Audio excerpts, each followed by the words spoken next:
Hey YouTube, Sizzy here. Hey guys, Zizaran here. Hey everyone, so I was literally just about to go to bed. Hi, Zizaran here. Zizaran here with Zizaran here. Zizaran here with Zizaran here. Hi, Zizaran here. And welcome to my channel.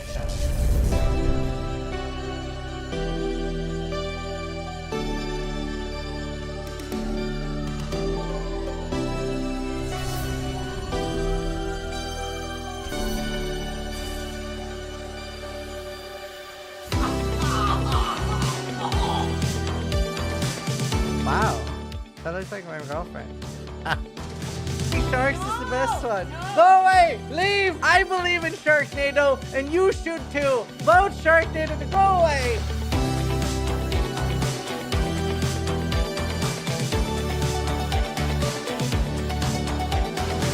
That says a lot. What?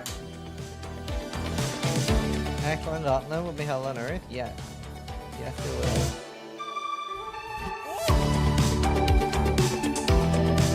Oh my god! Nothing prepared me for that! So creative. Oh! Oh! We made so much money! Oh! Oh. Scripted! Scripted!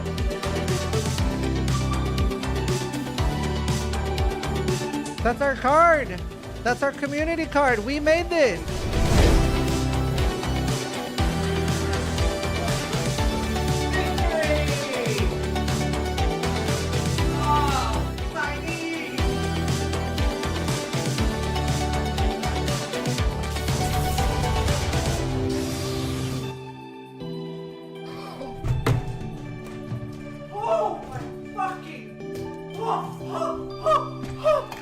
That is...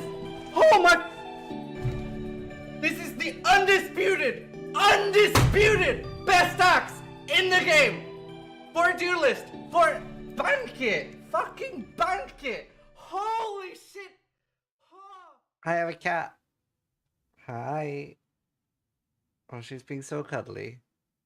Hi, baby.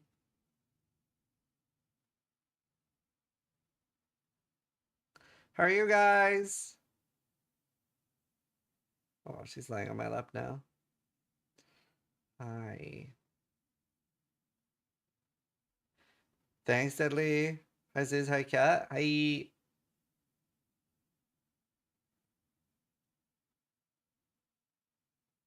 Oh, she like properly laid down. My cats are also cuddly. They sleep on each other. Oh, that's nice. Hey, Jonathan. Today we are going to be watching Drop Frames. What are your favorite classes in last Epoch? Primalist, for sure. 6 a.m. I'm tired. Had so much fun yesterday. We went on a double date with Steele and his girlfriend. We went to so the girls had arranged for us to go to something called Prison Island, and they were like arranging it in secret, so we weren't supposed to know.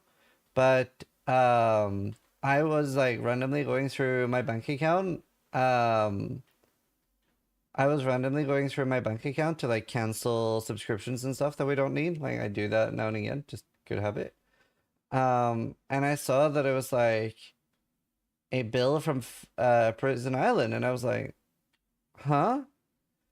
And the same day, when our nanny was here, I had seen on like our like iPad thing is like, your handcuffs have arrived, and I was like, huh? And then I asked Helena, I was like, why are we getting handcuffs? And why have we booked Prison Island? And like, yeah, so I spoiled the surprise for myself. That is cringe, lol. I would want an independent girl that is smart enough to make money herself. Oh, we have a shared bank account. Anyway, that was one of the comments of all time. Why are all the retarded comments from YouTube? I don't get it. Why I'm not receiving drop percentage? I don't know. Drops are on. I'm sure lots of people in chat can confirm that drops are on. The internet is retarded? Yeah. I don't know, dude. Anyway, yeah, we had a really good time. And I flew by. And we got the top score of the month in Prison Island. We went really hard at it.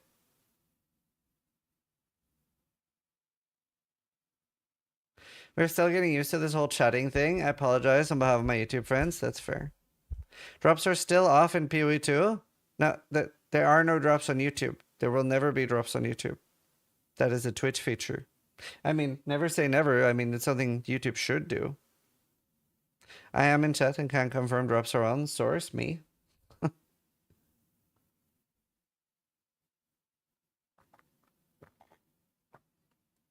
What is this drop? Like, what is the one today? Hey, Husky. Hunter's Trophy. Wait, are there two? Broskin and Bank Attachment. Okay. Do you know, I thought it was going to be over 3 weeks.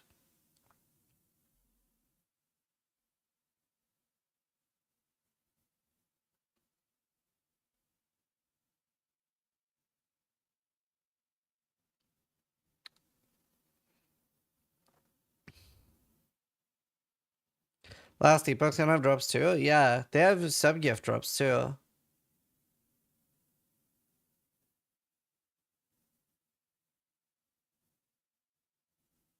Wait, is it only 15-minute drop? That's crazy fast. Usually it's an hour. They have a sub-gift drop too? Yeah. Last Epoch sub-campaign. Twitch. Last Epoch Twitch drops.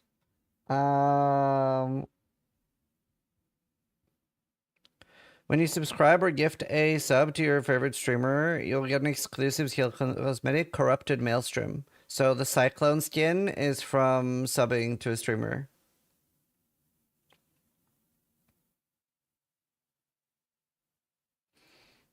I link it in chat. Here it is. It was supposed to be 3 hours? Right. Dragon Ball is firing Ziz's laser. They also confirmed that the Twitch Prime sub won't work for it. Oh, okay. That's gonna catch a lot of people out. No, I want to, Thomas. I think I'm gonna do that today. Drug, thank you for the Prime.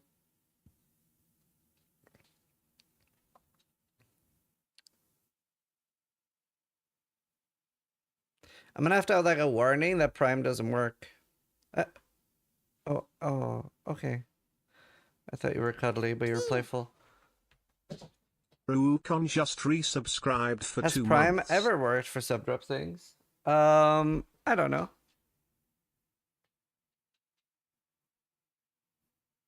I don't know.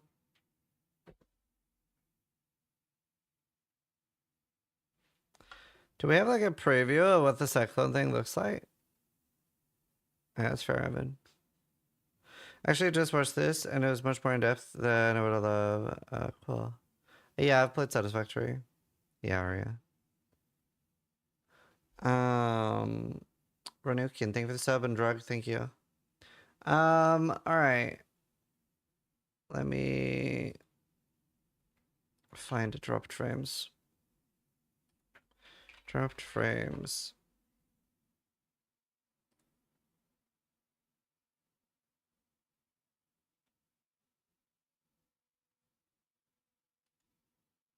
Yeah.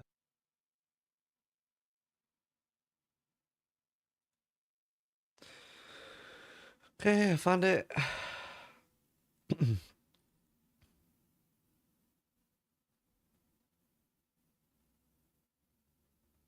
I have a cat. Oh, she's so cute. Isn't she? Yeah, you are. Yes, you are.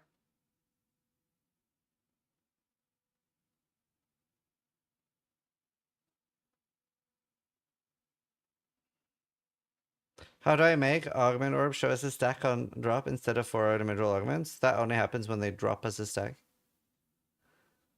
What is this beauty behind you? I know. She's so beautiful. What do the pets actually do? I mean, they're just nice to have around, I guess. Like, they're cute, they're cuddly, you feed them. Like, she does tricks. They don't really do much.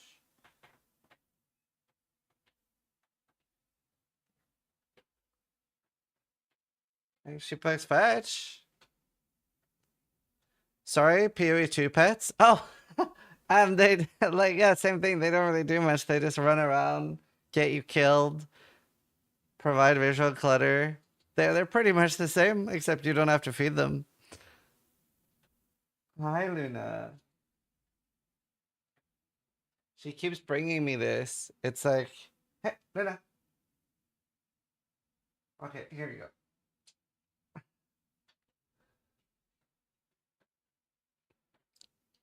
Pets, you mean emergency food? Hey. Oh, she's so cute. I love the way she trots. Whenever she like has something that she wants to bring me, she always like trots happily.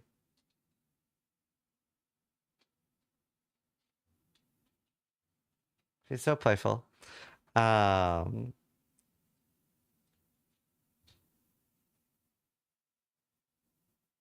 It's a cat dog. Yeah, they're very like dogs, Bengals, or more like dogs. I don't know. I feel like there's such a big difference in cats. Like Bengals are so different. They're so much more interactive. I feel like so many like normal cats just sort of exist. But yeah. Anyway, let's react. Actually, I'm gonna play a quick 3-minute ads before this, then I should have no ads for the entire thing. If you're new here, I try to run ads so that it doesn't like disrupt the experience. Let me run ads now. I'm pretty new to the PoE series, just got nerding boss points. Is there a page on Maxroll that tells us how to get all 10? I don't know, but we should make that if we don't have it already. I feel like I should know this. PoE, Maxroll, PoE 2, Maxroll, boss points. No, there isn't. So the first one you have to do in a 79 map, then you have to do it 80, and then you have to do it 81. Then the last one you have to do a tier 16 with +2, so +1 from either corruption or from cleansed. But I have to remember that it's not a guarantee anymore. Like you have to hover over and see that it says +1, and then it has to be irradiated. And then the final point is from Arbiter. Hey, Dingle. Why great or support on totems does not significantly reduce your DPS? So you've seen that there are 2 setups, right? So that's your 4th totem. So only your 4th totem is great wood support.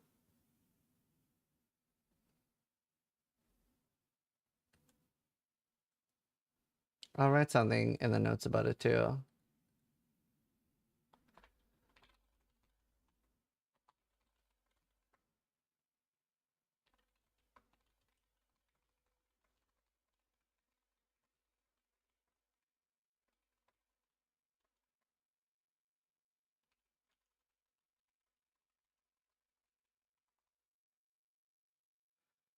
There.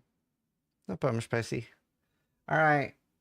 I think most people should be done with ads. Let me... I think for 69 bits. Is that support interaction in a separate skill bug? That seems unintentional. No, it seems very intentional. So what we're doing is that in our main links, right? We have Martial Temple, Primal Armaments, Acceleration, Inspiration, and Fire Infusion. I've actually stopped using Inspiration. What was I using instead? Am I using Pen? I think I'm using Pen. But like honestly, most people should use inspiration or they'll hate life because like I have 900 mana. Oh,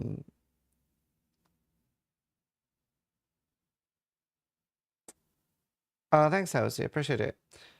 Hey, Jan. But then our second one. So obviously, like the potential downside with the second gem is that you don't have as many supports. But we're using Greatwood and then Overabundance. You have the +1 limit on that, and Greatwood consumes your other +1s. So this can only put one anyway. And then Immolate and LA Focus. So it actually like it works to complement the other links. So it's kind of cool. But yeah, it's very intentional. Anyway, let's see. Timestamp. Start of dropped frames. Right. All right. Hi, Zizaran here, and this is going to be a React video. Jonathan Rogers, the director of Path of Exile 2, joined Dropped Frames. And yeah, I'm going to watch the video. I haven't seen it yet. And yeah, I'm going to be pausing during this. So if you want to just watch the... if you just want to watch the full thing, then you can watch that. But I'm going to be pausing and commenting on what they're talking about. All right, so let's watch it. Hello, everyone. Welcome back to Drop How's the Frames. audio? We are now joined by Mr. Rogers. First name Jonathan. Has anyone ever called you Mr. Rogers, by the way, Jonathan? Not really, to be honest. It's not something I'm used to hearing. Are we on a first name basis then? Is that what you're saying? Or should I just? I would say so. Okay. I mean, I'd kind of love to keep calling him Mr. Rogers. I think for the entirety of the show, Mr. Rogers is his name. You know, we treat our guests with dignity, and Mr. Rogers, welcome to the show. Thanks for being here. It's what, 6:30 for you right now? Yeah, it's pretty early in the morning. As we go through, you'll probably see the sun slowly rise up in the background there. Oh, we can have a sunrise together. This is great. Would you say that it's a beautiful day in the neighborhood, Mr. Rogers? Yet to be seen. JP, we want repeat guests. We want guests to come back, and when you do stuff like that, they don't want to come back. Everyone likes Mr. Rogers. Everyone's a fan. They get him all the way down to New Zealand, you know? I noticed you're doing an unintentional New Zealand segment right now, because I believe the last game you were just talking about is also a New Zealand developed game. So oh, really? you know, you've got yeah. They're made by, I believe that's made by Pickpock, the game you were just showing, who's there in Wellington.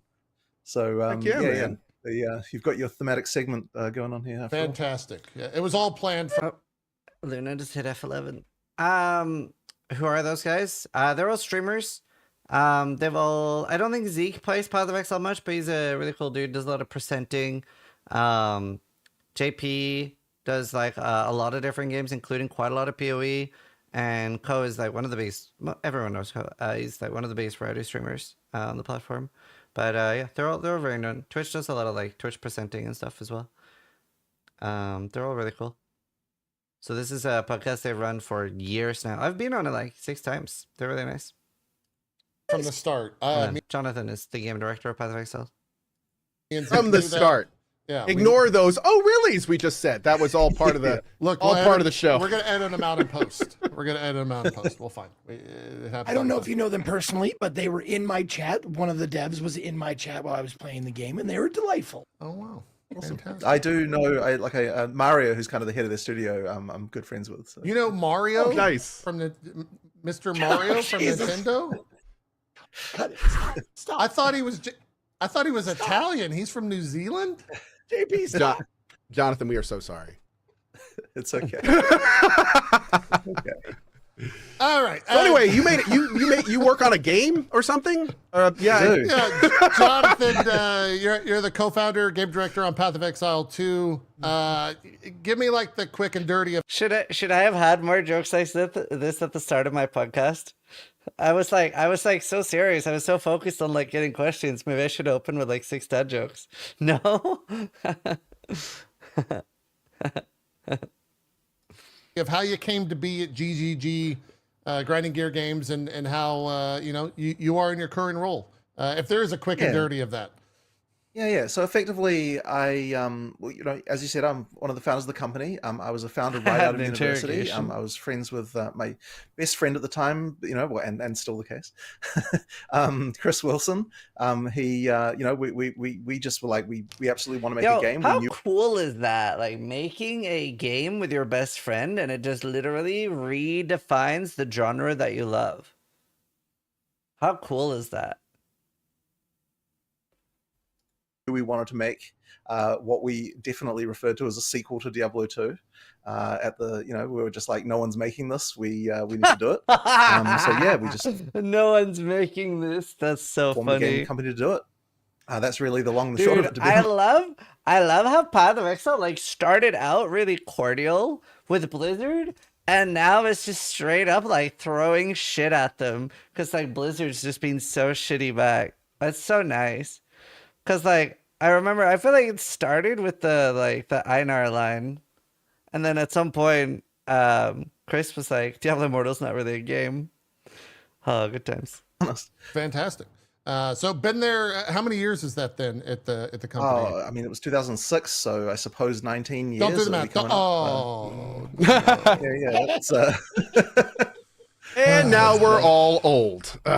Yeah.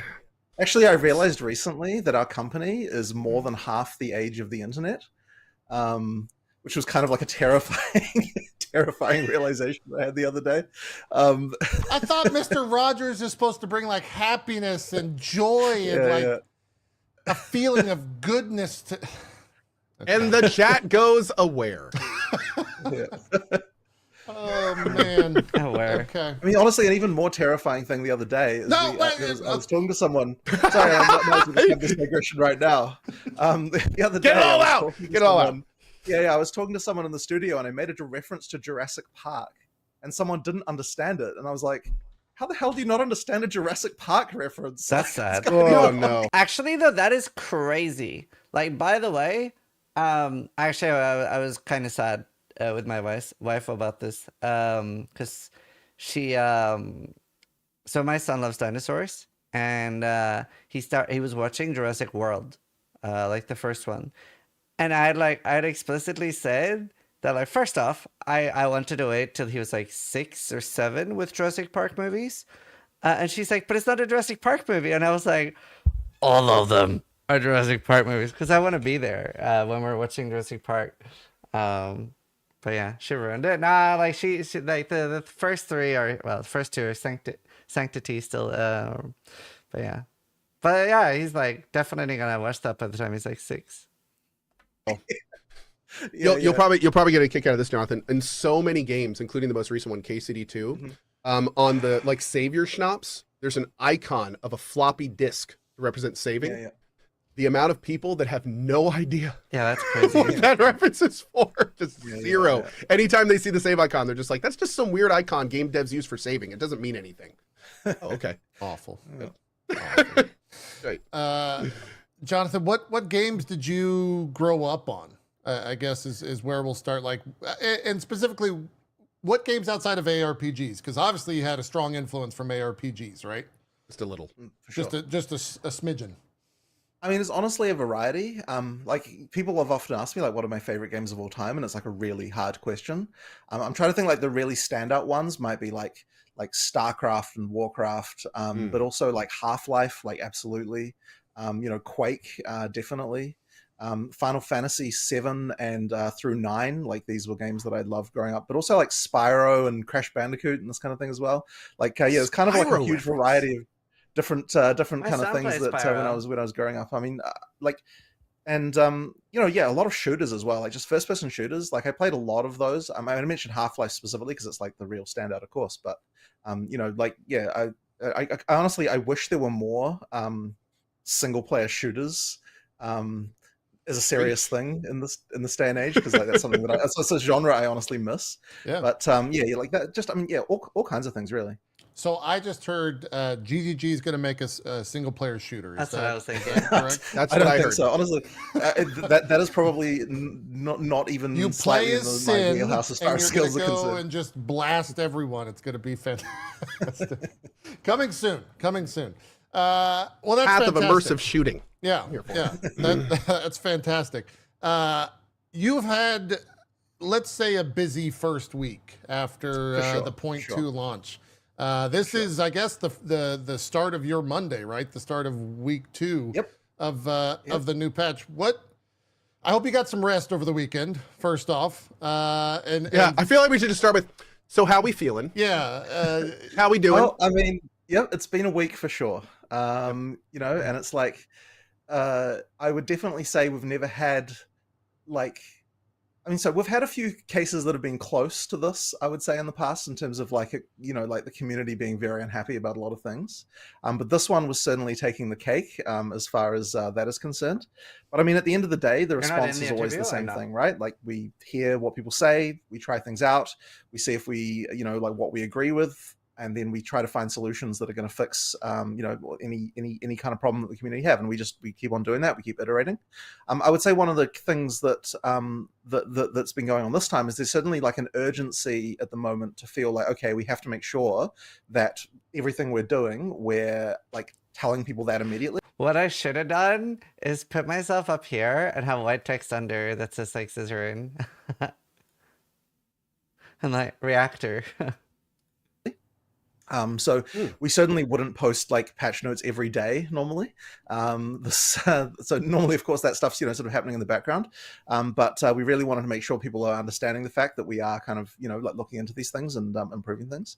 So that's certainly been a bit of a ride. But I'm certainly a believer that the more we do that, the more the people will will effectively be happy once we've made fixes to all of the different things they're unhappy about. The hardest part, honestly, is just identifying the problems.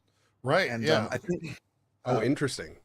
Yeah, I mean that's one of those things where, like, so for example, like a lot of people were talking about like monster speed, and it's like, okay, so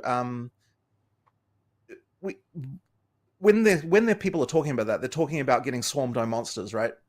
And so then it's like, okay, well, why do you feel like you're getting swarmed by monsters? And then one of the things that we found, which we patch noted last week, is there was this system that monsters had where if they were doing like a multi-part combo, then there was a thing called an interrupt event where effectively, like, if the player got out of range of the monster, they would interrupt doing that skill and then continue chasing you immediately.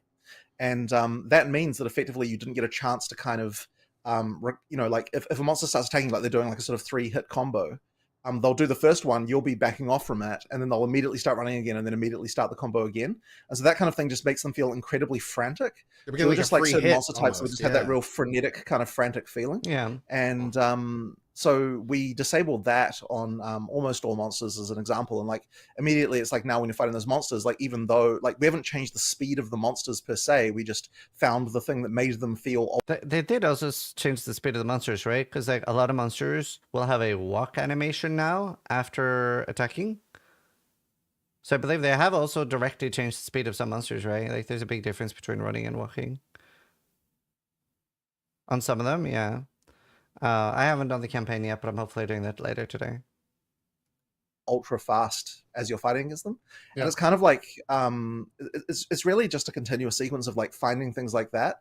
And when you obviously, we have like a lot of monsters in our game, like huge numbers of them.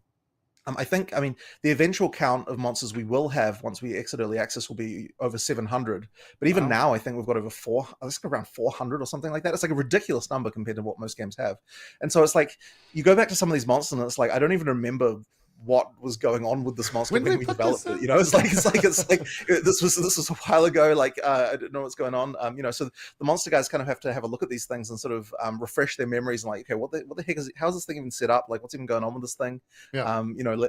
Let's find out. So there's kind of a lot of that going on. So it just takes a while to kind of like assess these things and work out. So we did our first batch of those types of changes last week, but we're still sort of looking into things, and like those are the kind of the more obvious ones. But honestly, with a game like ours, like the more you look, the more you find. Like there's sort of an infinite ability for like problems to hide in the ridiculous amounts of numbers and animations and sort of things like that. So it's just a matter of finding everything, and if we can find everything, then I have no doubt that people will enjoy the game much more.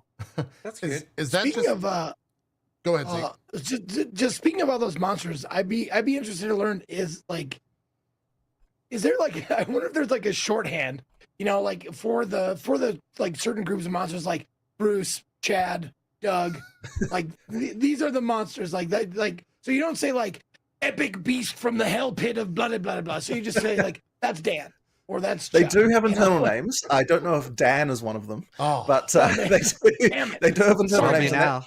That'll just be whatever the artist happened to name the folder when they were creating the model in the first place. Like just whatever they happen to choose, that'll tend to be the name. Well done. And Okay. Serious yeah, there's question here. certainly some kind of random ones in there, but that's for the data miners to find, I suppose.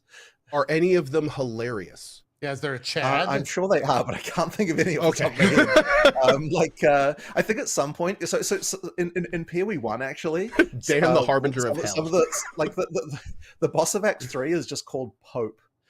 So like there are things like that because I think that's what they were looking at when they were designing it. But it's like I think in PoE 2 they actually started to get a little bit more rigorous with trying to make sure the names aren't super out there. So yeah, most of the names are kind of not too out there. But yeah, generally speaking, I mean, look, almost everything's going to have a different name than what it's called in the game, just because the naming part is like the last part. And usually, and even on like streams and so on, I'll often refer to things by their internal names, like even just areas and stuff like that, because that's what they're originally called. Yeah. Anything in the game? Oh, you learned them, yeah. After you, Jonathan, is there? No, not at all. All right. Nothing like that. I want to No go. noob Saybot in this. Yeah, no noob Cybot at all. I want to go back to what you said in terms of like the monsters and finding what's wrong. And is that just purely a numbers game? Like, are you constantly playing the game, reading comments? Like, how do you attack that when you're, when the internet is screaming? How do you like cut the noise and figure out exactly what is actually at fault? Well, the key thing really is that I'm never going to make a change unless I can reproduce the suck for myself. Like I'm not going to just believe someone when they say this is bad. I'm going to like say, okay, so you're telling me that's bad. Great. I'm going to play this. I'm going to try and get to a situation where I can understand why you're feeling this way. Because if I don't do that and we just make random from the hip changes, then it's not going to result in a game that I'm happy with. And that's kind of important because, in order to make the game good, it's really important that the people who are at the top level are playing that game every day. I agree. So, like I have to be making a game that I'm enjoying. So effectively, like I need to be that. finding the things that are going to like make the game more fun for me and the players without making it less fun for me effectively. So that's kind of the key for me, I suppose. So, when it comes to that specific monster change, I mean, I have to admit that was actually like Mark who discovered that one, not myself, but that particular change is kind of one of those things. And by the way, the area that you're showing on screen right now, like that is an example of one of the monster sets that did have this problem. Like those monsters were like incredibly vicious. Like it's just a matter of like, okay, let's play this area, let's try and like a variety of builds. Let's see if we can find a build that feels overwhelming and bad and that kind of stuff. And you've got a lot of blind spots when you're playing as a game director because you know how to play, right? So you have to like often set challenges for yourself. Like now I'm going to play without this. Now I'm going to play with this thing. Like one of the key things that's really important as well is I'd like to do run-throughs where I pick the thing that I would least want to pick. So whenever the game presents me an option, I pick the thing I most don't want to pick. I mean, to the people saying that Jonathan doesn't play the game, I feel like there's like, sure, he might not play the game the way we play, but it's very clear as a game director that he does play, because I'm sure all of us know countless games where it's very clear that the director does not play at all. So, like, yeah, I definitely think he plays. And Mark probably plays like quite a lot. Like, and I think it shows in Path of Exile that they play. But there are a lot of games where the devs very clearly fucking don't. So. And then see how it goes. Sure. And that can result in obviously you do have to have like options that you can Yeah, make Mark where you plays make at a very high mistakes. level. But you still have to understand what the lowest bound is, as far as like, you know, if I picked everything bad, if I'm doing all the worst ideas here, you know, what kind of experience do I have? And so that's something that that you also Call sort those of streamer have to runs, by the way. But it is definitely. I mean, okay, but it's interesting though, because I think that is one of the things with the Huntress. I think that's been really interesting is that, and this is maybe going to sound a bit bad, but it's like most of the time when I'm watching a streamer playing the Huntress, they're playing it not as I would play it. Judge let me, just say. Jonathan. You Tell can me, say tell me okay. that I suck, Jonathan. You can I say wanna hear wrong. it. You can say that. You can be like, most of the time I watch viewers play the Hunters, they're playing it wrong. Yeah. But the thing is, I mean, look, at the end of the day, though, it's like, okay, people, if people aren't like playing Do you think he's talking about Pub Gun? in a way that I expect, it's because we haven't communicated the way we want people to play it, or people have tried it and they've not enjoyed it and that kind of stuff, right? So that's, at the end of the day, it's always on us still. But it's, you know, it's just one of those things that well, you learn a lot from playing. And I think it's interesting as well, because when I went into this launch with the Huntress in particular, I was kind of like, look, regardless of any other changes we made, regardless of any content, I was like, I know the Huntress is fun. Like, I've been playing it and I really, really love it. Like, it is my favorite class that we have made. Oh.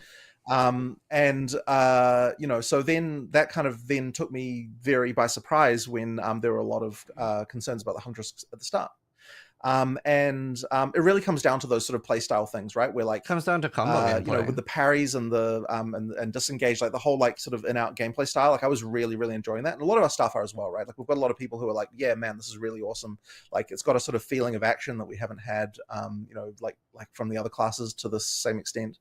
There was that kind of stuff, and so yeah, it was really interesting that we had quite a lot of pushback about that. So then it kind of once again it came down to See, like I think there's like it's hard to tell for sure, but the thing is like when they're playing, like I don't know how much, like I said, I think it's very clear that they do get to play the game and that they do. But I would be very surprised if Jonathan's able to play 1,000 hours a year, right? Or 2,000. And there are some of us, there's quite a lot of the community that I would say the group that is complaining the most, he makes mention of it, cool. The group that probably complains the most are probably above 500 hours a year, some up to 3,000, right? And I think the more you play, the more exhaustive combo play is.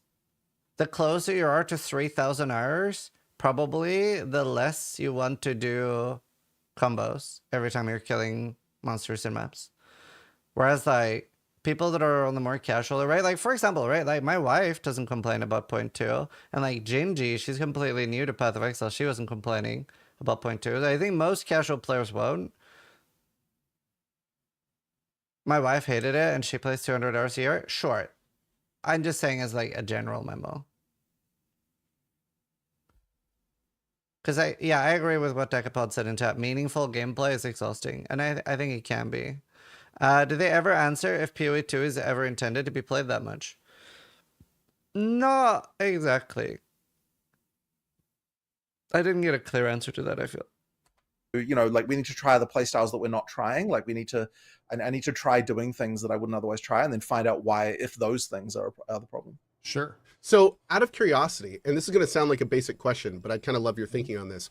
When you get to a situation where you are having to personally choose between something that is more fun or more balanced, how do you approach that? So on the development team, I would say I'm usually the one who is pushing for more fun over more balanced. There are also countervailing opinions on the team as well, for like people who have to, like, you know, who have to make sure that the balance is good.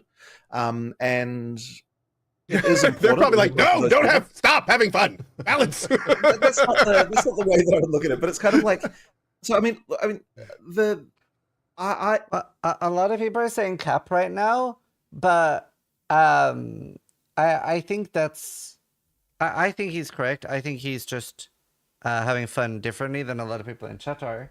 Like, he enjoys combo gameplay a lot. Like, I don't know. I think people have this negative feeling about Jonathan that he doesn't want the players to have fun, when just his fun is different than your fun, and that's what's causing the disconnect. for a lot of people. But like he obviously genuinely is trying to make the game more and more fun. Like he's not your enemy where he's like trying to make the game more like he's not trying to ruin your fun. He just has fun differently. It's subjective. I definitely push in that direction, but it's kind of like at the same time, there is this concern where I always want the game to be readable and understandable and kind of be able to sort of see what's going on. And so sometimes like there's a level of stuff that that I feel like that's almost out the window for an ARPG. That I tend to be a little bit more like I'm a little bit uneasy about this, but I tend to be the one pushing for like, you know, everything should work. If you expect it to work, it should work. And, you know, like you should be able to do all these combinations and things like that. The issue that you get is that if there are things that are just way more powerful than other things, Ricardo, then it's going to push everyone to play that. And that's going to mean that you sort of lose build diversity. And then there's a fun that you're losing from that. That's a little bit harder to immediately identify, but it is important. Like there's a kind of long-term fun that you get from the fact that you play this game and there's so many different things you can try. And it's not immediately obvious as you're playing your single build on a single playthrough where you just want your thing to be powerful. But it's like, you know, we just have to like get to some level of balance and stuff along those lines. But yeah, generally speaking, I'm kind of like, you know, let people be able to do crazy stuff. Like that is important to me. So long as it's kind of like, you know, like so long as you get that feeling of progression all through the game from beginning to end effectively. Cool. Sure. Very cool. Yeah. Have you ever thought about streaming your own gameplay? Would you ever like open up the almost Pandora's Could you ever show box? us how to play a huntress? Yeah, like just to see. Like I see that question so much from the community. Like, well, how do you play it then? And I think it would do well. This thought crossed my mind actually in the last week, I must admit. Yeah. And I kind of realized, I think what I'll do next time when we play, like between the week where we announce, you know, like do our live stream and announce the class and the time when we actually, you know, like have the release, I think I actually might do some development streams and just like sort of show people my gameplay. It's interesting because, awesome. Yeah. I mean, like, I guess there's no real reason I shouldn't do that. Like, I mean, it's probably. I mean, you're going to get criticized, of course, but like, you're going to do that regardless of if you stream or not. Well, I was going to say you're already halfway there. I mean, your outreach to the community and doing these interviews with all the people that you have. I mean, you're essentially doing that already. Yeah. So just doing it while playing is the next step. But yeah, that'd be instrumental. Enough. Like, I got to say, it would have been very interesting to see the Huntress release after having seen somebody who knows the ins and outs of it utilize it effectively. Because I can tell you the first hour, I was just like, okay, wait, am I supposed to do this? Or can I just do my one button combo? Or am I supposed to like, so like it's so different and fun, but it was alien. It was not my, it was not like, I'm not used to this. So I didn't know if I was doing it right. So it can be really cool. The thing is, I mean, I'm like, that feeling of this is alien is actually something that I want when we release a new class, because if we're not doing that, then we're not actually making new classes, really, if you know what I mean. Sure. Like it's kind of supposed to be that each class has a different feel entirely. I mean, like that isn't necessarily always going to be 100% the case to this degree, but yeah, certainly as far as action RPGs are concerned, I don't really know if there's something quite like this in another sort of like, you know, in what you would in the action RPG system. When I refer to action RPGs here, I'm talking about top-down Diablo-style games, right? That's what I'm talking about here. Yeah. Like there's not a lot else, you know, like this type of combat around. So, you know, then that is what we want to do. And I guess the thing that's interesting as well is that I sort of also suspect that if the Huntress had been in just the set of characters that we had launched at the start of early access, it would have also been quite a different feeling then as well, because then it would have just been like, okay, here's one of the options for the people who like this kind of like parry and really fast motion type of play style. You know, like they're sort of bounding around and doing, you know, like dexterous melee. That would have been, because I mean, they're like the people who love that. But then obviously there are people who are like, you know, I find parrying awkward. I don't like, you know, this or that or the other thing. Then for those. The thing is, though, I feel like that is definitely the massive majority of the community, right? Regardless of what anyone says vocally, that is the massive majority of the community want one button, right? Because we'll see a lot of people saying like, oh, we want combo gameplay, but that is never, ever represented in player stats. How do you know, though? PoE Ninja.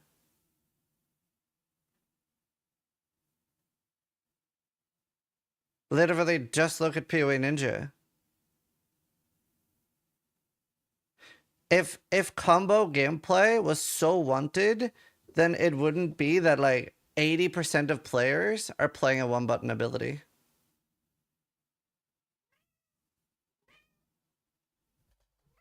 Hi, baby. What's up? It was because that was the meta. No. No, it's because people like pushing one button. If people preferred combo gameplay, then that would be what 80 to 90% of players were playing. There's a reason why Righteous Fire is such a popular build in PoE.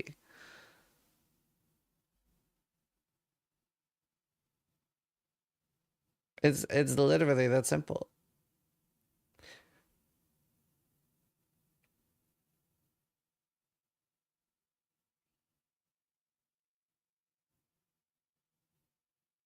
Where does PoE Ninja get their data from? The API? Like what people are playing? What do you mean? Like it's just what people are playing.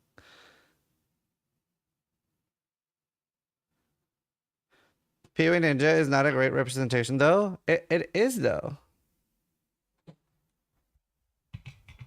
It is literally like it's like what people are playing. The campaign doesn't matter.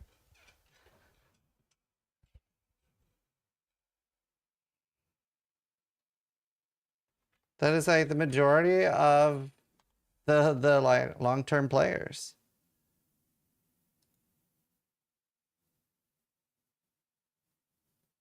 Let's see. Dawn of the Hunt.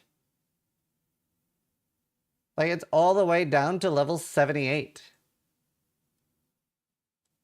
All the way down to level 78. So it's like that's quite a lot of people.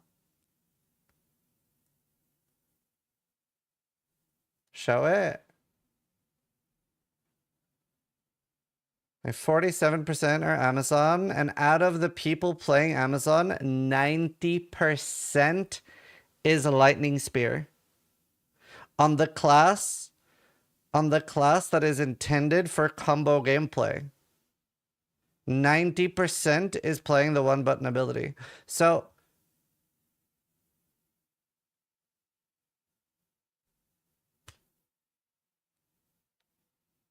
numbers don't lie. Because it's more optimal? Yeah. But like in PoE 1, we have Righteous Fire as an example. Righteous Fire is never optimal. It is never optimal for anything. It is less damage, it is less clear speed than a lot of builds, and it is literally one of the most popular builds. It is super popular. Every time I do a Righteous Fire build guide, it's always one of the most watched ones. Every league, it's one of the most watched ones. Whenever Righteous Fire is weak, people complain about it. So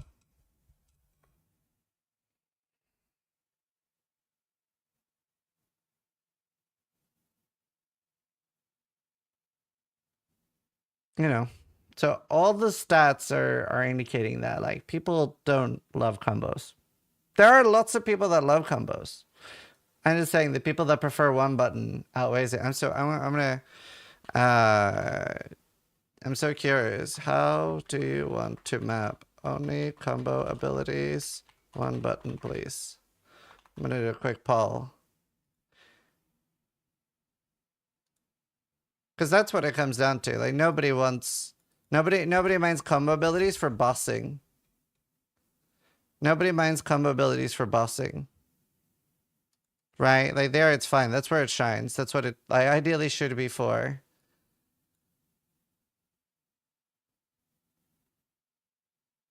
But like, yeah. I'm just saying. So like again, by the way, I'm not saying that the people that don't like that I'm not saying the people that love combos don't matter. I'm saying you're in the minority. That's all I'm saying. Doesn't this only track 32,000 players? Isn't that tiny? Or am I wrong? Yeah, it tracks the people that have open profiles, but it tracks all the way down to level 78.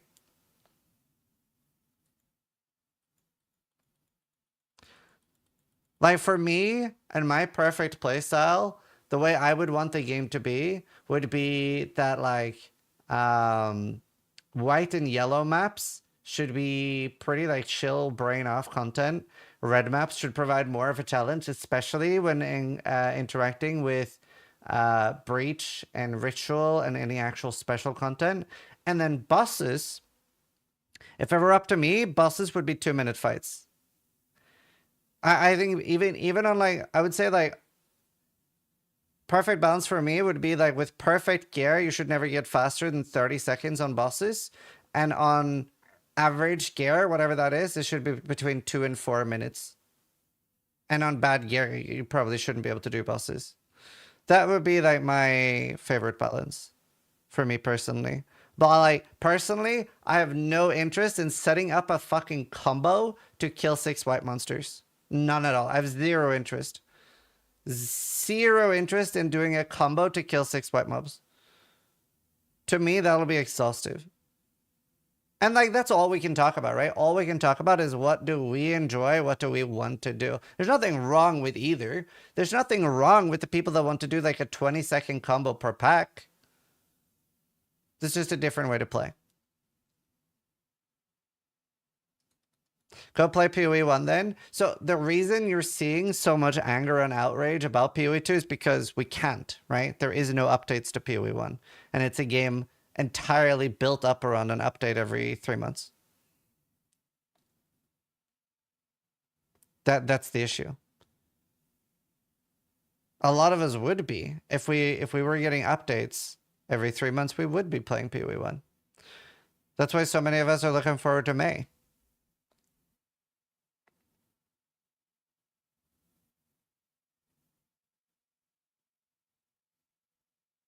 Yeah, I love No Rest for the Wicked. And No Rest for the Wicked is very different. You're engaging like 1 monster at a time. So it's a lot more like Dark Souls.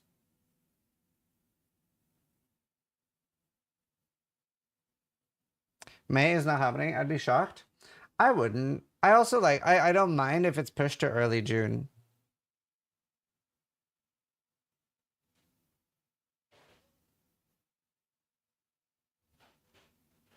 Did you ever watch the whole thing? No, we just started. We're still watching it.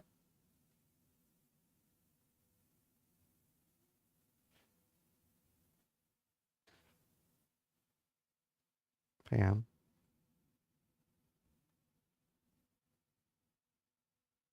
No, I really like this podcast. I also don't think like my podcast was like all business, no fun. This podcast is like very fun and jovial. I think there's a lot of room for different types of podcasts.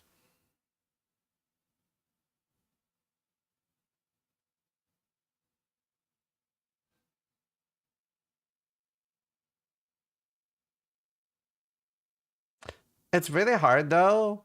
It's really hard to do both in a game. It's hard to have both combo gameplay and one button abilities. So it is really hard. Like that's the problem. Like I definitely I want both. I want that for bosses, I have to set up combos, and the bosses should ideally allow you to do that. It's pretty easy for a boss to be too fast where it's not easy to set up combos. But I wouldn't mind having like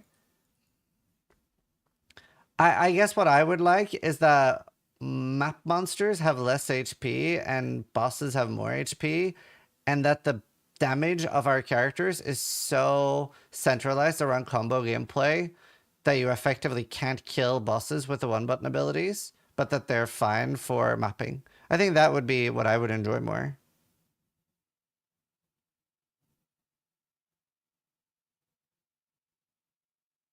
Like, I think I would like a bigger difference between white mobs and bosses. Because then you still have, like, then you get both. Right?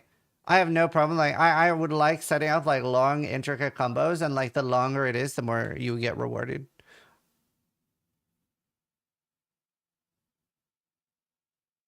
I don't even mind doing like a 2 or 3 step combo for a rare, I think, or a unique like an exile or something. It's just like for me, it's just like the constant encouragement of combos from like play to play gameplay that is exhaustive for me. That's exactly how I'm playing now. Yeah.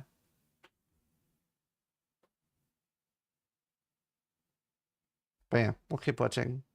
What matters is the flow. Yeah. Is ED Contagion a combo? Absolutely. Yeah. Even in PoE 1, they try to encourage combo gameplay over one button abilities, where you see like Blade Blast, Blade Fall, and stuff were really like, yeah. I remember eventually I got Blade Blast to just beat Blade Blast. Like I didn't need the Blade Fall part. Then it was crazy. Actually, yeah, Blade Blast, Blade Fall was like that for me in PoE 1, where do you remember I had the Chieftain with the explosion chest, where I would just Blade Blast mapping, and then on bosses I would Blade Fall and Blade Blast. I personally find it crazy that people are complaining about having to push more than one button. Well, like I said, right? The closer you get to 3,000 hours played of Path of Exile per year, the more exhaustive you're gonna find setting up combos. So it's just about different player time and stuff. Anyone that's playing like less than 1,000 hours a year probably won't complain that much about it. Because the less you do it, the less tiring it is. But gotta remember that like when a game resets that often, there are a lot of us that do play that. They talk about that later, yeah. I mean, I haven't finished yet. What's up? No. Those people, you know, like obviously other classes may be better. So if it had been launched in that same pack, I think we might have got quite a different reaction. If you play 1,000 hours, you should play another game, not try to make the game cater to you. No, Path of Exile is absolutely made for 1,000 hours plus a year. They've even talked about that in podcasts. Like, watch Chris's GDC talk about Path of Exile 1, where he calls it the game meant to be played forever. So, no, don't give me that. From that class in particular. Of course, there's like many other things that people are unhappy about as well, which we're kind of working on. Sure. But, you know, like that, in terms of that particular like class reaction, I think that would have changed things quite a lot.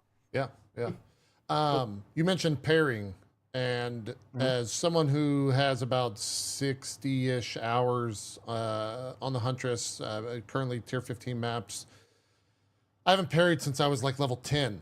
Is that a good thing? That was about PoE 1, yes, and that's why I tried asking on the podcast, is Path of Exile 2 for the people that want to play 1,000 hours? That's why I tried asking that. That is why I wanted to ask that. I think it's a very important question, but it wasn't super answered. Thing or a bad thing for you to hear that a player just completely disregarded maybe the core element of a core element of the class for you? I mean, it's not necessarily a bad thing, I suppose, but it is something that I think that it was a blind spot for me, because when I was playing, like all the way through, I was using parry all the time, because that sort of parry disengage into using a spear combo is something that I was using right from the beginning till the end. Right. You know, so that, like, I mean, the idea of that was, you know, like you sort of unlocked all the things that you can do with the with the twisters and stuff like that. And so I think that because we added that extra skill like right after launch, that means that no longer is that combo. Like, I don't know if you're using that either, that color weak skill, but you might just be using frenzy charges from other source, because that's the other thing as well, is the frenzy charges then become sort of easier using other sources as you go through the game. So I'm curious if are you using frenzy charges at all is the first question. No. I never said I'm a good build. Okay.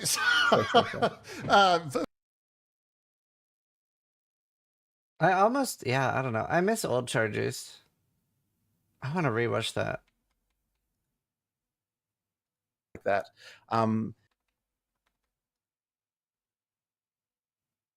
Necessarily a bad thing, I suppose, but it is something that I think that it was a blind spot for me, because when I was playing, like all the way through, I was using parry all the time, because that sort of parry disengage into using a spear combo is something that I was using right from the beginning till the end. Right. You know, so that, like, I mean, the idea of that was, you know, like you sort of unlocked all the things that you can do with the with the twisters and stuff like that. And so I think that because we added that extra skill like right after launch, that means that no longer is that combo. Like I don't know if you're using that either, that color weak skill, but you might just be using frenzy charges from other source, because that's the other thing as well, is the frenzy charges then become sort of easier using other sources as you go through the game. So I'm curious if are you using frenzy charges at all? Is the first question. No. Um, I never You're said not? I'm Okay. a good build. Okay. So, Sure. full disclosure, in PoE 1, I probably have like 2,400, 2,500 hours. Right. Never done my own build. I've always followed a guide. In Right, I PoE see. 2, I've never followed a guide just because of how the game's released with its updates. There's not really guides to follow. So I kind of just like picked things that I enjoyed. And so this time around, I'm using like Spearfield with Bleed and Knockback. Quite a lot of guides. Rake and is it Right. Herald So you're going Herald of all the Blood? bleed. Okay, Yeah, so more bleed, more explosions Well, and, okay, and things like sure. that. But look, in that case, like the bleed sort of style of the Huntress doesn't really rely on the sort of parry stuff. But if you're doing the elemental stuff or the whirlwinds, then you definitely want to be getting frenzy charges and doing that whole thing. And yeah, like effectively, we didn't have a way of getting frenzy charges for the first kind of like 50% of the campaign effectively in an easy manner. So that was kind of, and effectively that meant that if you wanted to do. No, how did you get 3 effectively within 1 sentence? Unless you were going bleed, then if you wanted to use all of the elemental spears, you effectively had to do the parry stuff in order to get frenzy charges. Right. And so but what we effectively did to ameliorate that, if people didn't want to parry, there was adding this cull the weak skill that allows you to get frenzy charges anyway, and that means that you've got access to that whole side of the build, and it is powerful, right? Like those enhanced spear throws are, like Call the weak with lightning spear was crazy. Yeah. But I mean, even the other ones as well, especially because what they do is they, for the other ones, they all unlock ground effects like fire and lightning and stuff like that, which then you can infuse with your into your whirling slash, which you then use with the twisters. And so like that kind of stuff is like my primary, like the build that I played all the way to Endgame. Because I don't actually have time to play literally every build to Endgame. That'd be completely impossible. Yeah, no, there's no way. Development time. But the build that I was playing all the way to Endgame was using the whirling slash twisters, and then with barrage as well, like which means that you can get like a huge number of twisters. That like using ground effects. So that was effectively the build I was playing, and that involved using the parry to kind of get it started. But then I also was using Fangs of Frost to freeze monsters, and I kind of had 2 variations of the combo. Like you could either parry into Fangs of Frost if you wanted to have like if you wanted a faster combo for like more like just clearing, or you could use like parry disengage for more for longer fights against rares or against like bosses or something like that. So that was kind of like what I was doing for like through to Endgame. But I mean, like obviously there's like, we try other things, we, have a lot of different experiments. But there's actually this phenomenon that's like kind of annoying, which is that unless you actually play a class from the beginning, there's something about it that just doesn't quite work in testing. Like it's, you never get the same feeling unless you actually play through on the character. Like if you just make a character and at endgame, and then like you're like, okay, I'm going to put all these skills on it, and you sort of feel you might think that you have the right idea about what the items should be, but somehow it just never quite feels the same as when you've leveled up yourself. And so I actually don't tend to do. I agree. It's actually something Steel is a lot better at me at this. But something Steel does whenever he's theory crafting, I don't know if he does this for PoE 2, but at least he does for PoE 1. And he theory crafts the perfect build, and then cuts down. So he like min-maxes the build first. I am not very good at doing that. And the way I play a build is I will make a build work on dog shit first. I guess a little bit of that is also because I try to make things for new players. So if I can make something work on a 2C budget, that's really appealing to me because I know a new player is going to have a good time with it. But it's also... No, we both play hardcore. That's not it. Yeah,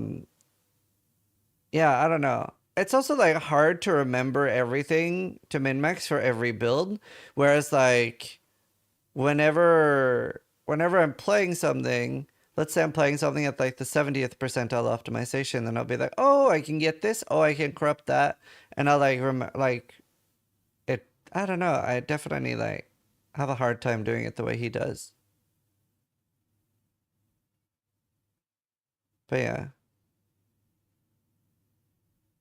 Do that very often when I'm playing. And I honestly, I don't even know if I can fully explain why that is. But there is something important about that process that kind of gets you to a state of a character and like, yeah. Well, it's because the character is not just a thing; it's the experience you have playing it to where it is. Like it's when you have a PoE character, it's like because we've talked about that frequently. Because like one of the reasons of using builds or having a character played for you, which I know is kind of a hot topic with shared accounts and stuff.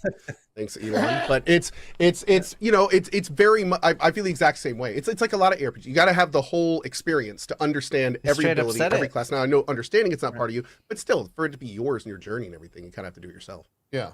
Well, no, I mean there absolutely is an understanding of abilities because once again, if I like even for me, right, if we create an ability and then I just tried at a high level without actually doing a playthrough that earned it, like so, this is actually one of those things, by the way, that actually was okay. So the reason why the Huntress, I mean, this is true of any class we didn't add, but the reason why the Huntress wasn't ready is we had a bunch of abilities that were effectively designed without doing the playthroughs, right?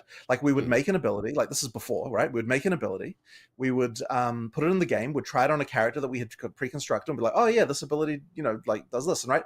But like until we realized at some point that like when you actually were playing and then you got the like when you were actually playing and then had the ability to select it for yourself, it completely changed the vibe of like how that skill felt like you know it's like it's important that you actually test the part where you're actually trying to weave it into a build that you've got going through, and so without that you actually don't even have really an ability that you've actually tested and know that's good. Sure. And there are even like some abilities I would say still in the game now that that didn't get enough attention from that part of the experience, and so it's something that I think we can actually improve even on some existing classes as well with some abilities that were like maybe like a little bit rushed or things like that. So like yeah, like that experience is actually important. And I actually think that the Huntress's abilities as far as like that experience is better than some of the other classes for this reason, because I was spending more times because I was specifically this whole time from the time when we launched early access till now kind of doing playing Huntress and sorting that. It kind of meant that it got even like more individualized attention than what I think some of the other classes actually got in that way. Yeah.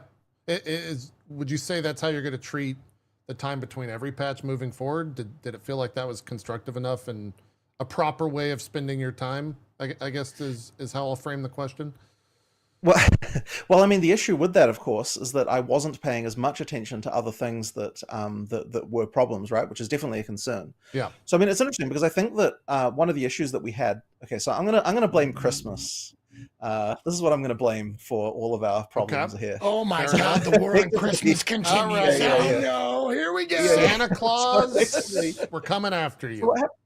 So what happens is that so we release early access, right? And then we've got like 3 weeks before everyone's off in their break. And during that 3 weeks, we're in this mode where we're like responding to problems and we're like trying to fix things and everything happens. And then we've got like 3 weeks where where Christmas happens and everyone kind of goes away. We've lost the context of even being in the mode of like we're responding to what the players are complaining about kind of thing. And it's like, bear in mind as well, at the start of early access, that like, 7 out of 10 people are talking to me are being like, oh, wow, the game's amazing. It's so cool. Like, because what they're doing is they're playing through the game for the first time. They're experiencing all the bosses. They're experiencing all, just the graphics and the art and like everything's cool, right? So they're all like, oh, wow, the game's amazing, right? And so you got a bunch of people who are also talking about problems, and those are real problems, right? But they're being drowned out by the positivity of like everyone experiencing this new game for the first time. There's also like there's always going to be a disconnect between no-lifers here, and we've seen that. I feel like the biggest disconnect we've ever seen, not disconnect, I don't know, I'll try to explain what I mean.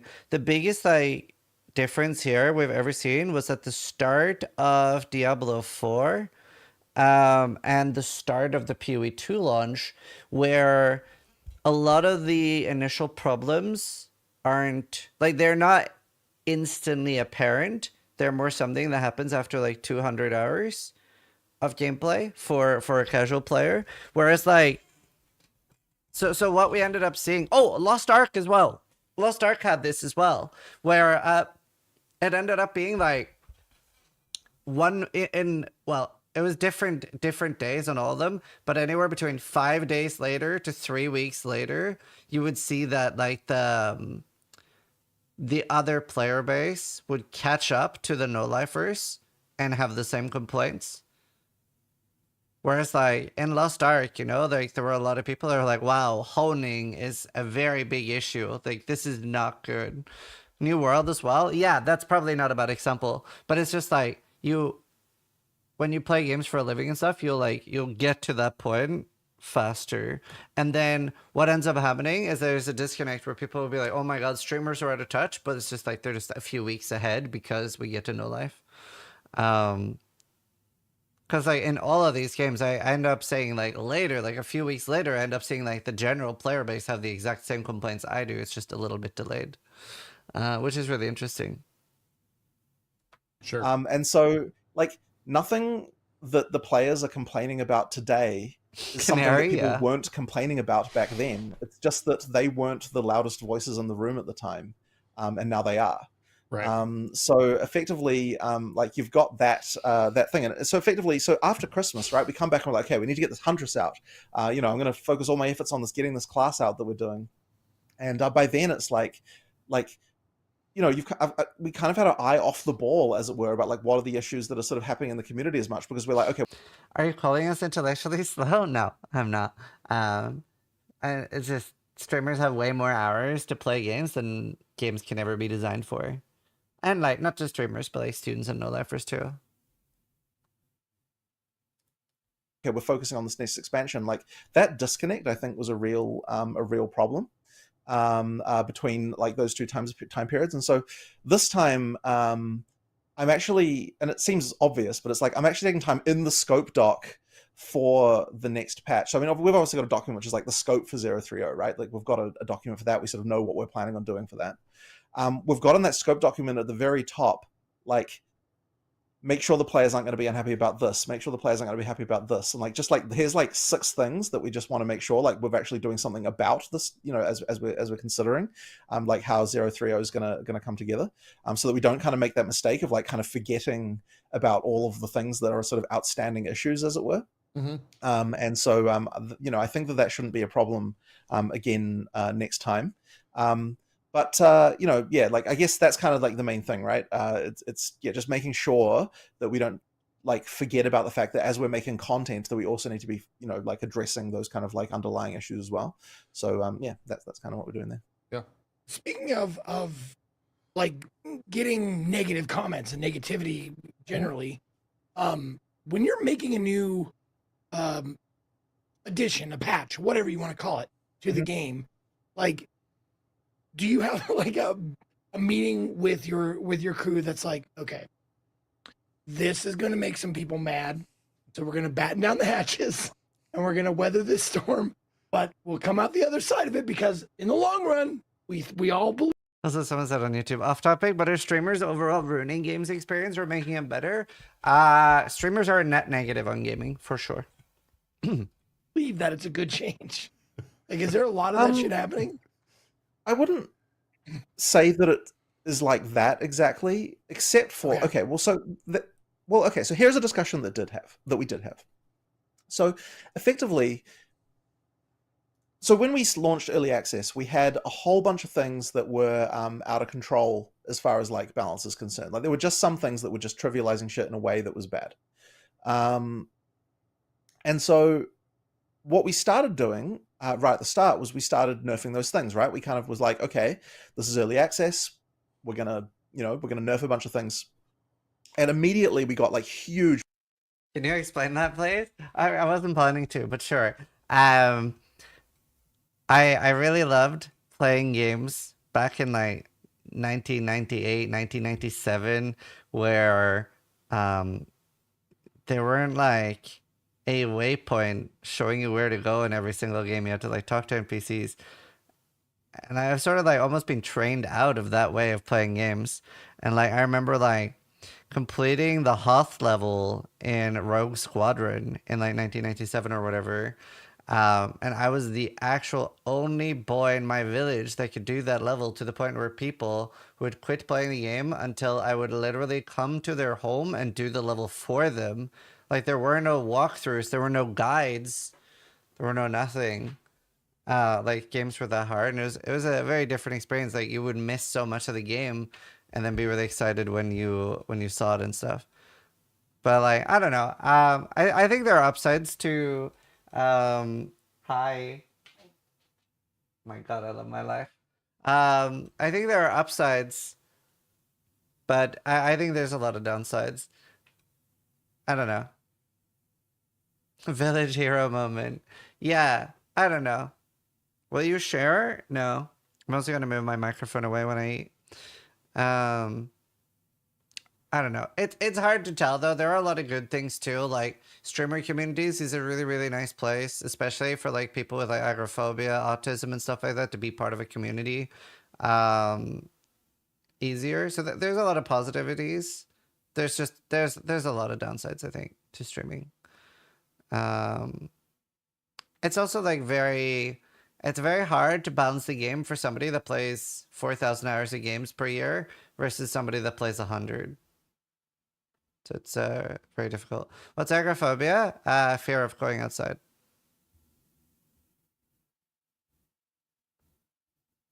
I think probably a lot of people in chat have agoraphobia. Oh, I love you. You're the best, life. Thanks.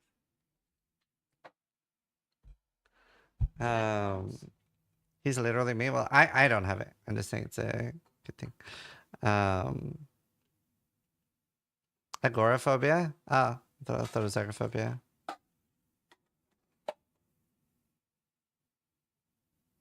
That wasn't really the point, Apollo. Made. Be nice. Ko did a podcast? Yeah, Ko has a regular podcast called Drop Frames.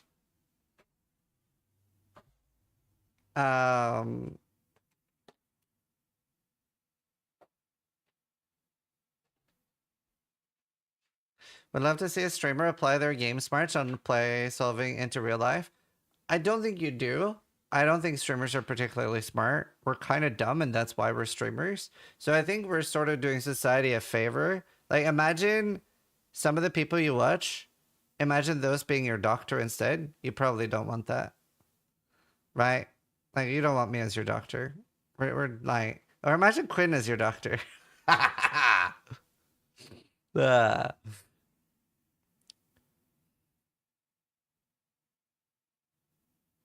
Very uneducated people. I don't know if that's true. I mean, I have a bachelor in computer science. We're just sort of dumb. Anyway, you got low T, bro. But yeah, I don't know. It is really hard though, whether streamers are net positive or net negative for gaming. It definitely like causes things to be very, very min-maxed. But I also, I do think it's a natural progression in gaming anyway. I think it is inevitable. So it's sort of irrelevant. Huge pushback from that. Right, and understandable, right? Like for me, it is understandable, because if you're playing like actively and then someone nerfs what you're doing, you're going to be unhappy about that, and rightfully so, right? Like, I was playing and now my character is ruined, right? And the funny thing is that what we thought we were doing, even when we were doing that, like, we're mindful of this, right? Like, we even thought as we were doing that, like, okay, we're going to nerf things, but we're not going to nerf them to the point where they're bad. We're just going to nerf them to, like, we're going to have some like upper bound of like what we're allowing, and we're going to try and just nerf it down to that point. So like the stuff that people is playing that, you know, they're playing because it's part of the meta, we're just going to we're not going to nerf it even as much as we might want to. We're just going to do like a temporary nerf to get this thing kind of like not trivializing shit. So that's what we thought we were doing. So we started doing that. And we did that for like, I don't know how long it was. It might have been like a week, honestly. Then immediately it's like we just got huge amounts of pushback from people. So we're like, okay, we can't do this. So like, how are we going to be able to do all these changes that we know we need to make in order to kind of get things more in line? And the reason why it's important to get things in line is because we need to, as I said before, we need to make sure there's build diversity. Like, you're not only playing like one of like a few, just a few. You know, I do feel, I don't know if you guys agree, but I do feel like this could have been mitigated, and I think they should have tried it, where what they should have done is they should have been like, guys, we are going to start announcing 4 days ahead of a nerf what the nerf is going to be, but we do want to balance the game aggressively. This is an early access. It is a beta. This is when we have to do it. And very early, then they should have been like, okay, it makes sense to have Ascendancy respec, and we're significantly reducing respecs. And even they could have had like, anyone who has the skill equipped gets a free respec, which, yeah, I get it. You can like gamify that. But like, for example, like, I don't know, like, first off, that wouldn't really have mattered in my opinion. Like, for example, say I'm playing Artillery Ballista now, having a good time. Like, if I know that equipping like Lightning Rod is gonna give me a free respec, I'm not gonna bother doing that. Like, I'm already happy with my build. Why are you so quiet now? I moved my mic away because I'm really hungry, but I don't want you guys to hear any food sounds, because if I hear food sounds, I go postal. So I moved my mic really far away.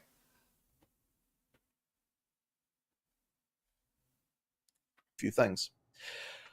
And so for that one, we definitely knew, look, whenever we've done nerfs in the past, it's been, you know, it's caused anger. And so then we're like, okay, but in order to offset that, we need to make sure that we've got things like, you know, a new class, that we've got like new endgame content, we've got like enough new stuff that people aren't going to dwell on the nerfs as much, or at least that was the theory.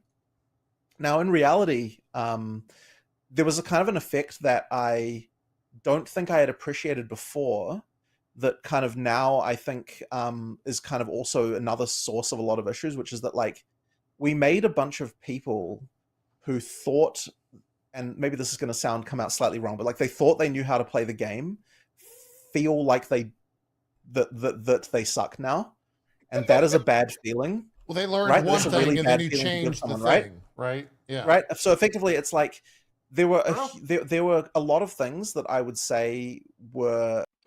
That's like very true, right? We especially saw this.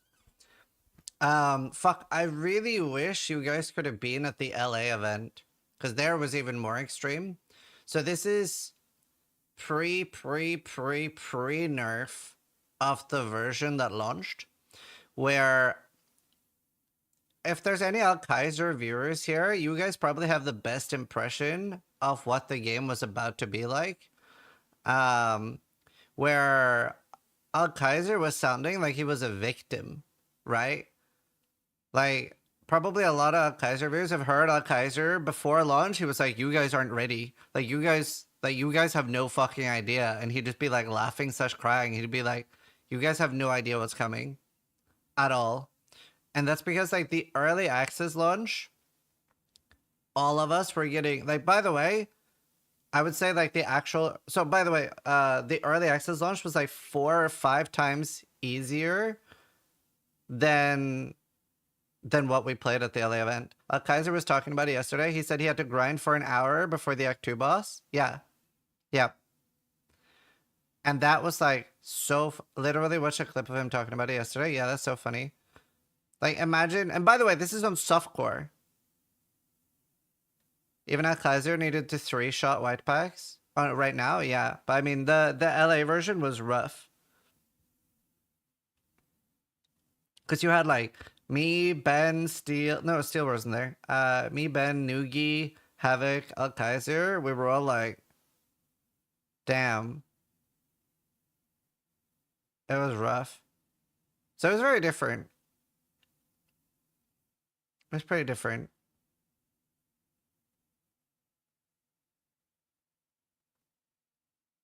But yeah. Thanks, Silver. Appreciate it.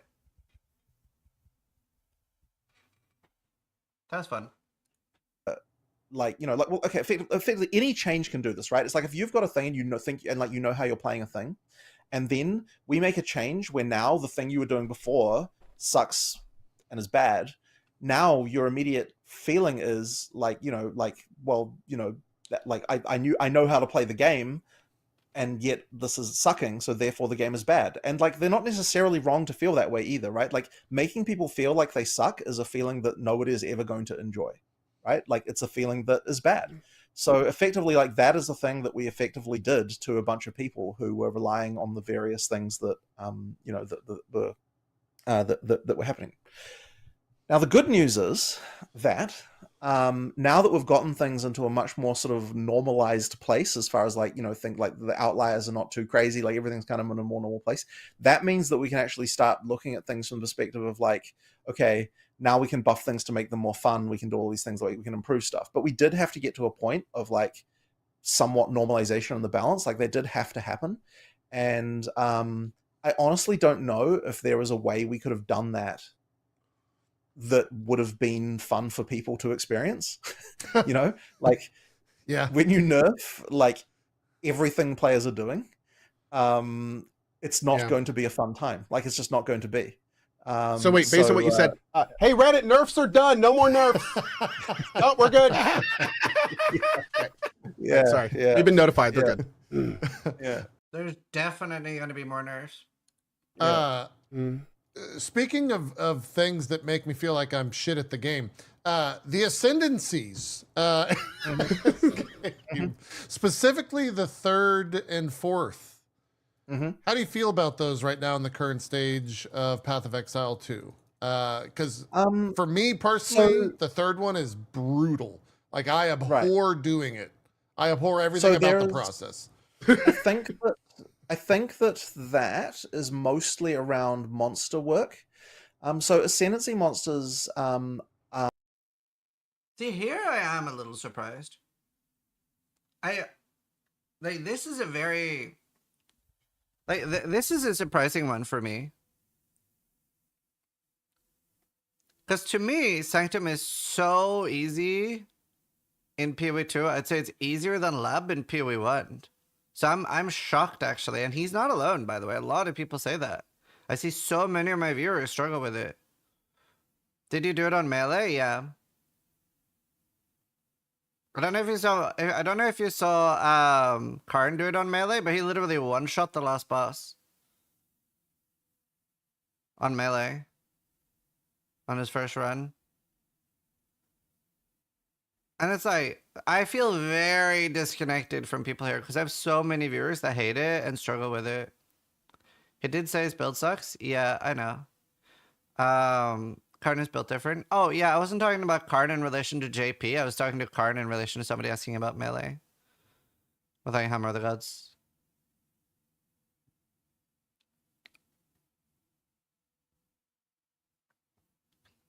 Sanctum always feels like another game you need to learn. Yeah, I don't know. I definitely, I think this is where I feel like the biggest disconnect for myself. And I've done it on like 10 different builds. So, I don't know. I enjoyed it. Sanctum, it's probably different because Sekima is my favorite content in PoE 2. I think I did 300 hours of Sekima in early access in the 0.1. It was like the thing I grinded the most. It's, yeah, in my opinion, it's so well made. I really enjoy it. I also like Sanctum though. Yeah. I feel like there's a big correlation with people who like Sanctum and people who like Sekima. Quite hard. Well, okay. Specifically Sanctum, the monsters have got a like you effectively have to design every monster in Sanctum like a boss in terms of telegraphing and all that sort of stuff, and it takes quite a lot of work. Like it's harder than a normal monster to make, and there's more we can do there because that was also one of the last areas that got the monster work done before early access. I think it's probably got some of the roughest monster work as well. Okay. So there's quite a lot that we have to do there, like to just improve it. And like we're sort of slowly doing some of that work, but I don't think we did enough of that in the last launch that we just did. So there's more to do there, and that's all those like just devil in the details type of work where we just need to sort of just improve monsters to feel better, and we'll get that over time and it'll be done. But effectively, we just need to keep on doing more. That being said, like it is supposed to be the case that Ascension is supposed to be like a point in your character where you feel like, it is supposed to be harder than the content that surrounds it. It's supposed to be like a moment of, feeling, like you earned something here. Like if Ascension was just a pushover, then it's like, well, yeah, you don't get that feeling of earning it, right? But at the same time, there's definitely monster problems that we have in those both of the Ascension classes, Ascension trials. It was for me specifically. It was. I wonder if part of it too is that the game doesn't naturally teach you about honor resistance in the same way it teaches you about fire resistance and stuff, where if you have 75 honor resistance, it's pretty free.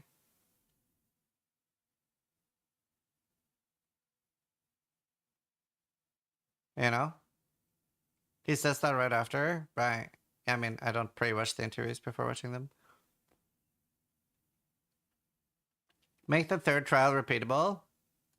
Well, I think this was Ventura's suggestion, but the first time you do Sanctum, like for your Ascension, you should make it so that if you die and fail your Sanctum, you can still complete it.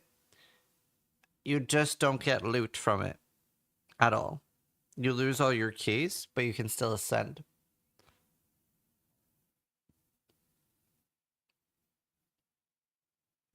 I like that a lot personally. The Sanctum, and I didn't like Sanctum in PoE 1, so there's, you know, that's a problem to begin with for me, like a personal problem. And I know a lot of that can be fixed with like the get good mentality, and for what it's worth, I ended up getting good. JP, if you were playing Huntress, right? I mean, yeah, I ended up getting good and I ascended, and you know, I got the power that I wanted from that. The process was to just experience that. It wasn't to like go in there on the first try and get the ascendancy point like it was in PoE 1 with labs. It was to go in there, get some honor resistance, kind of build up the actual relics and things like that, and really get involved in the process.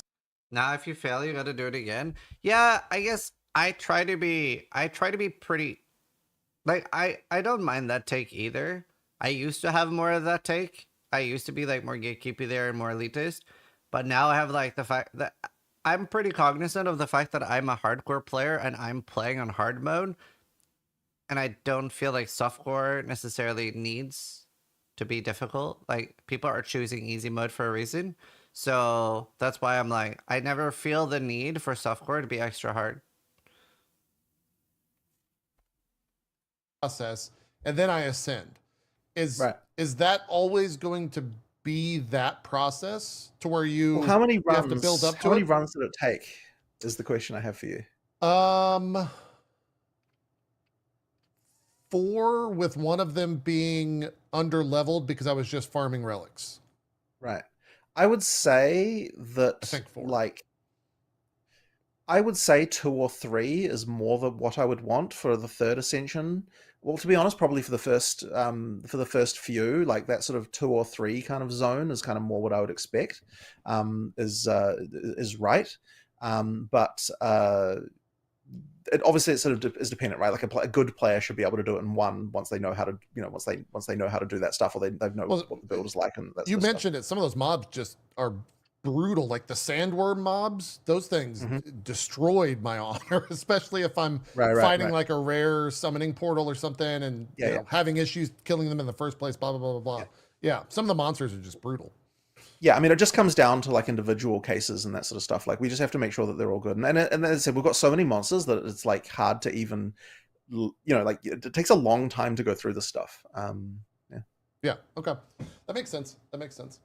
Something that really like sunk home to me just now, like just recently during this conversation, was like the fact that it's still in early access. And it's weird to think that, you know, because it seems like such a polished, finished product. Like, even though there's obviously it's not done yet, but like even my 50 hours in it was like, oh, this feels like it didn't feel like an incomplete game at all. It didn't feel like early access. So I think we tend to forget that it's still in early access, and we forget that like that we agreed to buy it in early access. So we should be, I mean, I'm not trying to like kiss your ass or anything, but like I actually forgiving.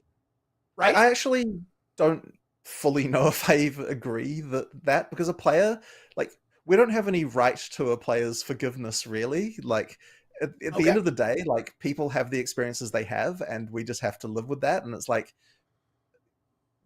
I mean, look, if we're going to sell a product, then, you know, people should have the expectation they're going to enjoy the product that they're buying, right? Like, Right. you know, like sure, we call it early access, and that it is, right? Like that is a label that does something as far as like player expectations is concerned, and that is important. But at the end of the day, you still have to deliver a product that people are enjoying. So, yeah, I mean, from that perspective, like I can't be unhappy when people are like, I can't use the excuse of, oh, it's just early access when I'm talking to players, because at the end of the day, like that's not a constructive thing for me to. Okay, but like, see, the thing is, it's right and it isn't. Because to me, it very much feels like an early access. But it's also like Path of Exile, both 1 and 2, just has so much more content than nearly every other game. And that's a big part of it. Like, it still feels very unfinished and so many things need work. But holy fuck. Like, it's still like, we definitely like judge Path of Exile more harshly than other games because we're so passionate about it. I think that's the same for a lot of us. If it was free, it's a different story. I mean, it is free at launch, and it's $30 now. That's a fucking cheap, insanely cheap game. We definitely judge PoE harsher than it deserves. For sure. For sure. But it comes from a good place. Like, Diablo 4 is fucking $70. $100 if you want to play it on launch. So, I mean, kill me. Like, I might seem too harsh towards PoE sometimes, but I promise it's from a place of love. Even say, like, it's like I need to be like, okay, well, what's the issue? Let's try and find out what you don't like, right? I guess one of the things that being an early access does mean, though, is that, you know, like there are a lot of people who won't play something that's an early access until we're saying that it's fully finished, and so that's kind of part of what you do get from being an early access, is you get to kind of, you know, like you get to effectively limit the number of people who are playing until you're sort of ready for that big, you know, for that big surge of players that you'll get for release. Sure. So, you know, that and that's the thing. And so like from that perspective, it's a very unusual early access, right? Because we had so many players. Like, I actually wonder, like, how many like pay to play early access games have even had this many sales. Like, it might be kind of quite up there as far as that's concerned. So it's quite unusual. A rare few. Yeah. It's quite unusual in that regard. Well, is that so? Using the current 0.2 patch, specifically like the Wisp. What are you planning to play these days? Both PoE2 and LE. Once Last Epoch comes out, I don't plan to play PoE2 until the next update. I'm not a big fan of jumping between games. And like the schedule looks so good in my book, right? I play PoE2 now until Last Epoch comes out. Then, well, if you enjoy Last Epoch, though, right? But there's no reason I wouldn't enjoy Last Epoch. There's no huge, like, nerf patch. It is just, I was already enjoying Last Epoch the last time I played. Now, it's just adding shit tons of content. In fact, the last time I played Last Epoch, I was upset that I had to stop playing the game, but Settlers came out, and I had to start pumping out PoE1 content. And thankfully, Settlers ended up being really good, but I was already upset that I had to stop playing Last Epoch the last time.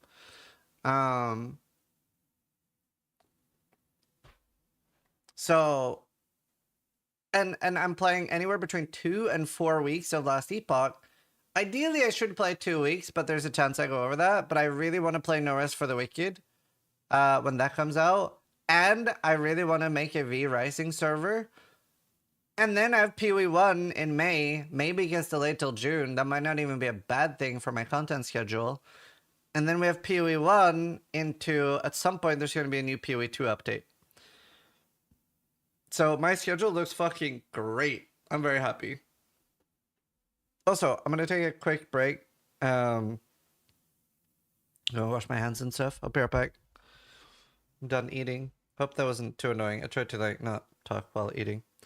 No, it's not full releasing. They were also like super delayed. Basically, they made a video about it, but the No Rest for the Wicked publisher died, and the developers bought back the rights to their own game. So they fully own their own game now.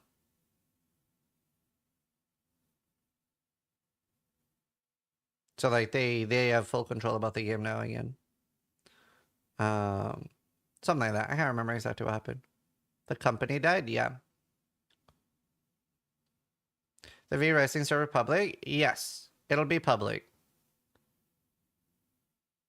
What company? I don't know the name of it, but it's the guys that made Ori and the Will-O-the-Wisp.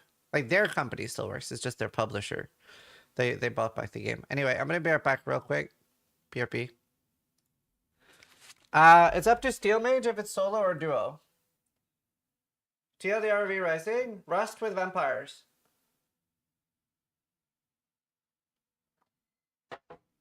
And it's isometric. No, Moon didn't die.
I'm back.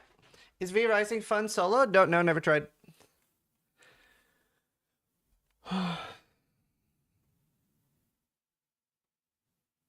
Very stupid. Point of EA is to build hype. Games are usually free during early access, then they go paid, and not the opposite. That's not true. I can't even remember when there was a last free early access.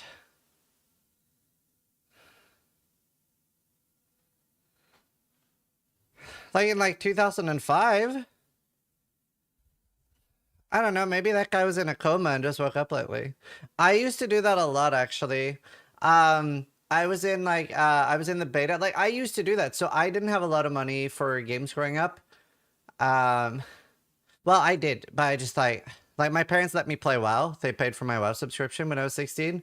But before that, like, they didn't want to like really pay for games, so I would enter betas a lot because betas were free. So I entered. There was one game called Risk Your Life. There was one called Rhizome Online. There were like loads of MMOs. I would enter Rhizome. Rhizome, Risk Your Life. There's another one. I don't know. I would like keep entering like loads of betas. I actually, during early access, I found a dupe, where it was something while jumping and throwing an ability while casting, while banking something, and it would dupe it. And, I messaged a GM, and they sent me like a little like notice, like that they were so happy. Also, they were like, first off, how the fuck did you find that? And they were like so happy. That was really sweet. So I actually really wanted to get into game testing, but I would just like almost like ADHD gameplay, just like spam buttons a lot while jumping, but it was really cool.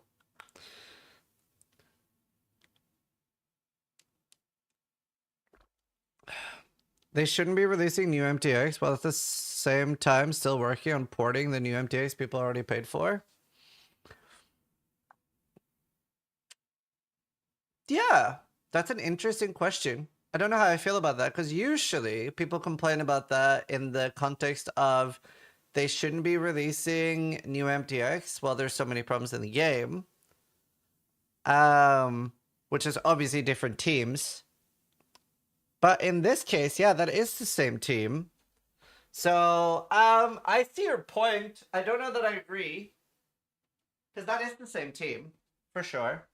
But, I don't know. Like, they need to make a lot of money, too.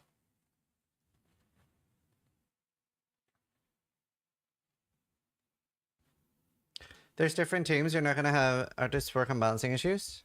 And that's just what I said. He was talking about... Weird time to say that, because it's obviously... Transferring a Path of Exile 1 MTX to Path of Exile 2 is not a balancing issue.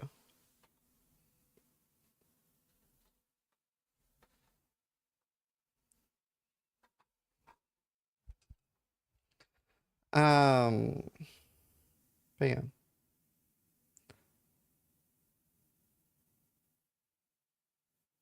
But yeah, let's continue watching.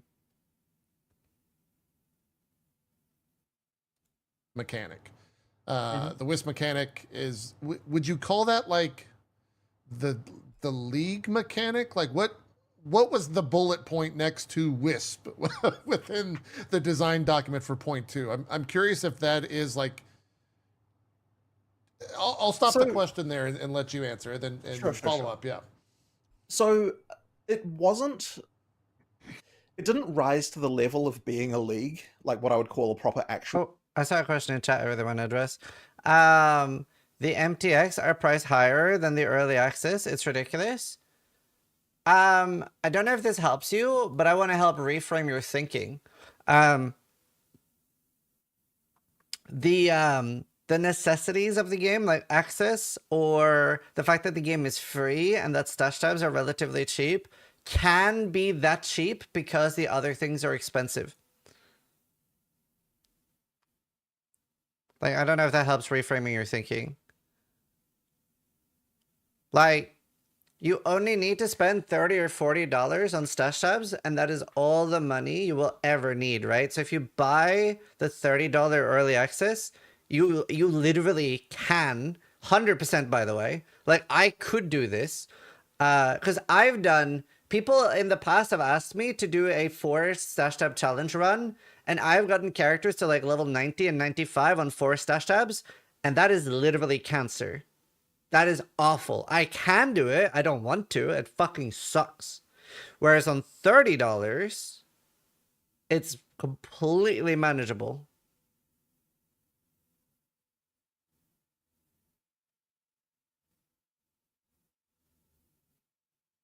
And like, I agree that even like 60 and stuff makes it better, but my view on cosmetics and the prices of cosmetics is cosmetics should be as expensive, makes the developers the most amount of money, because that's what pays for development, right? So let's say that there was a world where they would make more money if the cosmetics were like $2,000, some stupid, egregious price.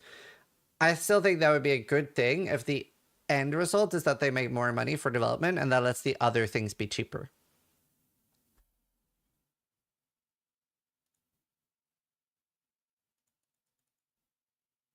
Thanks, LT. But yeah.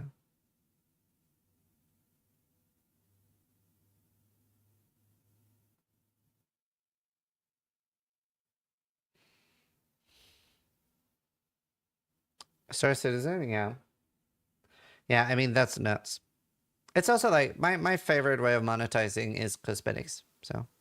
Not only that, but tabs also always go on sale. Yeah, stash tabs are on sale every 5 weeks.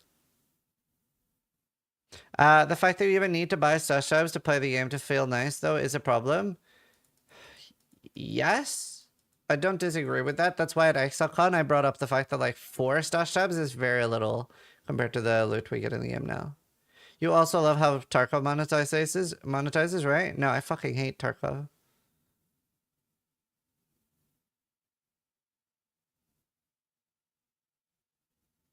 Like, I don't like how it monetizes. I didn't have a... Even their initial monetization before I fucking hated the company, where EOD was $130, that felt like a lot. But at least... I was like... I was almost on board with that. if EOD didn't have the increased stash tabs, sorry, no, like the stash tabs are fine, I guess. It's hard to criticize that. But like, sorry, if EOD didn't have like the extra like money, the grizzly, and like the extra gear, yeah, I don't know. I'm not a huge fan. And then obviously like True Believer Edition came, and then the happened. How the fuck can somebody whine about MTX being expensive when the game is free or will be free? Well, a lot of the time it's just about not thinking about things a certain way. Right? Because like when you're seeing that wings are like $30 and $50, you're thinking like, wow, do I want to have wings in Path of Exile, or do I want to play or buy Dyson Sphere Project? Or do I want a whole new game, or do I want wings? You know? So I think I don't think that's an unfair take about MTX, but like you said, you have to have it in the concept that at least for me, I look at cosmetics less as something I'm buying, and I look at it more as a way to support the devs. Like any game that I feel personally has fair monetization, especially in this day and age, I will go out of my way to use any option they have for extra monetization to support it, because I am fully aware of how much I vote with my wallet. So, as an example, there are like 6 games, including Civilization, that I have avoided buying because of advanced access, because I don't want to reward advanced access at all. Right? Like, I'm super against advanced access. So now I'm avoiding buying that, and the only thing that I know that I'm going to break that for is going to be Dune. Advanced access. It's paid early access, not the way like Baldur's Gate 3 or PoE does early access. It's when you move the actual launch to a Wednesday and you make people pay extra money to play on a Friday. Yeah, I did for Diablo 4 too.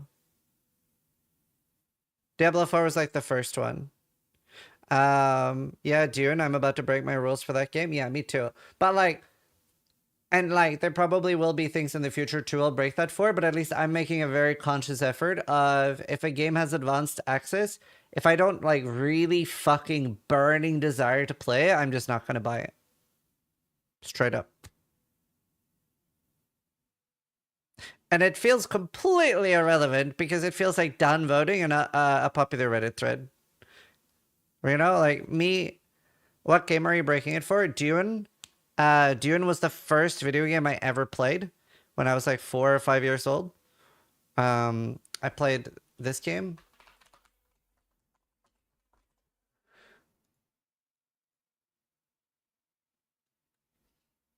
This was the first video game I ever played.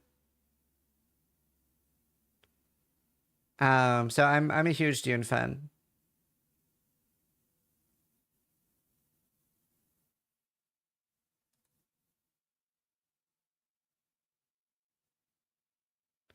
Dune 2000?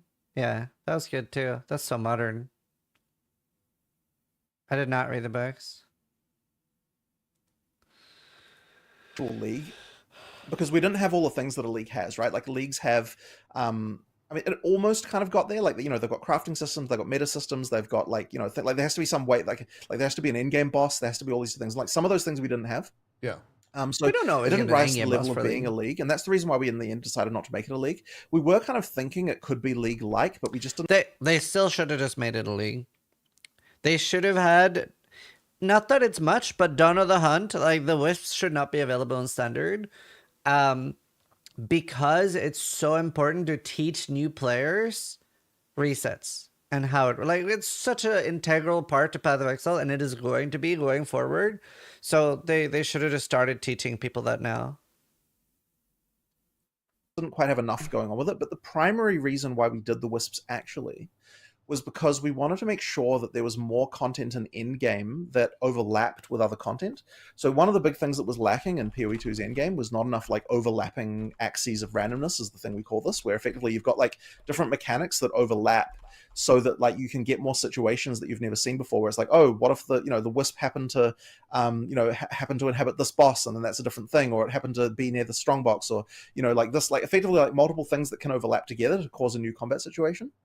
And so yeah, as I said, the reason we picked the wisps was because we wanted something that could work like that and have more content that worked like that, and that ultimately will lead to an improvement in the end game. And I think a lot that sort of, as far as the content outside of the Huntress, it was that sort of stuff that we were trying to get there, right? In order to improve, just effectively how the end game feels. So we'll probably be doing more of that over time, like when we're concentrating on that kind of more league-like mechanic. That's the stuff we'll be looking at. Yeah. So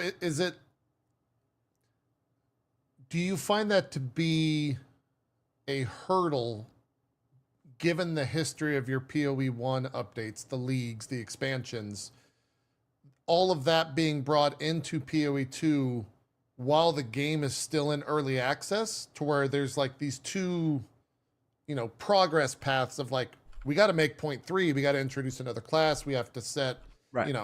PoE2 is not a finished game, but also we've set expectations because of people being brought over from PoE1 with these like expansions and these leagues.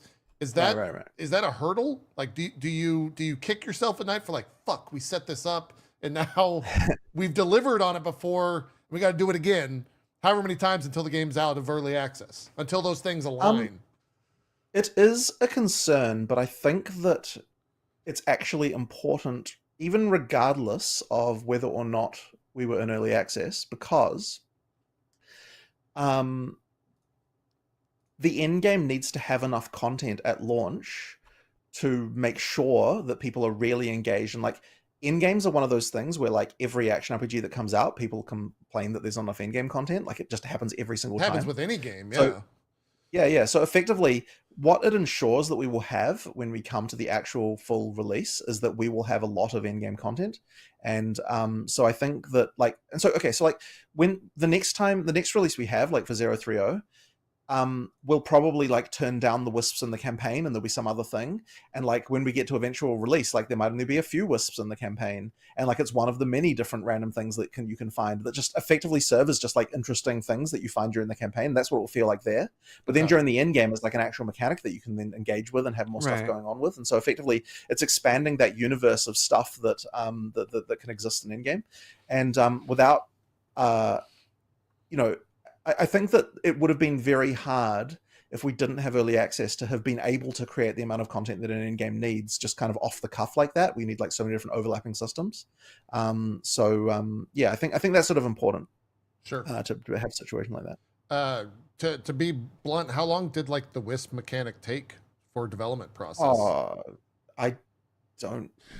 It's hard for me to even quantify, because you've kind of got like a whole team, and it's like I don't like. There's no without answering like man hours, I guess. Dude, it reminds me so much of Abyss. I actually wanted to ask if it was related. It's actually a little bit of a. I mean, it's more like the Tormented Spirits in PoE1.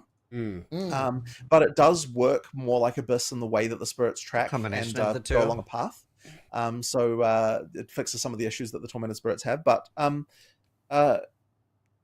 mean, I wouldn't say it took like that long, really. Like, we actually like decided to do them like not even really that early in 2.0's development. Like, it didn't really take that long. I mean, consider what we needed to actually make that happen, right? And this is one of the things is that I think we are very good at as a company, is like being able to leverage what we have. So what does it take to make Wisp? So True, I agree. I also like that's like a criticism I have never ever understood. Like, people always call it copy pasting and stuff. Like, I always thought the Act 5 to 10 rework of PoE1 added so much to the game, and it was able to reuse assets.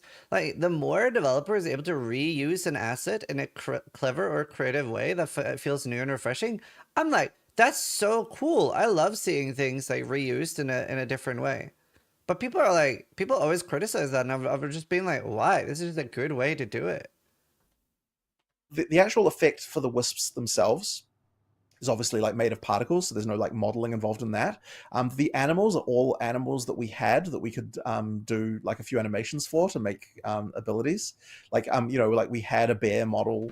Sorry, I really need to do something in chat. It's a scam to be in early access and it kills games. I mean, I see why you feel that way, but you're sort of conflating it a little bit.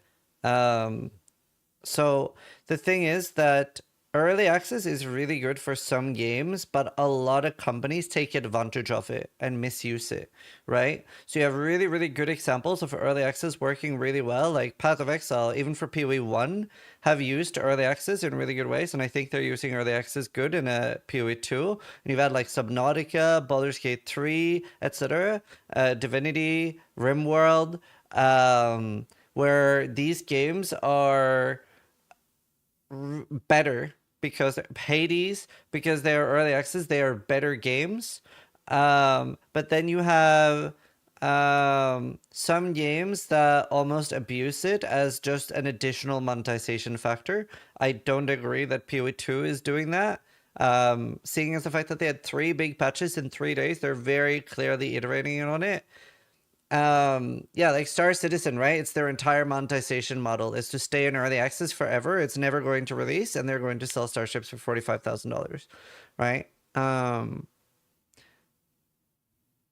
So like, yeah, there's just like, because we've had so many negative experiences with devs abusing early access, and I don't even mind necessarily things like 7 Days to Die. I mind when the games never come out and they just die and fizzle out and stop being developed. That's when I really dislike it. Right? I've had so much fun with 7 Days to Die. I can't complain. I've played like nearly 1,000 hours of it. Did you ever play Star Citizen? Okay, I mean, fuck. I really want to get through this podcast. I don't know if I should start a Star Citizen run, but I kickstarted Star Citizen in 1954. And it's still not playable. Okay? I played it one time, and the entire thing just kept crashing repeatedly. I finally got in, and then I fell through the world, and I was like, okay, fuck this.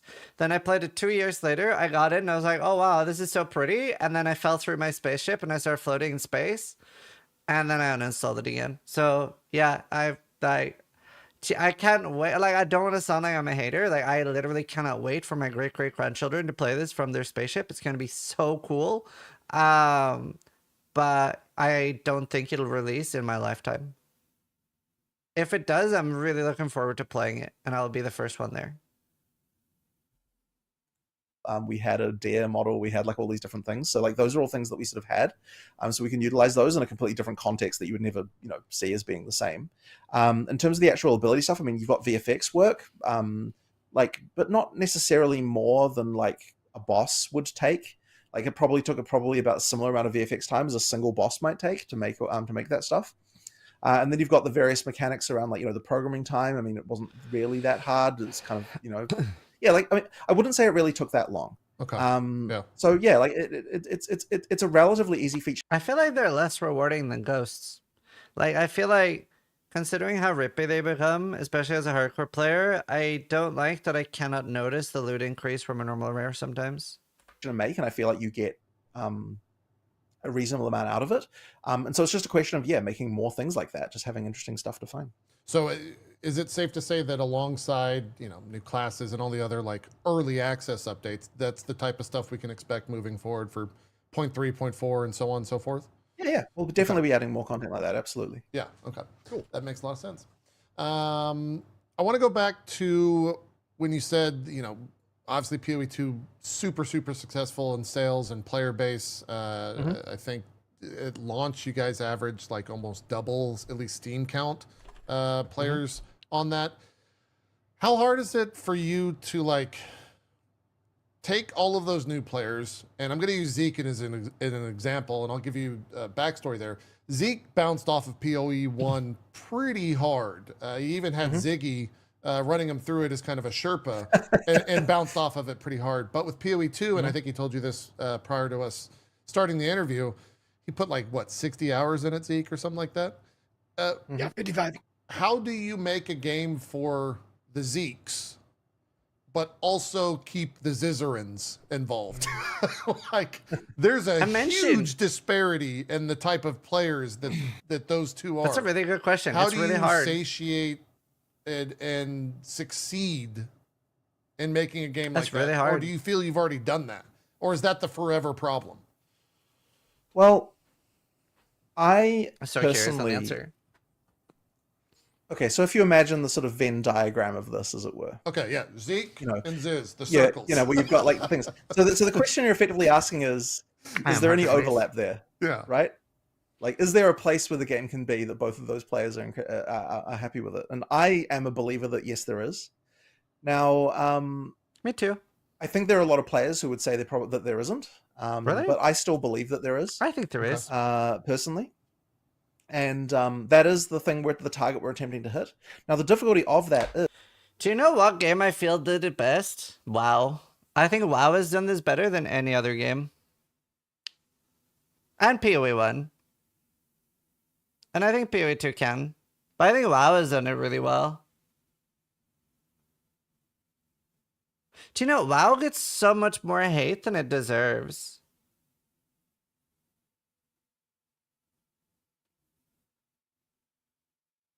PoE 1 for sure did not. No, I guess you're right. You're probably right.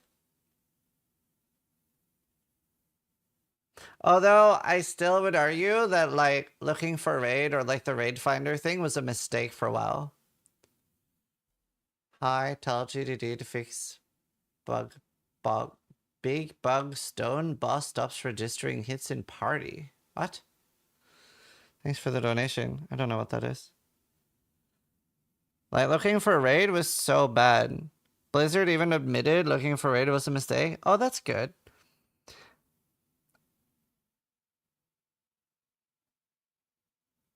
I made a joke once to my friends that I could be top DPS in a looking for a raid with my elbow, like playing with my elbow, and I managed to do that.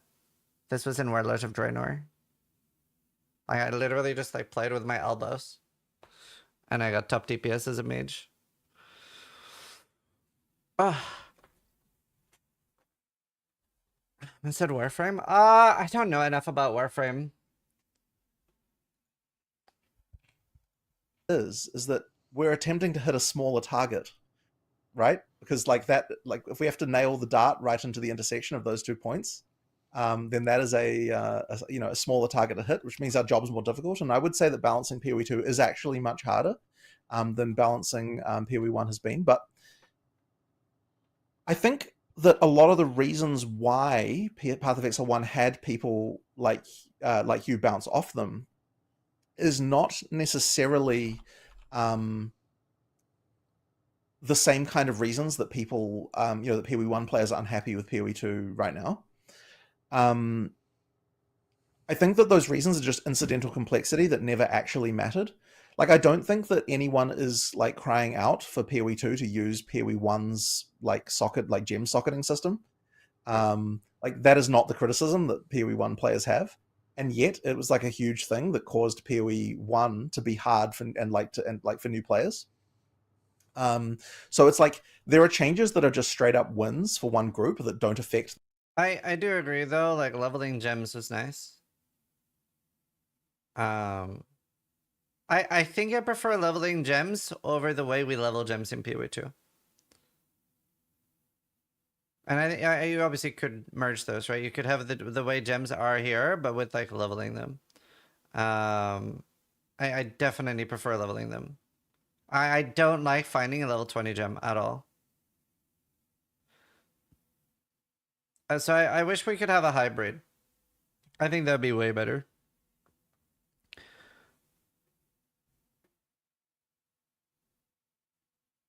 I agree. Like, to be fair though, there are so many upsides to this way. Like with switching builds and stuff. Like, so it probably is better, this system, even though I prefer a hybrid. Because like, imagine the downside if you want to switch builds, but then you have to level up a gem. But yeah. To the other group, and that's the kind of changes we're trying to make to kind of make it so that, like, you're just like things are less complicated, like are nicer to play, like those kinds of things. And so like my hope, like I really don't think that the sacrifices, if like I don't think there's many sacrifices a PoE 1 player should be having to make to play PoE 2, and I really don't think that that should even be how the PoE 1 player should look at it.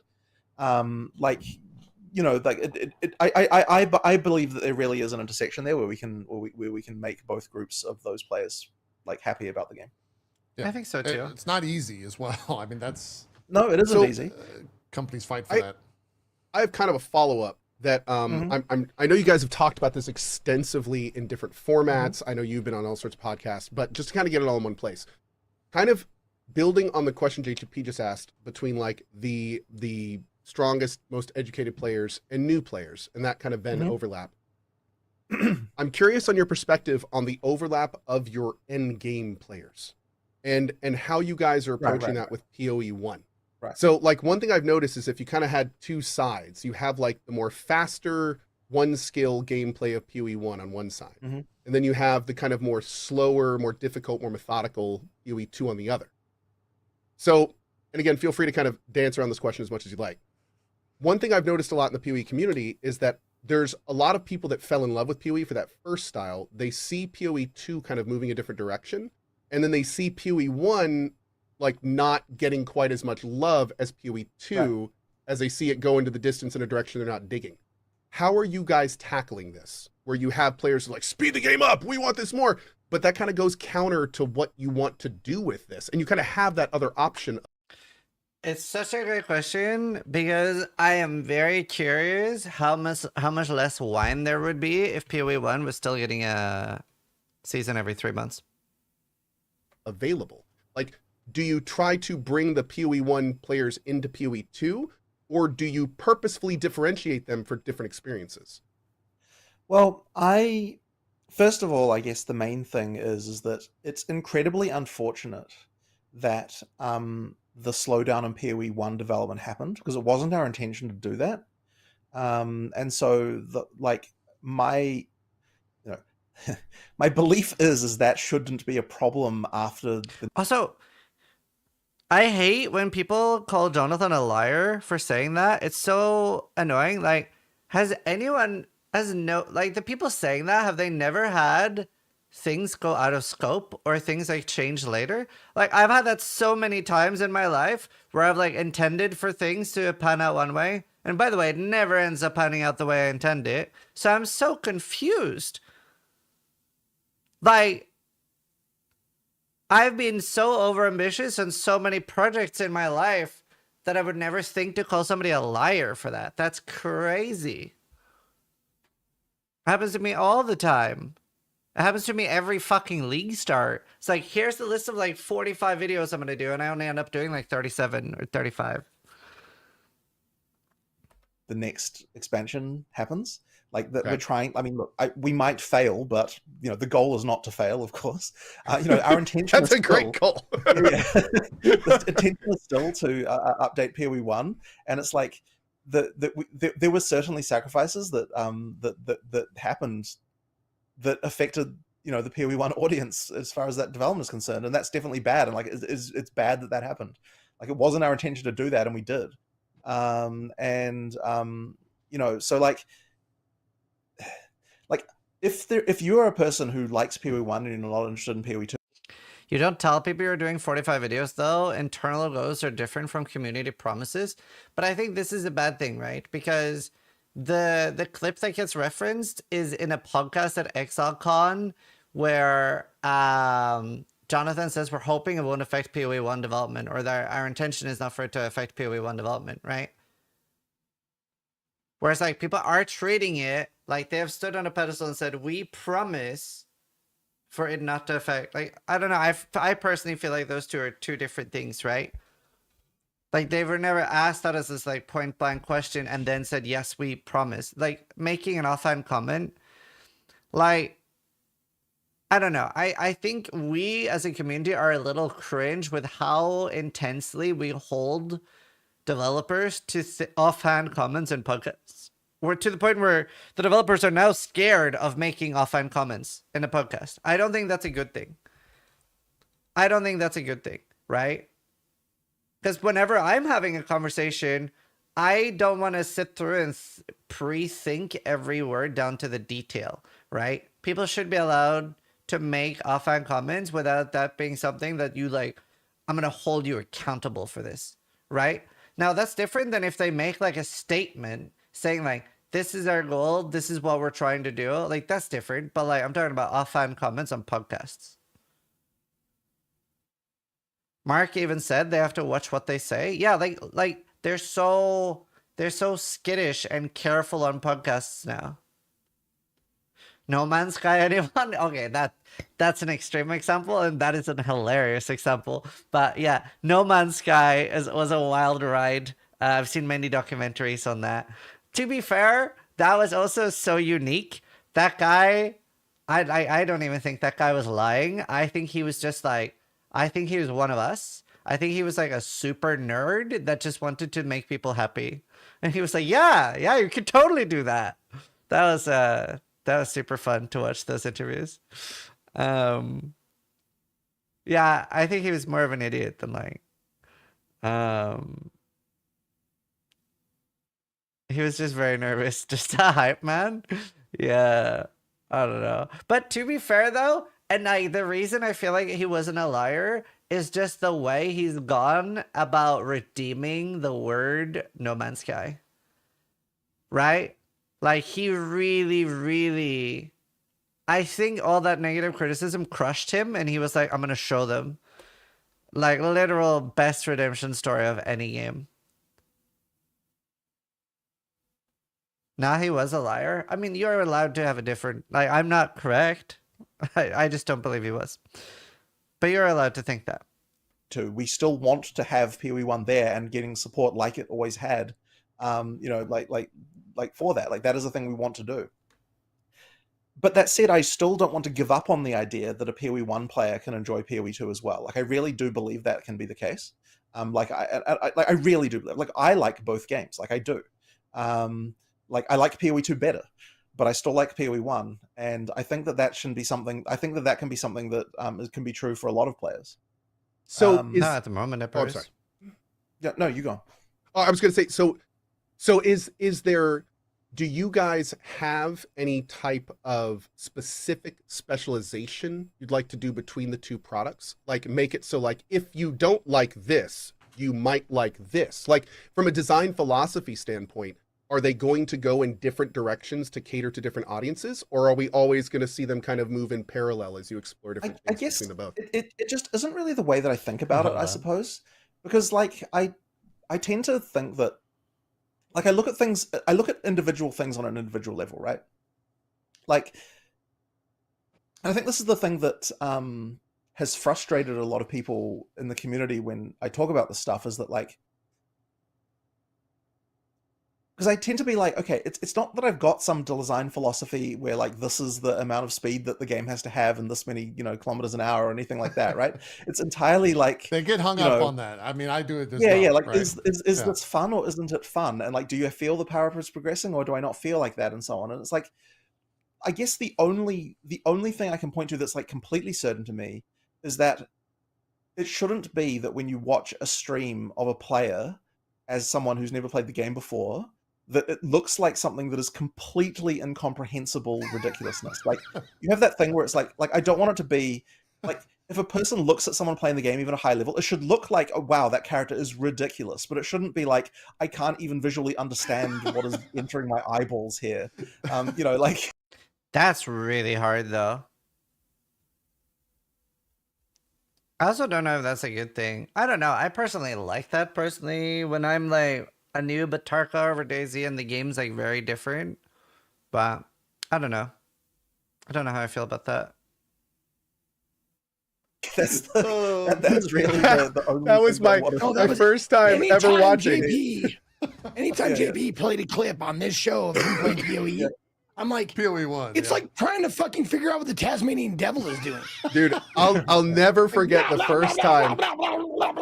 First time I saw it, 2 times. First time I saw an Endgame mapper in PoE1 that actually knew what they were doing, and the first time I saw a Flicker Strike build. were two of the most memorable PE things I've ever seen. Yeah. But no, that makes perfect sense. To be honest, you still kind of understand what's going on with the Flicker Strike build. Like, at least you kind of have an understand. Sometimes depends on how many mobs are on the screen.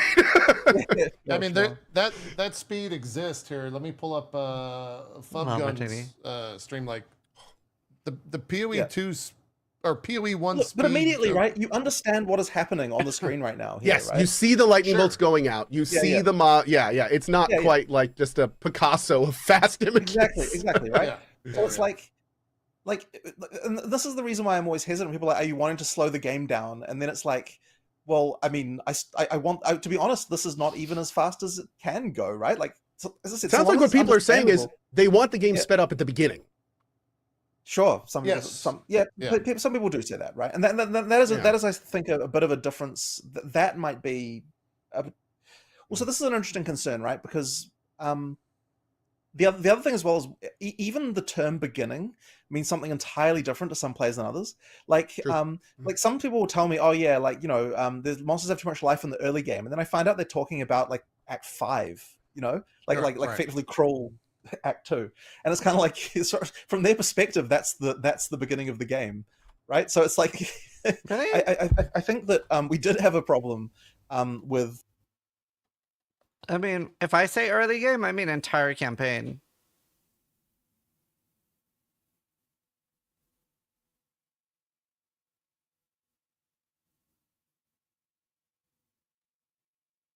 Okay, cool. We're all on the same page there.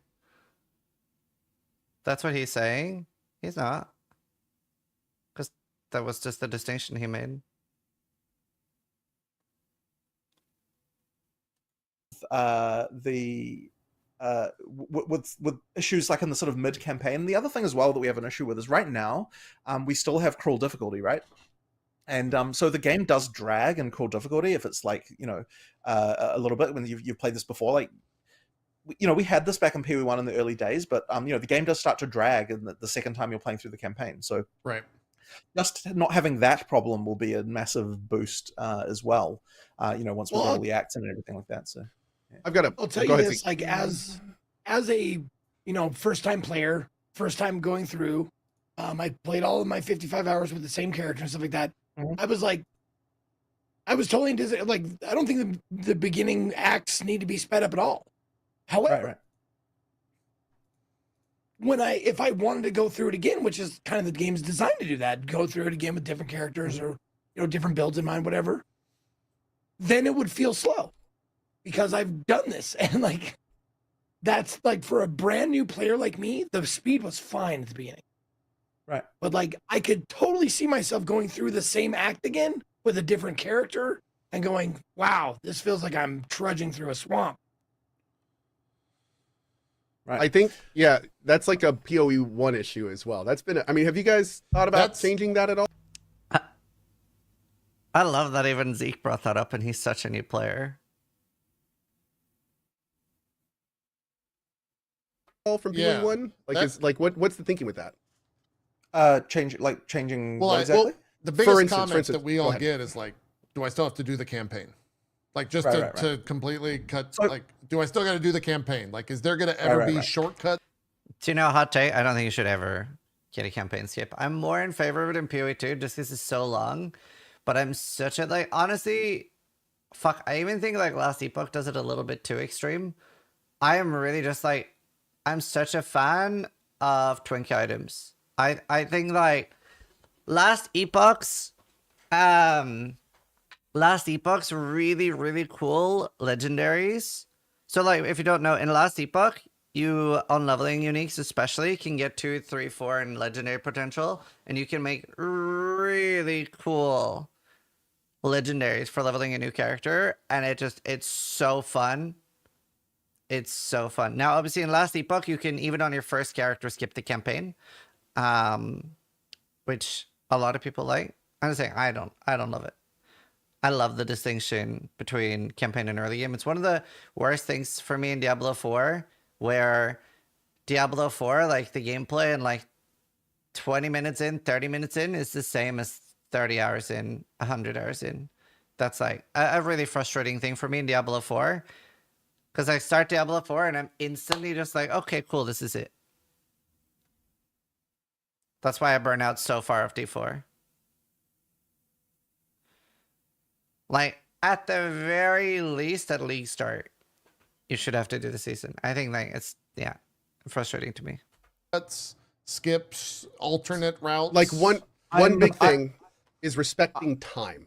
Like that's that. Like a lot of people feel that in PoE 2, it doesn't respect necessarily the time, especially compared to PoE 1, because of how much slower it is.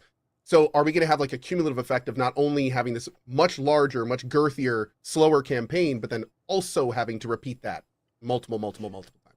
Well, okay, so I guess the part that I sort of would say about that is that at the end of the day, and this is kind of the way that I tend to think about things, is like if you're saying that you're not enjoying the campaign, then that just means the campaign needs to be better, right? Like it's just like even if it's like the 15th or 20th time they played it. Well, I understand, but on an intellectual level, it's easy to say, okay, I'm not going to enjoy playing through this again. And that might even be true with the campaign in its current state. But I am a believer in the idea that you can make something like this compelling enough that it is fun to play again. And part of the reason why it is because when we have leagues, there's a different thing going on with the campaign to kind of mean that, you know, like it changes. I'm not a huge fan of how he frames those things. I am. Is your perspective on, you know, like what things are, in an ideal league will actually affect the content that you're playing as well. Like it'll make it feel like a different play experience. And then there's also the fact that you're playing a different character class. It has a different feel. Like there are bosses where like they feel completely different. Like there are a lot of the time there'll be situations where like, okay, you know, you'll play a boss with one type of character, then you'll play it with another one. It just feels like a completely different thing. Like this boss, I just trivialized it. It was easy the first time I went through. This time I'm having, like, you know, it's like just due to the way that my character is, you know, feels very different. It's just like, this is completely wrong because we're not saying that the campaign is bad or slow on our first character. We're saying it's bad and slow on our 10th character. Like, that's the entire issue. There might just not be a good way to make the campaign good on your 10th character. There might just not be an option for that. That just might not be a fixable issue. But it's not slowing your 10th character. In PoE 2, it absolutely is because we don't have a way to move faster. We don't have quicksilvers. Like, for example, right? In PoE 1, you can use like enkindling orb on quicksilver, and you can use 77. You can literally have 230% movement speed. Whereas like in PoE 2, all you can do is you can increase your damage. You can't increase your speed. You can't do your movement abilities. It's not PoE 1 though. Yes, I'm aware that it isn't PoE 1. I'm addressing and trying to explain to you, well, most people in chat are already on the same page on this, but trying to explain what the issue most of us are having with our 10th character being slower in PoE 2. We are fully aware that it is not PoE 2. We're saying that there is not a way to improve the campaign where our 10th character is going to enjoy it. To be fair, 10% of most people at most have 10 characters. Right, yes, if the reason that you are not doing a second or third character is because it'll take you so fucking long to get through the campaign no matter what you do to that character. And that is case and point. Because that is almost everybody. It is very off-putting that the second character is not much faster than the first.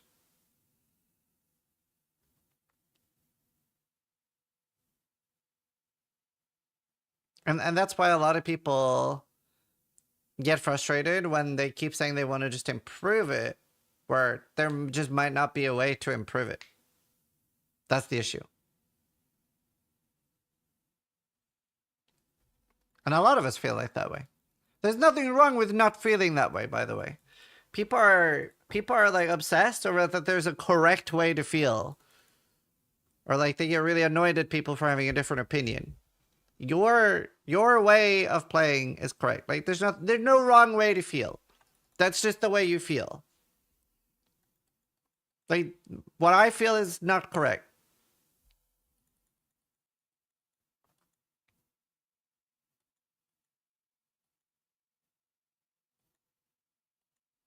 different. So I guess what I'm saying is that like it's certainly not helped by the fact that we've got 2 copies of the campaign in the game right now, because it meant that you played through it twice, you know, like the first time you played through it.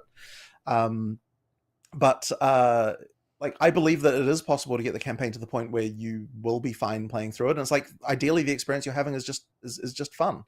And I mean, like the PoE 1 campaign, I mean, you know, like it does get stale over time eventually, but like it's still something that people play through again and again and again. And like the reason why is it's there to host the other content that we also add every time, right? Like it's there to be the place where you do all these things. And I don't know that if like, okay, if you just started level 1 in Endgame, like I'm not really sure that would be like that different really. Like, I mean, like at the end of, okay, like why are you playing a game again at all, right? There's like 3 reasons you could be doing it. One reason is to experience the new content that we've added.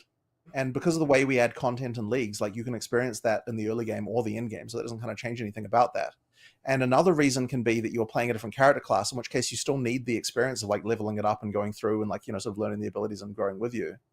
So like, I don't know that like starting in the end game would materially change that really. Like it's just a question of like, are you having fun doing the thing you're doing? Okay, so just to push back a little bit, because you have a very unique project here, and I want to understand this better. So you said you want the campaign to be engaging, but at the same time, like it's designed to be played, like it can be engaging, but anything you do starting at the end game sucks. Like starting at a level 70 character would suck. That's just bad. That'd always be bad. 20 plus times, like you're doing the same thing, hearing the same voice lines, doing the exact same pat. Like even if you're engaged, it still seems like it would just get super repetitive. And the other thing that I think no, it wouldn't. If you had a standard set of gear, no, it would. Which is interesting here is PoE is not one game. PoE is 2 distinct different games. It is the campaign and it is the end game. And a lot of people don't want to play this first one a bunch. It'll be the same feeling as logging into another person's save game of times, but they really want to play the second one a bunch of times, which means they have to slog through the first one a bunch of times to get to the part they like, which immediately changes what this one is. Here's where I think that I disagree about that, is that I don't see those as 2 separate things in the same way that I think that that you necessarily are saying there. Because ultimately, like, okay, like you said, anything that you play through 20 times can get boring, and I don't disagree with that. But then at the same time, in the end game, you're playing through the same map 20 times.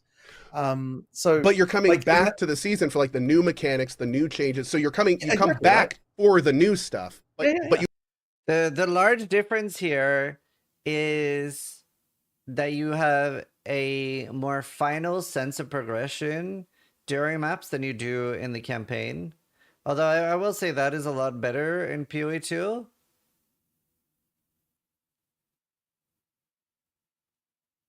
But yeah, there's a difference. People like maps more and the end game more. You only get to that stuff is also available in the campaign as well. So if you're going to make the argument that playing through the, you know, like what I'm saying is like the only difference between the campaign and the end game is the order in which you play through areas is fixed in the campaign and isn't in the end game. I think there's something here that Ko is struggling to articulate, and I think most of us would struggle to articulate, but there is a difference. Jonathan is right, but he's wrong, because there's something missing that we just can't articulate. But there is, it is there. We all know it's there. But yeah, there's something. I don't have a good way to articulate it either, but it's something, and it's there. Like that's really the like, you know, like, and okay, but the other difference being that you've got more of a mix of mechanics where you've got like you know, like different, like there's more overlapping mechanics that are happening at the same time. But I don't know that even in a context where you were like if you imagine playing the end game from level 1, I don't think you could just introduce. Do you know what's a big part of it? Is that nothing fun can erupt during the campaign. That's a big part of it. That's a big part of being powerful. Not a single cool thing can happen to you during the campaign, right? Like, even if you get a Divine Orb in Act 3, that is a shocking revelation that you got a Divine Orb in Act 3. Whereas in the end game, you can get so many cool things that can happen to you, right? You are never going to find a spear, even if you find a spear with like 70% IPD flat attack speed, you're gonna be like, yo, that's a really cool twink item. Whereas like if you're in maps and you find the jackpot outcome, you are gonna be like, oh my fucking god, let me tell my mom who doesn't care about the game. Like, yeah, the difference in dopamine is crazy.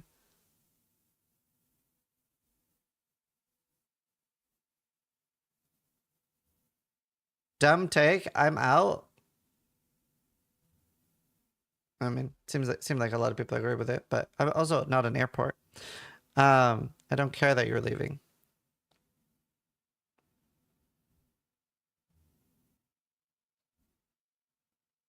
At low level? Yeah, those things can't happen at low level. Like at level 15, there is no jackpot outcome.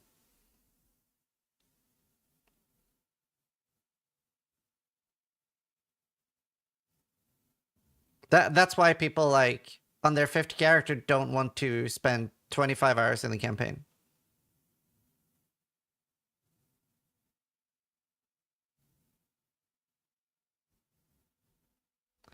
There are jewels in the Sakima trials? Sure. It's also interesting to leave because you disagree with somebody. I love talking to people I disagree with. This is so much more fun. What would the jackpot item be in PoE 1? I feel like you didn't understand anything I said, but what do you mean? Like during the endgame? Loads of things like Calandra, Mage Blood.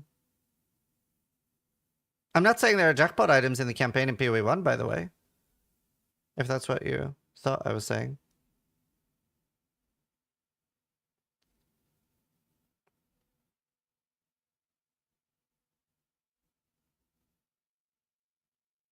Tabitha is a jackpot? No, because Tabitha isn't even a particularly good leveling item in PoE 1.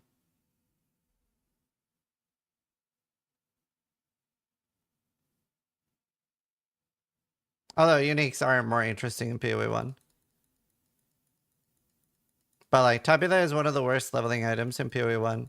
It's like noob bait. I don't even remember the last time I used the Tabitha for leveling. Highlands! Like 70 step. Which obviously you can't drop early. But, or can you? Fuck, I don't even know. Best leveling item is like 1,000 ribbons. I don't think I've used the Tabitha for leveling in the last 4 years.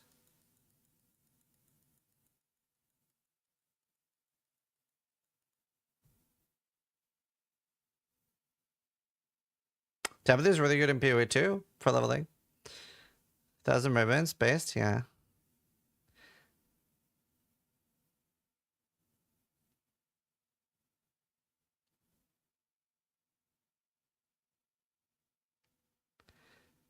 Nomic Storm? Yeah, sure. Why don't you want to use half your mana to kill 5 white monsters? Yeah. They need to add Tabitha to PoE 2.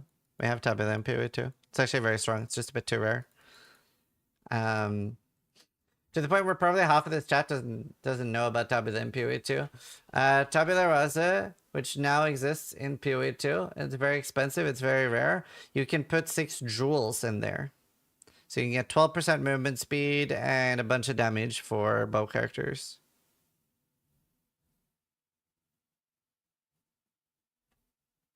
Probably I only found out about it today myself, so I don't think he can get +1 socket.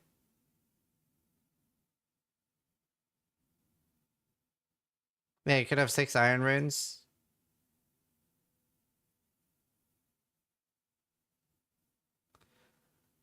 But yeah. Yeah, you can have jewels in there.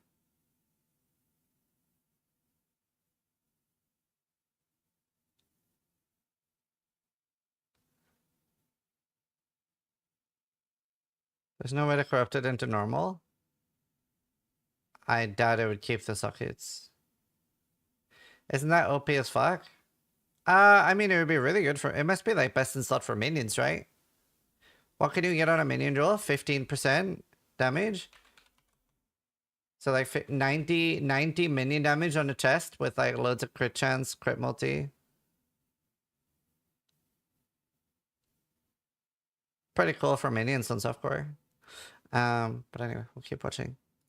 Produce every single thing like right at the very beginning of that either, right? Like you have to have on some No, level. you would, I mean, like we were talking about earlier, you'd have to have that character growth, right? Yeah. But I mean, Sure. it seems like there would be some kind of middle ground for like you do the campaign once per patch or league, and then your second campaign is like shorter, or maybe you have all the exits already marked on your map before you get within there. a league, effectively. Yeah, so within a league. So like every time you do a new character, like the campaign vicariously gets like shorter and shorter and shorter, not necessarily in due to content, but the player's ability to get through it. But like like one thing, for instance, is like, you know, players have contests and how fast they can get through the campaign to get to where they get. It's like that World of Warcraft episode in South Park where they spend, you know, 40 weeks leveling up to get to the real game, which is the end game. So it just seems like for players that are in that perspective, it seems like there should be an option. I don't know if that makes sense. Well, one of the things as far as like multiple playthroughs of within a single league is that I think that players are maybe not happy enough with the level of like of like power leveling items that they're getting, because like the theory is that you play through the campaign once, you go to Endgame, you've got a bunch, like you get a bunch of items, and now your second playthrough is way easier because you've got a bunch of items that you got from before, and so I mean that should more than double the speed that you're going through the campaign, like very easily. If so you're like, good enough of a player to know to save that stuff. But yes, right, yes, absolutely. Yeah. But even just having currency in your stash, like, and just buying things on trade, That's true. Like as you level up is also going to get you a crazily different experience than what you'd have the first time through. Just because you've got all that currency that you got, and like you're definitely saving the currency at the very least. So it's like that should theoretically make that work. And so if that's like, to the extent that that's not the case, like we might need to improve things there. Like I know a lot of people are saying that like some of the level, like, there's like various reasons why like leveling uniques aren't good enough and that kind of stuff, or like, a lot of unique options and that kind of thing. Like that's the kind of stuff that can help a lot there, I think. So and that also can be another type of experience that's also fun to have, like, because that is your experience of just completely obliterating everything as you go through, like, using these ultra powerful items. And so that is also an experience we want players to have too. Like that's the kind of thing that ideally is the solution to that. Okay, appreciate it. All right. Thank you for answering these questions so just transparently and candidly. I really appreciate it. No problem. Yeah, I both this and not necessarily a question I have, but last week's interview that you did with Zizaran. If you guys haven't watched that in the audience, definitely go check it out. It was a bit heated at times, and I think it was, you made and I feel bad about comment that, to because, but I still think it was a fantastic conversation, and the changes that came from that, whether they were directly responsible, whether the podcast was directly responsible for that, for the patch. I'm glad that whole conversation happened. That was great. Yeah, it was certainly responsible for some of them, because at the end of the day, like, we do need people to bring specific things to our attention. Basically, like, that was just useful because, and it's also always easier when you're talking one-on-one with someone, because then you can ask questions about like, okay, well, what's actually happening specifically here and that kind of stuff. Like, that's always important. It's similar to that example earlier that I had where, like with the specific monsters, they had specific problems where it's like, okay, Sis was really unprofessional. Was I? I was trying to be very professional. I don't know what I did that was very unprofessional. People are like, monsters are too fast, and it's like, okay, but what monsters is the question, right? We have to find out what what the specific issues are. So, It's all of them, minus 20 across the board. That's the thing, right? That's what a player will say. That's what a player will say, and it's like It's not an answer. That's why it becomes difficult. Yeah. Honestly, the issue that I had. You didn't even say thank you. Yes, I did. I did. I said thank you several times. You didn't wear a suit? What? I don't like wearing suits. I was so confused. It's a meme? Oh, okay. I was like, what? Thank you for the gifted subs. You missed my question? No, I didn't miss your question. I even read it out. I'm literally making a video. And I have no idea what you're talking about stuff. Stone boss getting hits to him, 5 players, party bug. Tell him to remove Act 4, 5, and 6 and add Waystone 20. I have to repeat, so stupid. Stop donating money. Just watch. So this doesn't get real life memes? Yeah. Yeah, just post it on the bug report for him. I'm not a developer. I don't work for the game. When I was doing that interview, and like part of the thing that, you know, obviously I was like low on sleep, and there was like a few other various compelling It was a things as week. well, but Like you know, it was an interesting week. It was a week. Yeah. But one of the things that was happening that I really need to take care of when I'm discussing this stuff is like, you don't, like, if someone says like you should make all the monsters slower. Oh no, I think the specific thing there, like as an example, was like, okay, like I don't remember the exact wording of the question, but it was something like, you know, there shouldn't be any monsters faster than the player, effectively. Like that was the thing. And like what I did was I launched into defending that, rather than just talking about the fact that, okay, we are actually looking into a bunch of monster speed issues, and we are actually like, you know, going through all this stuff, and it's like, that's the answer that would have actually been much more like what the players wanted to hear, if you know what I mean, Right. rather than like, let's have a philosophical discussion about why it's important that some monsters can be faster than the player sometimes. So like that's the kind of thing that Different answers like, for different audiences. exactly. For sure.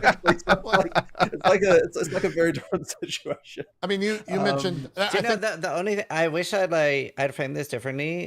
Maybe I shouldn't have, but like maybe I did frame it correctly. But like when they were saying that, like if monsters are slower than you just avoid combat. Like that's not the case, right? Because like we want to kill them, and in PoE1 we are faster than monsters a lot of the time, and I still engage with them. I still want to kill them. I still want to farm them. So I'm glad they did revisit a lot of the speeds. I think that It's like we would never. It's an RPG. We would never want to avoid combat. Well, I didn't say the PoE1 thing. goes both ways, right? Because you mentioned like players screaming X needs to be fixed, but not the specifics of what X is. I think as someone who's talked to a lot of developers over a myriad of different games, it's one thing that we have to get better at is just like actually honing in on what the problem is or what we think the problem is to be able to identify that. I don't know. I mean, your job is not to be a game developer, right? That's our Right. job. That's So, very true. But we could, you know, we could like, try to like, be better at it because I suck It's at it. our job to yell at you for your poor decisions. I suck That's what our job is. Yeah. The thing is, but what I will say is that like, but on the other hand, if you're in our QA department, now it is your job to actually get specific about individual things, right? Yeah. So like that's one of those things that I think it goes both ways. Also though. one of those things that when people enter QA, they have to learn about like that kind of stuff. It's like it's not enough to just say like monsters are too fast. You actually have to say, well, like what monster were you fighting? Like what was the exact situation? You know what I mean? Yeah. Basically, everyone just needs to stream, and then when anyone dies, you need to take the last 10 seconds, and we can just submit that. Just have a little submit button next to. Instead of a death recap, we'll submit a video. There you go. So you guys have all the information. Closing in on 15 minutes left. I kind of have some sort of rapid fire stuff. Cool. I joked about death recap there. Is there ever going to be any sort of death recap system in PoE 2?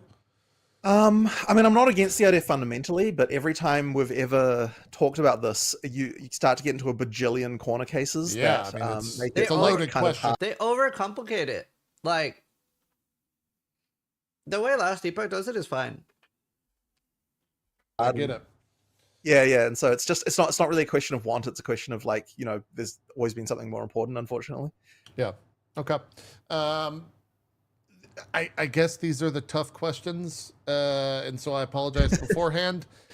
Community loves to speculate, and I guess so do I. With that said, can you talk about Chris Wilson and kind of where he's been? There's not really been any official statement anywhere from GGG about that. I think we've had a couple things like third party, a fourth party, but is there anything official you could say where Chris has been? They've already talked about this on a different podcast.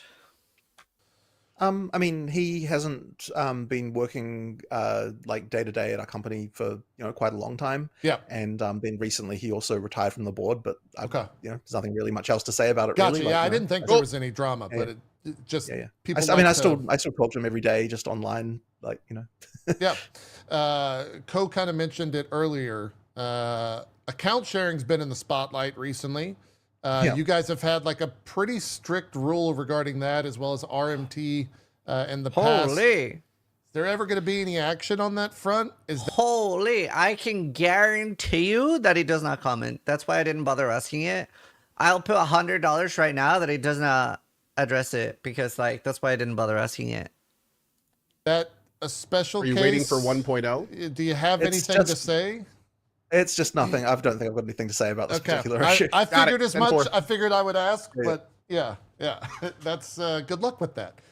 Will you personally be banning No, just kidding.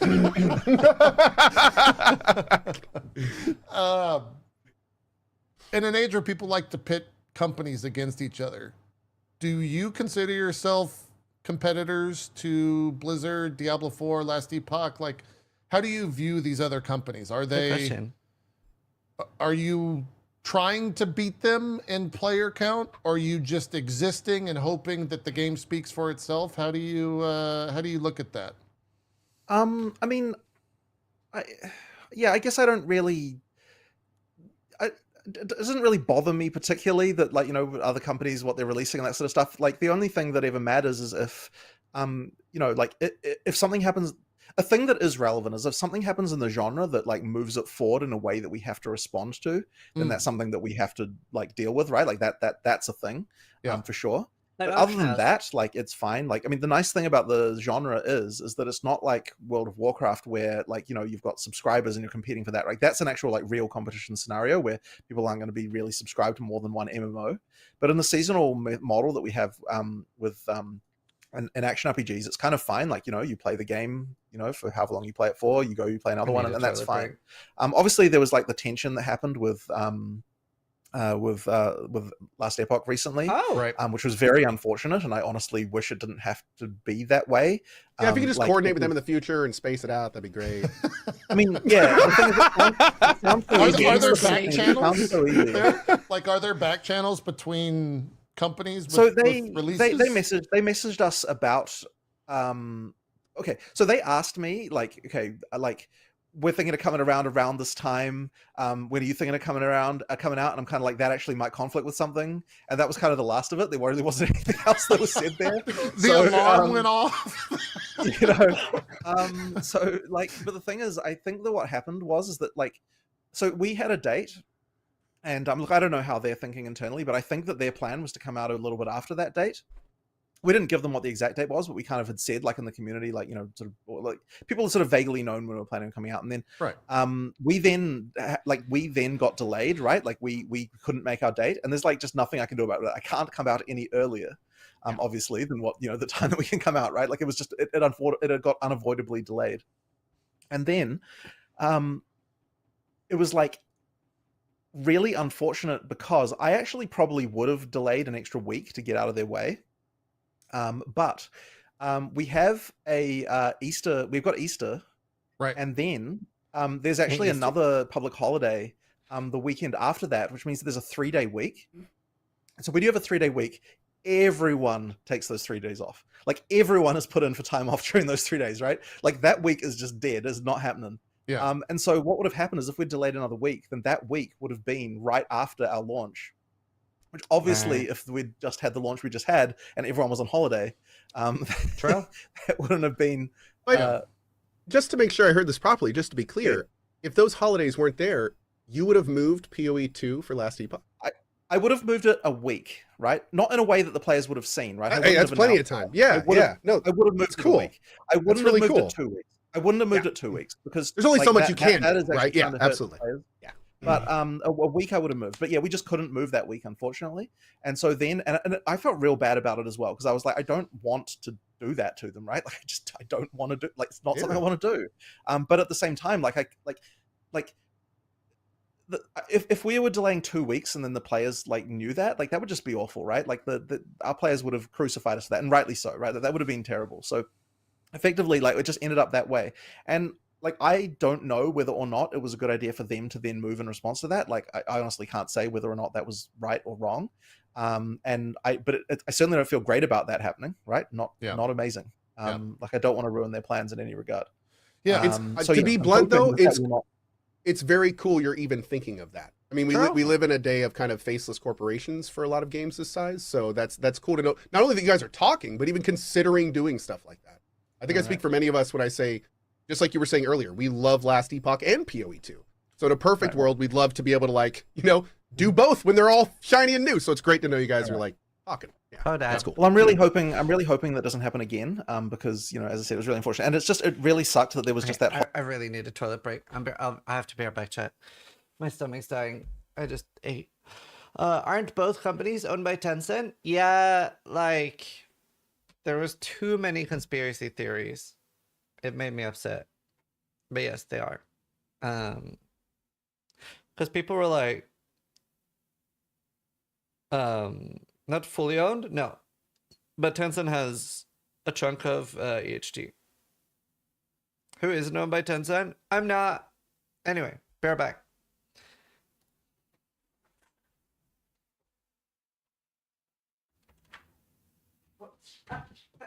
Bad kitty. Okay, fine, you can be in here.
I'm back.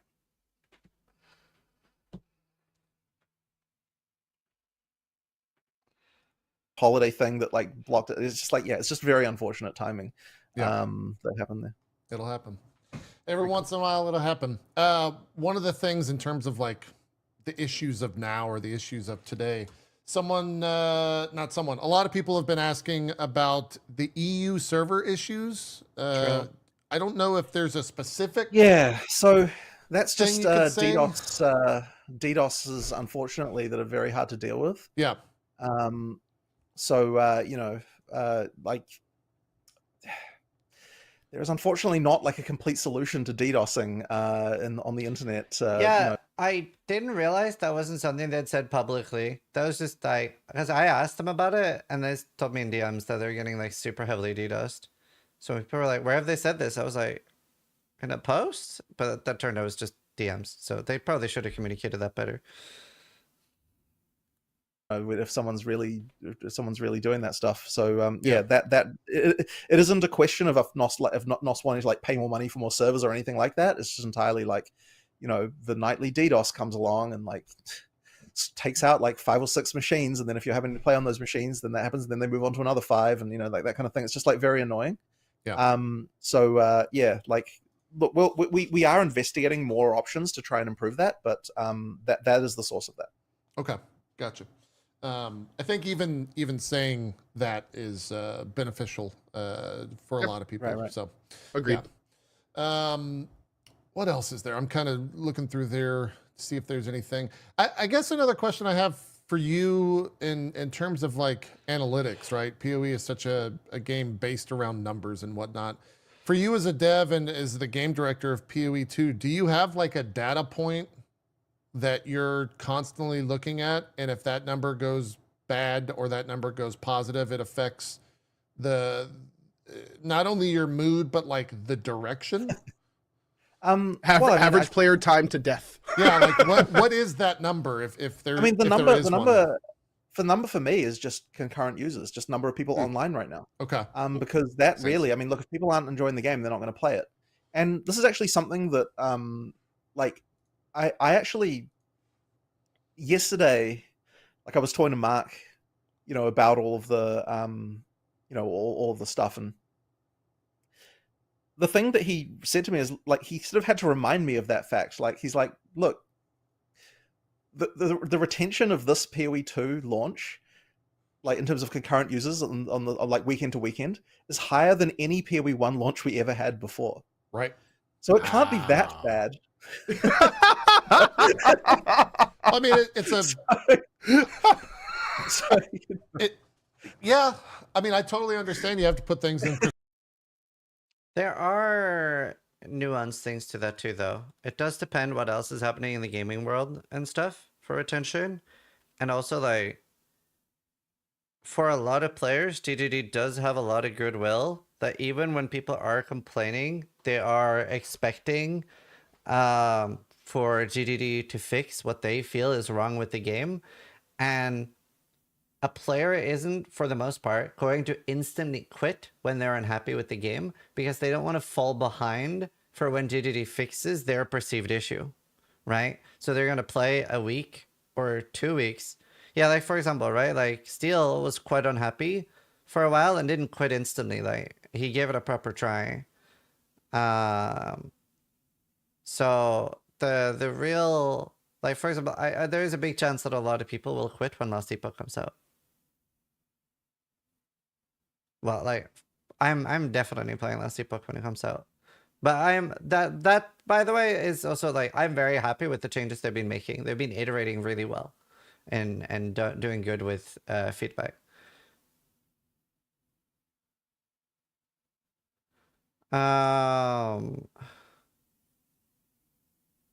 Then why do people quit earlier in PoE 1? They've played it more. Like a lot of people have 5, 10, 15, 20,000 hours in PoE 1. PoE 2 is more new and fresh. It's easier to enjoy.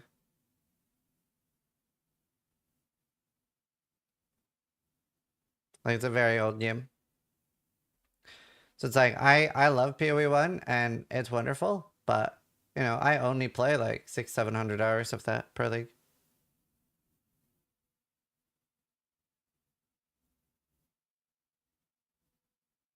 Yeah, Maxroll's good.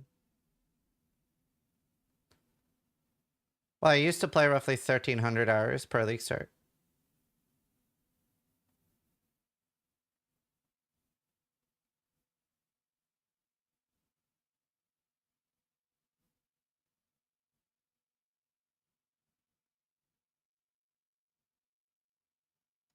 Perspective, right? Like Still when saying the it, internet's shouting at you to fix a myriad of issues, if there's a data point you can look at, they're still playing. Right. Yeah, yeah. So They might be mad, but they're still there. Yeah.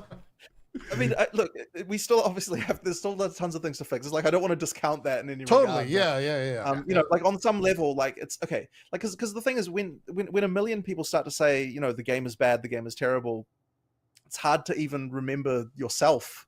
You know, that there's actually a game there that is good, even though there may be problems. You know, so just seeing that and reminding myself of the fact that there are actually a lot of people playing the game. Is you know, I think it was certainly important for me to kind of, you know, be like, yeah, you know what, like, sure, the benefit we're getting from all the people yelling is that we know that we need to fix stuff, but we still have a game that people are enjoying, and that is a and that is a good thing. Sure. Do you know, it annoyed me so much on day one, because like the thing is, right, I've obviously had a lot of issues with this patch. But it annoyed me so much on day one that, like, at 5 a.m. on launch day, people were like, look at the player numbers. Like, the game is dying. And I'm like, people are going to sleep, you moron. Because it's like, when people, which, by the way, they're probably on, like, the same side that I'm on. But when people on what is, like, the perceived my side are making that dumb arguments, it devalues everything on our side. It's so dumb.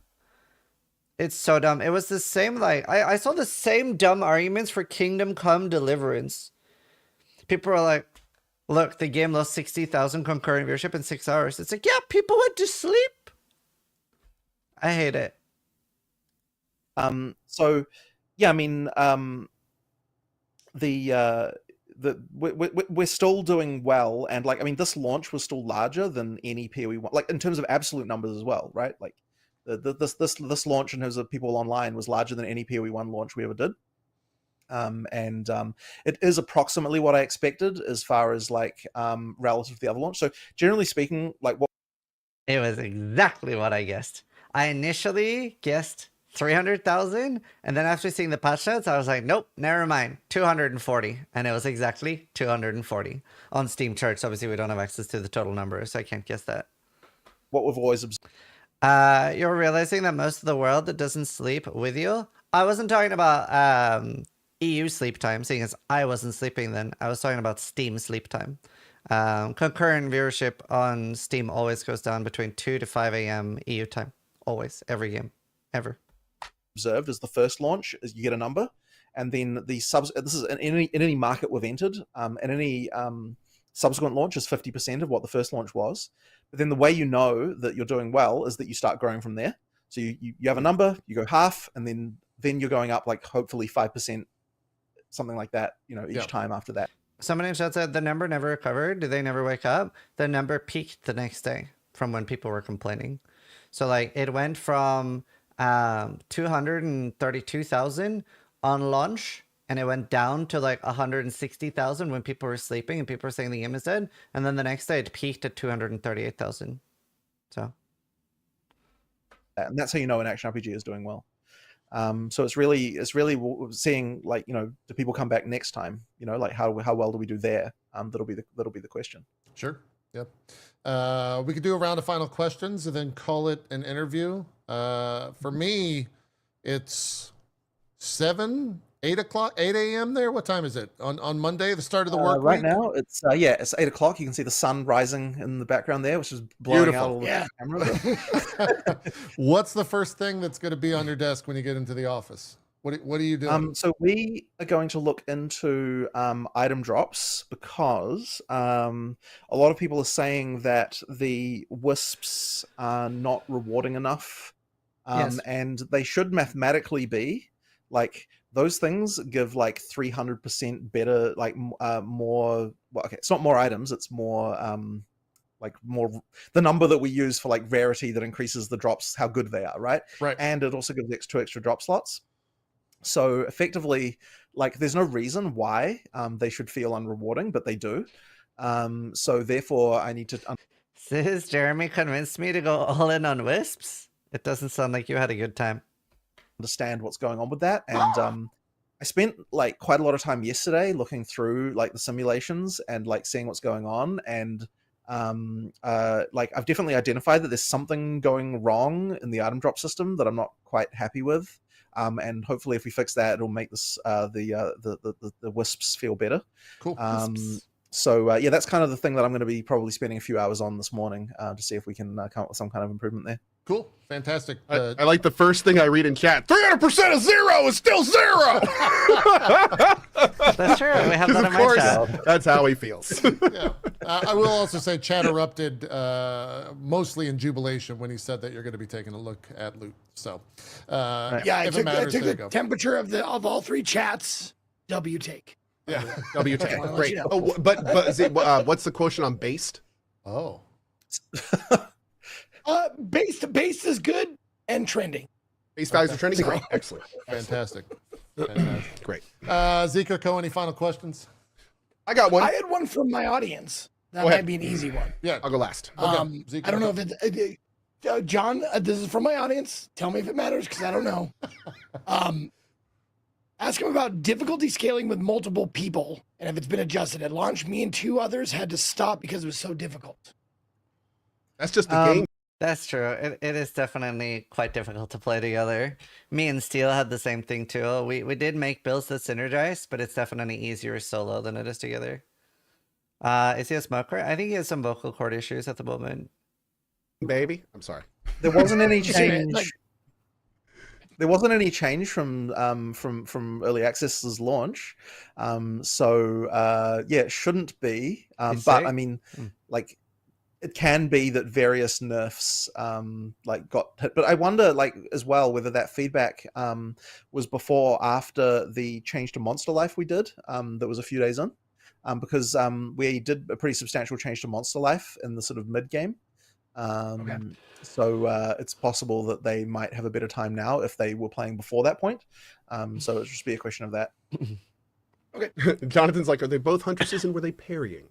Yeah, well, I mean, that's the thing, right? Hard for me to say without knowing more specifics about exactly what class and exactly what stuff, right?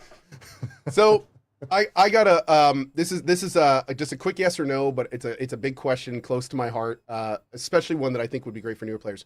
Any plans to ever have it so I can open up my passive tree and see like import builds or overlay classes over it?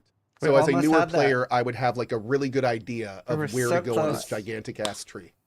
So this is a thing, and I'm trying to remember. Okay, so we made this feature a while ago, and I can't even remember whether or not we enabled it. You did on the test server. Even I don't even know if it's live. We actually did make a feature where you could get a build file from. I think it's probably not live then. Probably if Yeah, I've never heard of this. We've never heard of that it. sounds Yeah. cool. So the idea was that you could download a build file and then We had and it for set that PoE1 as on your the thing, and test then server. highlight all the nodes of that build. That's exactly what I'm talking about. Yeah, that'd be Yeah, amazing. And then you could make like some pre-default ones for new players that are just like super basic but get you. Well, going here's the and, like, thing. That's the part that I don't want to do because I don't want to. I've suggested that so many times. So the reason why I'm fine with the build thing where you where you go to a build guide and then you just download the file is that you're not telling the player how to play. Yeah, exactly, right? So effectively, like at that point, they've already decided they want to follow someone's guide.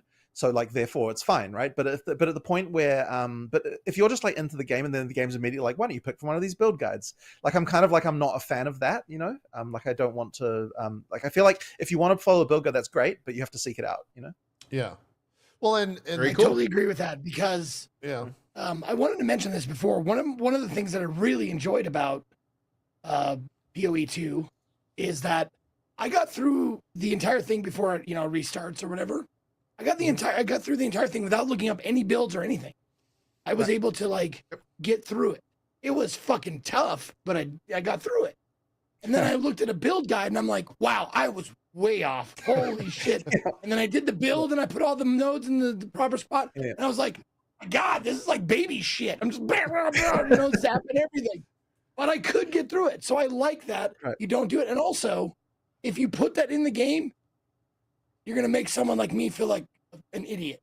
Like I'll start putting things in nodes, and then I'll go like, "What do you suggest?" And like, God damn it.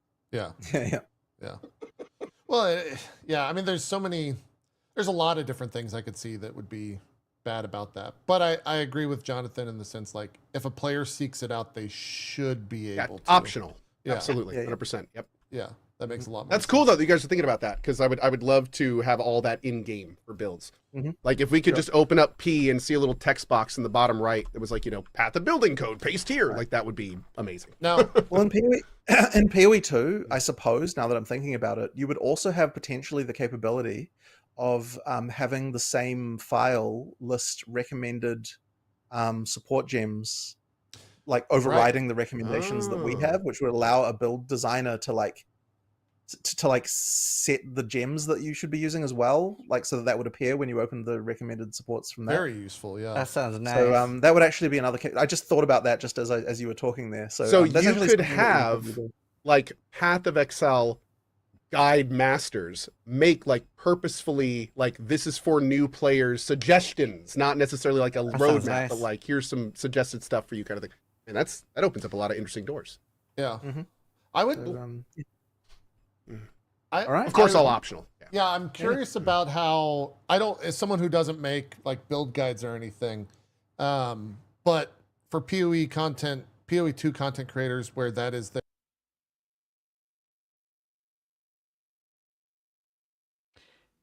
Did Cole Carnage just keybind open map to 1? But for PoE content.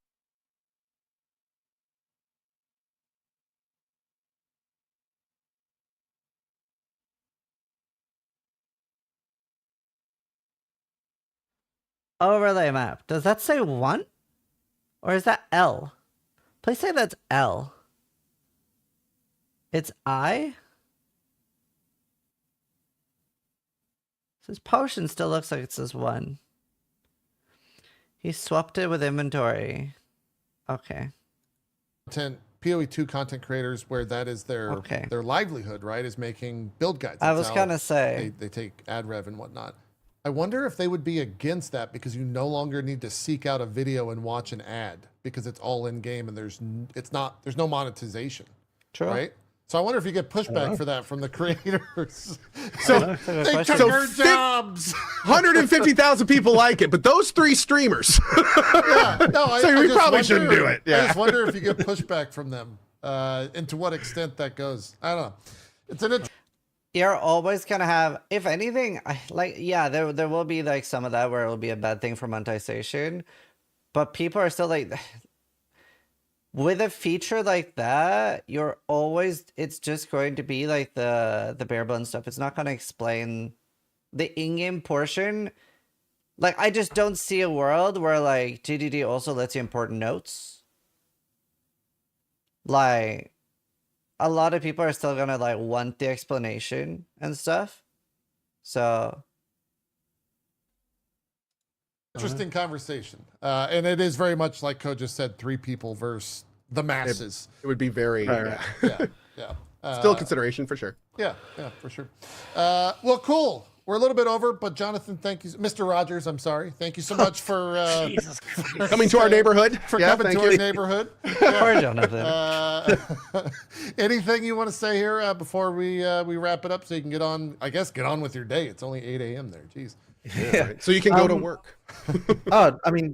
Just like, it was really nice chatting to you guys. Like I had a fun time and, I'll go in, we'll start working on stuff and hopefully, like people will like the changes we're making. I guess that's the main thing, right? Yeah. Yeah. Fantastic. We're going to do shout outs here for Zeke, Co, and I. But Jonathan, feel free to go on about your day. We really appreciate it. We're going to shift over to this, and we'll see you next time. Thank you so much, Jonathan. Yeah, you're welcome very much on for the having show me. whenever. Thanks, Jonathan. We'd love It's to have awesome. you on. Let's do some shout outs and wrap up the show. Co and Zeke. Zeke, please begin. Zeke. Yo, what's up, everybody? My name is Ezekiel the Third. You can That's find me really at good. or / Ezekiel_III on Twitch, Twitter, and YouTube. Ezekiel the Third, all spelled out on Instagram and TikTok. Thank you, Jonathan Rogers, for joining us today, talking about PoE2 and putting up with my loud, spitting, sputtering questions. You're very He's a voice actor, and he's like preparing for a role where he's an old man right now. I'm just kidding. He's got some throat issues. gracious, nice. so thank you. Thank you to Co and JP also for being my co-host every week. You can find me at I sounded streaming like that every day a at few 1 months p.m. ago. Eastern, 10 a.m. Pacific.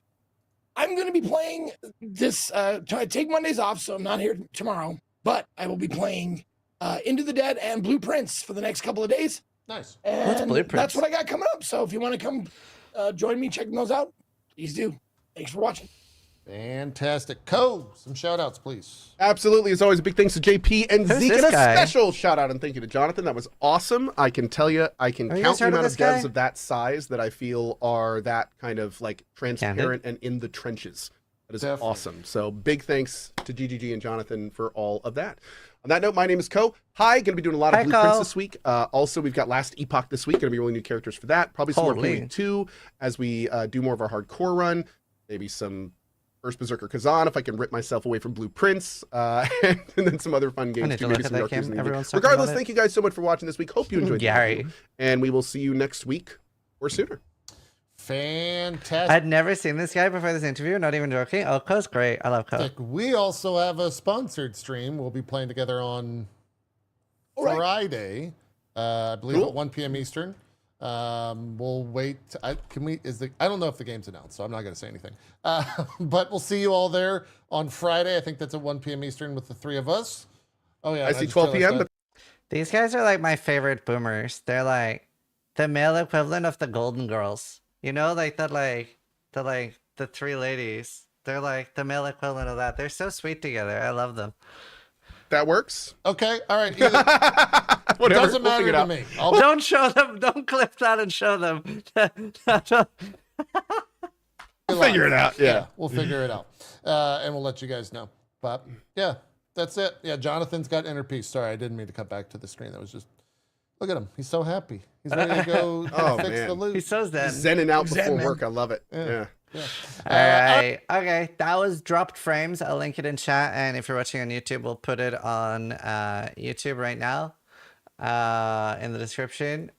But that was really good. I really enjoyed that podcast. It's also why I really like different podcasts, because you get like a different vibe and different info from different people. So it was nice. It was a lot of good questions and from like a different audience. Aren't they your age? Yeah, they are.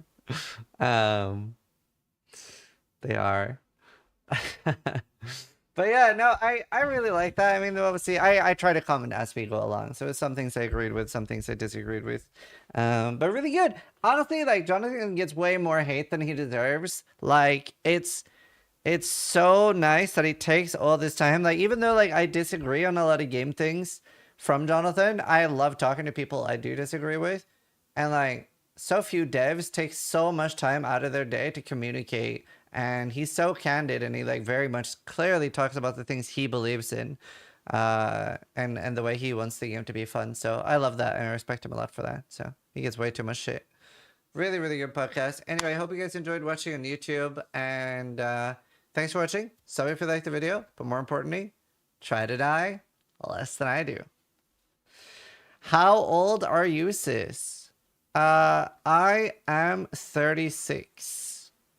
Mentally 20, physically 80.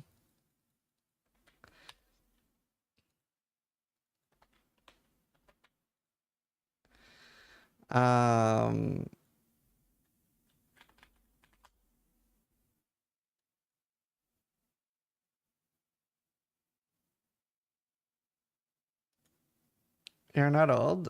No. We did this yesterday. we went to prison yesterday, so that was fun. Me and Steele, our girlfriends conspired together and they bought us prison t-shirts and handcuffs. They blindfolded us, put us in the car, and then drove us somewhere. And it was Prison Island. I already knew about it, but they blindfolded me anyway. And I was like, do I really need to be blindfolded when I know where we're going? And they're like, yeah, it's part of the experience. I was like, okay. Are you standing on your toes? No? Then it'd be like 6 foot. I wonder if there's any like videos or anything of Prison Island. It's really cool. So there's like, it's so cool. Let me whip out Paint. So it's basically like this. And then like all of these are rooms. And there are like 34 rooms with puzzles and challenges. It's so cool. And they're all like 2 to 4 minute games. Me and Steele did this. My wife has a video of it. So you need to like balance on each other and get all the way to the end. And you have to like I can probably show a video of this later, but you have to go all the way to the end, and then you have to both pull the lever and hold on. And and you can't touch the floor, and I actually fell. So I'm like, I fell. But I held on. I hurt my hands pretty bad. Are you losing honor if you can't do the rooms? So you can just try it again, but there's a time limit. So you get to try as many times as you want to per room. Like this one, for example, you have to step on green circles on the floor, and if you step on red circles, you lose points. And then we were the highest score of the entire month. And there's like a lot of like wall climbing ones. And there's like a lot of buttons and stuff like that. Some of them are like mental puzzles. Some of them are like, for example, here you have to like conduct electricity through yourself from the correct wire. So you have to find it, and you only have like a limited time to find it. But it's super fun. Very, very fun. I enjoyed it a lot. Disrespect the streamer. Also, Wolf, thank you for the sub, and Gimmick, thank you for the 11 months. Can you please explain next? Should I finish all corrupted maps? Well, so I usually look before going for the Nexus. I usually look for any of the corrupted maps being +1 because it's not a guarantee anymore. And then I'll do the +1 map and irradiate it first. But if none of them are corrupted, then I go straight for the Nexus.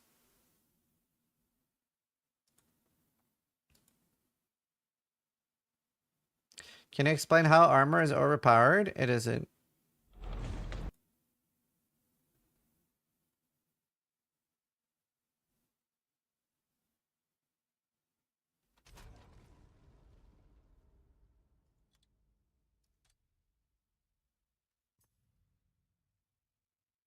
Do you lose the +1 level if you cleanse? Yes.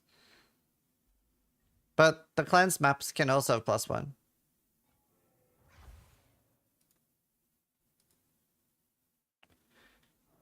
Evasion's super good. Armor's still like, armor's not dead, but it's not very good.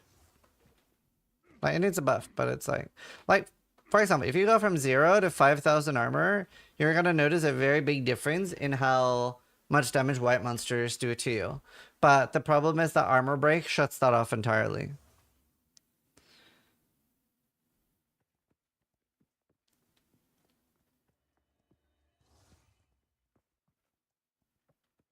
Check additional physical damage reduction. Right, you just don't understand how armor works. So when it says here that you have 40% armor physical mitigation, you don't have 40% physical armor mitigation. That's the problem. Like it could say here that you have 90% reduction, but it actually does 7% reduction. The additional one is yes, but that has nothing to do with armor. But you're correct. Like the one I have on my helmet, this is 15% reduction. This is always 15% reduction. Armor does not do that. So like, no matter if this is a 10,000 damage hit or a 30 damage hit, this is 15% reduction. Armor could be 90% when it hits you for 10 damage or 0% when it hits you for 10,000.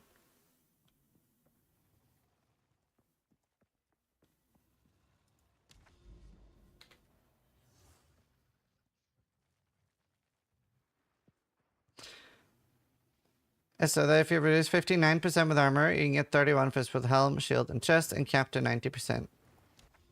And again, that is completely nullified by armor break. It's called Stygian Gargoyle.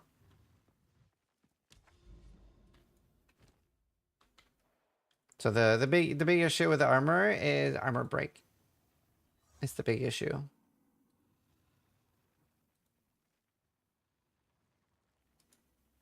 It's from Mystery Box. So armor doesn't do anything when you need it the most. Well, you need it the most for white mobs. You would want different mitigation from bosses.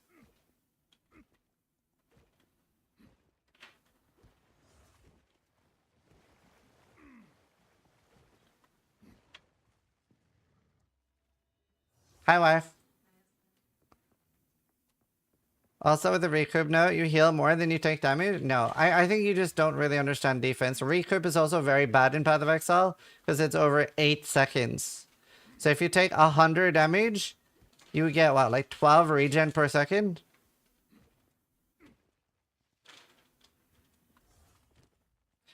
If it was over 4 seconds like PoE 1, it would be a lot better.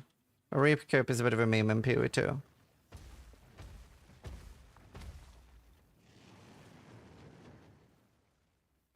Ko just saw the clip. Oh shit. Is there a reaction? I would love to see a clip of his reaction.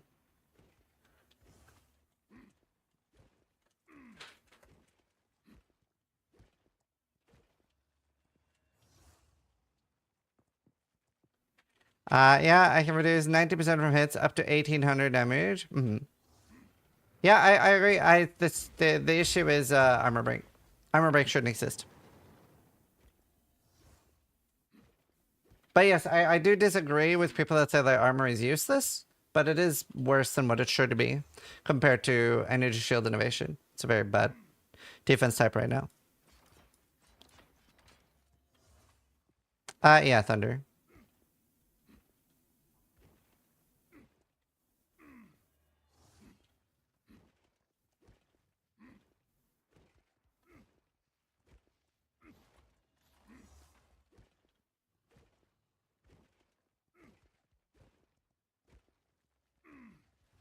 Did anyone have a clip of Ko?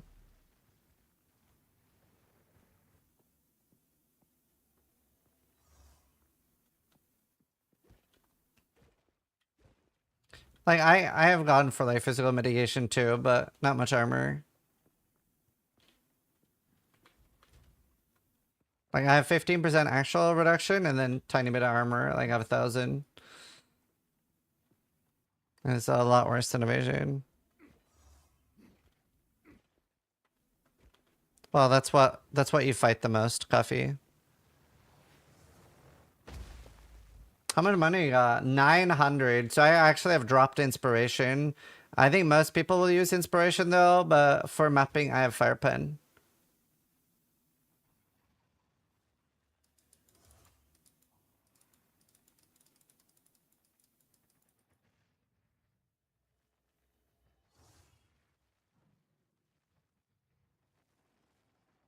Try to go clip. Ah, right. Close modes done auto. Oh, you can clip things. I see. Any reason to get 60% fire pen? So penetration in PoE2 is good for mapping. It's bad for bossing.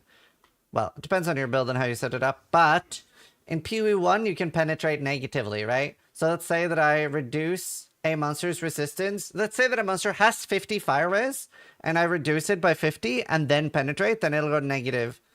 Whereas in PoE2, you can't penetrate negatively.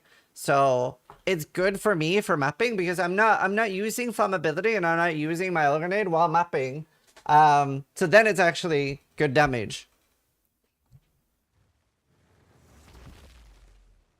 Yeah, I mean, I'm doing what you're doing, Malakitsu. I'm telling you, it's bad though. Like, I am doing the same thing. I have Fizz mitigation too. It's the hideout name. Beacon of Salvation. It's the $480 one. Yeah, evasion makes a very big difference. SLM. It's from mystery boxes, but it will come in the shop eventually. You don't need to buy it from mystery boxes.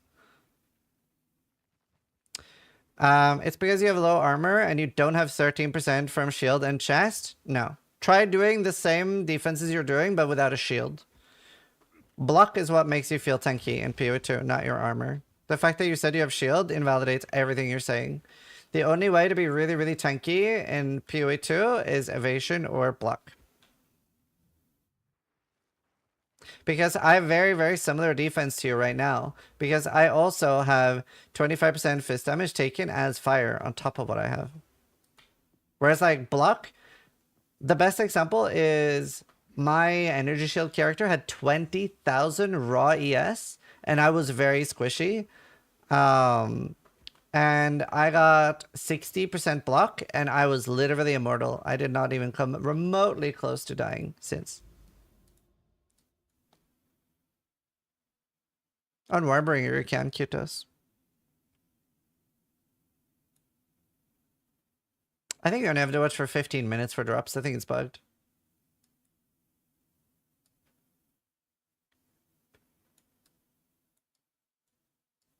Oh, there's no towers anywhere near here. Maybe we go down. Maybe we go to this.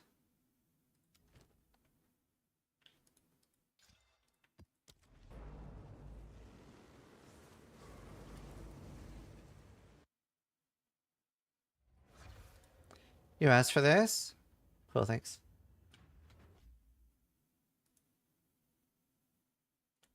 Thank you.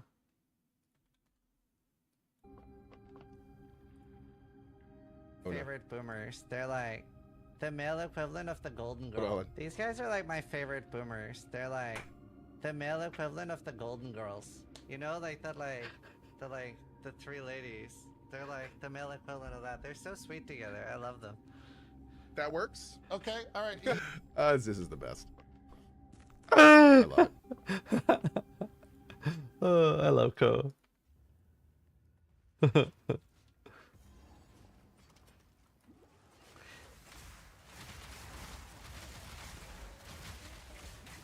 I honestly don't know if there's a camp on evasion in PoE2.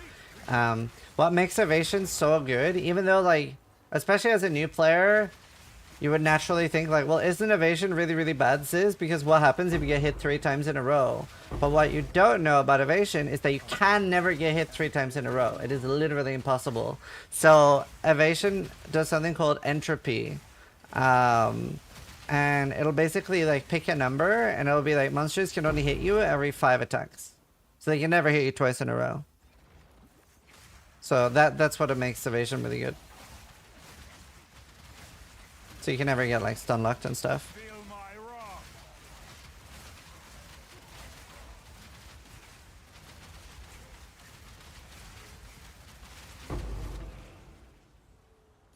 Does block work the same? No, block is completely random. So on block you could block 6 times in a row or get hit 6 times in a row.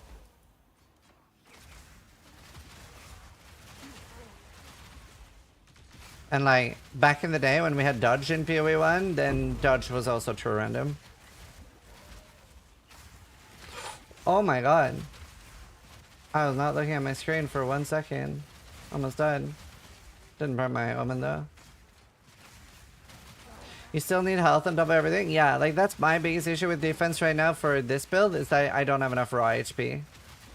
Because I obviously have like crazy amounts of mitigation. I have 15% raw fizz reduction. I have armor, and then I have 25 fizz damage taken as fire, and I have 90% max res. I don't know what it is. I don't know if I'm going insane, but I do not feel like max res is as strong in PoE 2 as it is in PoE 1.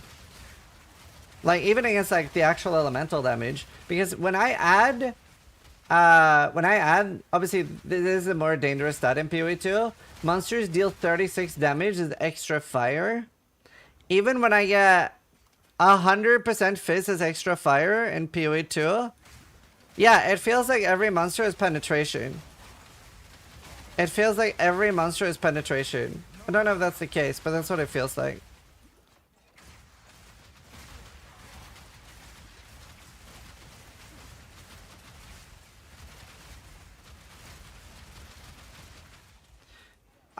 Jonathan did say that damage was balanced around 0%, so they probably have some sort of pen. Yeah. But like, defense is in a very rough spot in the game right now. Like, if you're not running with a shield, you're an idiot. I wish I had a shield. I want a shield. Evasion's really good too, though. How much evade do you have? 0. Can't get any. Your YouTube stream doesn't have the music. Correct. That's intentional.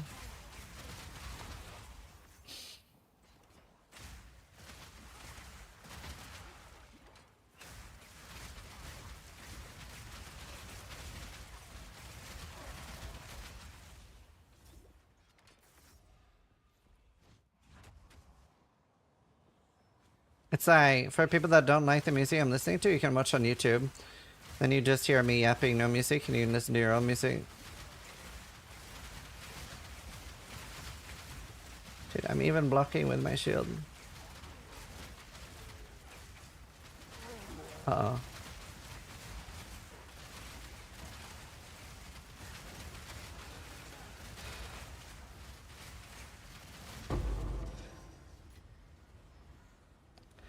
Where can we watch for music but no yapping? YouTube.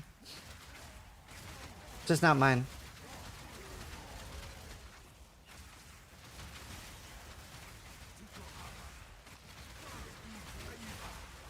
Just OBS. I have never been bested. Never? How about now?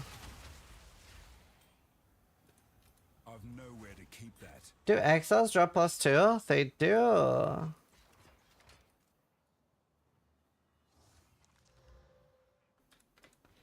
That is nifty.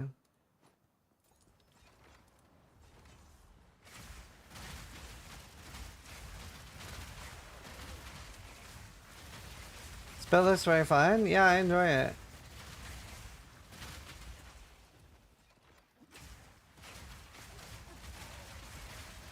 Says artillery ballistic gains damage from damage added to attacks from gloves and rings. I tested it. Yeah, that's why I did Hand of Wisdom in action last patch. That's why I did how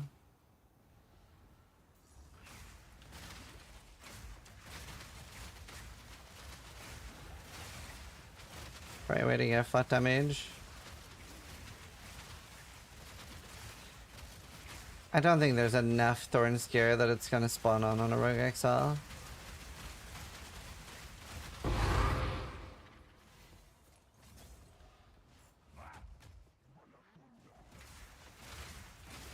I enjoyed drop frames a lot, that was nice.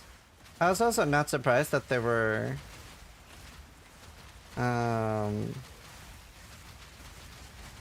not addressing Elon. I made a comment on the PoE post about it as well.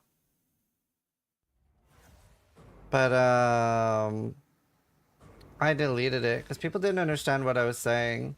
Because I posted like the thing that annoys me about that is that people are so hung up on the account sharing part and not about the fact that he admitted to like buying currency for real money. Because there's never been a precedent for GGG or fucking almost any company banning for account sharing, whereas RMT obviously is very TOS and they do actively ban for it, which people are so hung up on the account sharing part. Because people are like, if we were account sharing, we would get banned. It's like, no, you fucking wouldn't. No, you fucking wouldn't. 100% not. You can get banned for RMT though. You should. So that's the issue.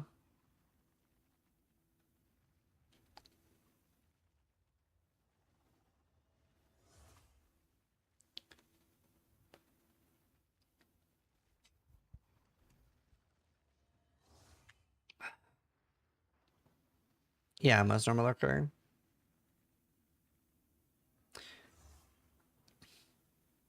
Yeah, the only thing we've seen about account sharing is that there were 2 people that were account sharing to beat Havoc in a race. And they banned that.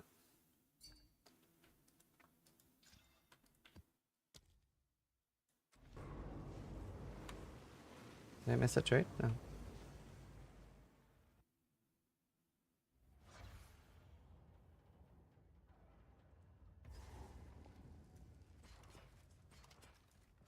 Wasn't even a ban? Yeah. Sorry, yeah, they just removed from the letter. No mana.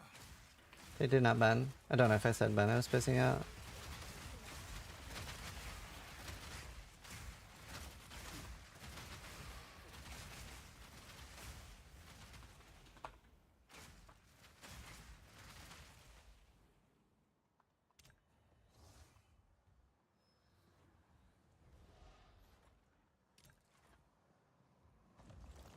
How do you feel about the new unique maps? They're awesome. I haven't even found all of them yet. Found like 3 or 4 of the same one. But yeah, no, I really like the unique maps. I think if they continuously add a lot more of those, that'll make the game even better. And I really like the new unique strongboxes. The Venture one is super fun. I found the Wildwood one, yeah. I've already practiced for this Epoch.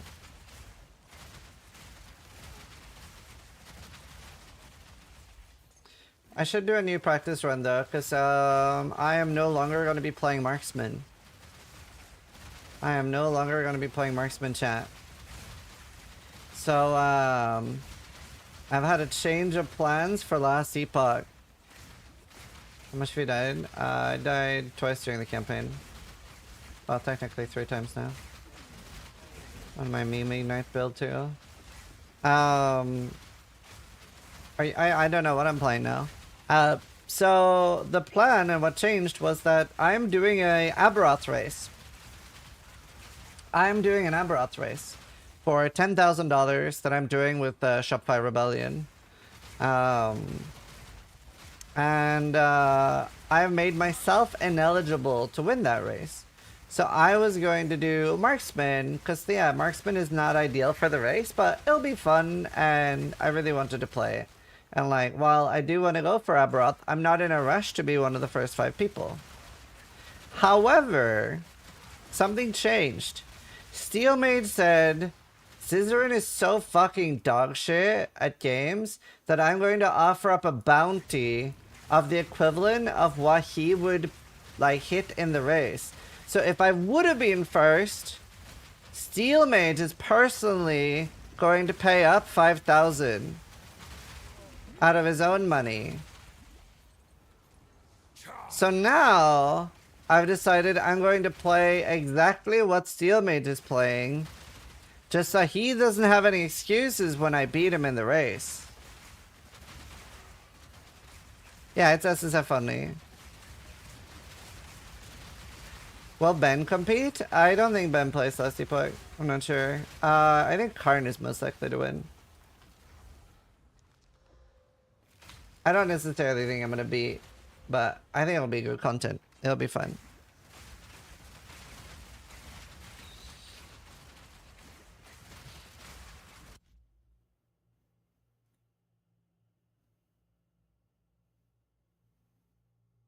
Are you gay? You sound gay? Do you know your first comment in my chat ever was really sweet and you sounded like a happier person? Do you know your first comment in my chat was, I love you, man. You seem happy. That's good. Consider being that person again. I don't know what happened in your life to make you swing over, but Happy means gay though. True.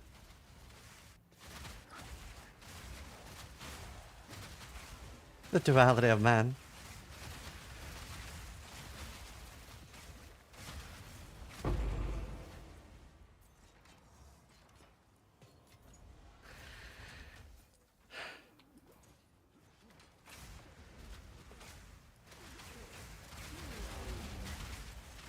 It's okay, a lot of people think I'm gay. As long as my wife doesn't think I'm gay, I don't have too much of an issue.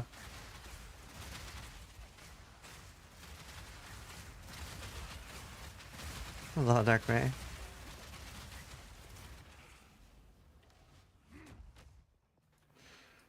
Wife equals steel maves? That's my other wife. It was actually really funny. So I did a double date yesterday with Steel and his girlfriend and my wife. And like, there was like this one thing. It was like a table and we had to pivot a ball through gates. But like one person controls one side and another person controls another. And you have to like make it like, you have to like work together. And like, me and Steel did it really well. And like, our girlfriends looked at each other and they're like, they're soulmates. Because like, we were so in sync. Steel had his tongue out and everything. For those that watched his stream, he was doing the tongue thing. He was like... And like, we got the max score.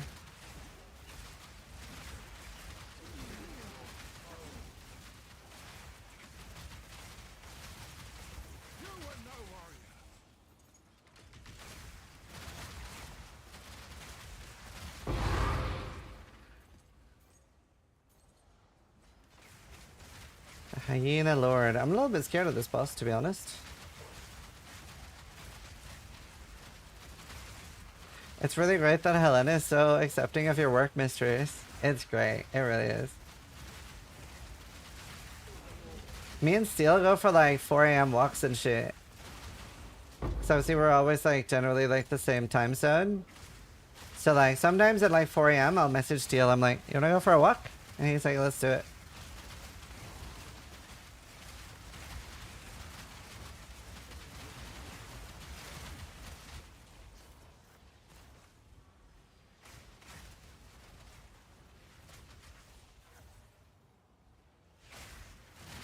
My god, that thing's annoying. Come back up.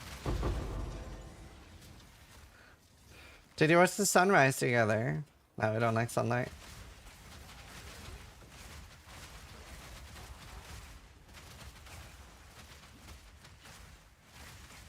It's more multipliers, BMW. Many more multipliers.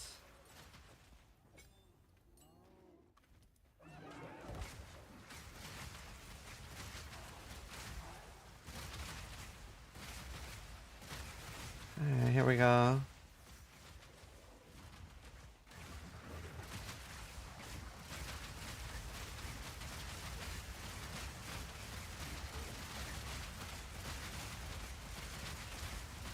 Okay, that went well. It is done. I should return to the caravan.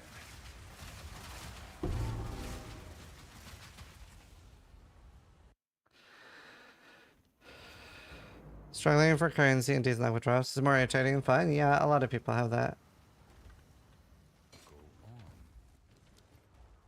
You're not alone.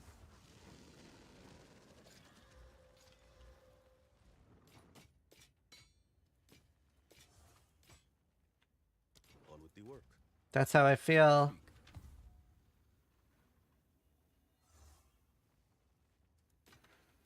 Collect more otherworldly remnants.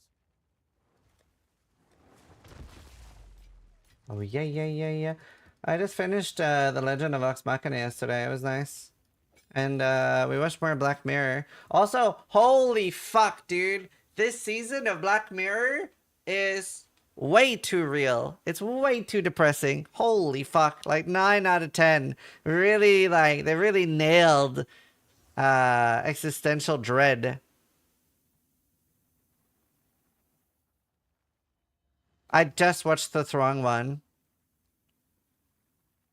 Episode 1 was a banger, and the others haven't been as good, but I really like them.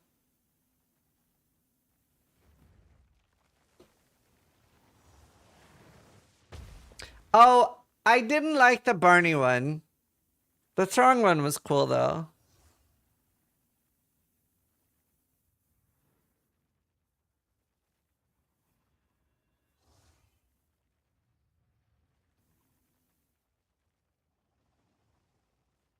But yeah, I just watched the Throng one. I haven't watched more, so.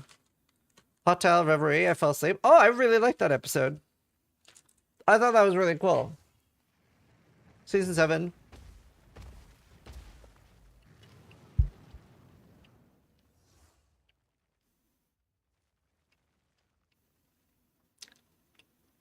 At Mana Recovery. Wait a minute. Thank you.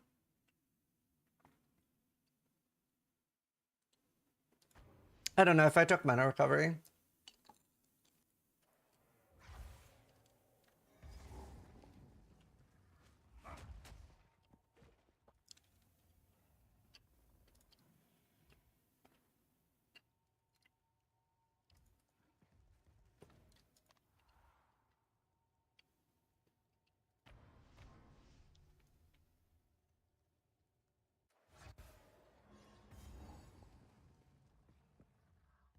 Oh.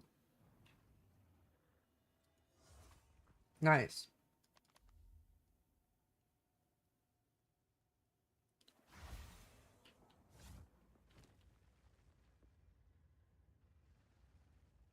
Did you know they made the Barney episode different for different people? Oh no, did they really? Do you mean like, I don't want to spoil too much, but like, do you mean some people get an episode with Bernie and some people get an episode with Barney? Oh, that's really fucked. That's awesome. I don't want to spoil too much, but that's awesome. That's so cool. That's so cool. Ah, that is awesome. Yeah, no spoilers, but that's fantastic. I'm gonna bear back real quick.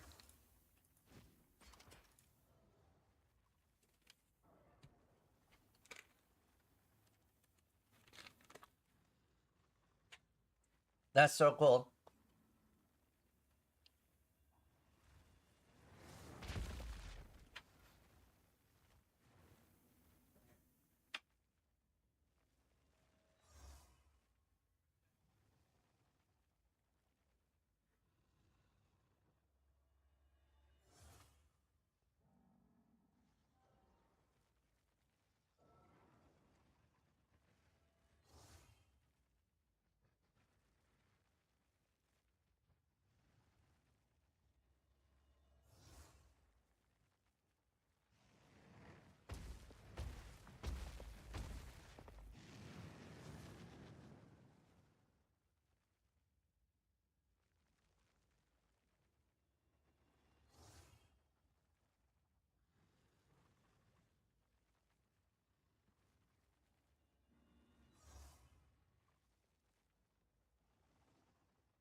Is Life Regen worth it? Life Regen's super good.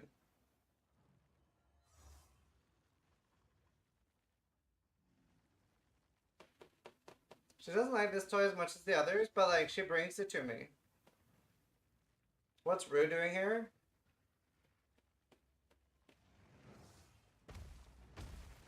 Nice of you to get Rue as a guest.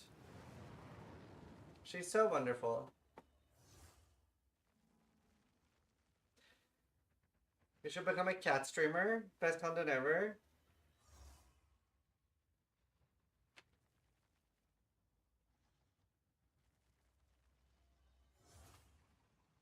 So that's why he's not live?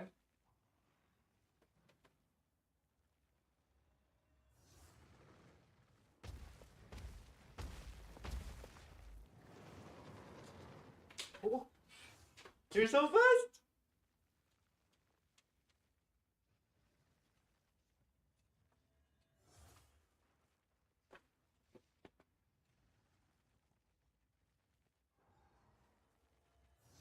It's so beautiful.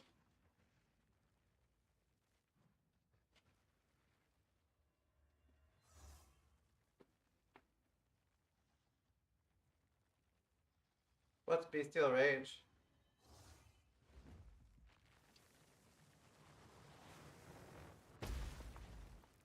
Chair is going to get wrecked?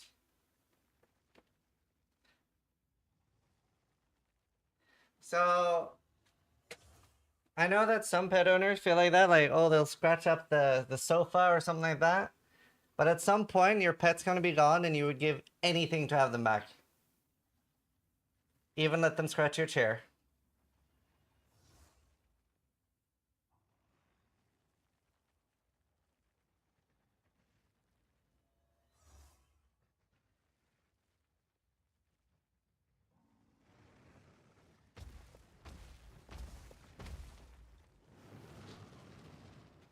That logic was ass? No, it isn't. I just appreciate them in the moment instead of waiting. It's just a thing. I don't mind if they stretch my chair.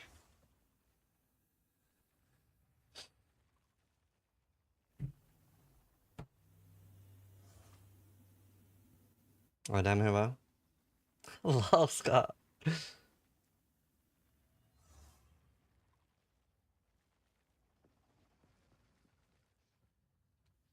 Hi.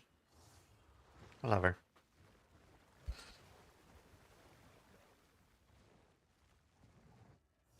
Right.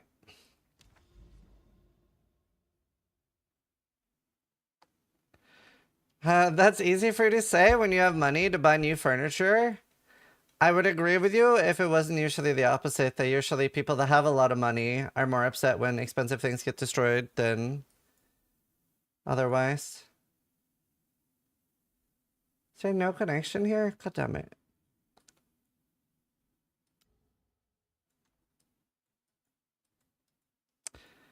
It's gonna be completely sealed off here, isn't it?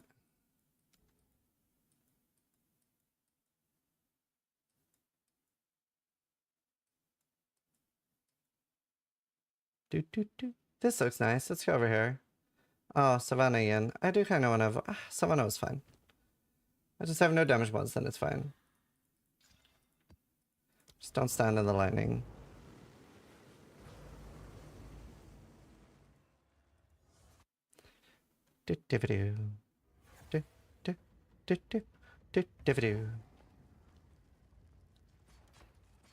Oh my god, chat, I've streamed 4 hours. Anyways. Just kidding.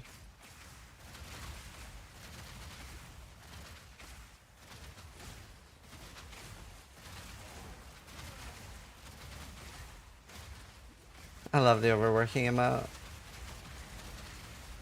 No challenge. She's just staring at the toy.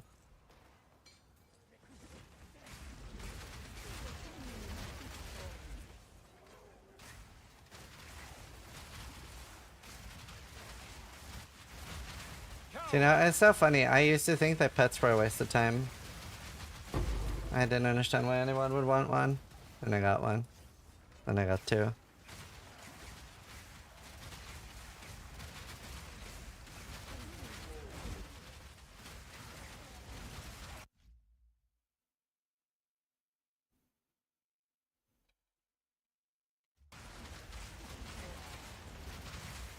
Having a pet really makes you appreciate the pause function more. Okay, I need a map tier 7 and I need someone to help me. Help you with what?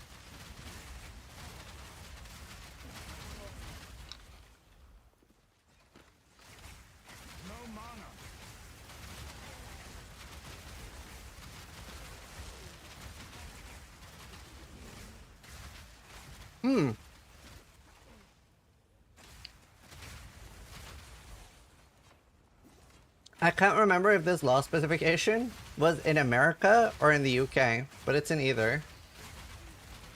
And did you know that you are responsible in one of these countries for if your dog attacks and harms somebody else, you are personally responsible. But if your cat does, you're not. With the distinction being that a cat isn't an owned animal.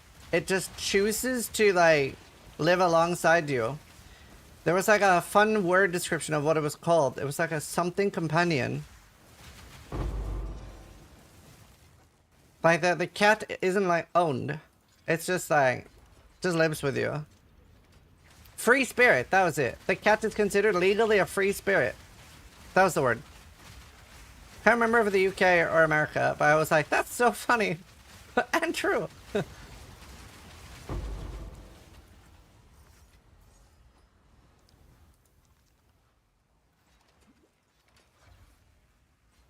Cats is too low DPS to cause real damage? Man's clearly not fought with a Bengal.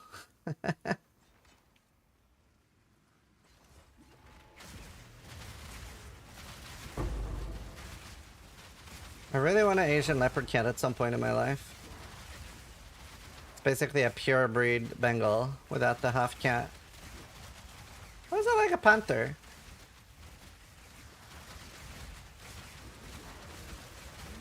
Or a lynx?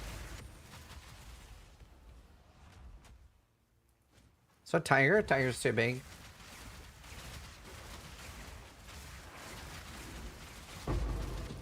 Cause like the thing is, right?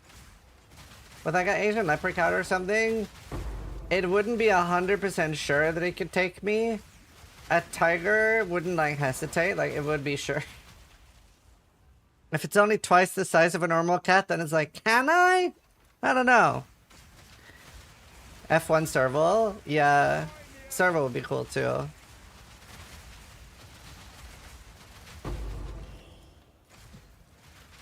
Hi, baby.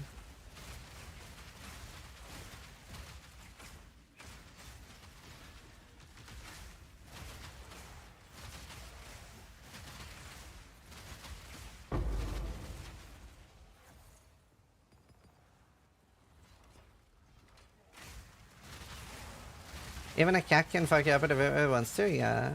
I mean, we have Bengals. We have 5 Bengals. They're pretty cool. Did I? Oh, there are more. Do you think you could win a fight against any dog? No. God, no. Have you seen a Caucasian Shepherd?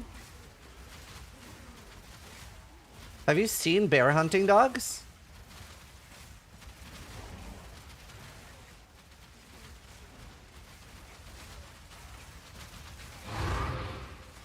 Yeah, let me show you.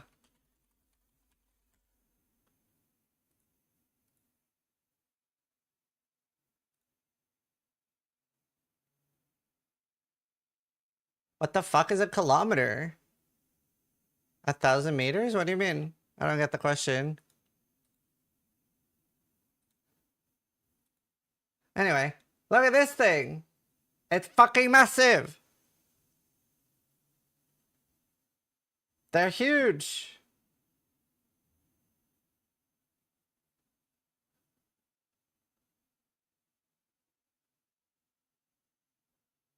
To be fair, yeah, this is probably first perspective, but they're pretty big. They're pretty big dogs. She's behind it, I know, but they are used for hunting bear.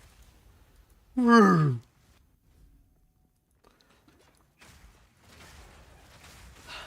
could ride that into battle. There's some large dogs.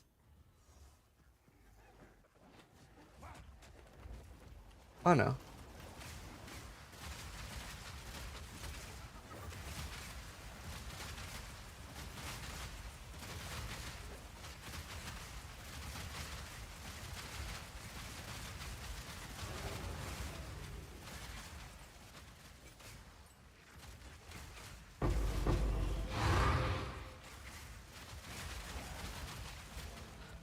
That's the companion in last Epoch.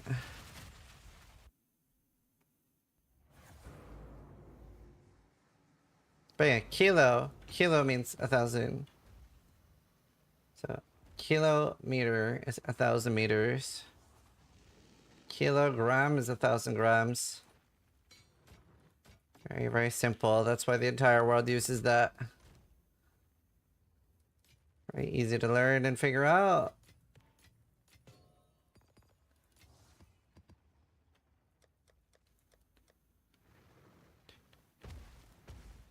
But my inches? Size and freedom.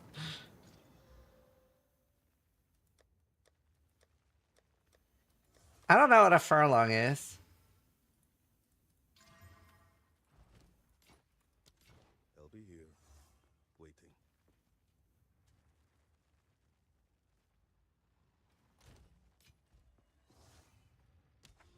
Where is your wife? Downstairs talking to her sister right now.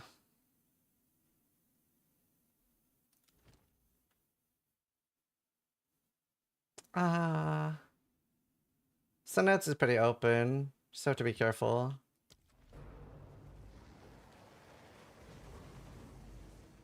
Lemon. Oh no. Okay, fine. Fine. Since you asked so nicely.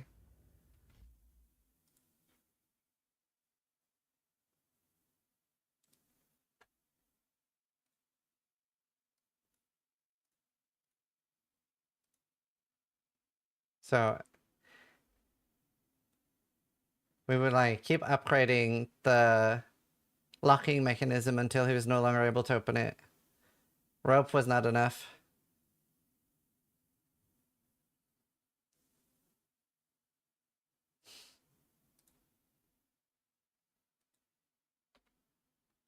He's so smart.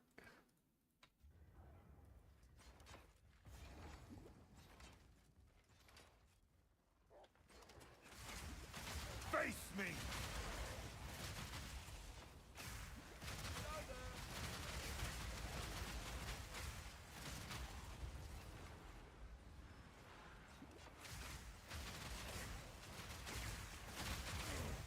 That's funny, Evelyn. How you doing?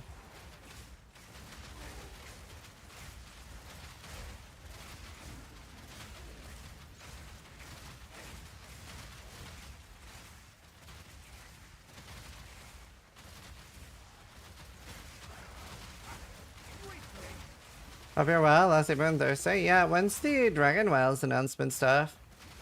So I'm guessing we'll know more about when we can play it and stuff.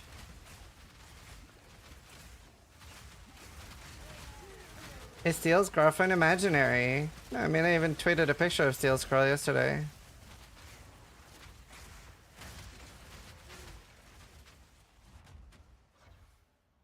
I even tweeted a picture.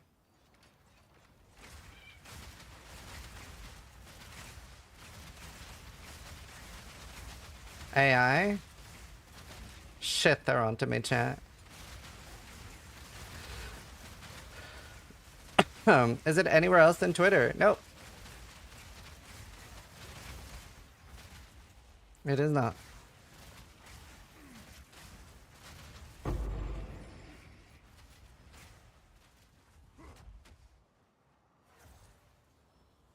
And her name checks out. Yeah, her name is Minnie. She's tiny. She's shorter than Steel.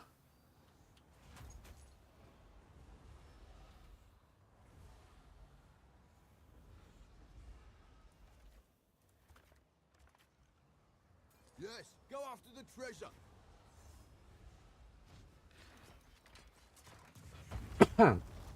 How'd they meet? She saw his Twitch stream. Just yoinked him. That's generally how extroverts meet introverts. Extroverts just like pick. They just pick an extrovert. Sorry, they just pick an introvert and they're like, okay, you're mine now. Introverts just wait through life waiting to be picked up by an extrovert. Yeah, they're adopted.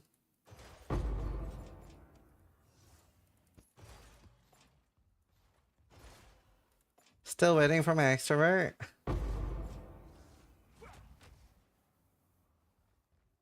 Where is Steel, by the way? Spending time with his girlfriend.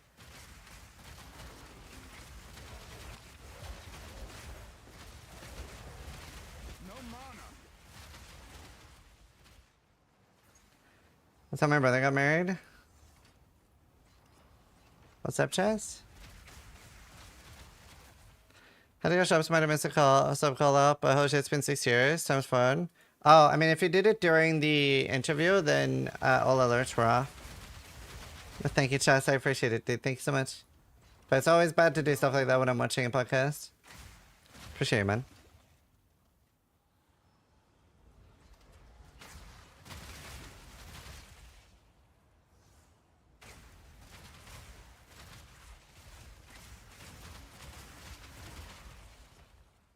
Oh, nice for Lithium. My wife is pretty introverted. She cosplays as an extrovert sometimes, at the cost of great energy.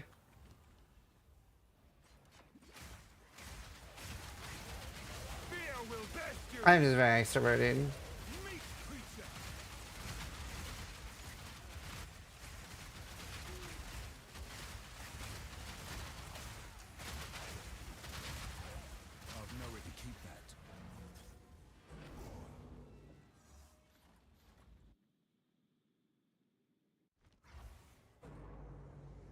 Oh, right, sorry, Chess.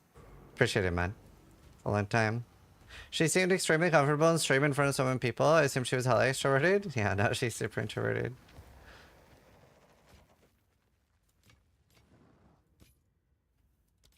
On with the work. Speed. Time is not on our side.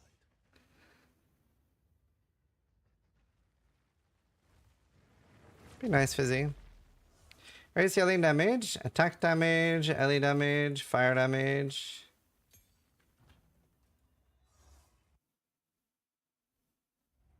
Yeah, a lot of people find it a lot easier to do stuff on stream than in front of people. I didn't mind too much. I remember I did a thing at TwitchCon in front of a few thousand people, and people were like wondering if I was very nervous. It was funny. I remember the first time I did like a wedding speech, people were like, "Were you nervous?" And I was like, "I talk in front of thousands of people every day." And they were like, "That's different." I'm like, "Not really. They're still watching you." Like, what do you mean? It's not really that different. Especially if you assume their audience is actually people, it's really not that different.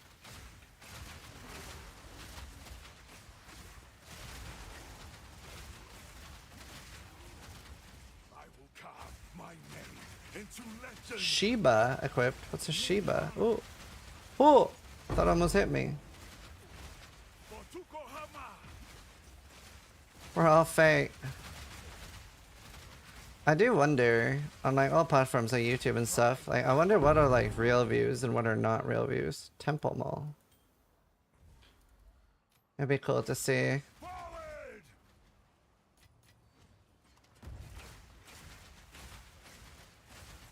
You're a bot? I knew it.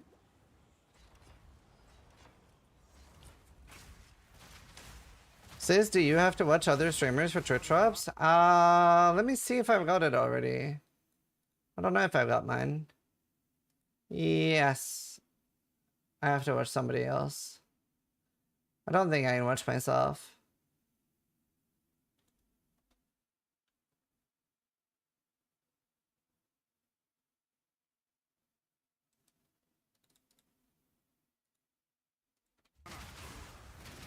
Sure. Isn't the biggest difference starting in front of a camera instead hundreds of eyes? I mean, I can easily do interviews in front of a camera, however, would most certainly freeze up otherwise. I don't know. I don't feel like it's a massive difference. It is different, but like, I can't yet. I remember the first time I had 3,000 people watching me on stream, I was quite nervous. But after I started not being nervous about people watching me on stream anymore, I also wasn't really nervous about speaking in front of crowds in real life. I guess. Ow.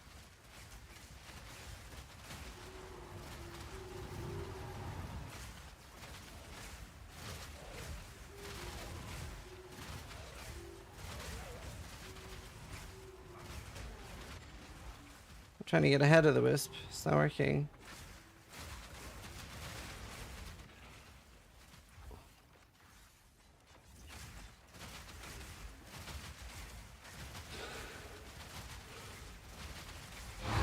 You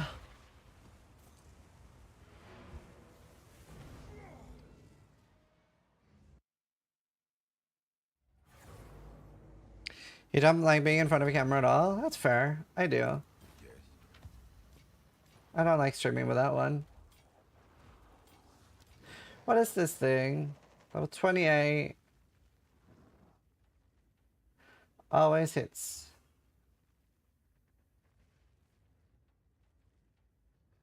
Find more breach remnants for my research.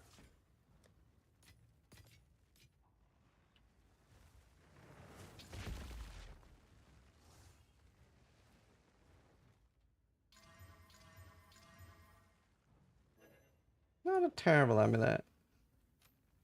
Not the best. How's the single target on ballistas? Decent? Pretty happy with it.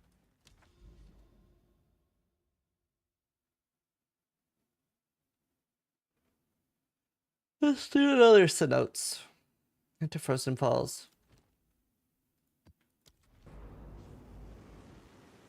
How do you get the health regen on your rings? Those are all Vol Orbs, and I don't have that. That's Dream Gear. But I don't, is the answer. It's in the video. Although, I don't know if Scry's posted the last video yet. Oh, it is. The video is up.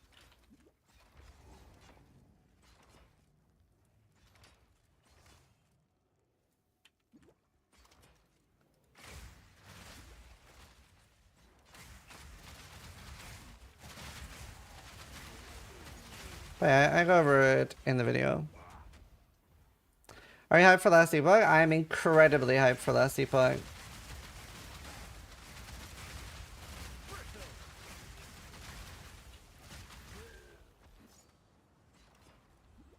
How's WC in last Epoch? I haven't tried it yet. I don't have access to the test server. Do you guys like that I'm doing a Urba Abrath race in last Epoch? I'm hoping to like start making like more races.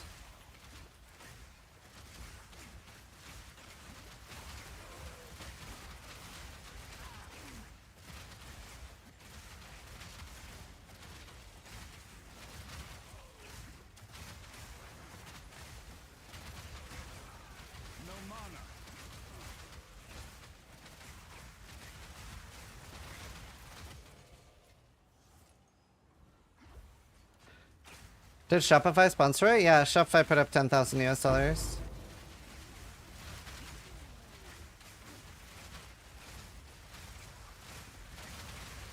Common Shopify W. So that's nice.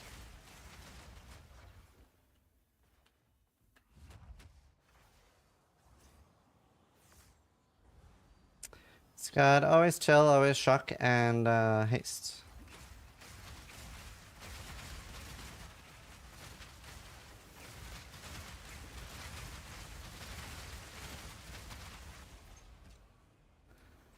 But yeah, I'm excited.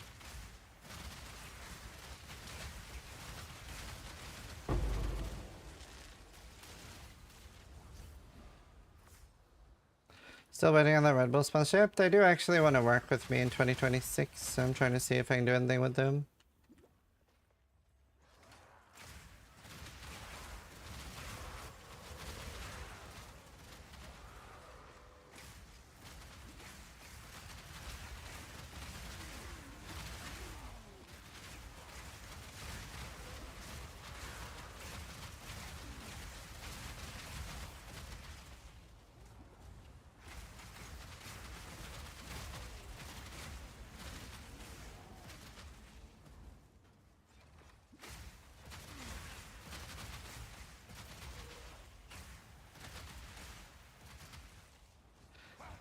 Doing any offmeta stuff? No, not really. I find a crossbow one use though, so I might make a crossbow character. I also kind of want to try spears, so I'll play a bit more on this and make a new character, I think. I want to make sure that my next character ideally can use a shield. Defense without shield just sucks.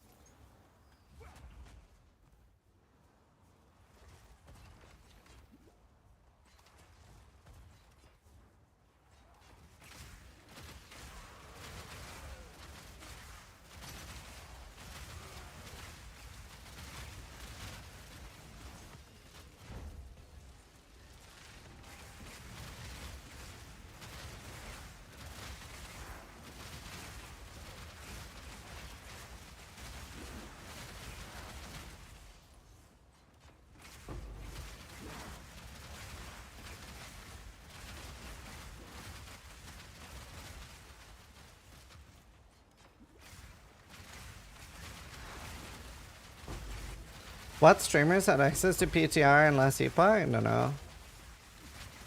Most of the last Epoch actual streamers, I assume.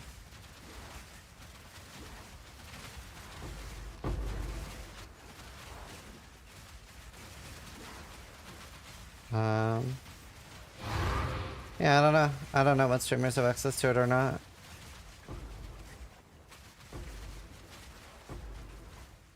Jazzy had access to it?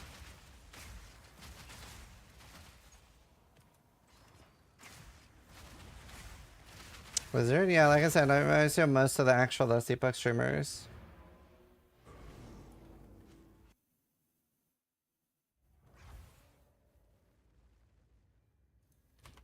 Yeah, Dark Effigy is fun.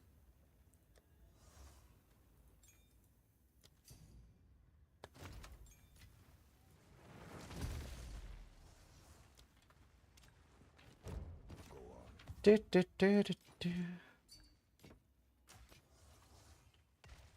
A lot of evasion. Nothing else though. Maxroll people had a podcast yesterday. It kind of sucks that they've already made all the guides and everything based on them playing on the service for 4 months. Yeah. I agree. I think it's kind of necessary for Last Epoch because I think they need that extra help to balance things and make sure things aren't a shit show at launch. But I hope that they don't have to always do that. But I think in the short term, both Diablo 4 and Last Epoch need that.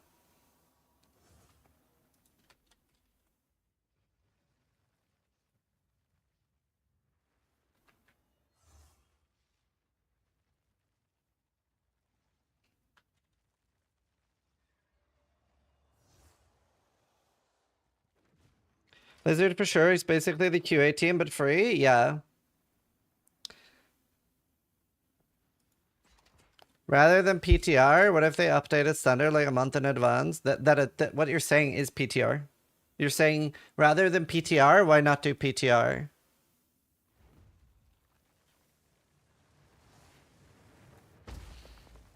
Have I seen this? No, I haven't. Greetings, exiles. There's been a lot of talk in the PoE2 community lately about defenses and sustain during prolonged fights, especially now in 0.2 when it's so much more noticeable because of the lack of scalable damage and how we're way too squishy and weak in general. Well, I decided to follow the vision, and I believe... Could anyone access it? The way Blizzard and WoW does PTR, yeah. What I've discovered might just be the answer that everyone's looking PTR for. is public, this that's concept wrong. isn't new to PoE, but I haven't really seen anyone mentioning it or using it recently, so I'm making a video about it. What I want to talk about today is how damage taken recouped his life interacts with the body armor Sacrosanctum Corvus Mantle, and why I believe this is more than likely the best body armor you can use in the game for survivability now. Considering that Warrior Invictus got nerfed, and Temporality, I believe this is also recouped his energy shield. is more than likely the best body armor you can use in the game for survivability This is now. gonna help life builds, Considering that Warrior Invictus got nerfed, and Temporalis is a long way away from being acquirable anytime soon. The label on the item seems misleading at first glance, and makes you believe that you need to take damage to your life, which then gets added as extra energy shield recovery. However, it actually just straight up gives you extra damage taken recouped as energy shield, equal to your damage taken recouped as life. And if you're familiar with GG noobs from PoE 1, you know what that means.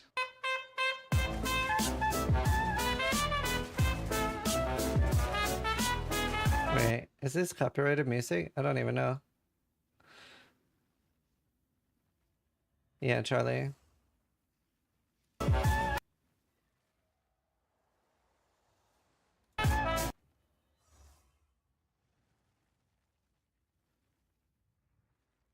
Is this a Chronomancer though? Like, what's he doing this with? I'll go over my passive tree and gear real quick, but it's not really anything incredible yet. I've only managed to recoup and ES. The tree I've just gone around and picked up He's a lich? as Nice. much life recoup and ES as possible, with a little bit of damage. Issue is this though, this doesn't really help life builds. Just played, fuck the copyright. You're retarded. Please stop talking. The copyright literally will just shut off my YouTube stream. It'll just end the YouTube stream, you idiot. And you're watching on YouTube. Dude, why? Like, literally, why? I'm like so close to stopping streaming on YouTube. Literally 10 times less viewers, 95% more dumb comments. Literally so annoying. And I'm like the only fucking Twitch streamer that actually reads their YouTube chat. Everybody else just ignores it. But you are watching a YouTube video, no?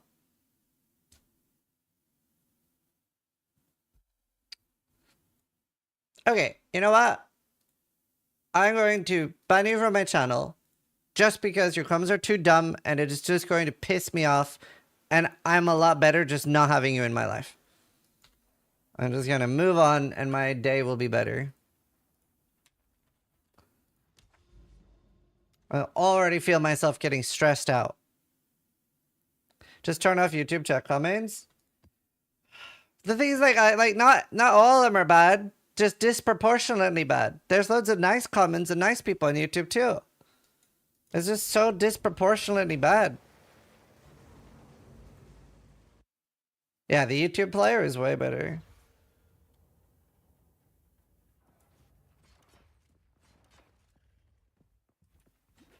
Please don't forsake me. I'm a YouTube viewer. I'm trying really hard not to. Yeah, I'm playing the new last Epoch season. But yeah, no, the recoup stuff looks really strong for a new to shield. It's pretty rough for life though.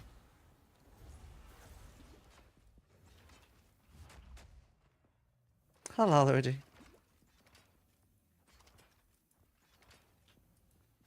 How do you progress the map atlas? I can't find those Nexus things.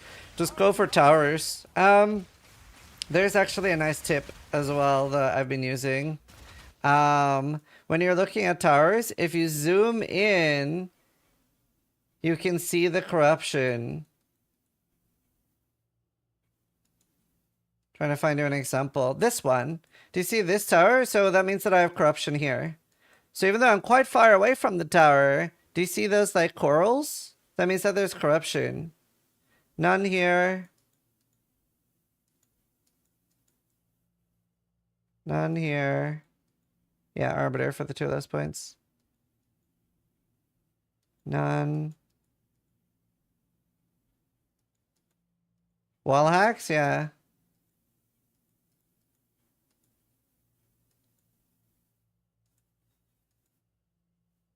See? Corals, corruption. So that can give you a little bit of an edge.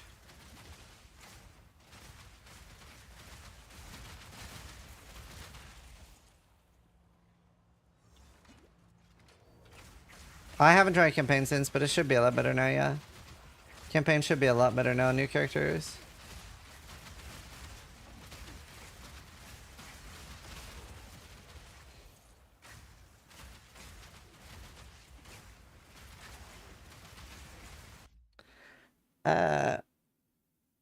I don't understand why being mad at somebody asking a question about something he don't understand.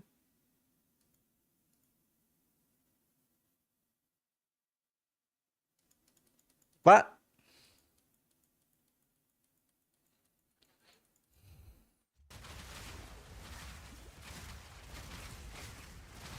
Found that guy too? No? That guy doesn't annoy me. The other guy was. Oh, that was, by the way, like... Not that I really have to justify myself. Like, if I don't like the way your name is spelled, I could just ban you. There's no freedom of speech here. But that was like, that guy's like 6th annoying comment, not the first.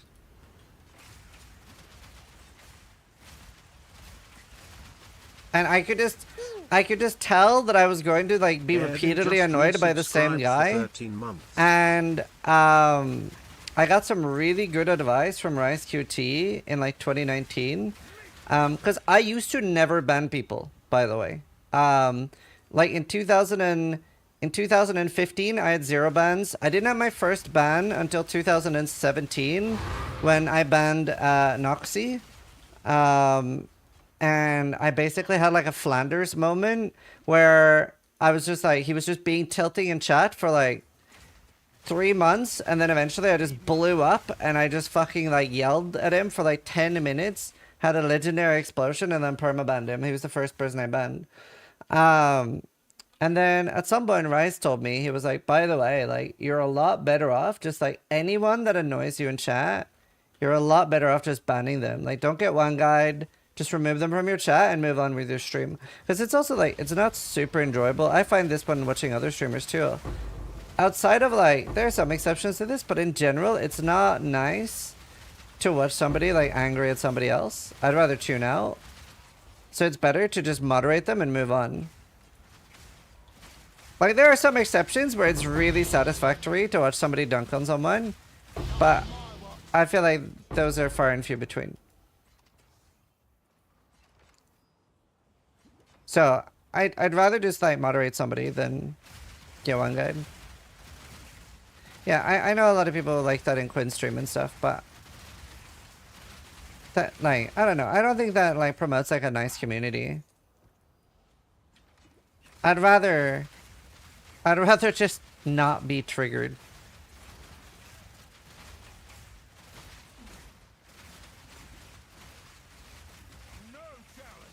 Like, I like talking with people that I disagree with, but not when it's just rage bait. There's a streamer I really like to watch, but when he gets tilted and yells at a viewer, it's annoying and I turn the stream off. Yeah, and I don't really want to do that. I'd rather just like talk about fun things and do fun content. I don't want to sit here being tilted.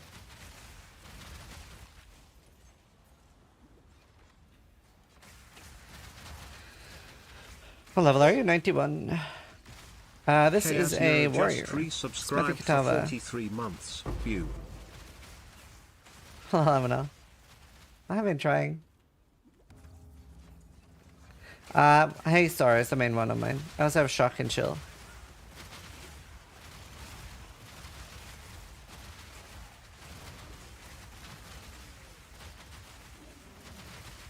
Yes, I just finished reacting to that. Maybe my title is not updated.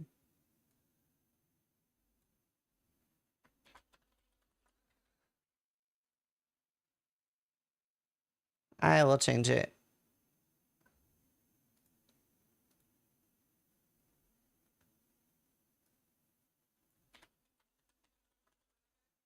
Okay, titles are changed. What are you most excited for in last Epoch Season 2? Logging in and the server's not crashing.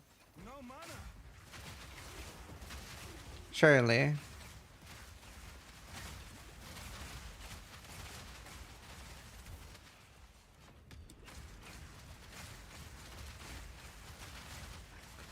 I don't know. Probably just like the new Woven Echoes. And the set item system.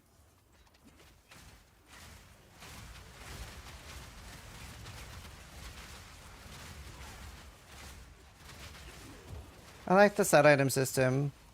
Whoever thought of that has like 700 IQ.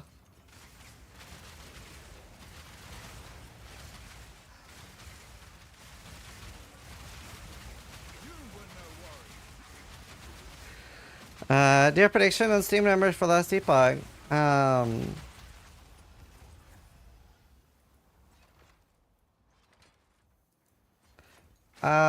don't know. It's hard to tell.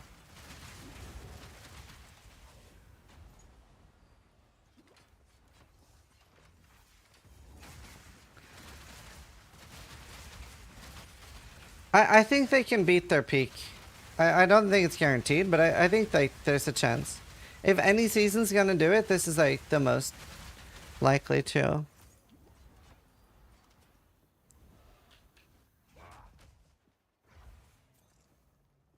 Prediction on first Uber Abroad kill. How long? 3 weeks.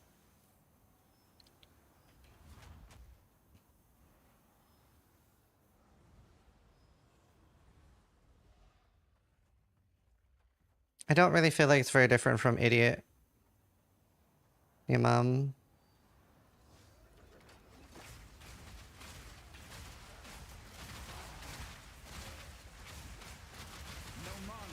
There are people practicing on PTR. Anyone practicing on PTR is not eligible to win.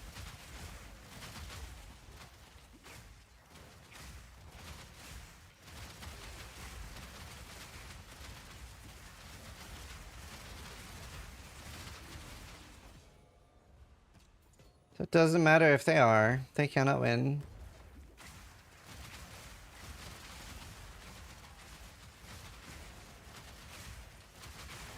Yeah, but they train other people.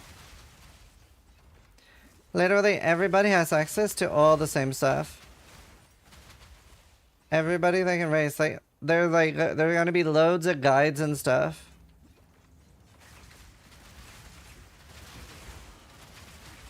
And like, if you have any proof of somebody's training somebody else on the PTR, then give me proof. If not, you're just talking out of your ass. What's the reward for first? 5,000.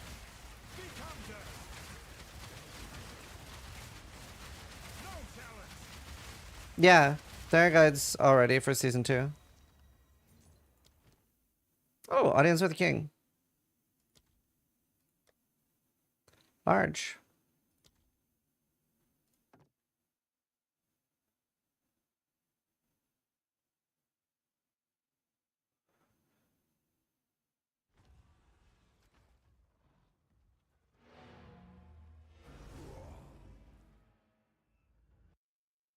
Hey Snooty, how you doing?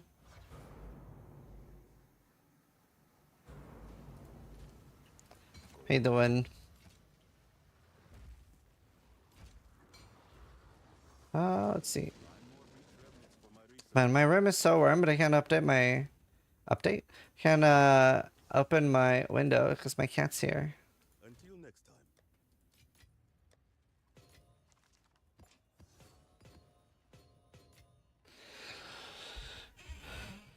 Oh, nice.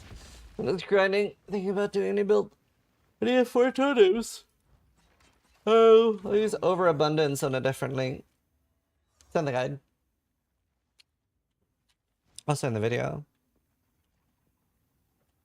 It's just Divine Paladin and then Stygian Gargoyle.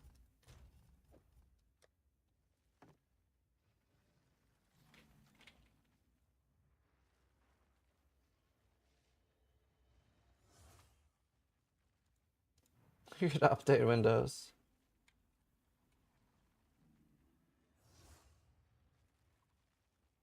Oh, I should vow this.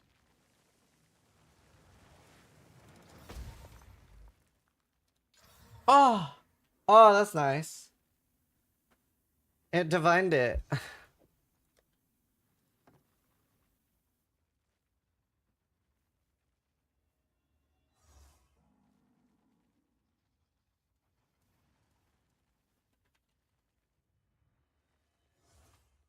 What about quality?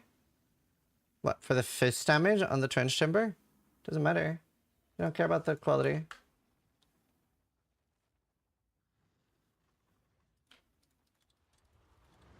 I'm not gonna slap people with it. No slapping.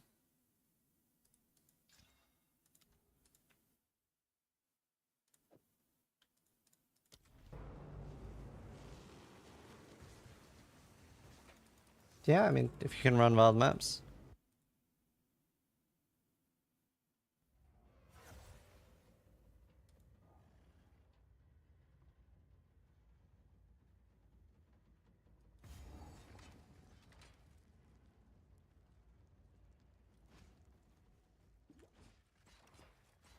No slapping.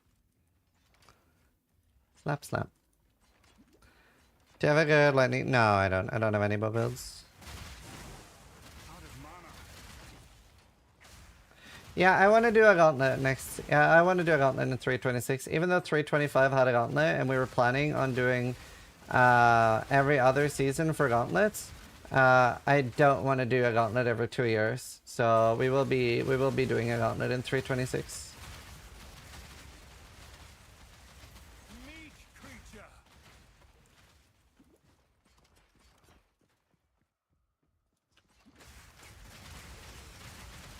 What time does last Epoch launch, by the way? Like, what time of day? UK time. Thanks, Yuki.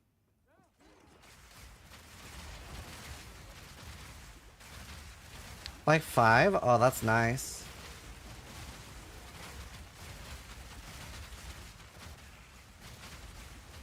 5 p.m. for you? Oh, that's so nice. That's so nice, dude. So I don't have to completely fuck up my sleeping pattern to play. Well, I will anyway, but... CC is firing Ziz's laser.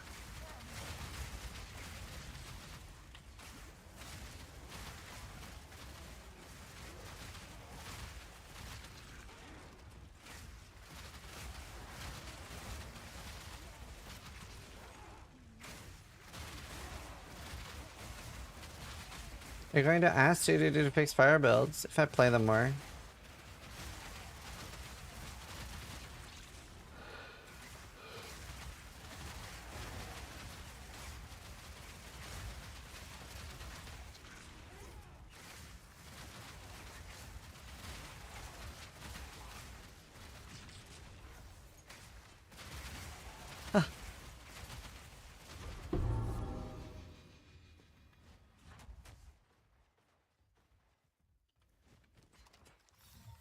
The craftsmanship. It's exceptional.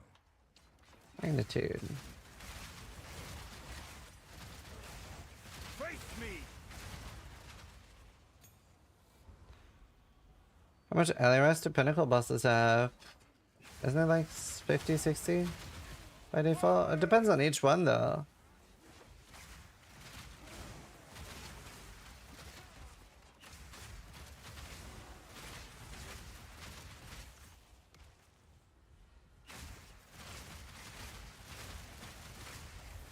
Same with like even like the dude, the pit, not pit boss, but like the guy that comes out of a pit, he has like 100 fire ice or some shit. After your interview, I started to respect you a lot. You saved PoE too. Thank you. That's very sweet.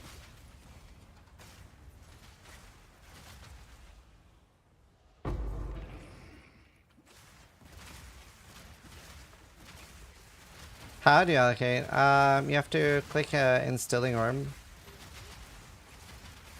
Gotta click an instilling orb, and you gotta have. Is it greed? Greed.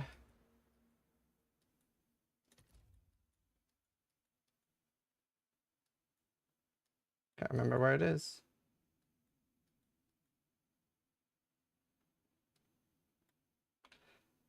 Ire, greed, greed.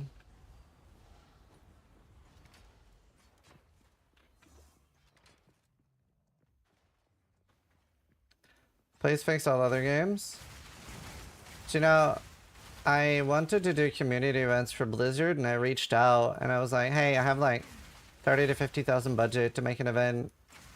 I want to do a PvP event. And they're like, yeah, we don't really want community events.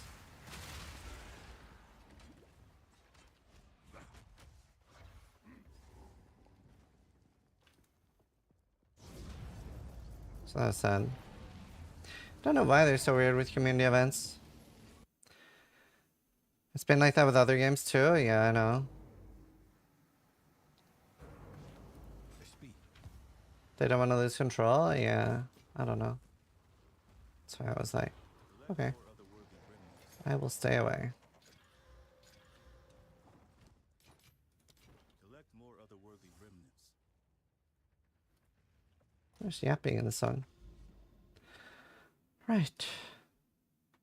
Any unique maps? There's corruption over there. No +1 maps. That sucks.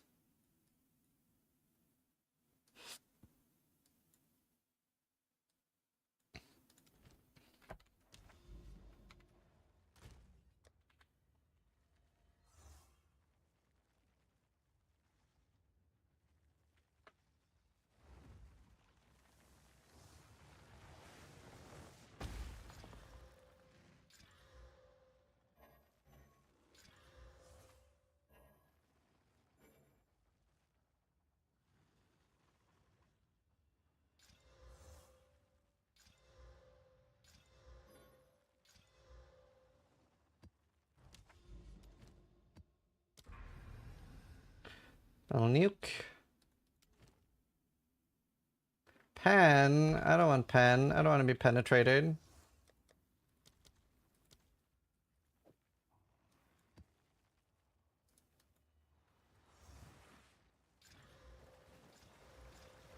Temp chains. Okay.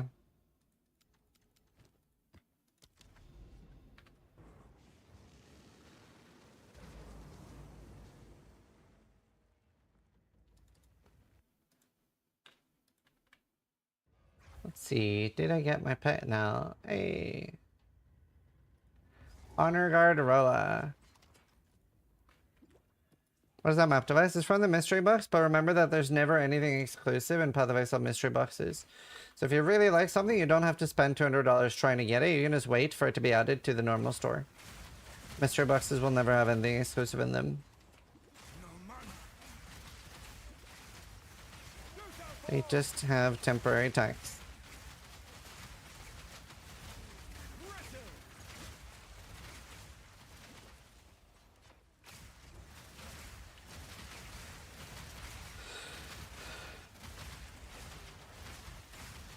It's in the I switched my build, Donkey Fun.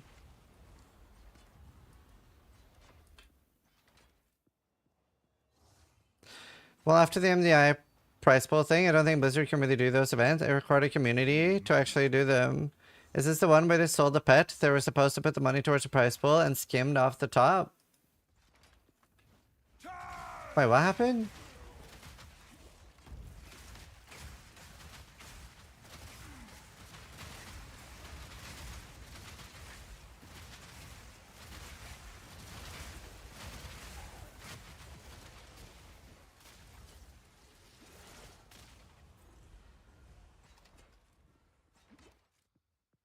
So wait, what happened? Lawyer wording won out on the pet issue.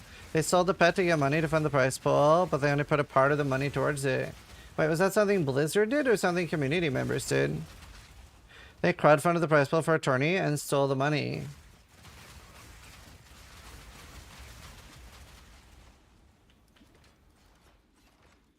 Blizzard did, but community funded. Oh.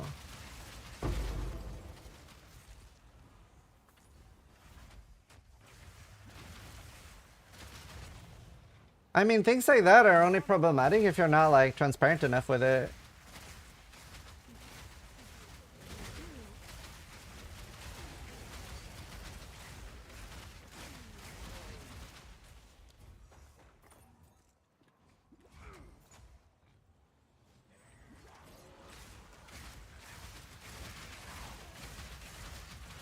Eight years ago? Like, Valve does that, right? Like, all the money you spend doesn't go to the price pool, just a chunk of it, and that's completely fine since it's transparent.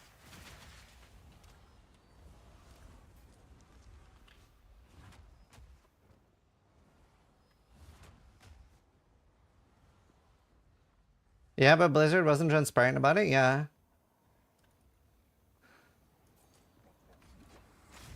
I don't know, like, I would love to do that in the future with races. I would love to do something where, like, a game lets me, for an event I arrange, a game lets me sell an MTX where part of it goes to the prize pool, part of it goes to me as an organizer, and part of it goes to the game developer. That would be super cool, because I love arranging events. So being able to use, like, part of that to, like, pay people to help me make it better and stuff would be so fucking sick. I don't think we'd have much backlash with that as long as you were transparent about it. Honestly, I think in general, as long as you're transparent, there's so many things you can do. Just gotta, like, not lie to people.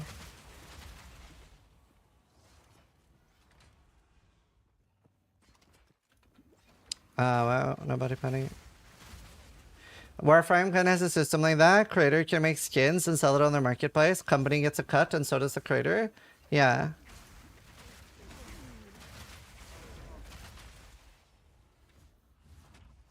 Yeah, I've been begging Path of Exile to let me do something like that for Gauntlet, where it's like what I badly want from Path of Exile is, like, imagine you could buy a cloak with a Gauntlet logo on it for $10, and then, like, it's like, I don't know, $5 goes to GDD, $4 to the Gauntlet price pool, and then $1 for, like, me to, like, pay stuff with and stuff.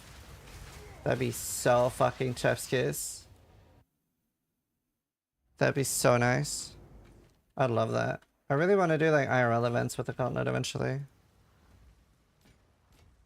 Hello.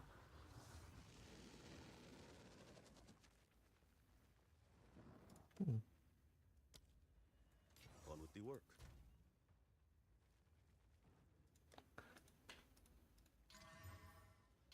Ah, 2 to 5 fire.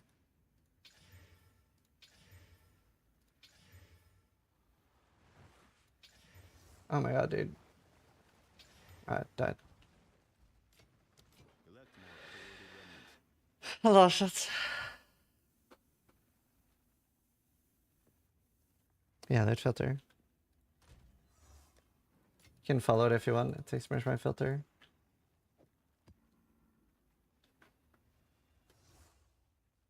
Steel part-time streamer. Oh, he's spending time with his girlfriend. Leave him be. Hi, baby. Oh, you're so cute. Do you know what I like in the chair?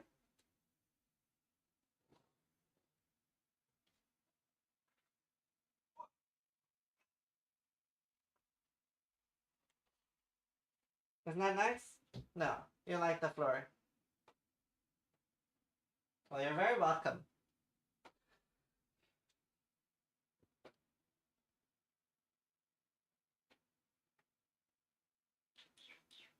Do you want up? What do you want? You just want to lay there? Should just lay down on the floor. What's that thing called a girlfriend? Is it a type of food? Well, you should eat. May I request a playlist change? You may.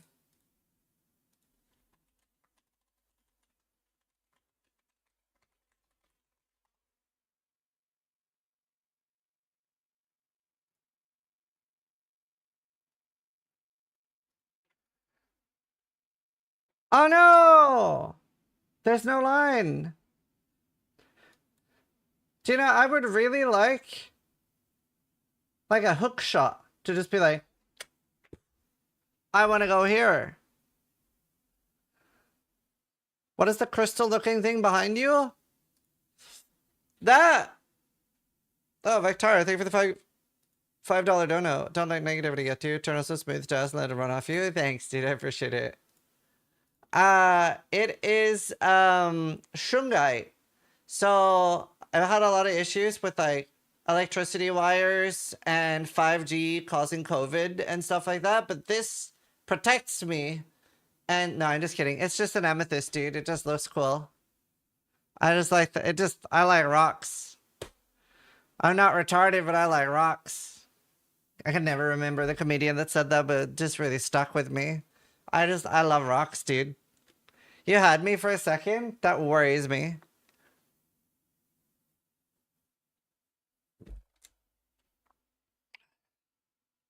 Cam Patterson? Ah. But yeah, no, isn't it beautiful?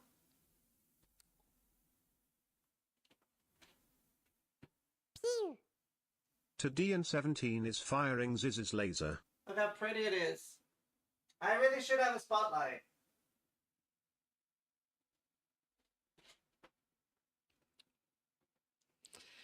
You do a convincing American impression. How much did it cost? Including shipping from Thailand, it was like 4,000.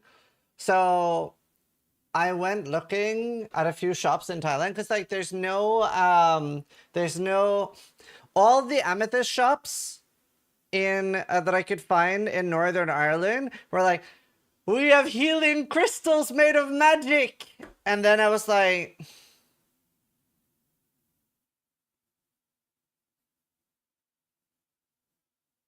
I don't know if I want that. 4,000, yeah. Or was it 3? 3.5 or 4? I can't remember. I can't remember if I usually say before or after converted to American USD. Yeah, I don't want to pay extra for magic. You know? So like I went to a few shops in here, I'll take a picture of the side.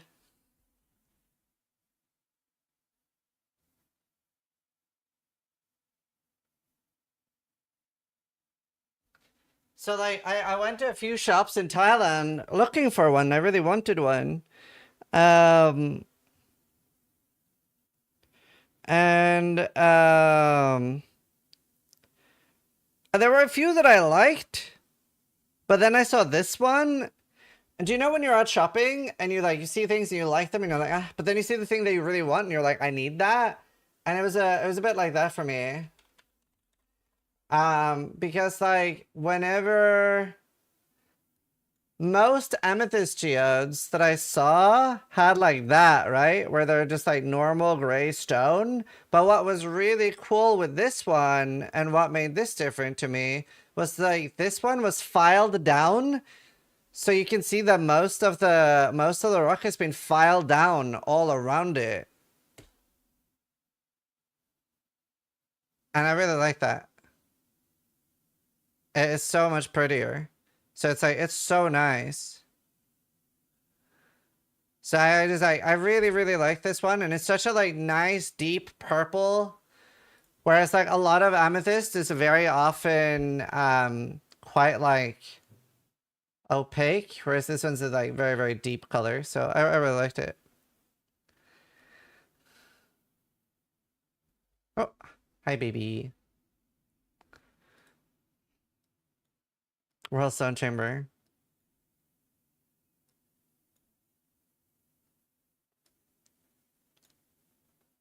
It's in the notes. It explains it. Or in the guide that I made. Watch either. Do they take all the inside and sell you the rest? Or is it always empty inside? Yeah, they're usually like hollow.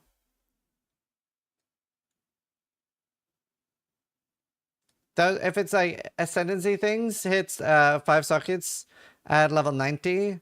I don't know what infused weapon is from. If it's from your Ascendancy, you get it at level 90. We'll go up here, I guess. I'm gonna go grab some more water though. I'll be right back. Not even a Kindred. Where do you want to suck at your amethyst? I'll be right back. No, you cannot restock it corrupted items. Be right back.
Coming out of my room, open a bit. Yeah. Yeah. I am. Oh, you're so cute. Oh, you're so cute. Hello. You can come back in.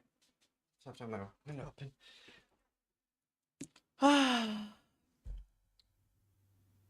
So my wife has a shopping list. No, like not a shopping list. It's like a wish list. Like an app, so that if I ever want to get her something or for a birthday or something, I can just look through her wish list and then I can get her something that she wants. And I saw on her wish list that one of the things she wished for was an ice cream machine. And I was like, well, this is an easy win for me. I also want an ice cream machine. So I bought her an ice cream machine and she's super happy. And I'm super, yeah, Ninja Creamy. So I'm super happy and she's super happy. She's been making me ice cream and do you know how, like, so I am super lactose intolerant. Like, I'm lactose racist. Like, when I see milk, I become hateful and start shitting myself. So like, I'm sure if there's anyone else that's like super intolerant to dairy, they can back me up on like dairy-free ice cream sucks so much donkey cock. Like dairy-free products are just like, they're getting better, granted, but they've been so lacking and garbage for so many years. And like there are a subset of people that are like living in extreme denial, like vegans and stuff, that are like, oh yeah, corn tastes the same as regular chicken and stuff like that. There are some people living in extreme denial, but it's just not anywhere near as good as like a really, really nice chocolate or a really, really nice milk. But she's been making me somehow coconut ice cream that is literally like the second best ice cream I've ever had. The first is still milk, but it's like, it's really good. You can't eat cheese without shitting yourself? No. I can't even look at cheese without shitting myself. Sometimes people put a cheese emote in chat and I just shit myself. Tried any cursed flavors yet? No, so far most just blueberry. Yeah, see now I'm shitting myself. Fuck. That is as good as it gets. Obviously you want a third socket for it to be really best in slot. Did you try lactase? Yeah, it doesn't really work on me anymore. I'm beyond that now. I'm beyond help. I don't know. It's like, it's also the fact that I have so many stomach issues on top of being lactose intolerant. Like, I have diverticulitis and IBS.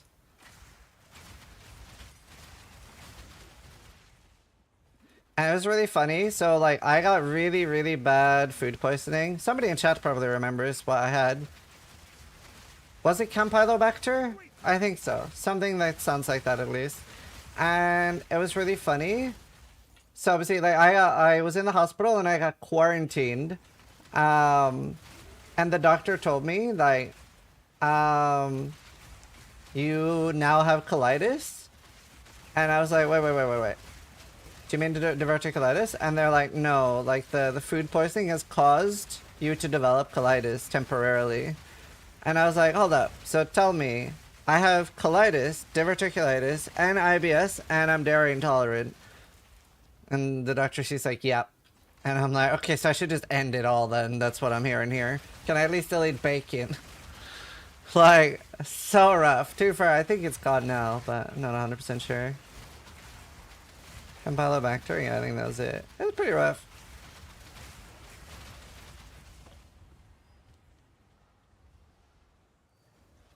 They're not infinity stones, Ziz. You don't need to collect them. Well, I am anyway. You should really look into ailment immune. Yeah, I was reading that there's middle of last year they made some like really huge steps towards permanently curing stomach diseases like Crohn's thanks to AI. So I'm pretty excited on the development of that in the next year. But I was reading the article. There were some like pretty big strides.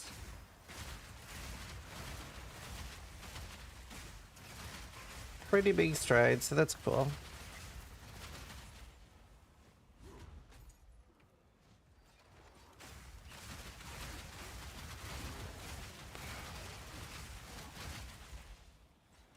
I have not, Christine, but I'm aware of it.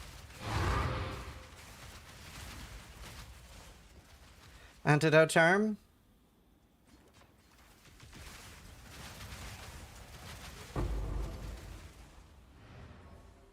You helped me get through the workday with your stream? Nice, that's awesome. But yeah, so she's been making me really good ice cream. It's really nice.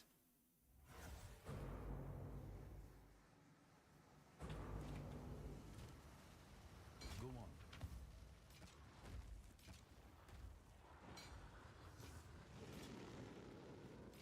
Some of these are almost decent.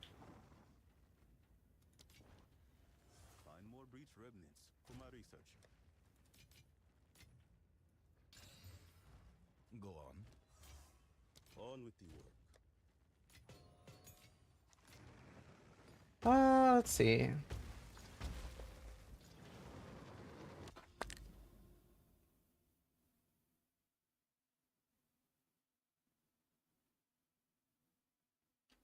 Yeah, Timon. Can you eat kimchi? I don't know. Isn't kimchi spicy? I can't really have anything spicy. Their Alwillan just I'm like the dietary wise, months, or in general, I'm like the 82 whitest guy years. alive, where like salt is like peak. What do you think of Inferno class for this build? Well, it was pretty easy to get to 90 without it, and I don't think I gain enough to warrant it. Maybe if it's corrupted with +3.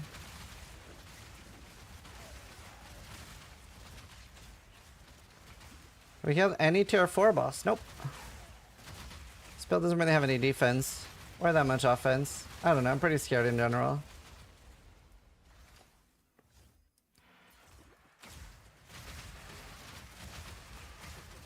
Yeah, I wasn't lactose intolerant until I was 23 years old.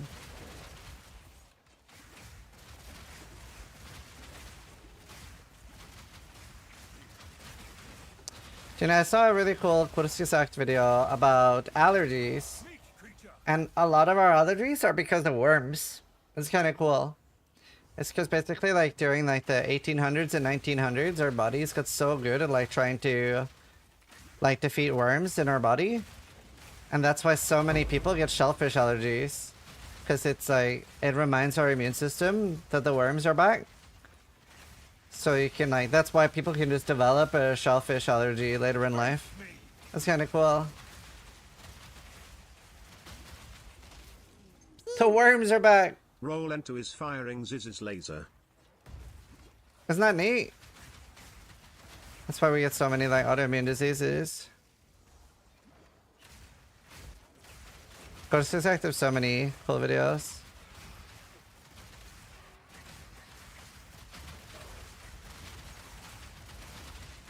Our bodies are weird. Yeah, but so fascinating. That's a really good episode. I'd recommend watching it. Ghost Exact.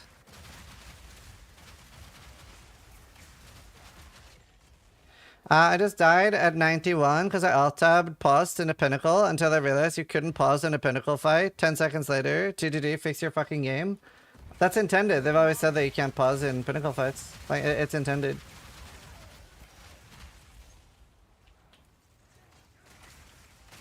It's not a bug. Any Uber fight you can't pause in, including the Ascension. What do you specialize with in computer science? So my final year project was steganography. So hiding data inside other data. So like, for example, my program, what I did for my final year was basically like, let's say that I had this program and you have the program. I can, ooh, Venture Box. I could tweet out an image that just says like, happy smiley face, but it actually says like if you decode it, even though it doesn't look any different, it'll say like kill everybody at 3 p.m. So it's like, but like you could hide that info in like any image. And then the sub project was usually you would do something like that in MATLAB, but I did it in, well, the initial start of the project was, can I do it in WPF? But you can't actually do it in WPF because it grays nearby pixels. So I had to switch to WinForms halfway through the project.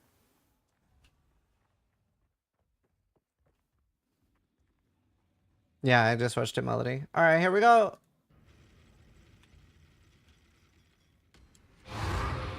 I'll take it.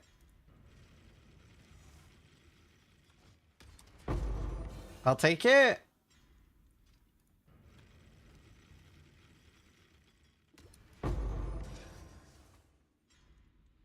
$180,000.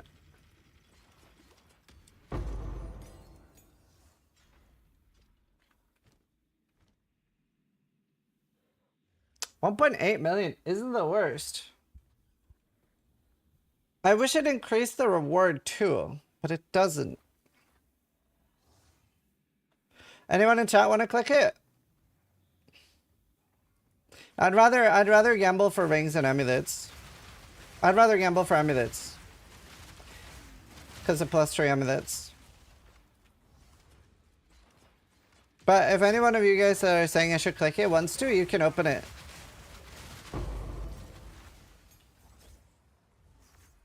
Because there's a lot of people in chat that are saying click it, but you're welcome to come click it. I'll let you. It's just 1.8 million gold. Anyone want it? There were so many people saying click it, so you can come click it.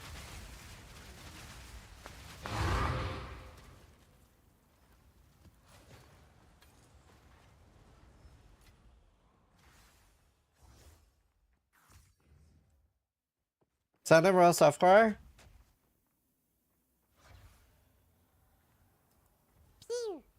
It's my 4th box. It's Marais just resubscribed for 29 months. Glorp.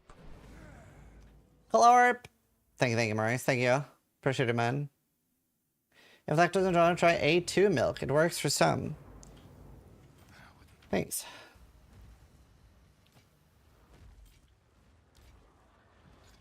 Find more breach remnants for my research. Find more breach remnants for my research.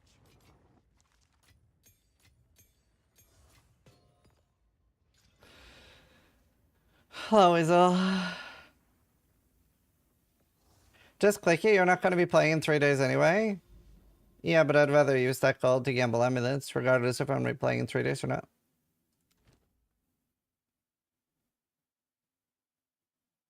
$76% more life and 50% more monster Elirez. Oof.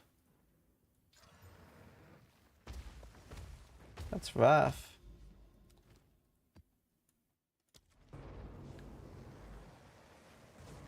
I summoned him.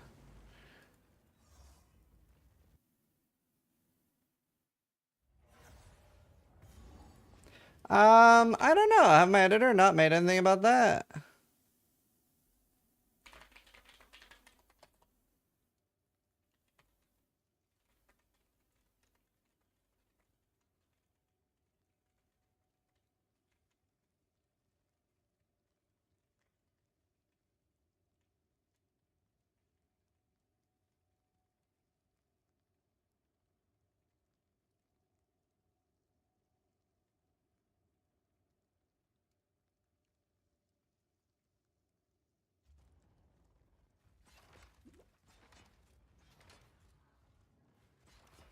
Yeah, that's true. Like, when you're gambling, you can only lose all the money that you have, but you could win all the money in the universe.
Gambling ruins lives?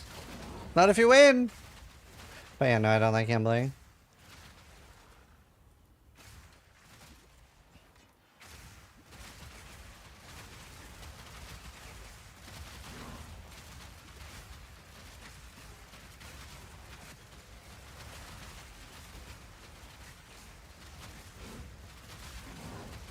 Is there a way outside of leveling carries to make early game not to get you pain? Same player build? Play Shockwave Totem. Like, getting to 31 shouldn't take too long. But it's a bit frustrating. Yeah, look at Twilly. I live in Nevada and it's crazy what I wish to do to people. I believe you. That's why I never take gambling sponsors.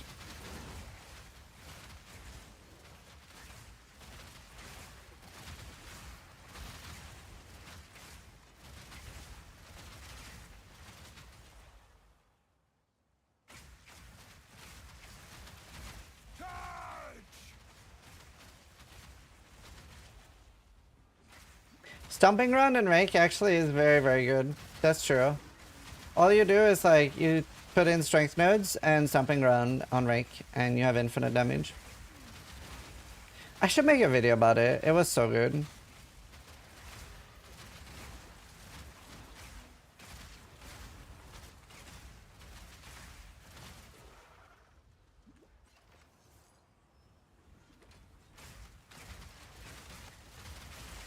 Hi, baby. Oh.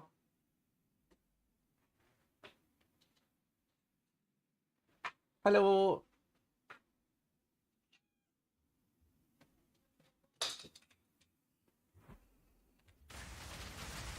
She's so cute. It was super slow but safe to know if I was doing it wrong. No, it's probably pretty slow. Huh? Did something break off? What do you mean? Oh, it's not broken off? What? Did you send a picture of this? I thought you said that like a major like piece had been like chopped off. No, it's just a show on stream. You made me worried. I made you worried? Yeah, Then I probably would have said something other than a picture. I didn't hear a big like honk or like you know? It's so warm in here, so I have the window open. Window open. It's right, I have the door open. Oh my god. Kind of all for cats. Hello. Hello. How are you? I'm just perpetually cold. Like, Oh, that's so nice. I'm running around with this jumper on, and like, I'm so cold. Oh, that's so nice. Ah, yes. Hi, chat. I like the opposite of a water bottle. You're like an ice cube. This thing is pounding out maps. I guess I got a guaranteed map prop. Oh, maybe not guaranteed. Give me more maps. Oh, that's so nice. Chat, you think you know peak performance. My sister's super What? in here. Mascara? Camel also. Mascara? Oh, I can hear her. Hello. Now he can hear you, Nat.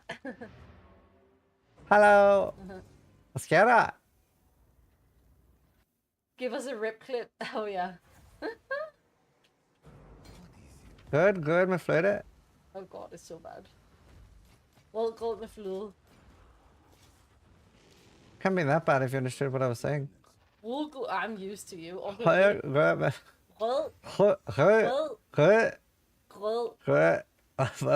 gonna vomit saying that. Fuck me.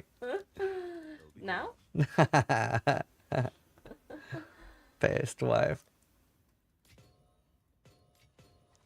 Right. I'll go get your offspring. Okay. Oh, Lola's about to get comfy. He's like, don't leave. Mommy, give me attention. Oh, he's choosing his little chicken.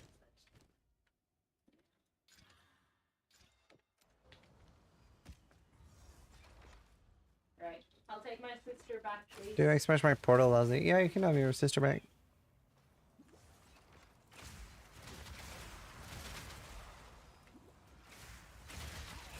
Wrong platform, Helena. True.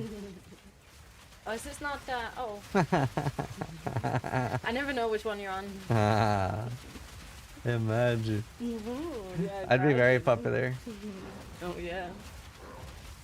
Mr. 23. Oh, alright. I love you. Okay, you're like, alright, go away before you get me banned. Thanks. If you weren't a full-time streamer, what would the career you'd want to do? I would probably be just crying a lot. Depression, I guess. No, I don't know. So the other things I'd be interested in would be acting, advertisement, or virology.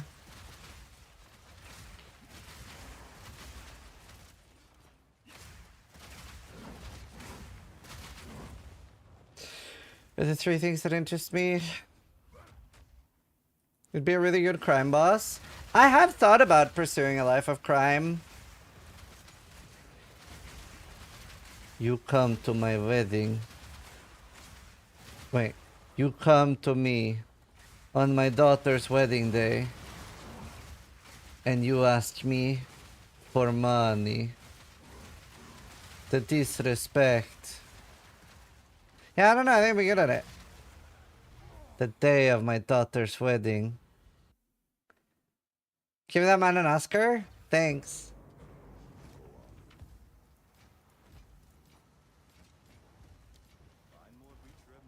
Yeah, don't give up on streaming. I wasn't planning to. How he gets used to Ballistidums? Just put them in. And move to tiers? Aww. That's good. Oh, it's in progress. I thought it was done. But with a okay, do it again, but with a Norwegian accent. Okay, I'm like I can show my multiple sides. You come to me on my daughter's wedding day, and you ask me for money. What is going on here?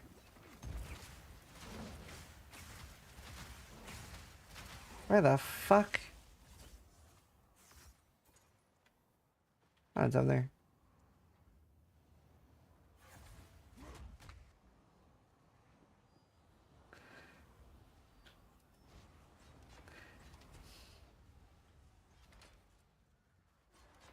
It is pretty criminal, the amount of money streamers earn, if you ask me, so it kind of checks out. That's true.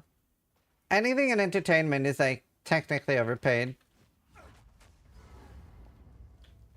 Now in German? I can't really do a good German accent. They're trying to take my tortillas. One man. One desire. How?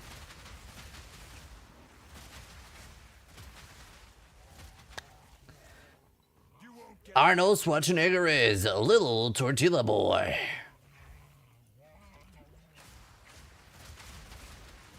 Rage all you want, beast.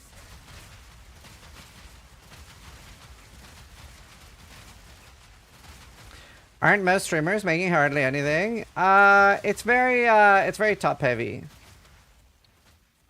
It's very top heavy.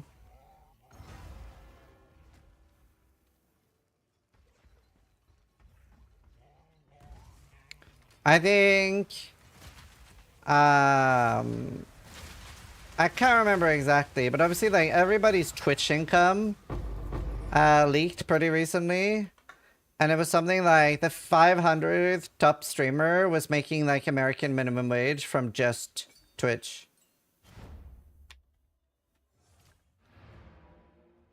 Something like that.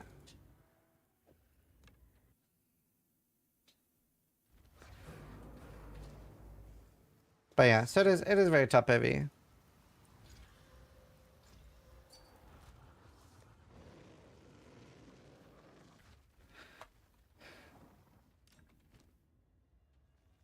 This guy's hard to haggle with because he doesn't understand what I'm saying.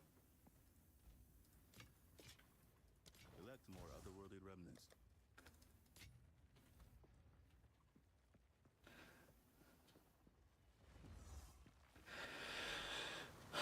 But the money comes over from ads? Well, if you mean like sponsored streams, then yeah. But not every streamer, especially at the smaller end, they don't get those opportunities. That's also very top heavy. And not everybody takes them. So it depends a lot. What's your income? I'm not sure. So before taxes, I've been on generally between like 200,000 and 300,000 US dollars. But then with the Twitch drop in December. I made 230,000 in December, so hopefully 500 or 600 this year. Before taxes. Taxes? Let's go here. Oh, Jesus. Hello. Oh, you want to play more? Yeah, that's before tax and before paying my employees. And obviously I like pay like Vira and Medikey and a few others. Did I get tariffed? No, I'm not like exporting myself to America. Taxes, not taxes. Like for example, like my YouTube manager Scry gets half of my YouTube revenue.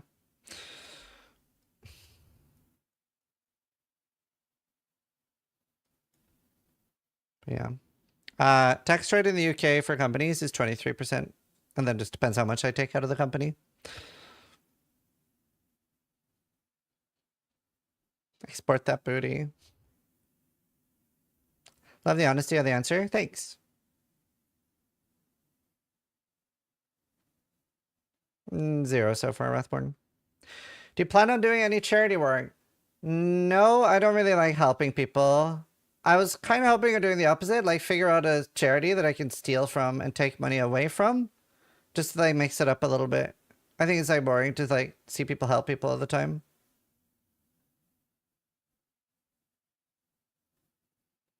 I do a lot of charity stuff. I just do it off stream. The fuck, I just crashed. I don't know.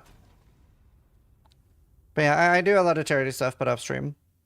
That I don't really talk about too much. But like, I like doing local things. Like one example is like every Christmas me and a friend, we like go to a toy store and buy like trolleys full of toys, and then we go to the local hospitals and hand them out for kids stuck in the hospitals over Christmas. And stuff like that. I do like local things, because then you can actually see it do something. Whereas a lot of charities end up being a scam, so I don't like that. And I do Xmas. Hi, Asterix!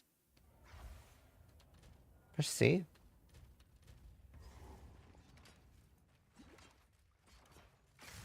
Ah! Hi! Did you bring a toy? Where is it? Where? Did you drop it on me? I don't see it. What do you want? Do you want cuts? Cutes? Cuts? I'm not gonna cut my chat. My cat.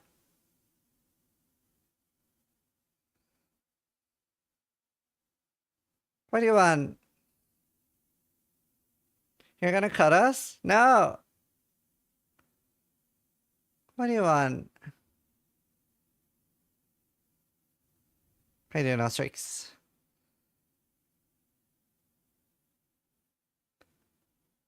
I don't know. I'm a little bit jaded on charity, to be honest.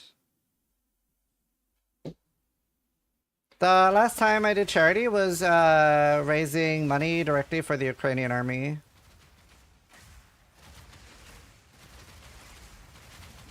But yeah, and then I did Movember. But I don't know. I always find charity on stream like a little bit odd. I don't know. I feel like so much more responsible for making sure like the money goes exactly where it should be. And a lot of the time it doesn't, which I don't like.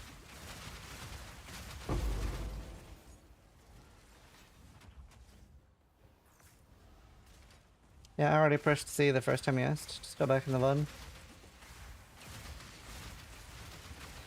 Volunteer locally, see the difference, and meet good people. Yeah.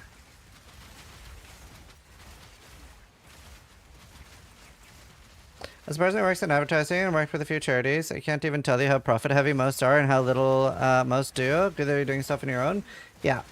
That is why I'm very jaded. Honestly, part of it was like, for example, there was a company called Soft Giving. I remember they tried to sponsor me to do charity. And they wanted to pay me like $3,000 an hour or something to run charity streams for them. And I was like, question mark. I was like, sponsor to do charity? That seems like counterintuitive. And I just got like really bad vibes about it. And I was like, where does this money come from? I don't get it. And obviously it turned out, right, that they were like skimming Like, there were some times with stuff giving that, like, as little as, like, 10% of the money donated by the audience got to the actual charity. And there was, like, huge drama about it.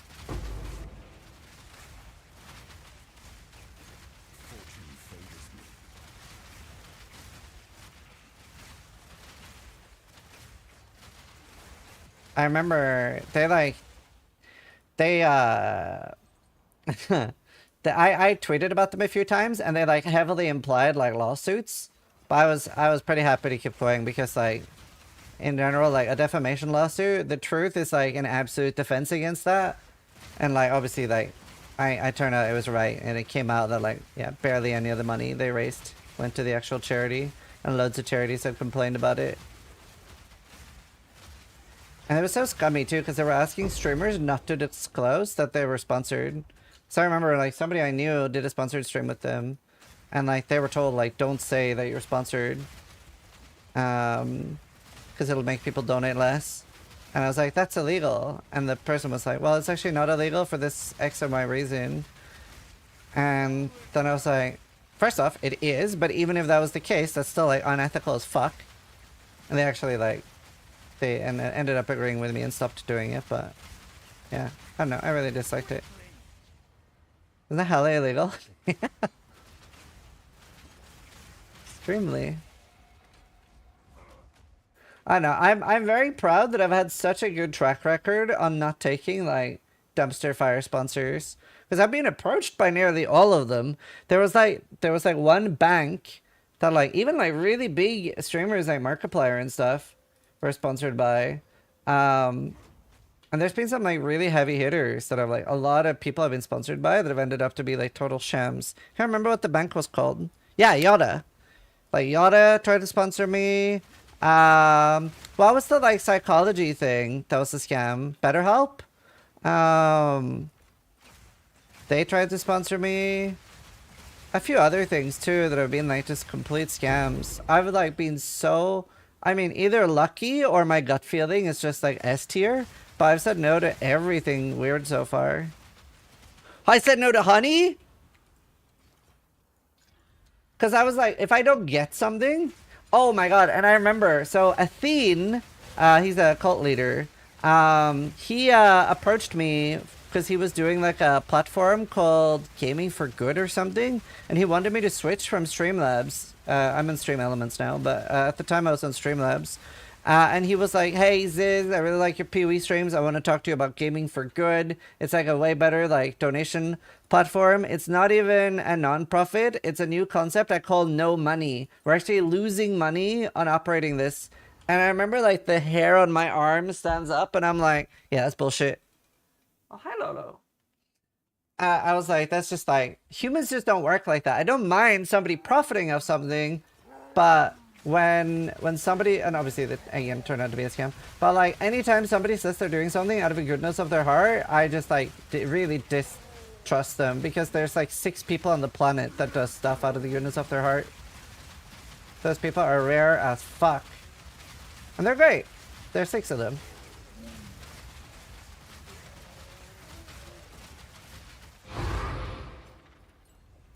Like I know there's a Dutch girl that runs an orphanage in Thailand. I've been there, and like she's literally lived there. She's like 72 now or something. She's lived there since she was like 20, and she's helped like thousands of kids in Thailand.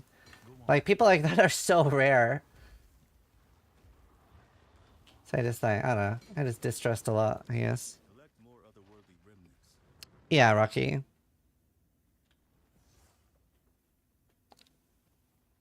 Any crypto scams you said no to? Yes, but I don't count that as like, I don't count that as like good intuition to say no to. I like literally I count that as not having brain damage to say no to. But yeah, no, I mean the biggest NFT offer we got for the gauntlet was they would pay us $300,000 US to advertise their NFT, and I can't remember if we got to keep $200,000 US or that it was $200,000 US for the prize pool, but it was like 300k, either split 200, 100, but I can't remember which way. And they wanted us to do like a gauntlet thing. That's the biggest one I've said no to NFT crypto-wise.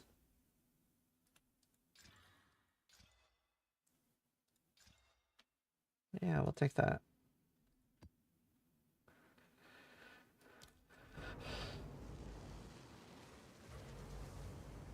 Why do so many people give up to level 100?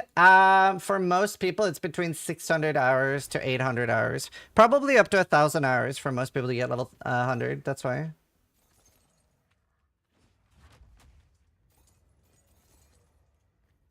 Did you buy into the metaverse stuff for Christmas? My old boss bought us pots in the metaverse? No. I'm not an insane person. That's nuts to me. See, what gold do I have? 2.3 mil. Yeah, I think Merc Spare Blade could work.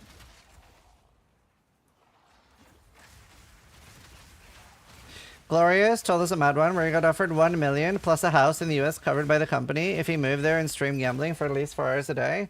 I totally believe that. I've had very big like gambling sponsorships too. Some negative ones and some positive ones. So like I know the guys at PokerStars watch me a lot and I used to play at PokerStars off stream.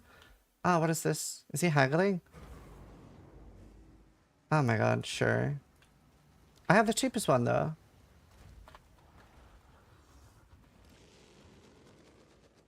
I'm already undercutting. They shouldn't need to haggle.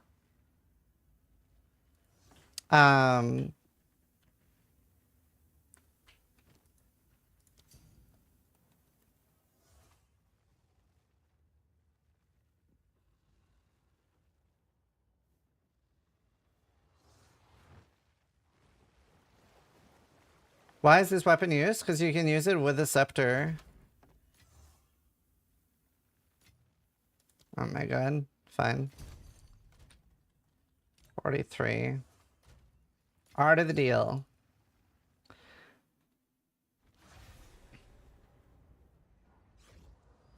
Yeah, I know, Sedix. I'm having the same experience. What was I saying? Yeah, so I don't know, like...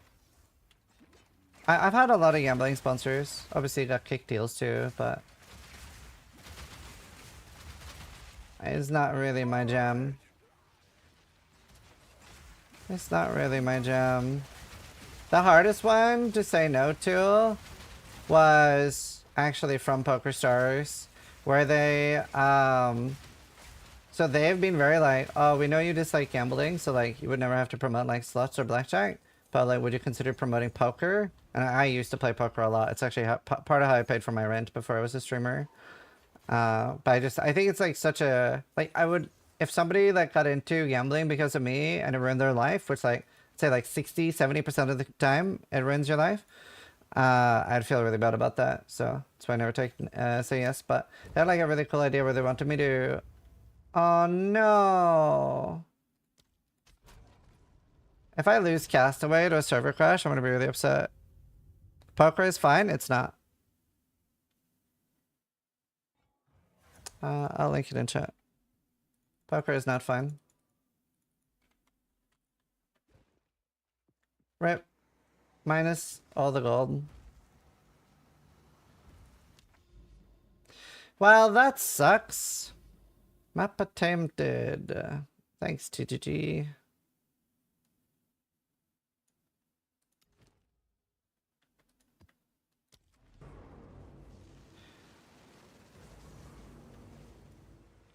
But yeah, they wanted to like fly me out to Barcelona and bankroll me in like a really, really high entry fee poker tournament. I think it was like a $10,000 or $20,000 entry and pay me like on top of that. But yeah, it would have been cool. I would have enjoyed it, but I just don't want to fuck up anyone's life. It's like, you could argue the poker is skill-based, and it can be, but it isn't for most of the people playing. It can be, but it isn't.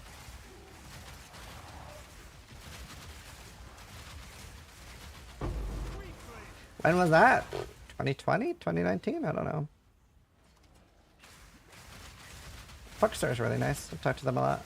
I had a really fun experience once at a mixer event. And so if you've never if you've never heard any other streamer talk about this, like the way streamer culture is like streamers can sort of be surprisingly narcissistic assholes that only want to talk to anyone that they perceive as like bigger to themselves and stuff. There's a lot of like weird streamer culture, which I'm sure this surprises you.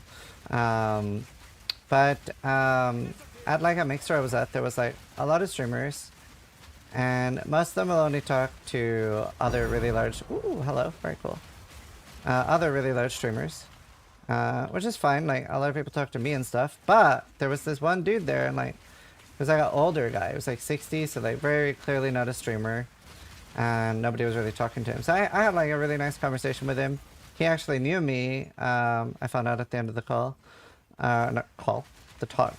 But anyway, and it was like we were sitting at this like gambling table playing imaginary blackjack just for fun, while talking. So it was just for chips, it wasn't for real money. And then at the end of the night, he came over to me and said, Ziz, by the way, ahead of our conversation, I already knew who you were. Really, really nice to get to talk to you and meet you. All the streamers here were pretty much like blowing me off, wouldn't talk to me at all because of clout, but you were the only one that talked to me. But I just wanted you to know what I didn't tell you is I'm actually the owner of this casino company.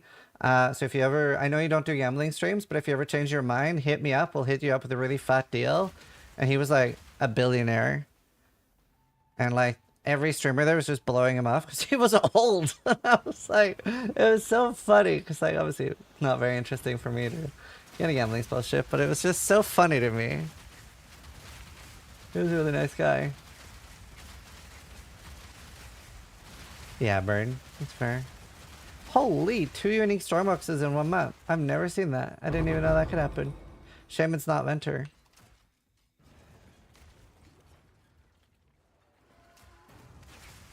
But it's like, it's kind of sad. I remember at a house party I was at with a bunch of streamers, I was talking to this like one Finnish dude. And like, I was just chatting to him about PoE, and obviously there were a lot of big streamers at the house party and stuff, and he was like, by the way, like, I'm no one, you don't need to like waste time talking to me. I was like, I felt so sad that he felt like he had to say that. It was like, I don't know, like, streamer culture around conventions is so weird and sad. But yeah, it was nice talking to him. Everybody's someone. Did he sing the Mortal Kombat theme? Finish him? No, he didn't.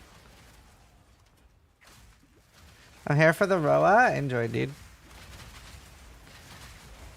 Would you ever do a gambling stream, assuming you can have any condition met? No.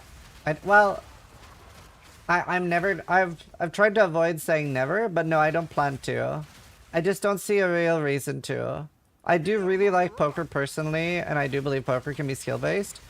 But, like, one of my good friends started with poker, ended up in blackjack, and ended up in massive debt.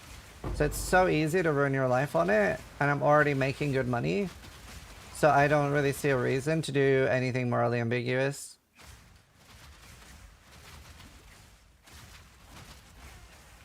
I think I would only do things that are morally ambiguous to save a loved one. Which, healthcare is free here, so not something I have to worry about, or like paid for by taxes, I mean, so.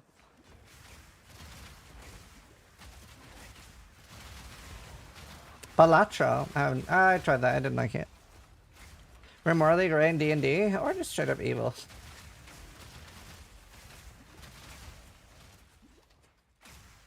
I don't need ailments on this. Technically, you do enough gambling with PoE. Well, yes. So the good thing about gambling in PoE is that it hits the same dopamine receptors. There's probably a lot of us that play PoE specifically for that reason. Like, we really like gambling. So PoE is nice there. But there's no expectation of winning money. And that's the nice part. The issue is when there's an expectation of winning money. I play D&D a lot.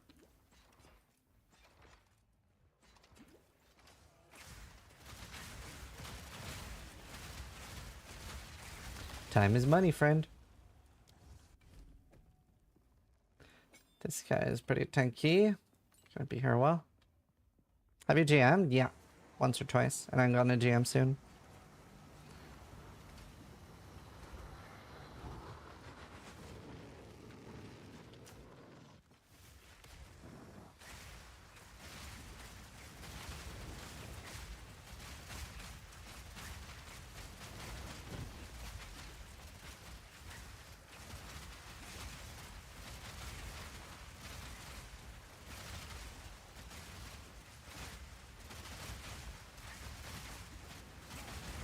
Ow.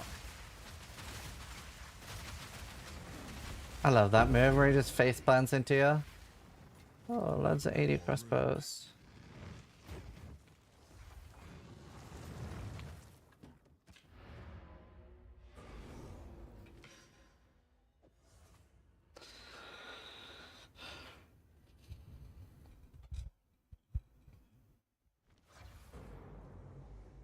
Oh, nice scrap piece. That's fun.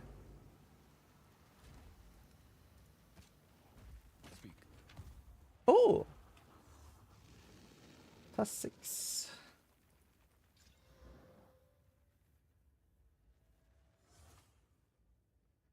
Time is of the essence. Find more breach remnants for my research.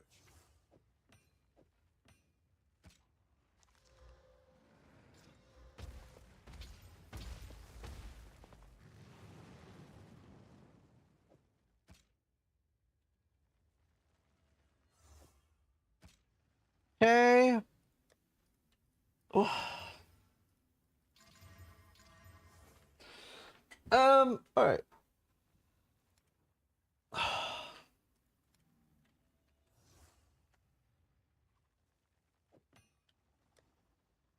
yeah, I got the Twilight Reliquary key. I forgot about that.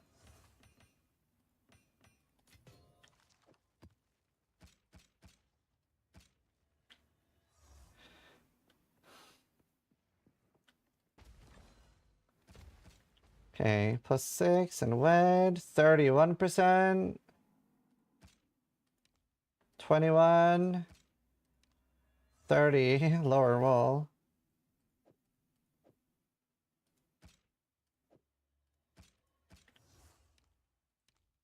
$39.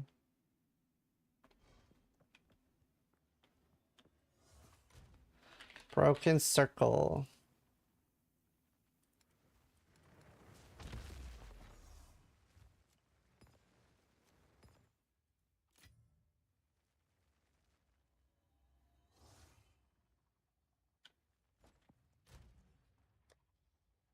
Oh no, I fucked up on the auction house and actually sold my Broken Essence of Ruin instead of buying. That's embarrassing.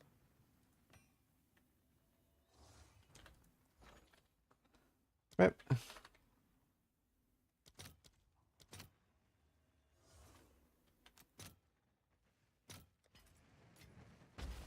was unfortunate.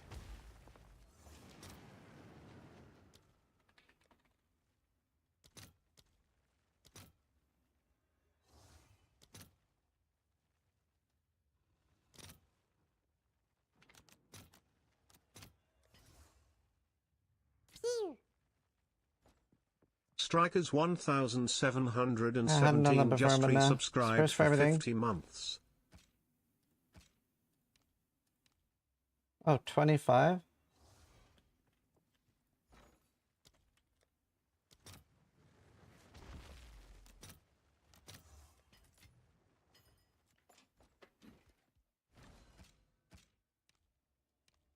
%40 chance.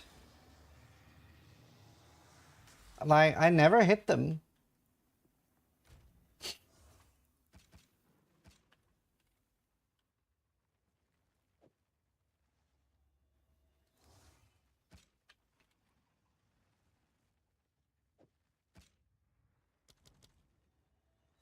Very few in my stash. Like 3. Striker, thank you for the 50 months. Alright, let's do the Twilight Reliquary key.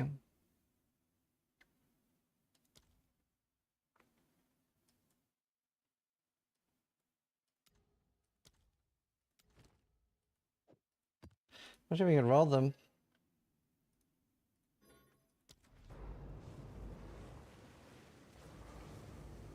Lance missed 10, 60% in a row. Yeah.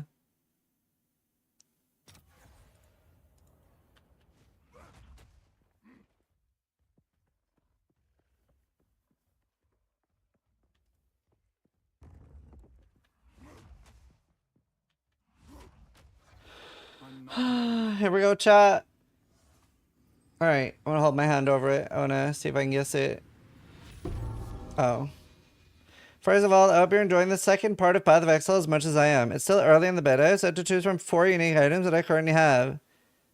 In my opinion, Jarn Griper was the best choice. Really? This piece has an iconic history.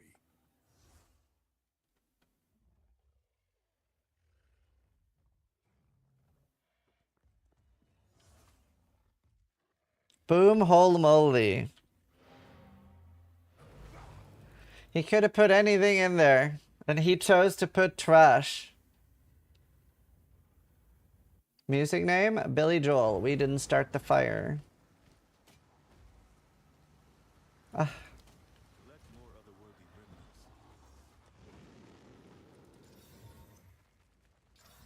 Ah.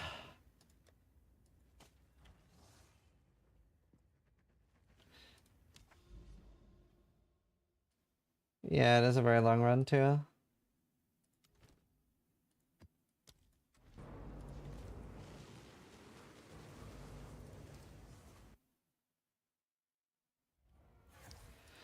How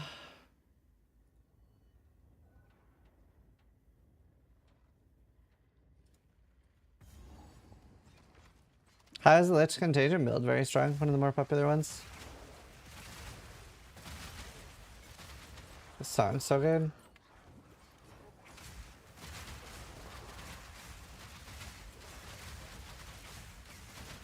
Holy. Okay, 07. This is where we die, chat. Run on! Oh no, it's done something to me. No! No! No!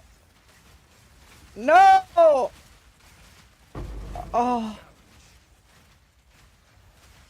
Oh, that was scary. That was very scary. Clicking that in hardcore? I didn't just click it, I mauled it.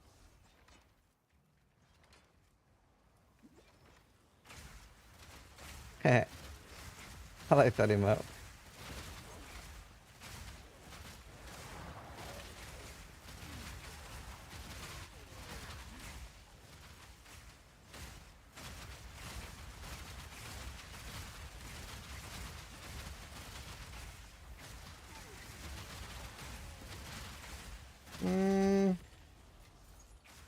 Maybe we make a new character. Maybe I try spare skills.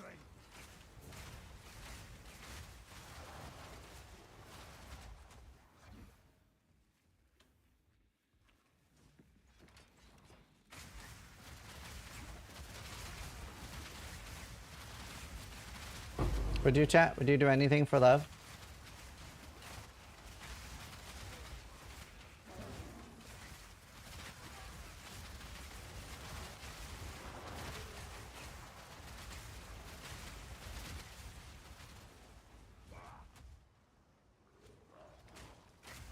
Yeah, I'm ride or die.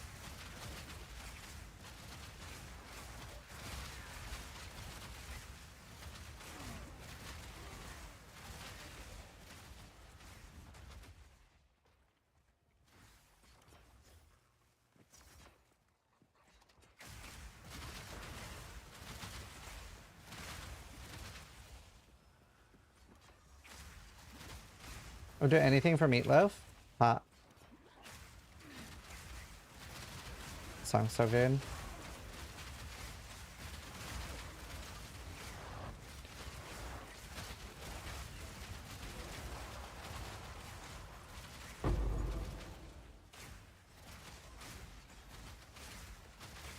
No, yeah, I'm not gonna do that. Sorry.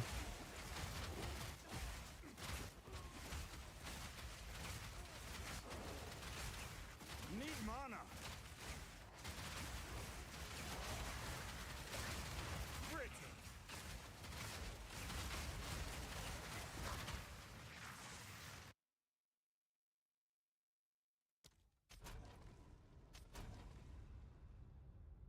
It's making it very unenjoyable.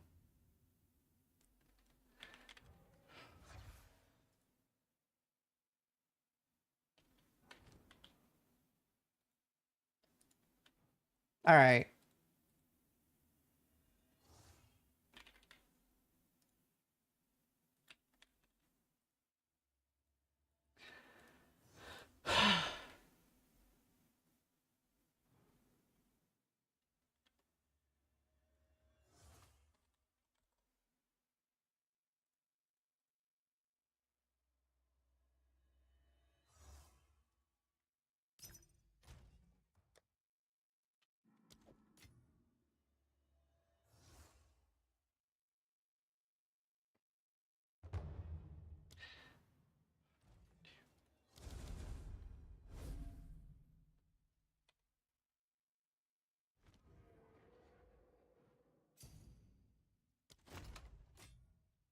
And try corrupting a Tangle Tongue.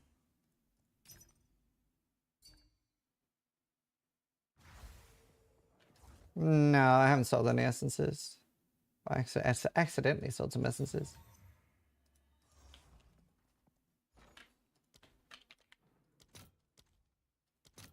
But no, mostly just from uniques.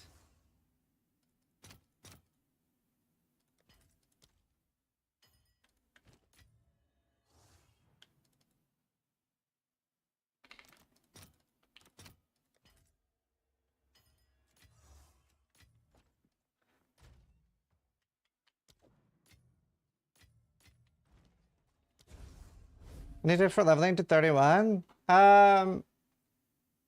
Rake and Ground Stomp with just strength on the skill tree and then respecking is pretty insane.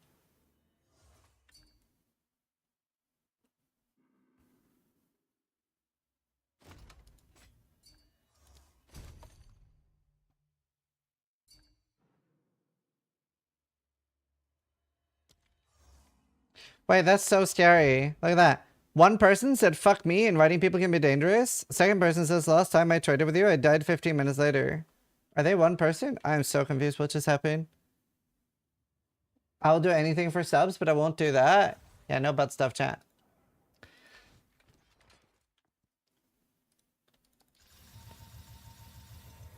Okay, we want over 20. What? Plus socket. No magnitude.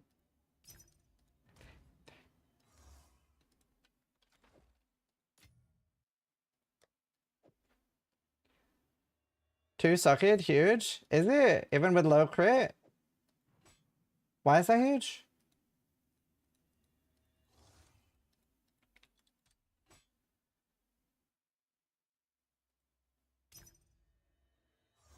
Double crit for Soul Core. If you had an OnlyFans, I would immediately sub. That's hot. Thanks.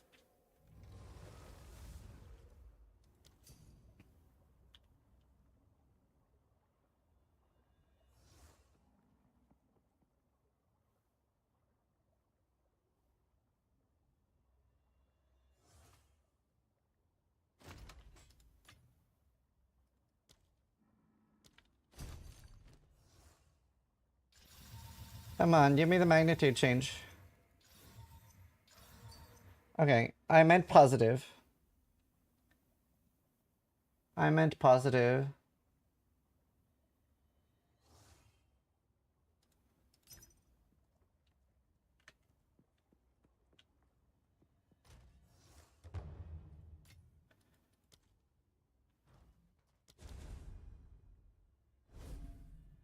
I don't have one currently, no. You for a friend, okay. Okay. I don't think I have quite the body type for OnlyFans.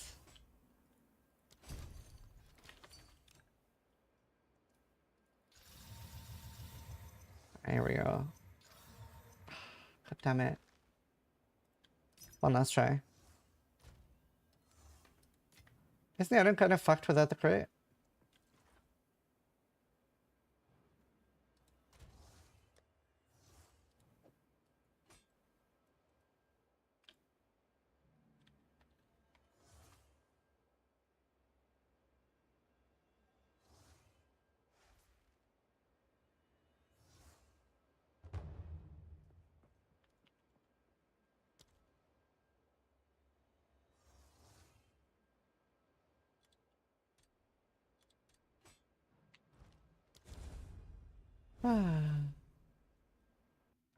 What about corruption?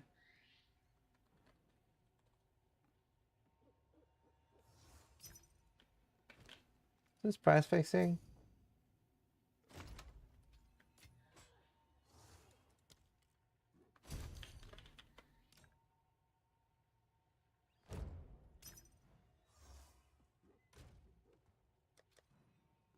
I'm poor now.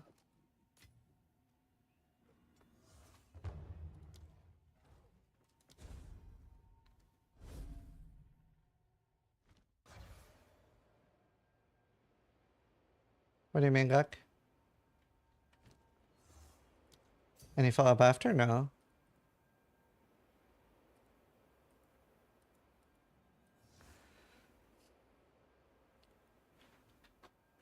Oh my god, that's too fucking cute.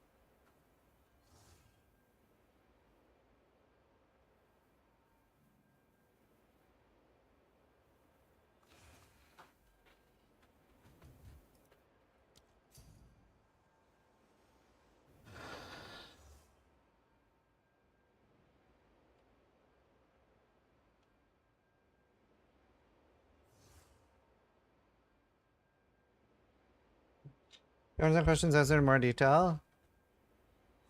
Oh. No. I got to ask most things I wanted to ask. Yes, chat, you're very cute. What's happening?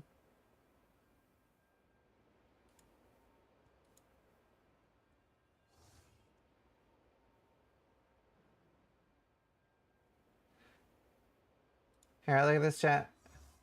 Look at my kitties.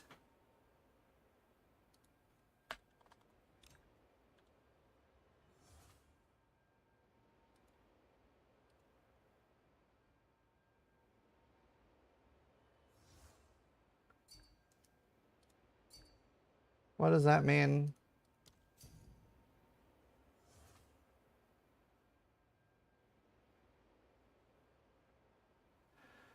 Oh man. How are people so bad at trading?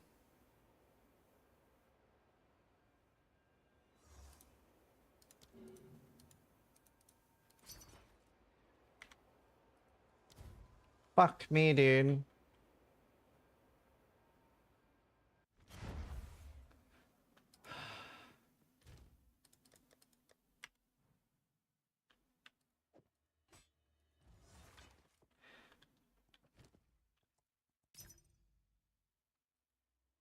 Oh, there's that guy. I'll put him on ignore. Trading sucks? No, people suck. Trading is fine if people didn't suck.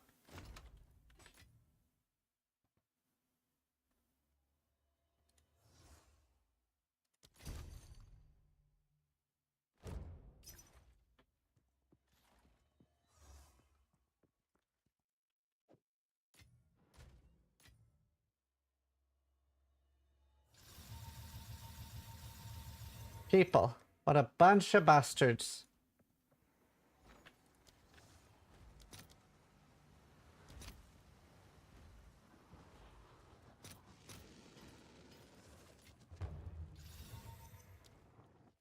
Alright, please give me like 20 crit, bro. Bastards. Oh, what's the item you paid with? Exalted Orbs. Wait, I almost cammed this guy.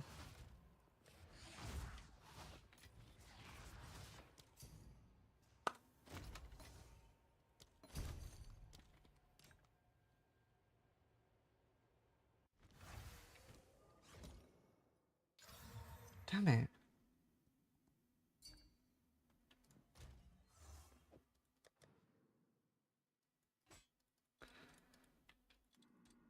Hmm.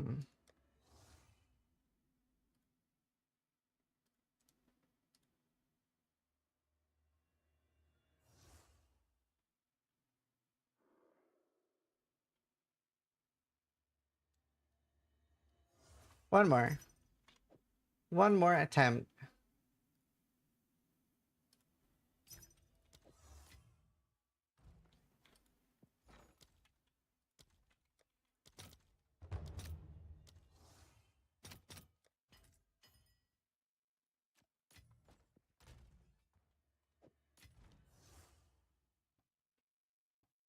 Who?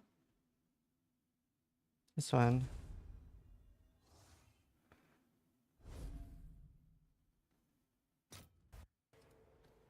Oh, thanks, lover.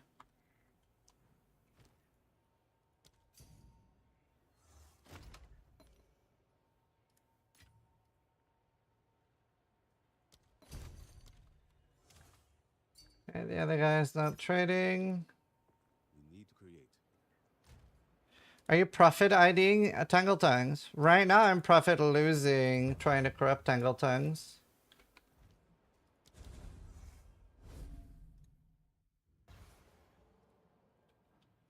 It's an interesting profit strategy. So far I've lost 810 Exalted Orbs.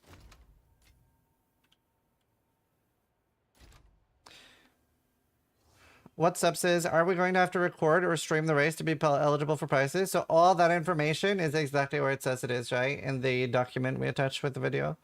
And like it says in that document, no.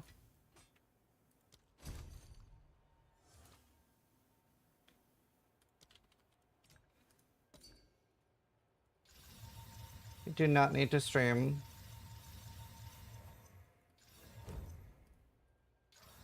Wow, it had magnitude and barely moved.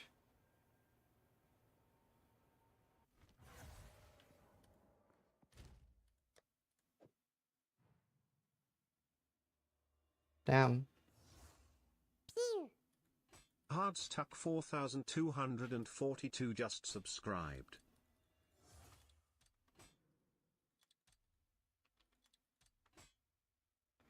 Well, that sucked. I can't really afford more. Is there anything I can sell for cheap? Huh? Okay.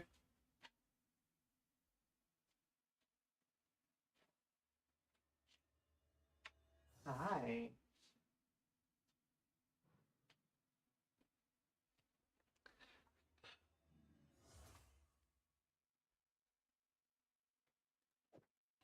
Do you think a 2-socket Tangle Tongue, a bad one, is still going to be fun for leveling?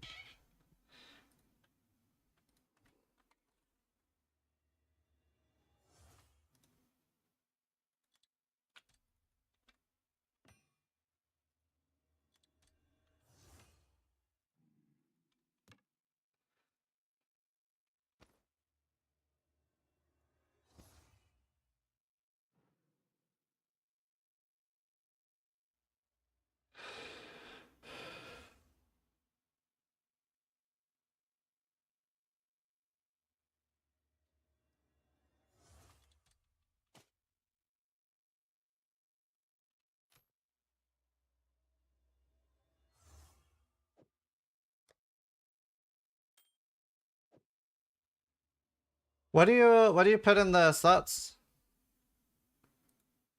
How often are you breaking items? So when Valor uniques, they can't really brick anymore. Like they can't turn rare. It's not an outcome in PoE. Crit damage, even for leveling?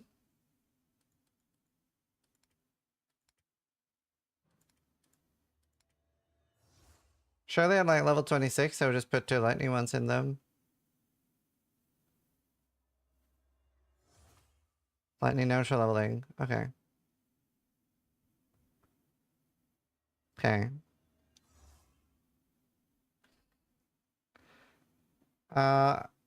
Man, do you think you could like... Do you think I can have any tank? What ascendancy do people go for? Do people only do Amazon? I guess Tangle Tongue is Amazon only.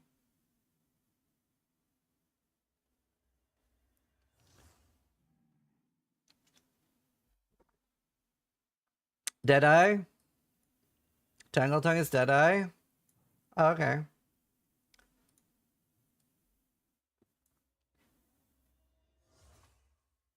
Okay. Maybe we try that then. I don't really have much. I just want to try some spare shit.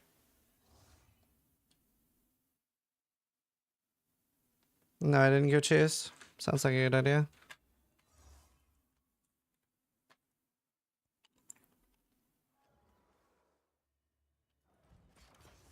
Okay. I'll be right back.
You guys are so cute.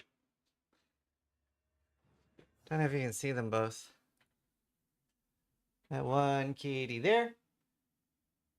There he is. And one kitty there. Two kitties. Kitties. Kitty. Is that an amethyst? Yes. So, by the way, what's this blue shift game everyone's talking about?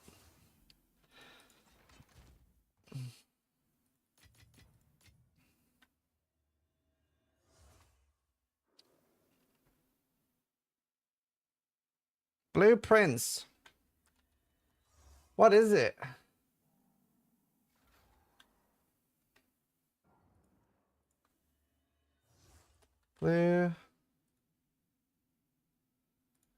Blueprints.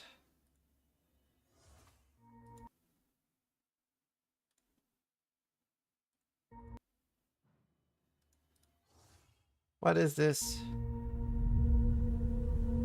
To the architect, an empty blueprint represents a world of possibilities. I like Cole. That's great. I give and bequeath to my grandnephew all of my right, title, and interest in the house and land which I own near Mount Holly. A world of dreams and doorways.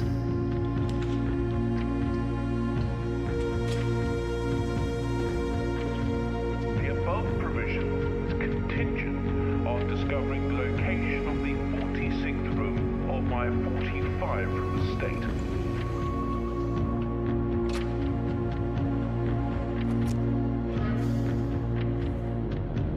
I suspect you wish me to look into your future.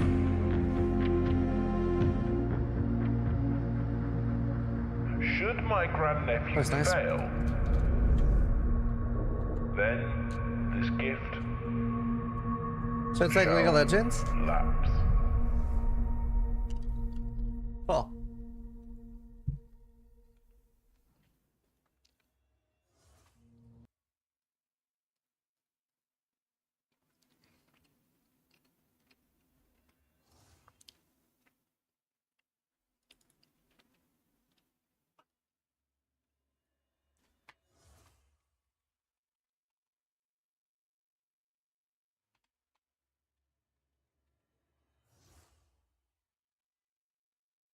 Let's change my title.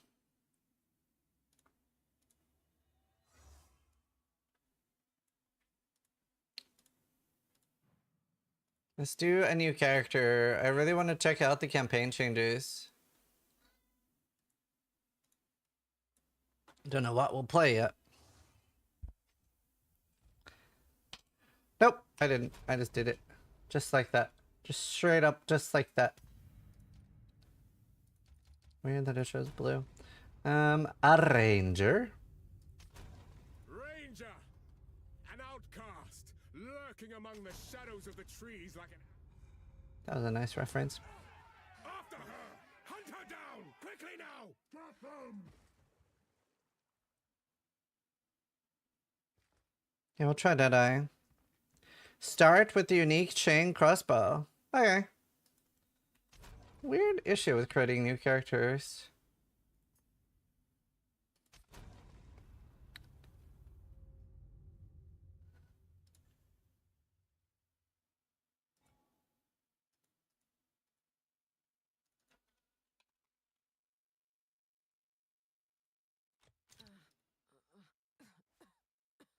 It'll take a better snare than that to catch me.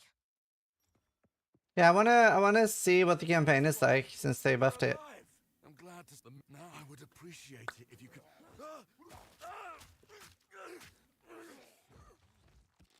Reach Clearfell.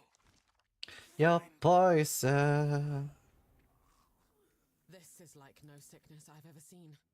Let's track down this Miller.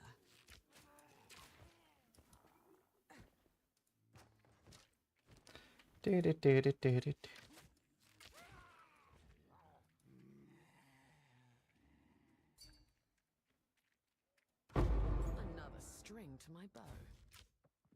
Dibbity, dibbity, dibbity, dibbity.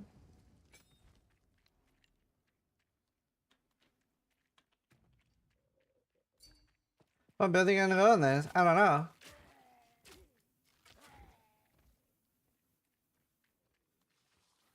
Somebody said I should try some crossbow.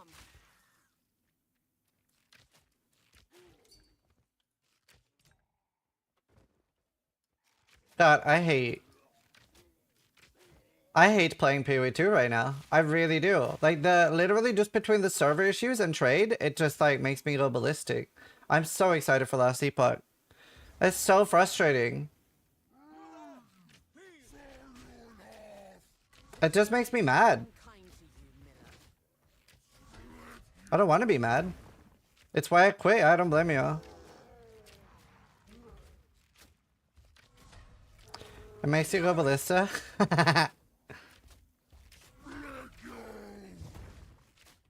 Nah, I want to try the campaign on this character. I don't even bother with trade, dude. It's so bad on hardcore. You have no idea. Is this like a revenge for me bullying how bad trade is on softcore for so many years? Is that why this is happening?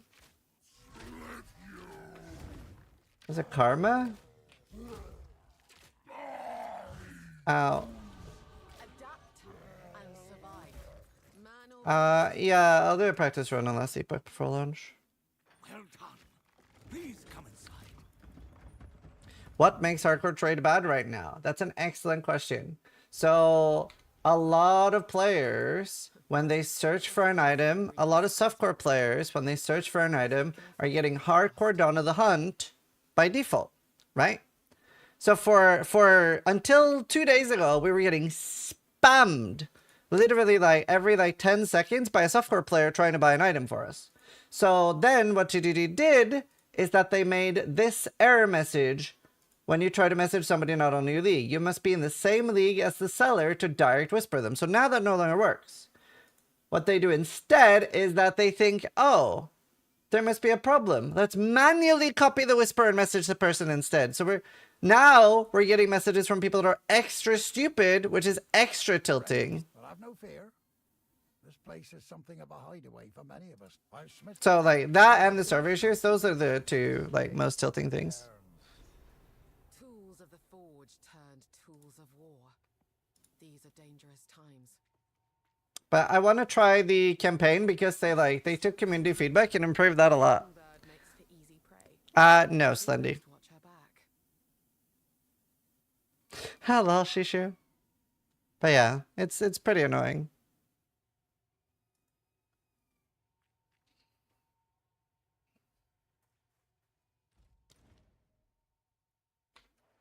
Stay safe, if you can. Let's see. What's gonna man that guy? Sounds like he's having a bit of a mental breakdown. Right. I think I just YOLO it. I don't really have much of a plan.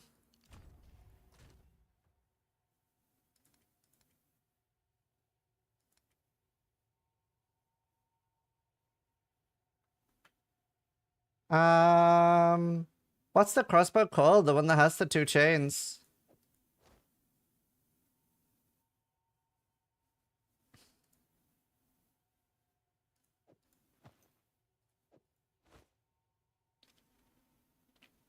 Mist Whisper. Yeah, feel free to give any tips and abilities I should check out. We'll try. Yeah, we'll try this early.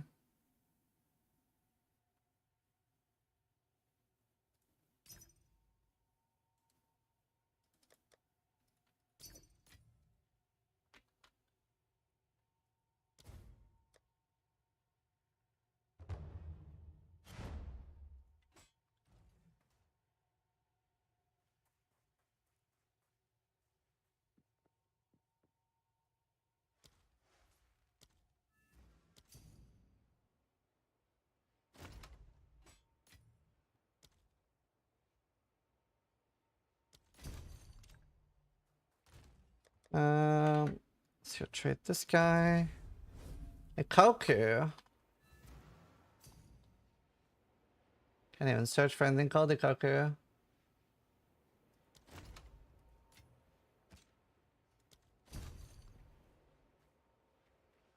Mist Whisper with armor break implodes. Wake? Yeah, that makes sense. Cheap.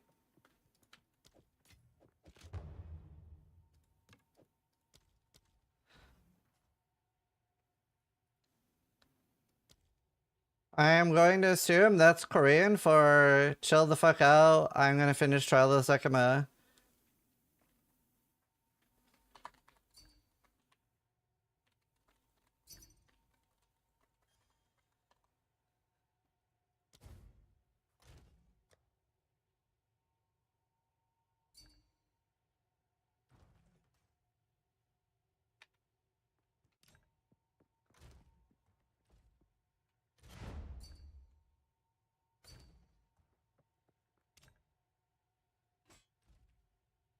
I want trade.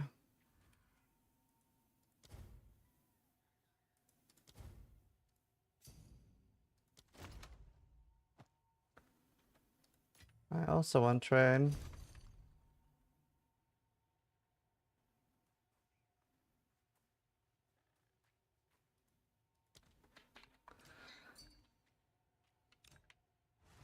Oh my god. Don't want the whole town on my The increased language barrier is tilting too.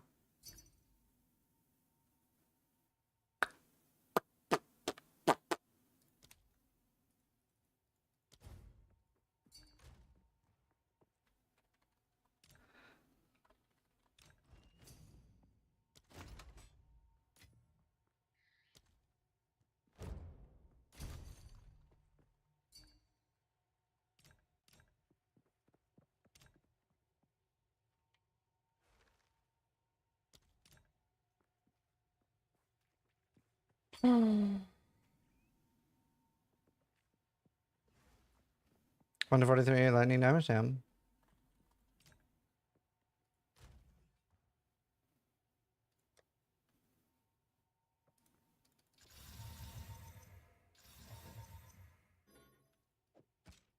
What?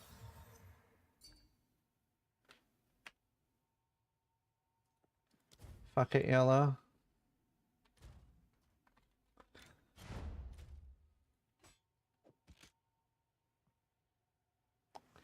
Six mana per enemy killed, hell yeah.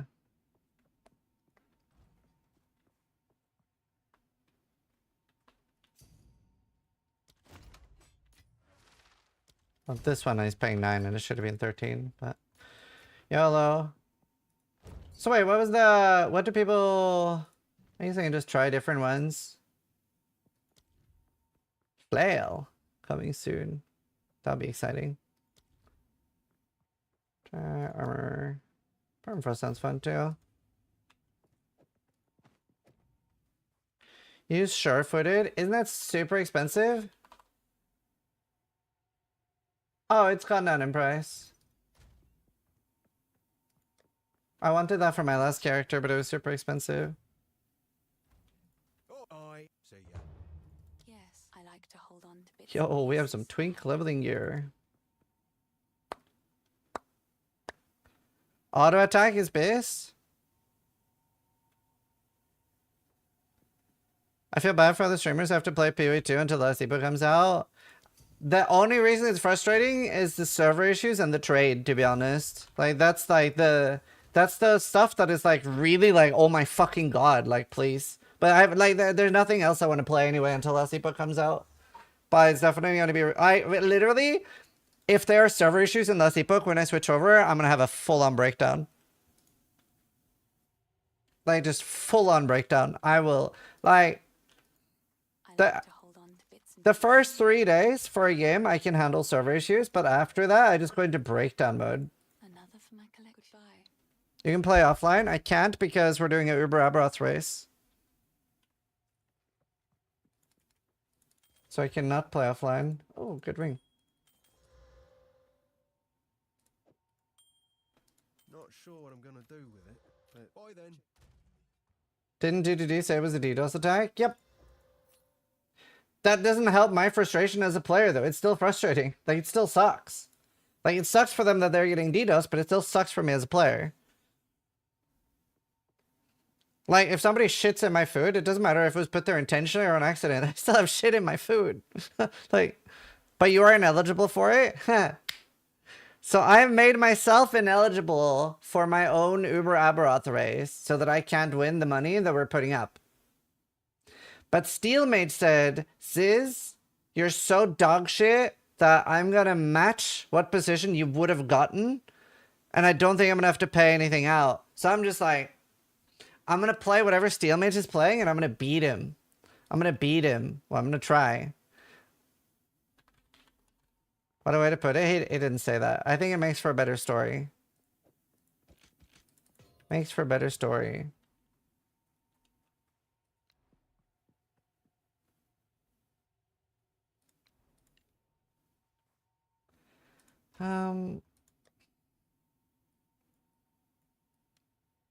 Gonna try? Sorry, I'm gonna decimate him.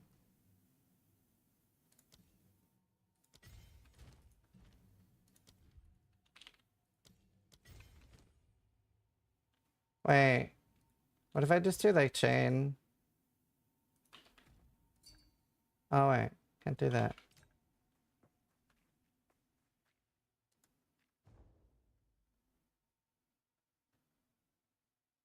Five and 6?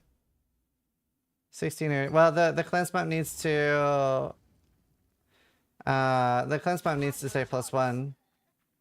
You can't just put in a cleanse map. It does need to say +1.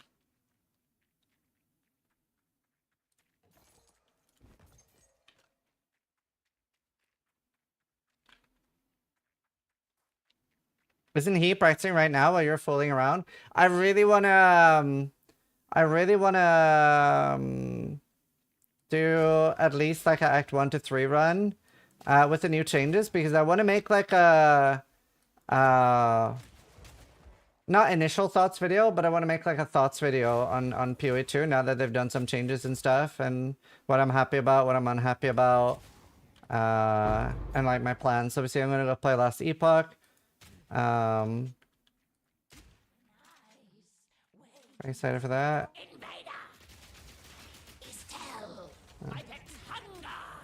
Man, auto attack really is too strong in this game.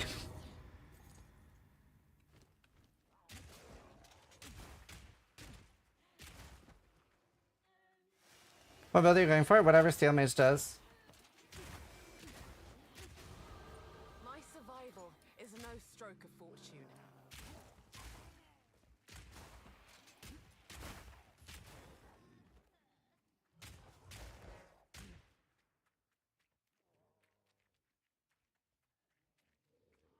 Timer up, Void Knight? Yeah, he told me that's what he's doing.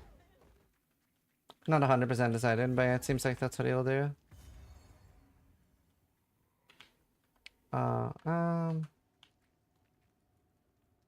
Probably is bottom left.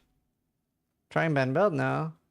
Weren't you planning to do Heartseeker? I was, but that was also because I made myself ineligible to win the reward, and obviously a Heartseeker is very unlikely to be able to kill Aberoth, I think, first. So I think yeah. Now that I can win Steel Mage's money, then I want to do something that has a bit more of a chance. Especially because, like, the people that have had access to the test server are saying they don't even know if people will be able to do it. Like, it's so hard. So, it'll be interesting. People are saying they're predicting, like, 3 weeks until somebody can kill him. So, I don't know. We'll see.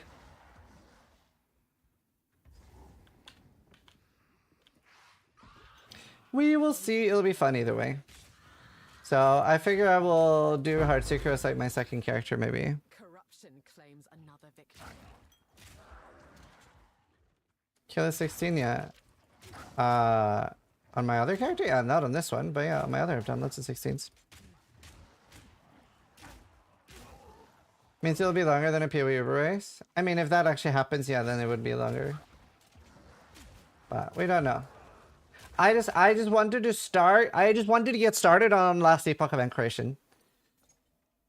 Literally, I just wanted to get started on it. I think I wanna get like very involved in last Epoch event creation. and do more. I think that'll be fun. Hopefully you guys will like it.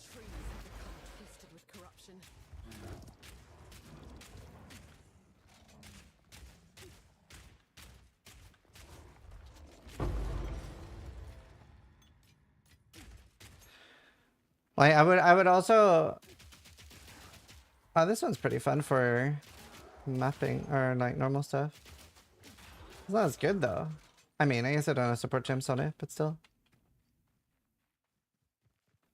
Good class for early days of the game. I mean, there are loads of tier lists and stuff on Maxroll. I would recommend like looking at them, and then take your pick on what looks fun for you to play. Because we probably won't like the same things. I'm going for very tanky characters and stuff.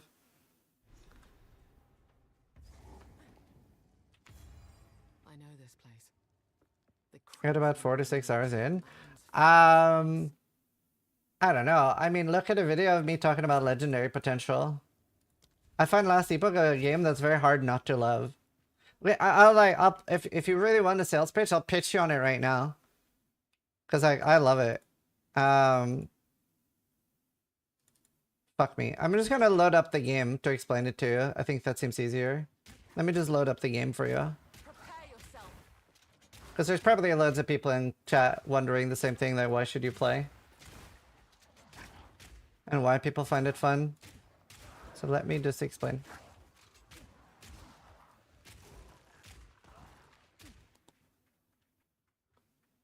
Oh, I should do Arbiter. I should send Arbiter tomorrow.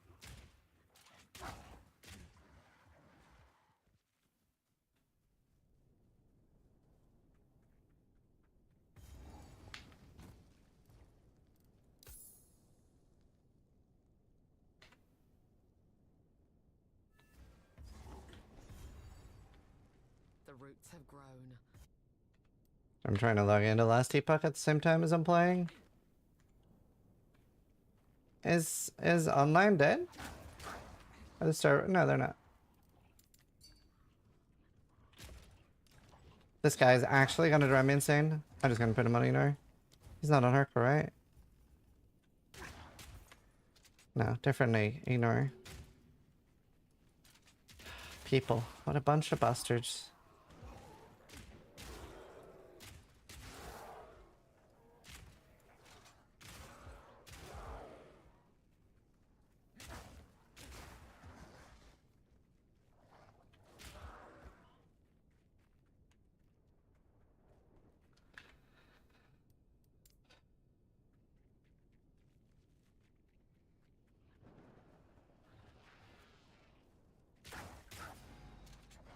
Oh no, I logged in.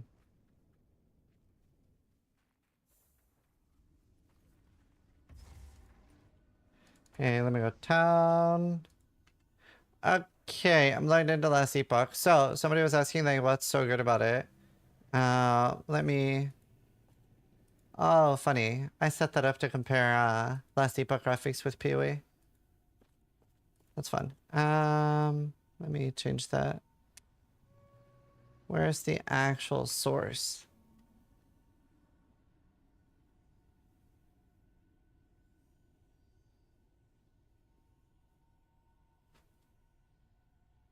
Where is Last Epoch?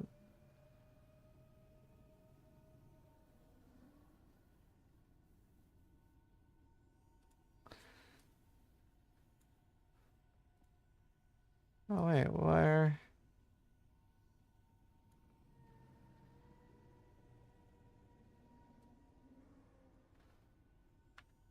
Oh wait, no, I should. Okay, I'll just move.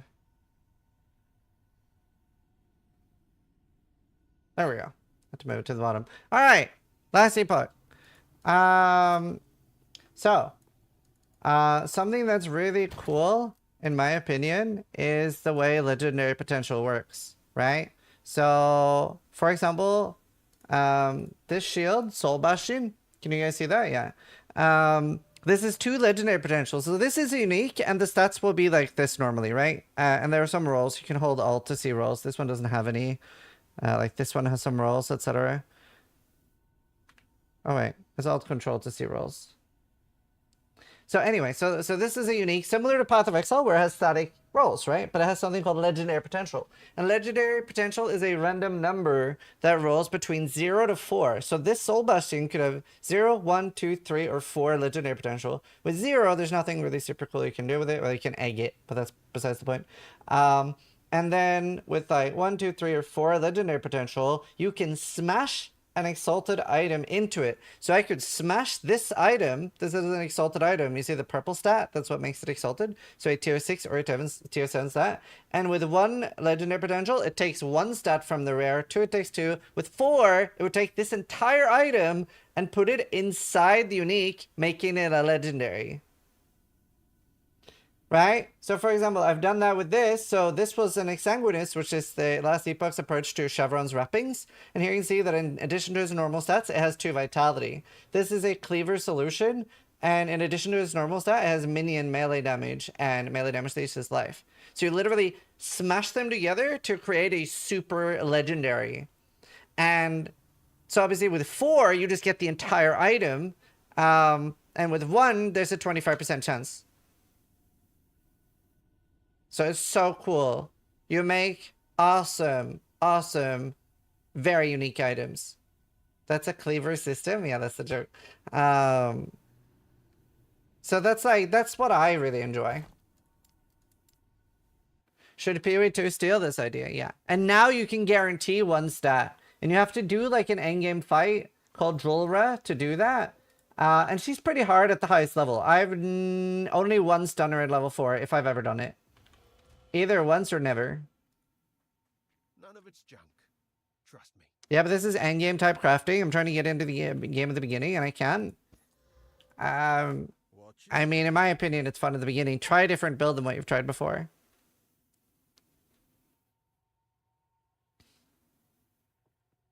Tier 2 for the guarantee? Yep.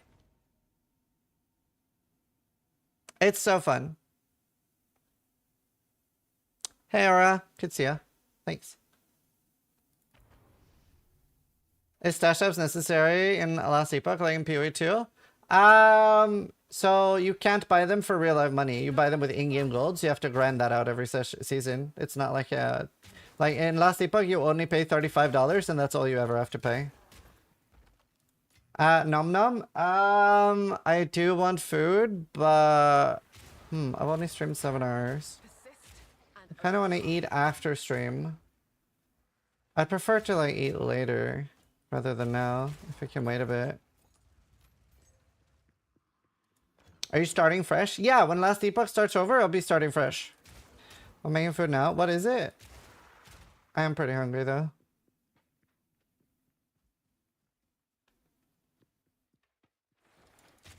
Yeah, WC is coming this patch.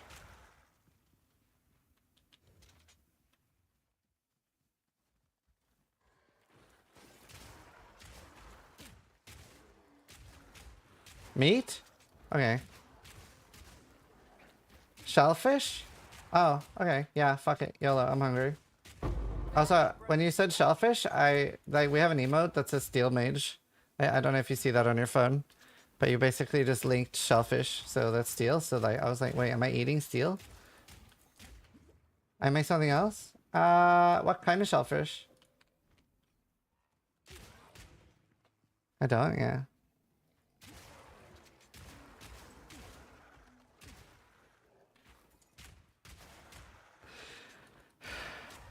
Prawn? I'm not super in a prawn mood. I'm not super prawny. Fucking prawns.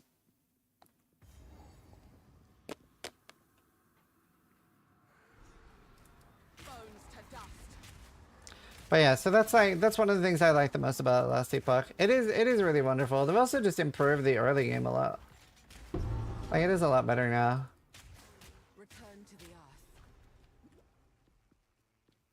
I never had a big issue with the early game. Would recommend. And like the biggest issue for me with Last Epoch is being just lack of endgame content, and that's like obviously the biggest thing they're trying to fix in this patch.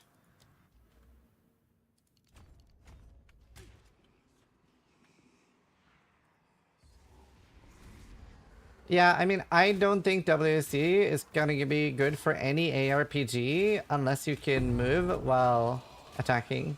But there are a lot of people that want it anyway. Definitely, like, what makes it good for PoE2 is the move while attacking. 100%. Thank you, Hardstock. Thanks so much, dude. I can make chicken gyozas? Holy, log in. Yeah, absolutely. No, Frosty, I don't think so. Yeah, I don't care. Either is fine. Pound 5 then. Can you not move while attacking in last Epoch? Nope, same as PoE 1.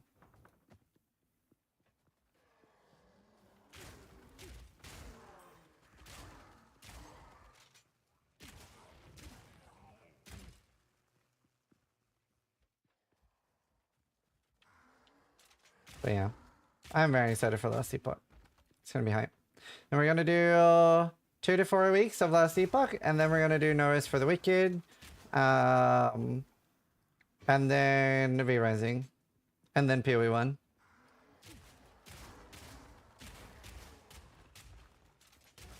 Nerfs is great. Yeah, I like it. It was a bit low on content the last time I played it, so hopefully they just have more stuff now.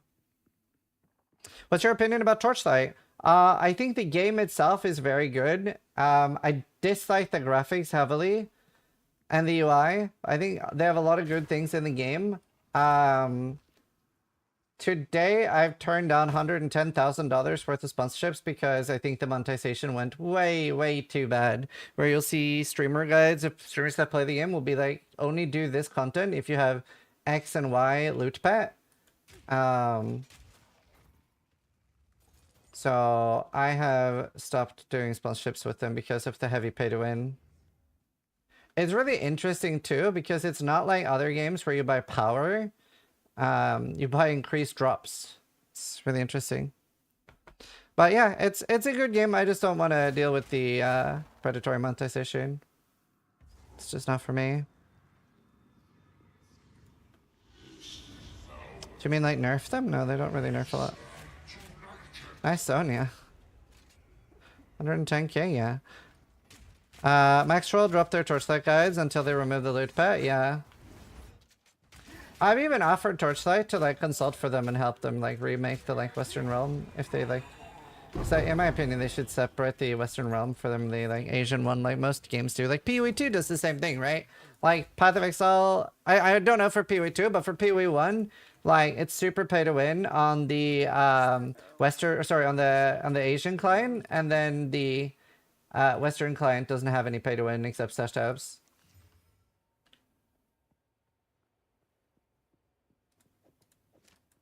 Good helmet.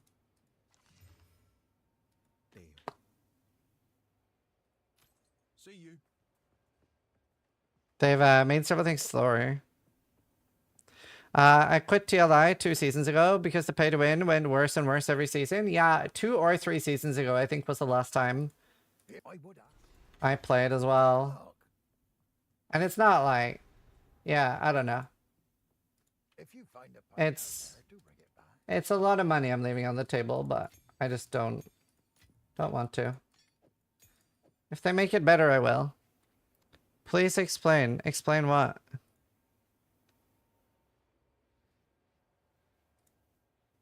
Don't want the whole town on my back. They have currency tab in their inventory in the Asia PoE 1 client? Don't know.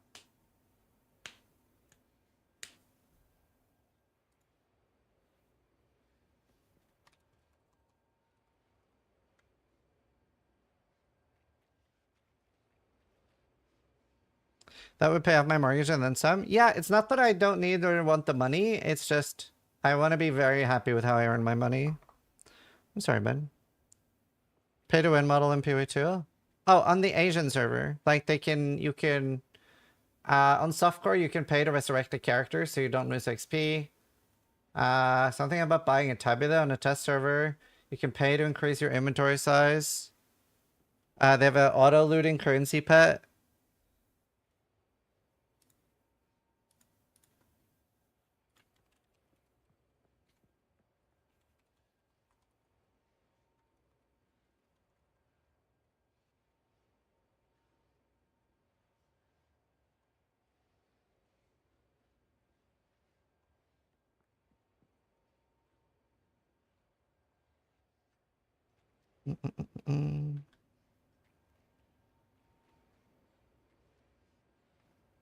Log crop.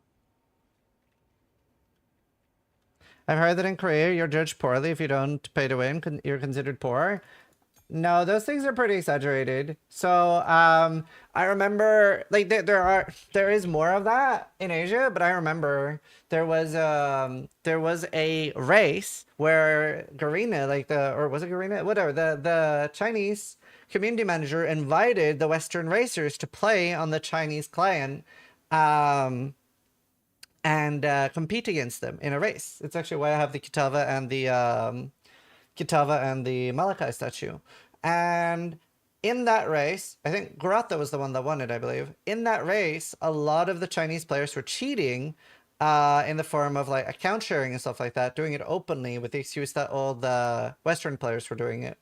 And I was reading the Chinese forums, and I would say 70% of them were not like, yeah, this is our way. 70% of them were like, this is so fucking embarrassing. First off, like, there's like loads of pay to win issues, and then we're account sharing and using the excuse that the Western players are doing it when they're fucking streaming and we see that they're not account sharing. So like, I'd say 70% were like embarrassed and like, what the fuck are we doing? And they still lost? Yeah. But still.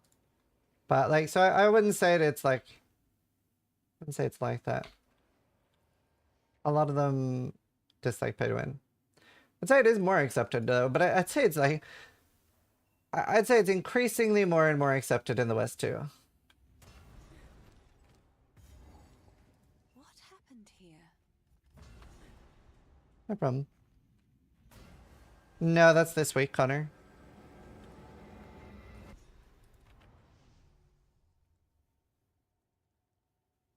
Behave the way people do, yeah. The wound. It should be fatal, but somehow he clings to life. I fear it will not be long until his song ends. He will never heal while the Count's binding still holds sway. Only by a Count's hand can this binding be released. I know an old tale, one that speaks of a ring you might be able to recover. Stay safe, if you can.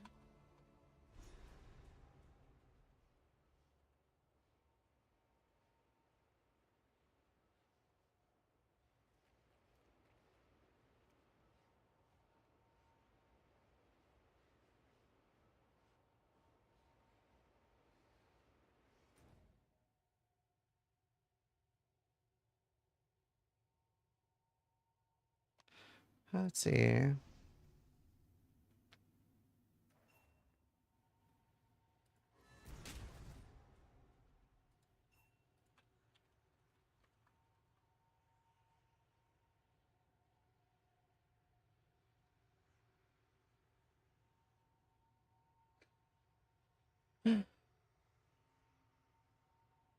the faith...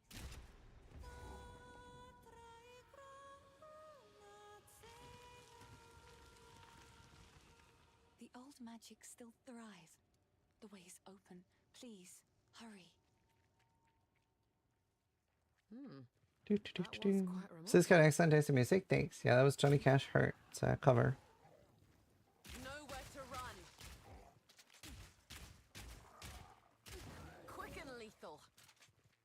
Yeah, I don't know. I really hope Torchlight changes their monetization, because like graphics and UI aside, like they have a lot of fun game concepts that are really good. They have like a fuck, I don't even know how to give you an example. It's like Delirium, Blight, and one more mechanic in one with a really fun like Gamba thing. That's something I'd actually love to see in PoE1. With like it's a bit like, honestly, it's a bit like the Venter box as a league mechanic. It's kind of fun. So like they have some cool stuff in it. It's not all shit. So I hope they unfuck their game. But like they're throwing so much money at streamers that streamers can't really say no, except me, and I think Steel said no. And obviously a few people didn't get offered, but it's hard to say no for like 30-40k. And then when streamers play, their audience play, and then they keep doing stuff. Mods also says no for the same reason as you. Based. Mods is a good dude. Ben got a bag? Yeah, I mean, most people don't say no to 40k. What game? Thirdside Infinite.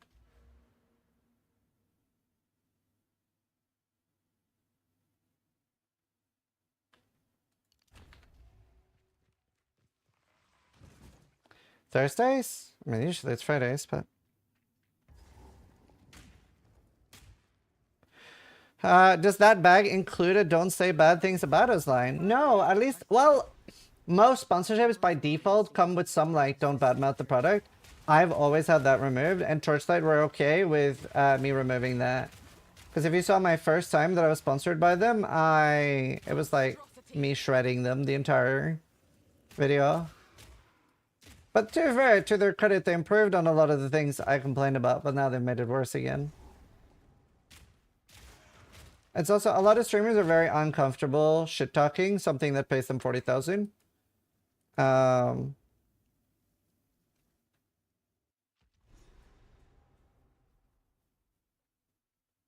do you mean, Tane? I don't understand.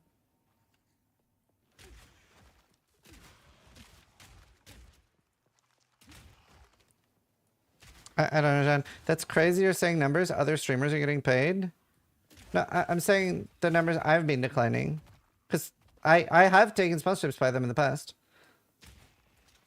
Obviously, I don't have direct knowledge of what other people are getting paid. I assume it's similar. But I'm always pretty open about everything. Mercenary grenade build viable? I don't know. I haven't played any mercenary. Chumley Legionnaire is pretty popular though. Well, like, I've had several streamers reach out to me and like ask me for tips and advice because they feel really uncomfortable saying negative things about sponsors. Whereas I feel really uncomfortable not saying negative things about sponsors.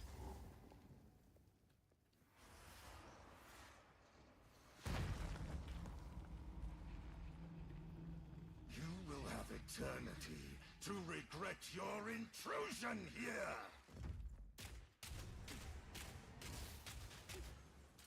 My beloved Asenia. I am here, my beloved. The Eternals will never surrender. Are we? Your soul.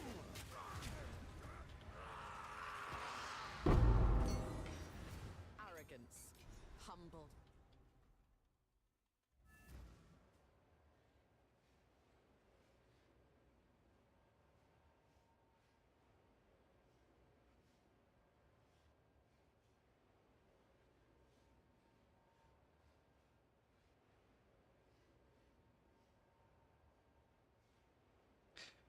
A lot, Mini. Thanks. Good suggestion.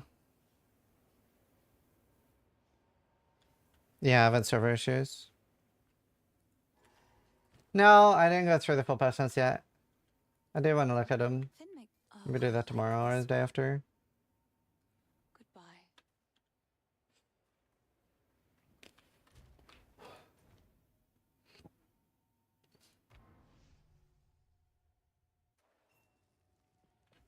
Technically anything, that is. Oh, I do want to look at them.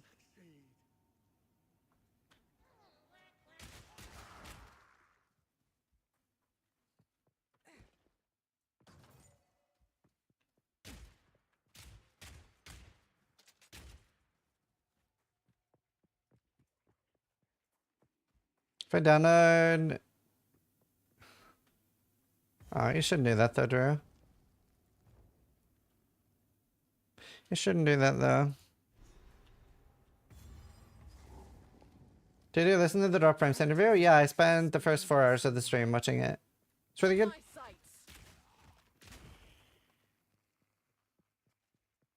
+2 spells on a shield? I believe you can. Pretty sure. Pretty sure I've had that.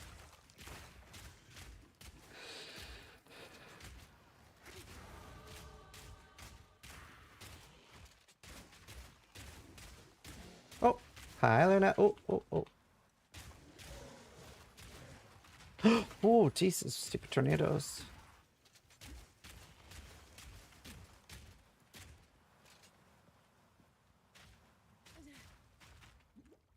Right. Let's see. Yeah, hopefully I'll be able to give out some keys on lunch day.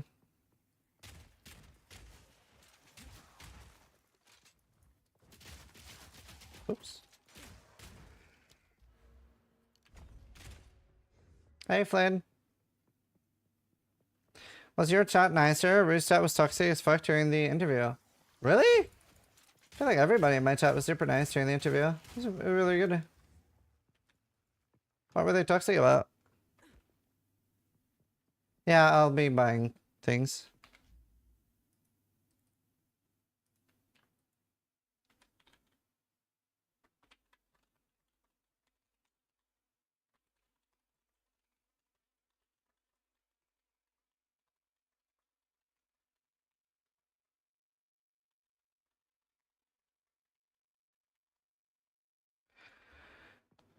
Thanks so much for getting the charge inhibitor in the game and the shout out on your YouTube video. I'm famous with my friends for that. Oh, that's so cool. That's a great suggestion. Based. Yeah, you did that. Good job, dude. You should be famous with your friends for that.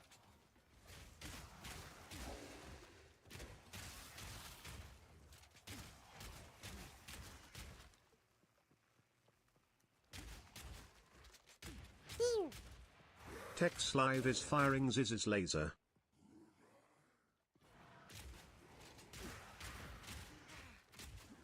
Oh yeah, in theory you can, Drew, but...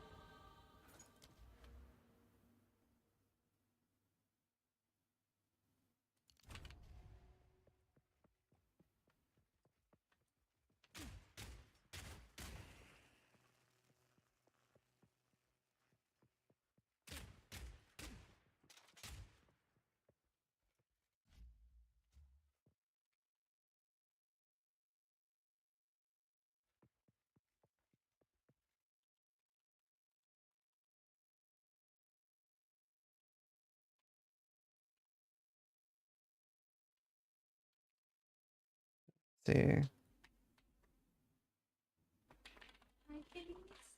Uh-huh.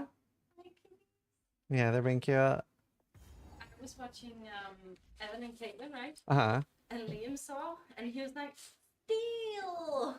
Oh, it's funny. They both have kind of beard. Well, Steel doesn't really have beard anymore. One of them got a little burned, just so you know. Huh? One of them got a little burned. Okay. It's not too bad. Thanks. Yeah, they're being super cute. They've just been lying there, both of them.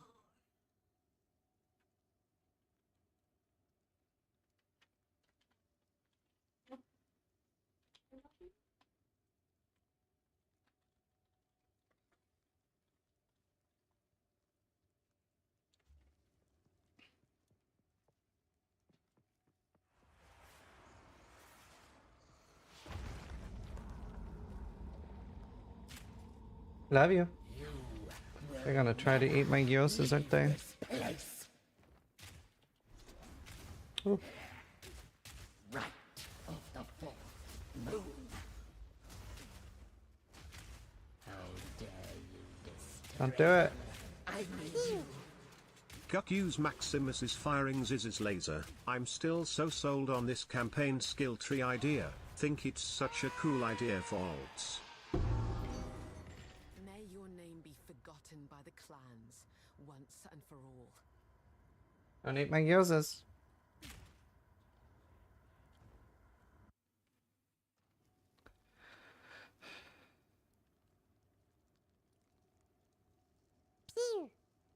Xandarat is I'll put it firing here Ziz's laser. so she doesn't steal them.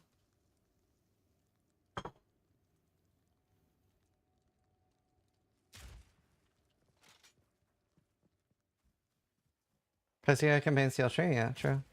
Xandarat, thank you for the 9 months. Tempted to like end and eat and watch something. I also want to keep playing. Fuck. I need to do this tomorrow anyway. What's the new character gonna be? I'm gonna try out a spare thing. I want to try out tangling my tongue. Firing Ziz's laser. Drop to ingenuity. Oh, nice. Hitting heavy. Thank you for the sub, dude. Isabel, Talker, Callum, family of Nartnik 400 is firing Ziz's Yeah, laser. Act 1 has felt a lot better so far in terms of speed, like how fast things were.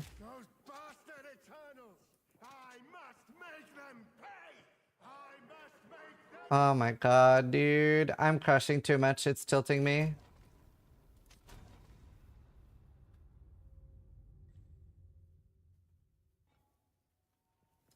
Did it roll back the entire boss? No.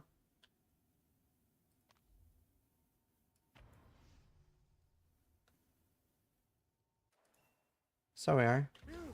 You did it! At last it's open! Praise the I mean, Paris crushes too. But yeah, Washington doesn't, but then the game feels so full. She brought me chicken gyozas. Isabel, Torko, Callum, the family of Count Lachlan of Ogham. My family! This doesn't make any sense! They're dead! Those bastard Eternals! I must... Maybe I just keep streaming. I don't really want to end, but then I have to eat on stream.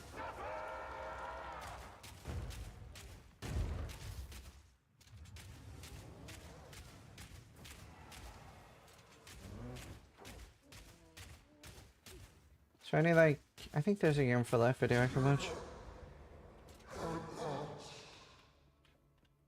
I think we'll just play on Washington so I don't have issues. Just change server retard. Well, the problem is that all the EU servers have issues. So I have to play on 100 ping to not have issues. And it just, especially for inventory management, doesn't feel good. I don't know. It just like, it just feels annoying and weird to like have like a delay every click. You do get used to it, but it's so annoying. No, I'm using uniques and stuff. Okay.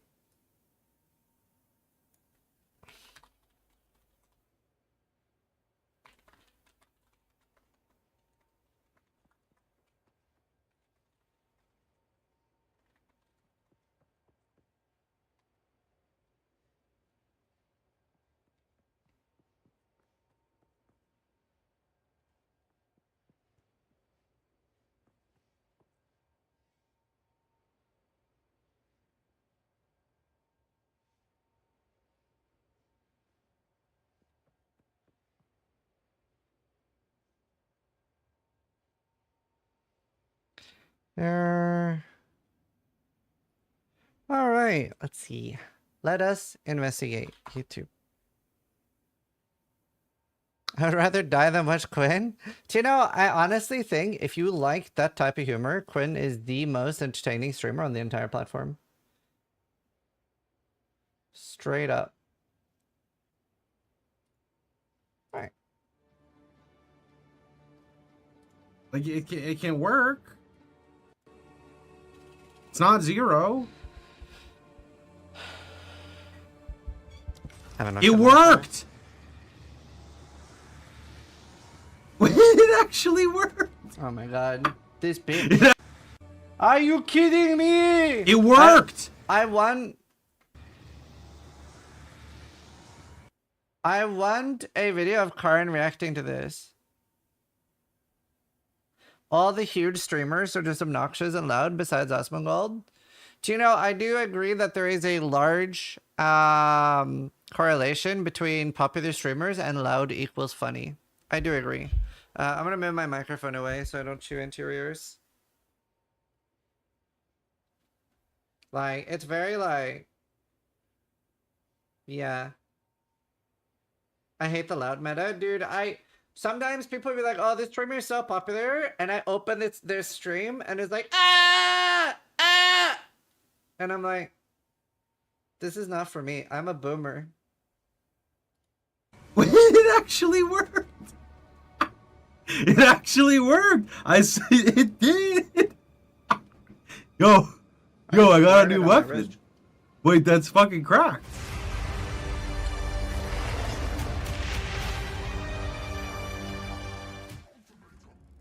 Uh-oh. You're kidding me. Not like this! No! Please, dude! Not like this.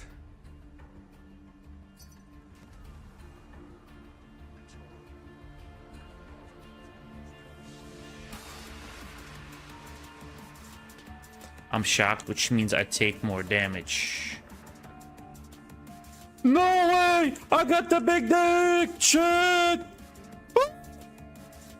I heard that swing! I heard that swing!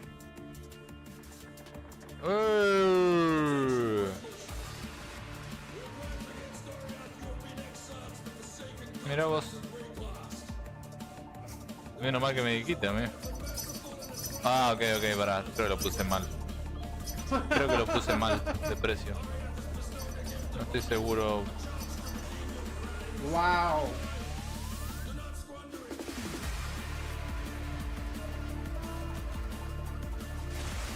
Action wave.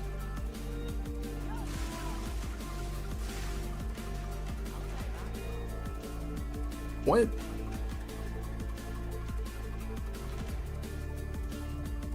Oh, I just died. Bro, I didn't even know they do that attack. Okay, Alk, LFG. Yeah, I'll go team. That's so good.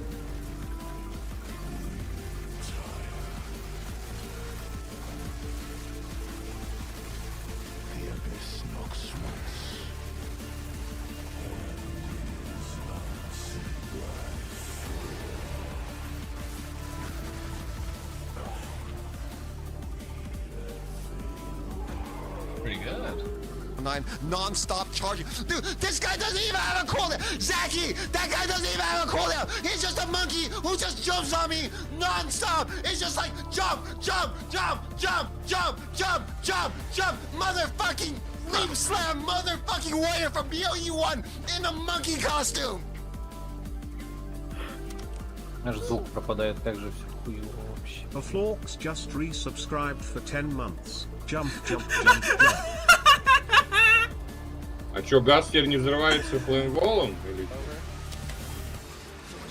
Ну, я видел, да.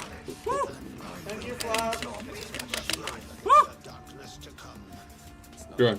Да чуть не шот-то. Чуть не умер, как обычно, я люблю. Что там? Я не You cannot dodge roll. Ты не можешь перекат делать. Класс. Is loud funny? On a serious note, most people find things funny that they're supposed to find funny. Like if you like click a laugh track or you're loud, most people will find it funny. If it's insinuated that it should be funny, people will find it funny.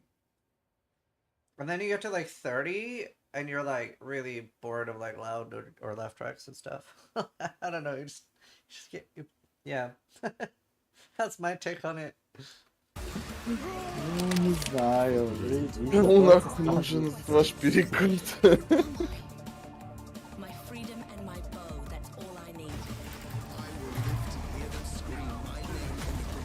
Doesn't matter though. He's dead immediately.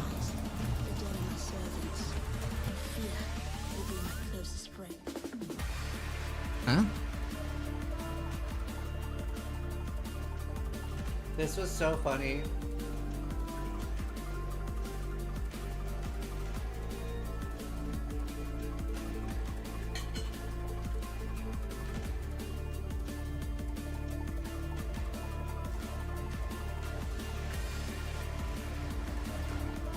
Nee, Mann, ich bin am Arsch. Ich hab nicht mehr die Attacke. Und ich habe keinen Content. Ich kann nicht mit Slow-Mod weg. Oh mein Gott. So schnell. Ich bin tot.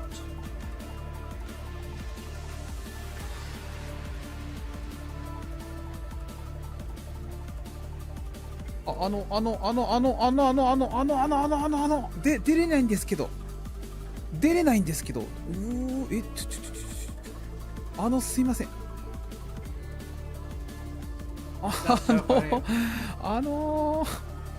入れたのに出れないんですけど出れないんですけど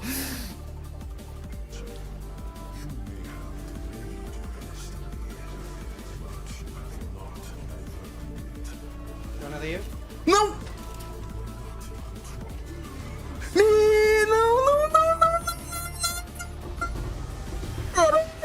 da puta, desgraçado! Não! Não! Meu Deus! Ai, vai se fuder!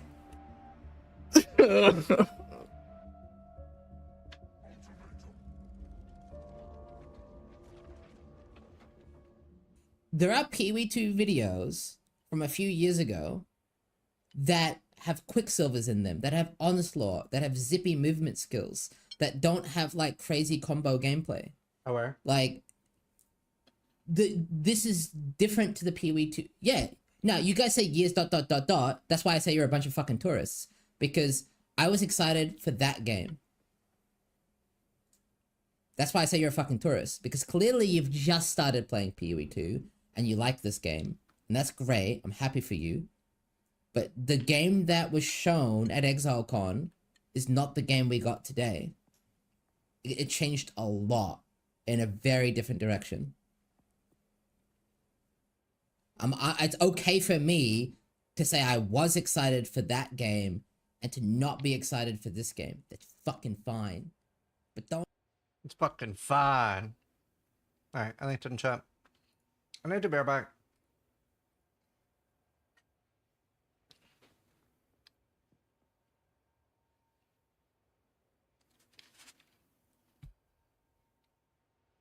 No, that was after the changes, Dark Ray. Right, I'll bear back.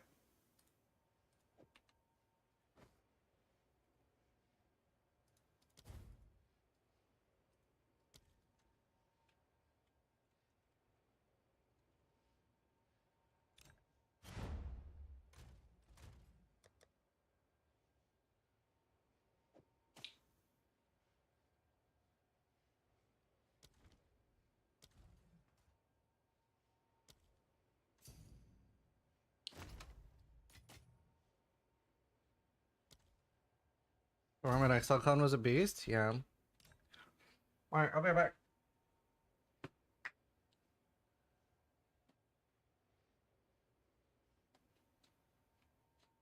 Hi, baby. Do you want to go? Come. Let's go. Come.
Dalton so is firing Ziz's laser.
There,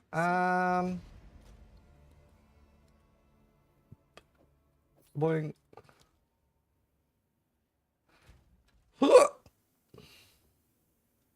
want the whole town on my back. I don't. It's in my. Whoa, whoa. Should get some more flat on these. No more flat, right?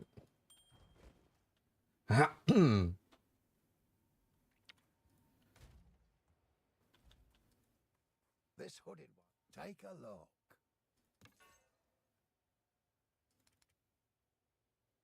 You'll do. Oh,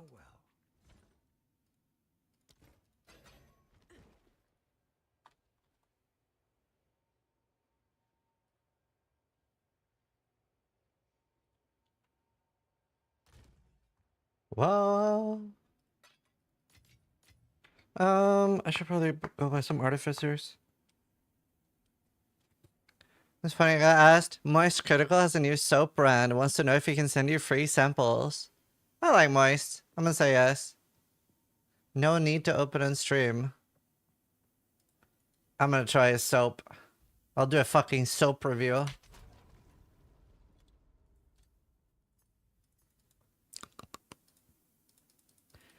Imagine we have 10x, we're gonna have 7, not 10. Live react? I might smell them on stream. Lather up. I like Moist. He's a good dude. I remember like when I got picked to be like doing the Twitch consulting on the council, I was so surprised that he knew who I was. Because he was doing like a review of everybody on that. And he was like, me and Ko was the only people he knew on it.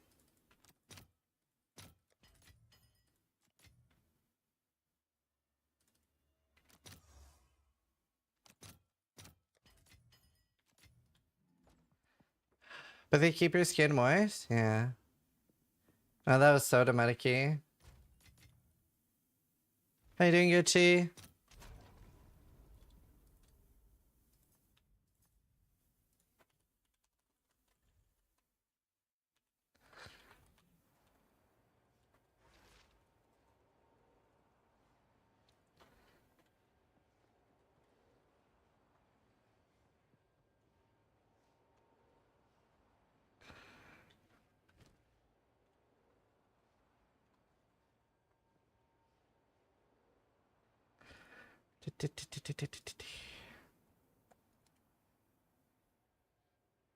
Did I go on Washington? No, I didn't. I should.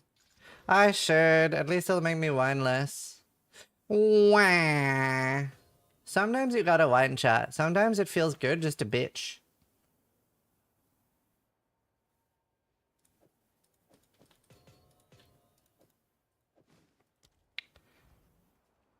Are these new like today new? Is what new like today new?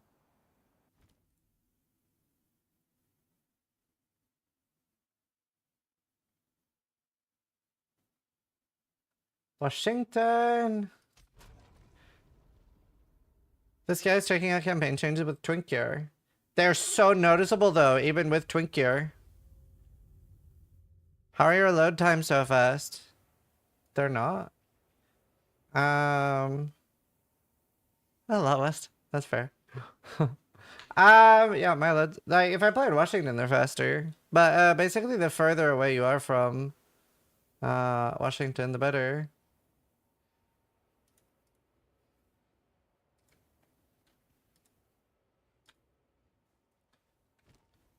Twink Gear screen so far. Oh, that's good.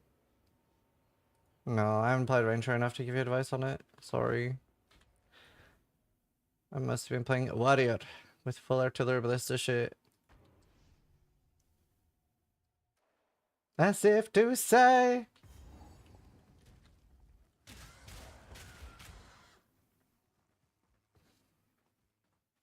Trade can take ages alone, yeah. But yeah. I mean, like, your MTX and stash tabs can make you load slower, and then, so like in PoE1, I have really fucking slow load times, and then it depends where you live. The further away you are from Texas, the longer your loading screen is. Gucci can confirm. So, like, when we were doing, Tide 23 did, like, a spreadsheet compiling, every PoE streamers that was racing's load times, and he found that Gucci was the slowest, followed by me. The further the server you're playing on is from Texas, not you? Yeah. And then Gucci was the slowest, followed by me. And then we were like, wait, that's weird. Like, we kind of get it why, like, Gucci is slow, because he's playing on Singapore servers, but we didn't understand why I was the second slowest, because I live in Europe. And I was so much slower than every other racer that lived in Europe. And then I realized, because I played, back then I would play on the PoE Alpha Test Realm, and there my load screens would be instant.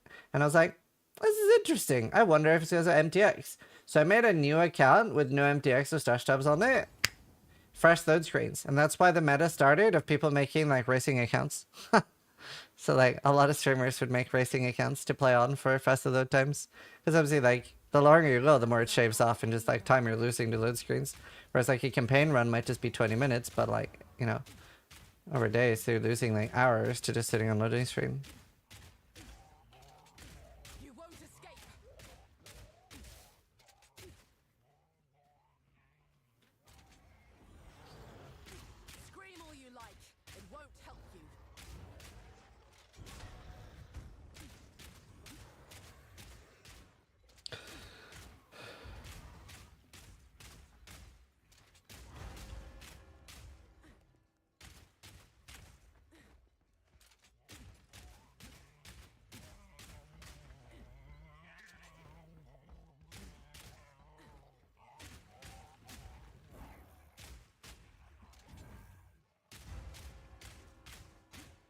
Bong. Not screaming anymore, are you? I'm on Cali servers, so a minute to 2 minute loading screens. Weird. I thought I don't know anything about. Steel is playing some sort of Void Knight. So I'll do a practice run on that either tomorrow or the day after.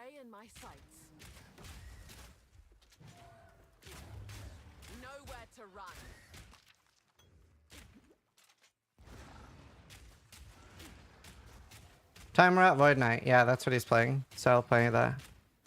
What's this build gonna be? Just testing out spares, basically. Like, obviously, I'm pretty close to quitting PoE2 to play last Epoch. We're gonna play that on the 17th. And I don't like jumping between the two games. So we'll be playing that until Nerfs for the Wicked. Depending on how good last Epoch is, I might play it longer than when Nerfs for the Wicked comes out. We'll see. We'll see.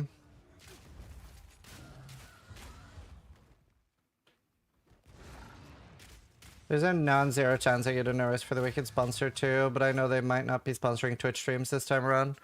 If so, I would just do like a few hours and like jump back and forth until I can play it more later. See, and then yeah, I want to make a V-Rising server, which would be public. I don't know if it's gonna be a solo or duo server, but either solo or duo server. It's up to Steel Mage. If Steel Mage wants to play solo, it's a solo server. If Steel Mage wants to play with me, it's a duo server. All the pressure is on Steel. But I'm down for either. I just don't care. Any chance for everything explained in PoE? You know, I'm actually supposed to do one in PoE too. I'm behind on one. I owe you guys one. It's just been a little bit harder to do and everything explained because I don't have as much knowledge. So there's a few things I'm behind on.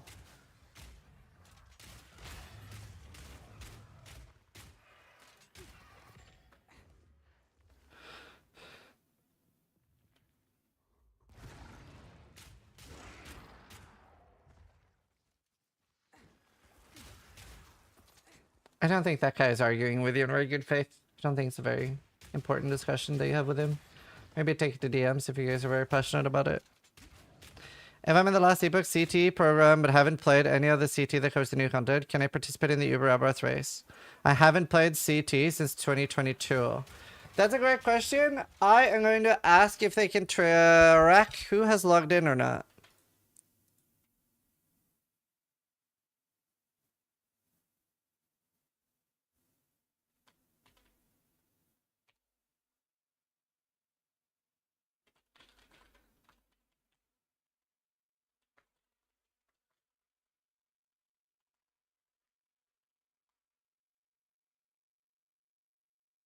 Right. I've asked them if they can track it.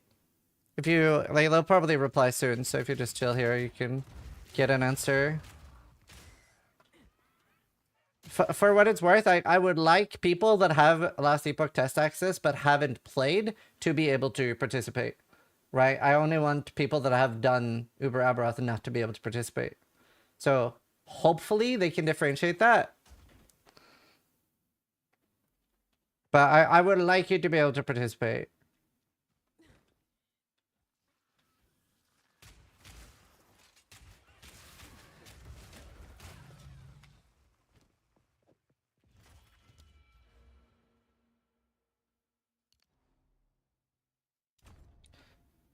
Any early damage? Some.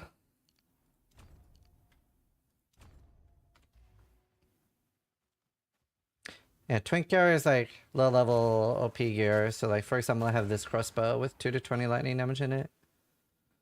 And at level 16 I have even more damage. Yes, 2 less life, correct. In any game, that's what it means.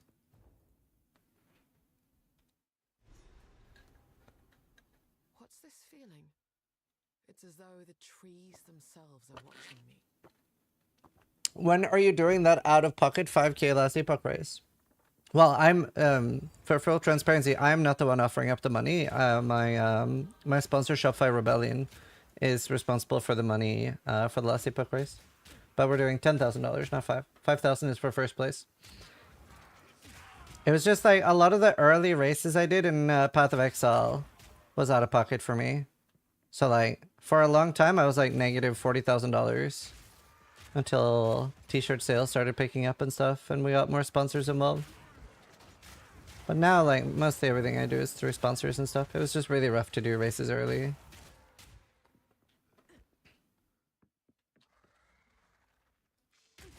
Yeah, rug crafting is very mediocre.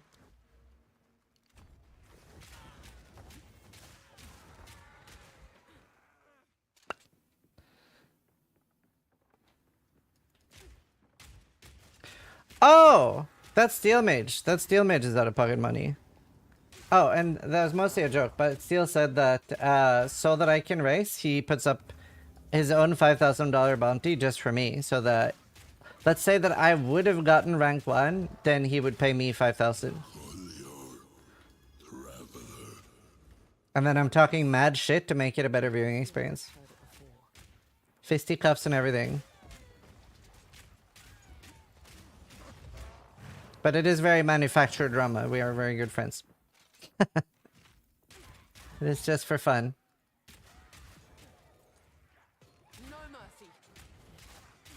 Oh my god, I should get one of those like Photoshop things of you know how like boxers before a match they always like gaze lovingly into their eyes, but like really intimidating but lovingly. We should get like an image like that. That'd be hot.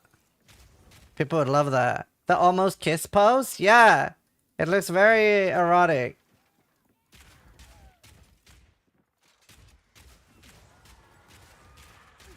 Your height don't match though? That's fine. I'll get him a stool. Yes. The changes have been really good. Even though I'm running good gear, it's been like, they're a lot slower. A lot of them.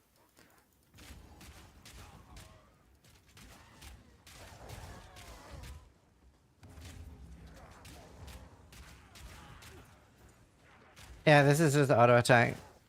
Now I'm uncomfortable. Good.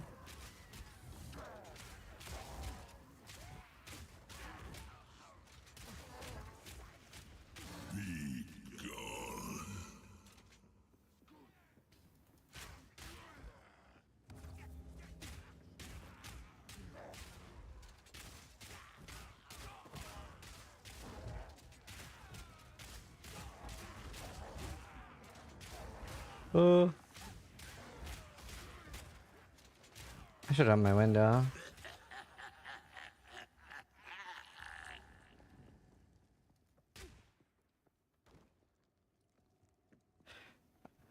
So most people split their audio now. So the audio is only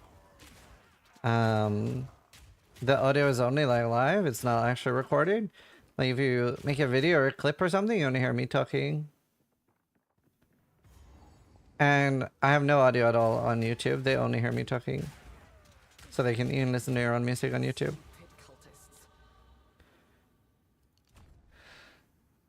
Be right back real quick.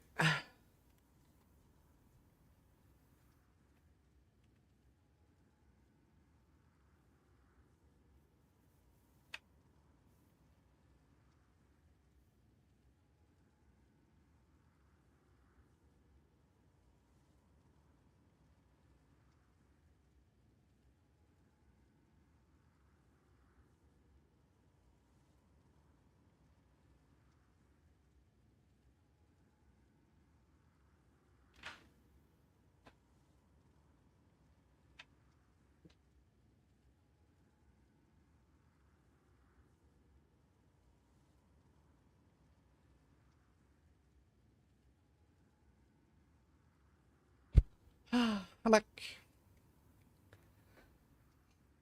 This ritual is an affront to nature.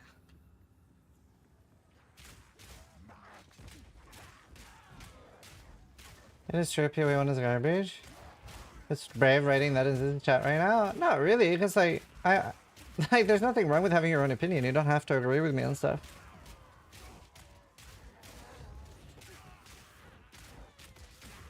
People get so obsessed with that there's a right way to feel about something. And there isn't. There isn't!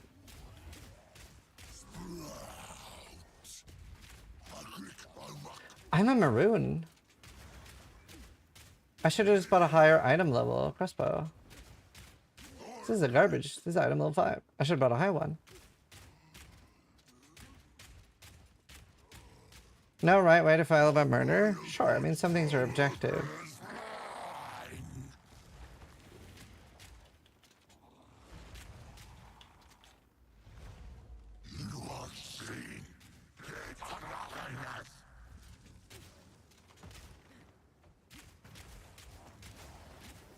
Some insecure streamers ban different opinions.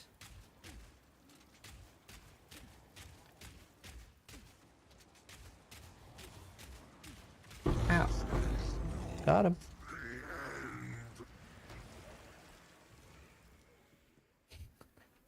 Return to the void. Let's see. When was the earliest I can realistically switch to spears? Maybe I need the spear.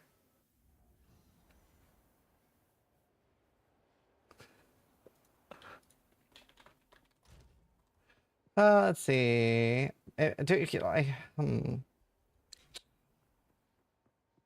I can switch until.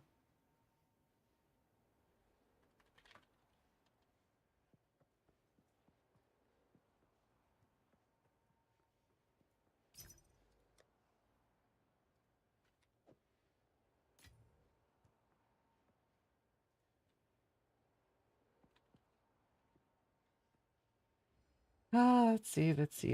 We got the Spirit.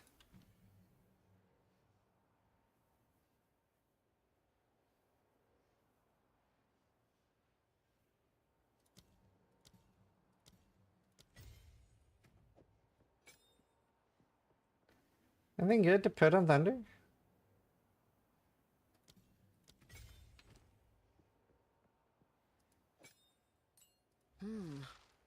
Oh, why?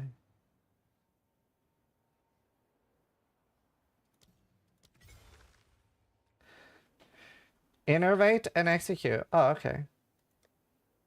Thanks, I haven't really done Herald's much. Hello, Iro.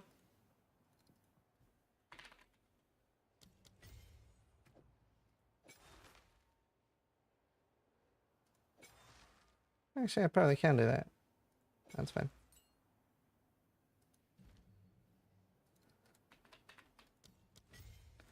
Hey, today, good.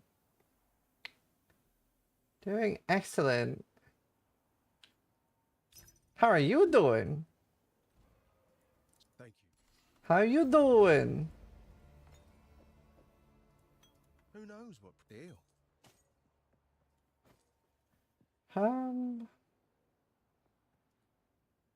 Just got home from the zoo? Oh, they let you go home! Sorry, that was right there. May it keep you alive. It seems shadows haunt us both.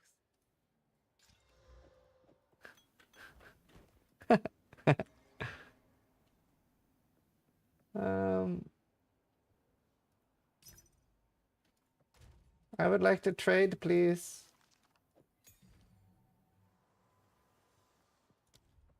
Is there no like ability that does more damage than auto attack or more clear, or like is it just auto attack the entire way?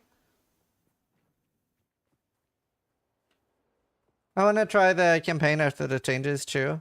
What are you making? I'm just gonna try spears, but I'm more interested in seeing what the campaign's like.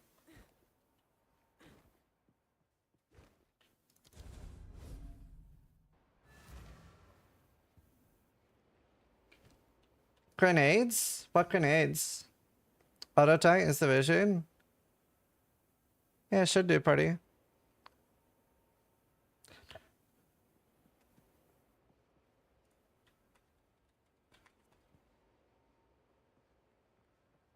You don't need to do anything. You just need to play on hardcore solo account fun.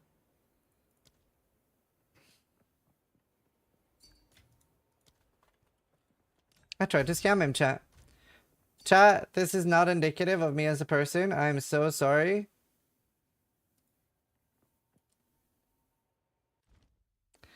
Galvanic and Shock Burst kind of pumps. So your mom liked it then. Okay, cool. I'll try that. Thanks. Galvanic and Shock Burst. Is that for single target or... Wait, is that a bow or a crossbow?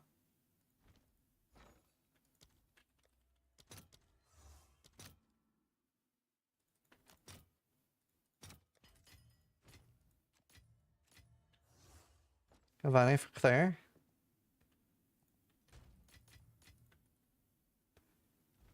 I love her. That's funny. Oh, Shock Burst for single target. Okay, cool. Let's see what that feels like. Shock Burst, you need Stormcaller arrow with it for single target. Oh. Well, that sounds annoying. I might just auto attack chat.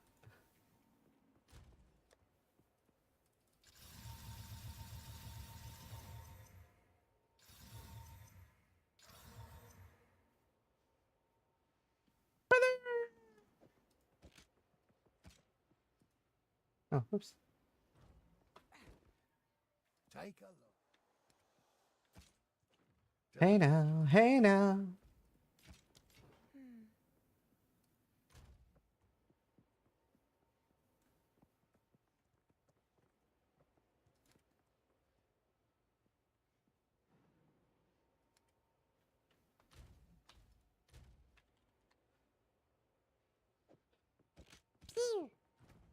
Wait, what? Knows just resubscribed. But this for is item level 91 79. months. I thought auto Hello, attack hey we get now. higher. Wait, what?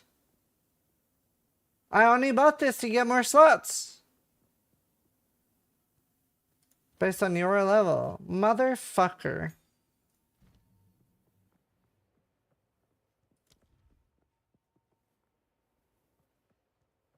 What was the thing? Galvanic for clear, shock burst.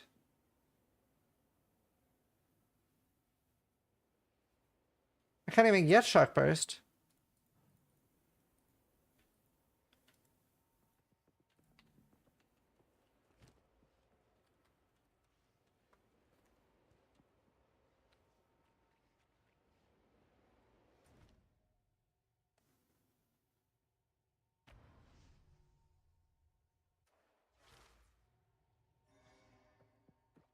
Oh. Auto attack it is then.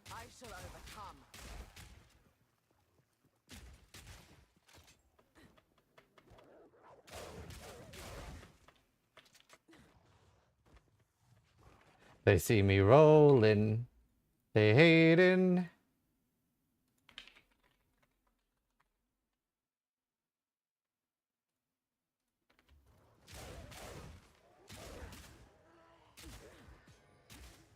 Sorry, it felt like I must.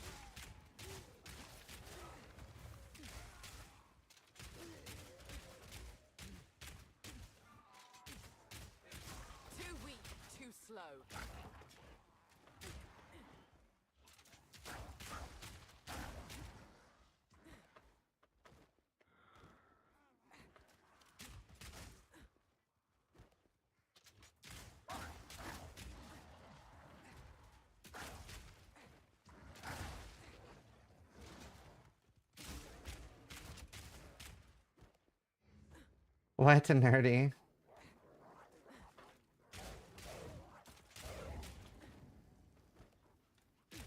A waste of wood, if you ask me. Point of visibility. I don't know if it's still a bug. I usually avoid it on hardcore because it was really fucky last season, but I would assume it's fixed now.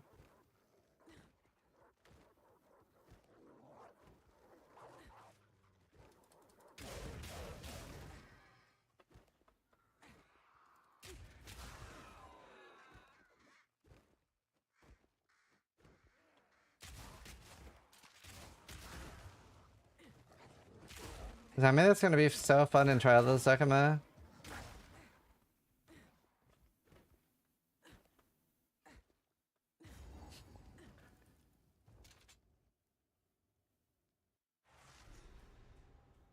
What's your plan build for this? Just trying out spear. So I have a spear at level 20 something.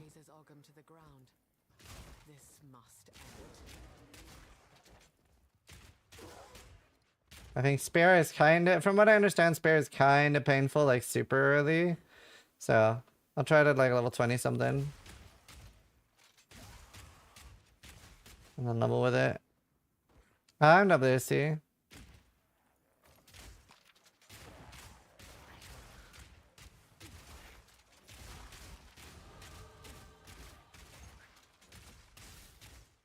You have no chance.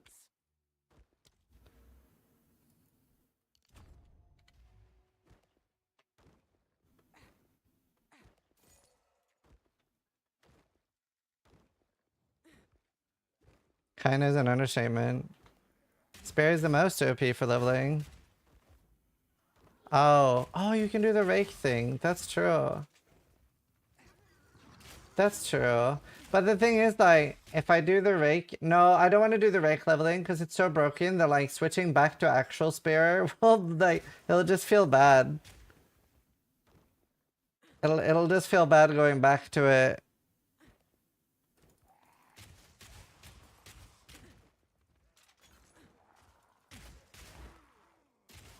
Yeah, probably, Sabrina.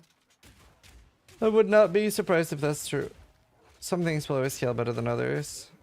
Although, I don't know, especially on like a Gemling Legionnaire or a Titan, you should be able to get a lot of damage out of Ballista. But it is quite limited what you can do to scale it with, it's just gem level and stuff. Like you can't get like an Omega bow, you know?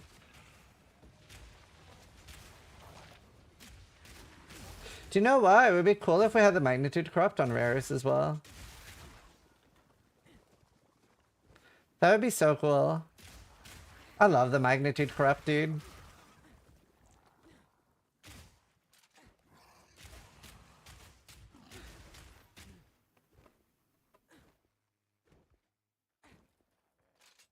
People are one-shotting tier 16 bosses with cold sorcerers, and source cold is still probably worse than lightning. Right.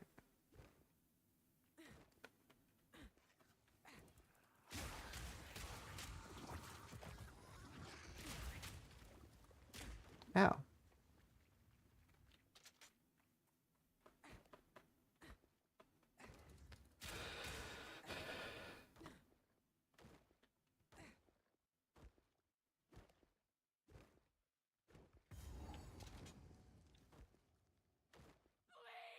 So late in EA? It's pretty early in EA. I mean, we don't even have Act 4, 5, and 6 yet. Surely. So I'm copying Steel Mage's build to beat him on his own build. So some sort of Void Knight. I'm not 100% sure what he's playing yet. I'm going to play exactly what Steel is playing, just so that when I beat him, he will feel extra bad.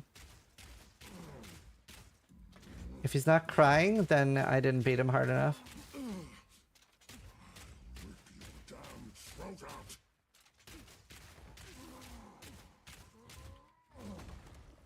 You gotta be the worst landlord? True. We'll try. Maybe there's an award or something. That's next level petty. So just to add some context, Steel Mage felt bad that I couldn't participate in my own race. So he said that he would match the equivalent of what I would have won in the race so that I can race. Because I've made myself ineligible in the race I'm arranging. So he's matching what I win with my with his own money. So if I would have won rank 1, he will give me $5,000, and the person that wins still gets $5,000. All this rock and stone cannot hide the rot within. Good friend, Steel is the best. But we gotta shit talk him. It makes for a better story. So it just gets worse? Well, it is entirely fictional if you didn't figure that out already. He is my best friend. Why can't I stand still there?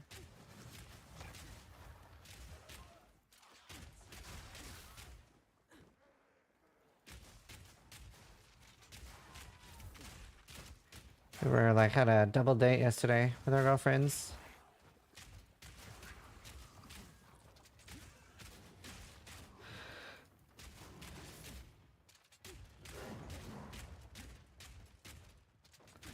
Look at her. You mean you guys went on a date and you brought your girlfriends? So, unironically though, not that far from the truth. So we were doing something called Prison Island, which is basically like a bunch. Oh my god, Tinos, if you ever come visit again, you should do it. It's basically like a bunch of rooms with challenges, and they're super fun. But like in a lot of them, when it was something with coordination, our girlfriends were like, "Yeah, you guys do it," because we were like so in sync, and they would be talking like, "Oh my god, look at them, they're so perfect together," and stuff like that. It was so funny. Because like one of them was like balancing something, and nah, it was great. It was really funny.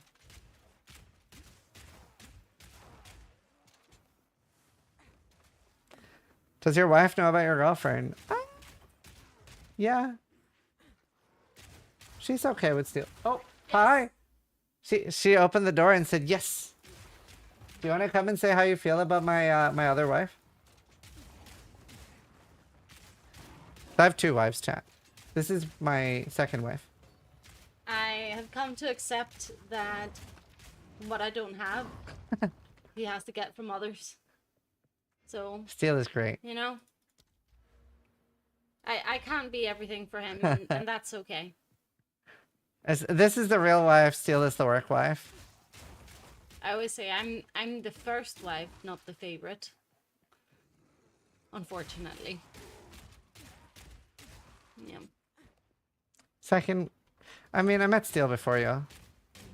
Oh, so I'm the second wife and not the favorite. Okay, you're the awesome. you're the first wife I married. Look how fast I roll, by the way. So fucking fast.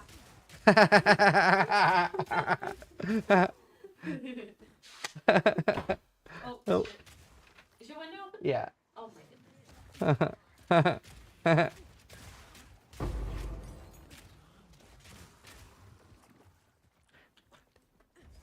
How are you doing, Tina? It's good to see you.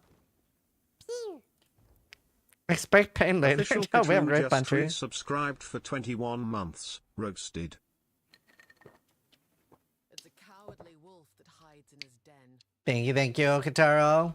Dude, seeing you with your wife, you won. Kudos. Oh, you have no idea. I want to show you something. I'm good. Busy with work. Looking forward to the last Epoch season. Yo, basic. SN1 Peth1S is firing Ziz's laser. Bong. Oh my god. Is it so long ago? No, I just can't find it.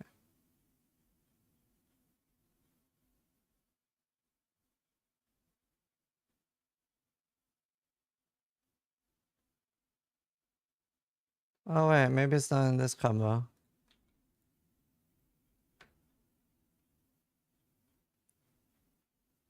Oh yeah, I found it. Alright, speaking of me winning with my wife. She made me a snack cabinet.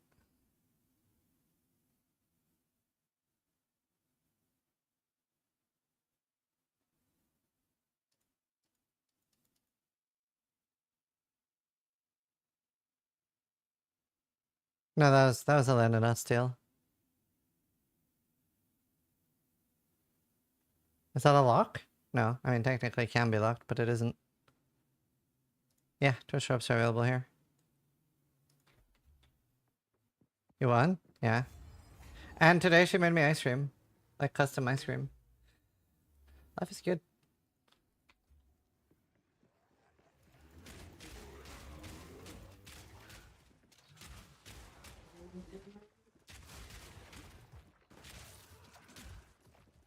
That's his weight gains waiting to happen. Oh yeah, I've just admitted, or yeah, I don't know, admitted to myself that I'm gonna become obese. Dude, I lost so much weight too. I lost so much weight. Oh, she's here again. What do you want now? Scalpino is firing Ziz's laser. She's a feeder now. She literally is trying to make me fat. It's succeeding. Moro moro. I'm gonna be obese, chat. Like, I was down to 72 kilos. Now I'm 75. No. Yep. No, I showed you on the weight. You were 77 the other day? That was after eating. Oh. That doesn't count. You don't weigh yourself after eating. But why did you weigh yourself then? Because I was just curious.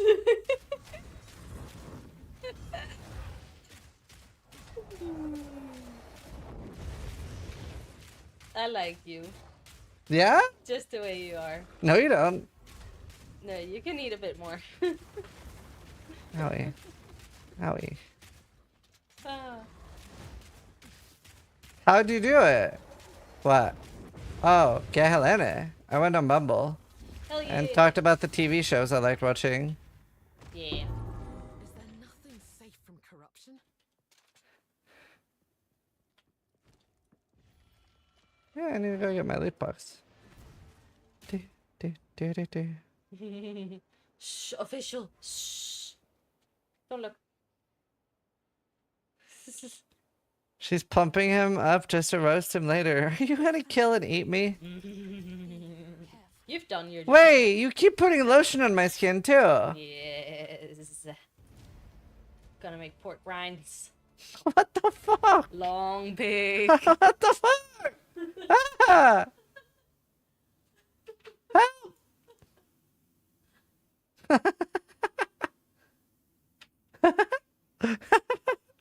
That was very funny. She's funny when she's joking.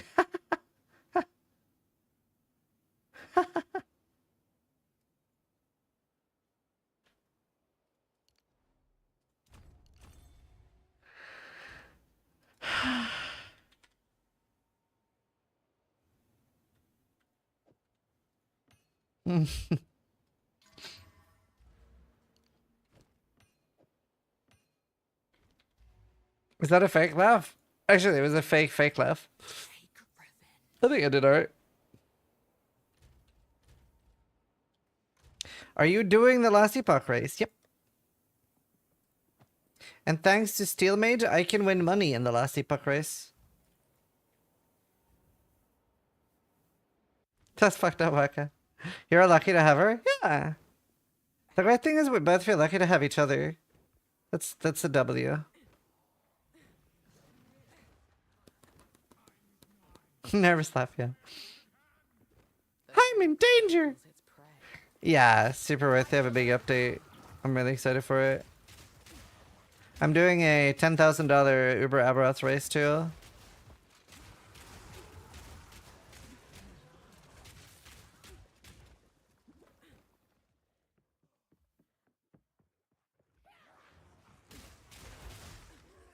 Where will you post if CT can partake if they never further Aberoth or... Well, so CT can definitely not partake if they've played in the last 6 months or something. I'm just trying to clarify if CT players that haven't played in like a long time is able to participate, like if they can track that. But they haven't replied yet. But definitely not anyone that's logged in on this patch will be able to play. 100% not.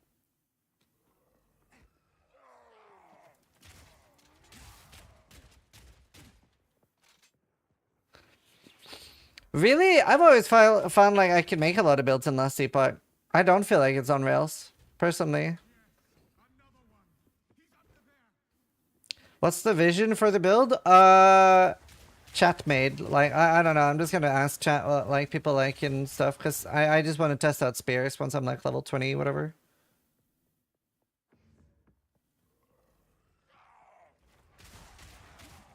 I love how Billy Joel hates playing the song. I guess it's just been overplayed for him.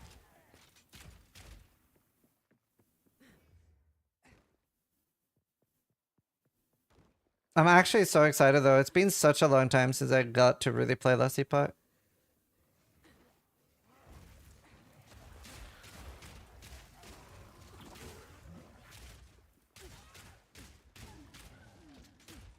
He hates that it was a hit, yeah. It's so nice. It's definitely like the best song he's made.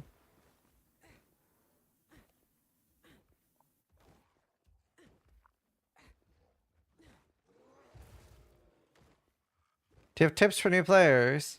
I have guides and stuff, yeah. Like, we have a lot of, like, planners and stuff like that. It's a bit more mandatory than it should be. Just because it's, like, the game's pretty hard on this patch, so following a guide, having a rough idea what to do, like, you don't even necessarily need to follow it completely to the letter, but having an indication of, like, what works and stuff can be nice. Yeah, that's what I'm playing in Washington. Checking the vendor often. It's very good. I'd recommend that.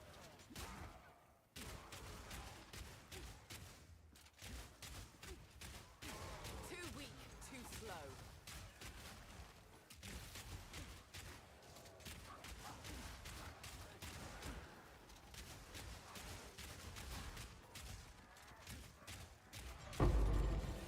Exalted Orb! Nice, Mario. What are other tips for new players? Remember that you can reset an instance while holding control down. That's a pretty important one. Like when you're entering it, either at the waypoint or at the side.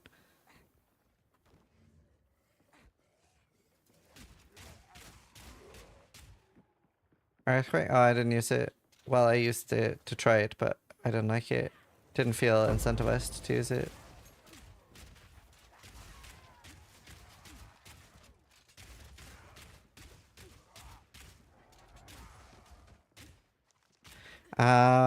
A big tip is that pretty much always you are better off buying something than using an Exalted Orb, especially at this point. So, like, let's say you're level 32, make sure that you search here under requirements, like max level 32, right? And then you can just search for things that would be better on your items. So, like, normally that would be, like, resists and stuff. So, like, for example, like, you can buy boots with triple res and movement speed for 1x. And, like, you can like, look for really good stuff. So this would be on softcore. And yeah, make sure you're searching on softcore.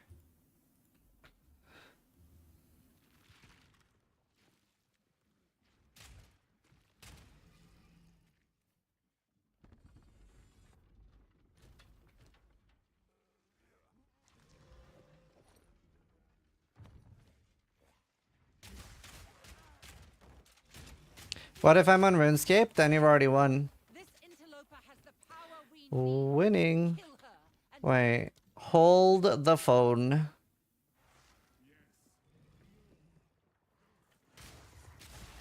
Just realized somebody get a big damage upgrade.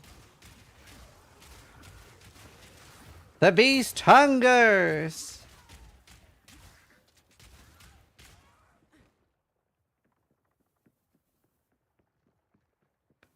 It was really funny. So at ExileCon, I can't remember what exactly someone said, but it was like one developer accidentally leaked that it was the beast. Like the what do you call it? The like tentacly thing. I can't remember how it happened. One dev ended up saying like, what, the beast? And I was like, you were supposed to have said that because they were so secretive at ExileCon that the tentacly wasn't that obvious. I mean, I had called it before that, but it was like definitely something they were keeping a bit secretive. I can't remember exactly how it went, but it was just so like accidental and funny. Didn't think somebody could make that song sound so bad. Really? It's so much better than the original though.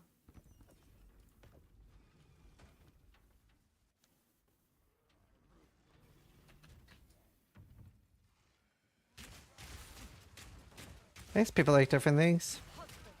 Husband.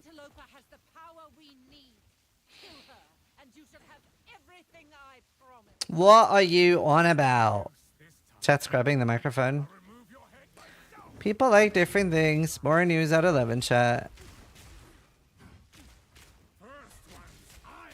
Woohoo!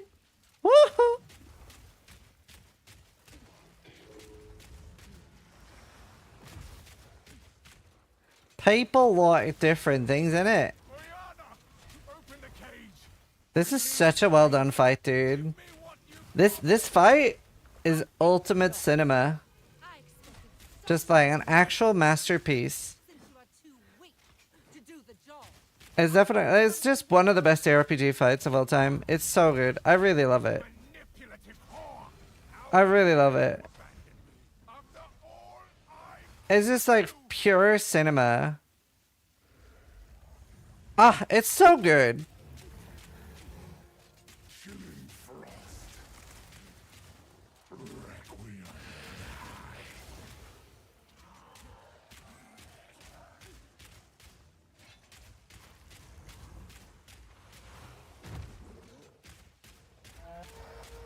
No! You are hunted. 9! Fang, tooth, and claw. Tortured under the moon. The pack suffered but endured. And howled now in tune. No tales were told. None new, none old. And their endless hunger grew ever stronger.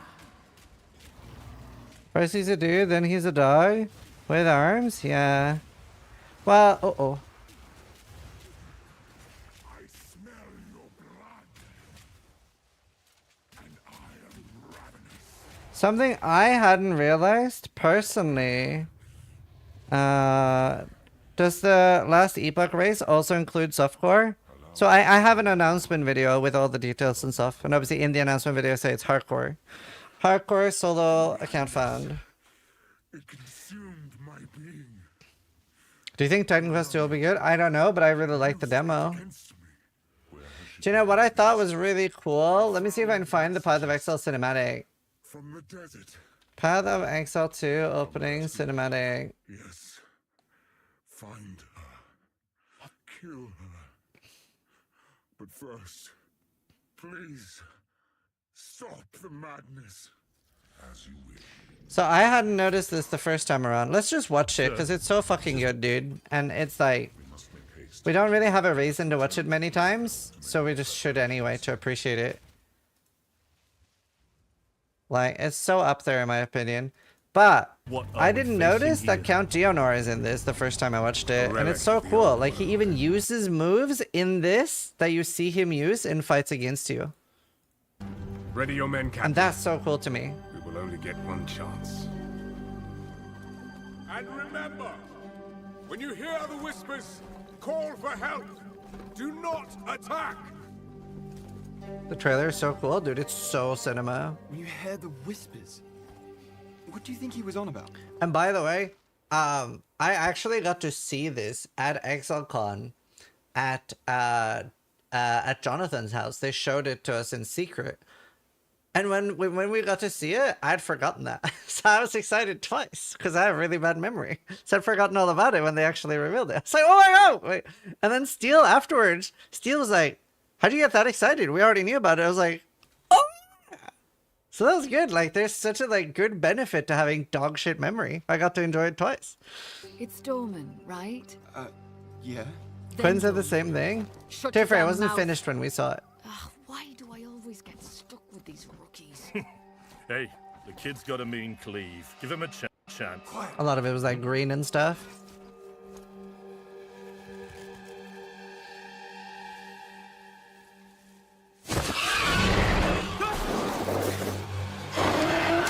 like this is a lot scarier for them too, because they haven't had the movement speed nerf yet, where they like attack and then walk, so they're like super dangerous.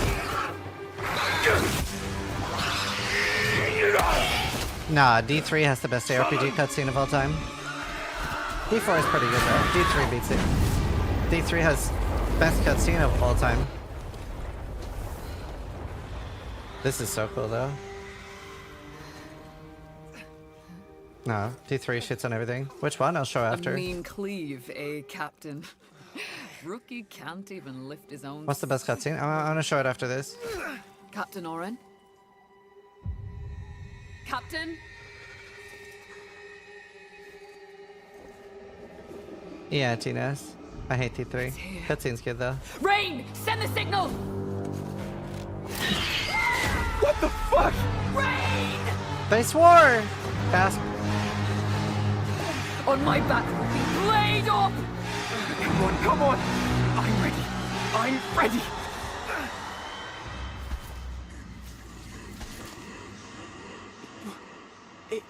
It's a man. No, it's not. It's such a good cutscene. Honestly, this is like top 3 for me, I think.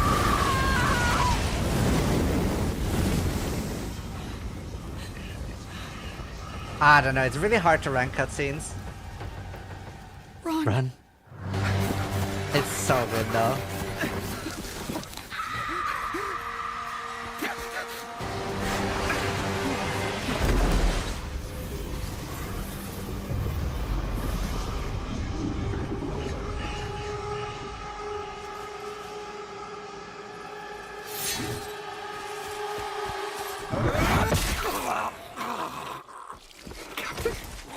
Got your nose! Captain!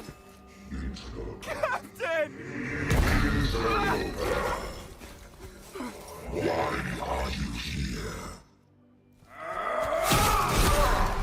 That's the charge attack!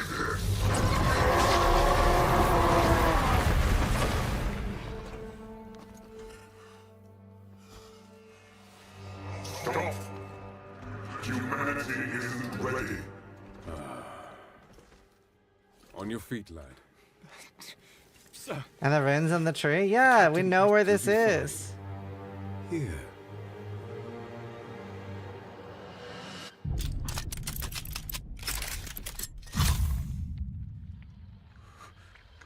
It's a baby! What is it? Why is Sin so evil here? He's not! These guys are the evil guys. Get the body. Stop. Mortal. It can still be contained. You don't know what you have unleashed. Your kind no longer control this world. The sorceress is evil. It's true. But you will watch as we destroy everything you have built. Bind him!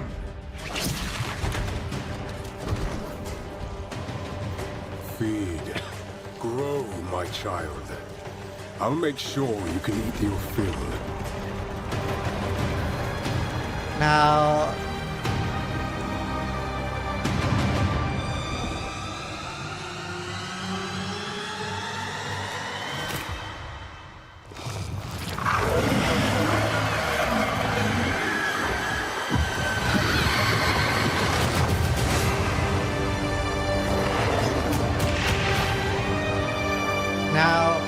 in my opinion, the best cinematic of all time is this one.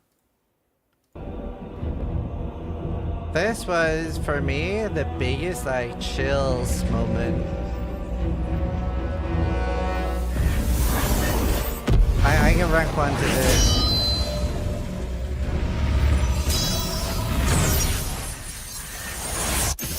This shit, I don't like the game. But this was peak. From me, no matter what form you choose to wear. Let your true self be revealed. Diablo.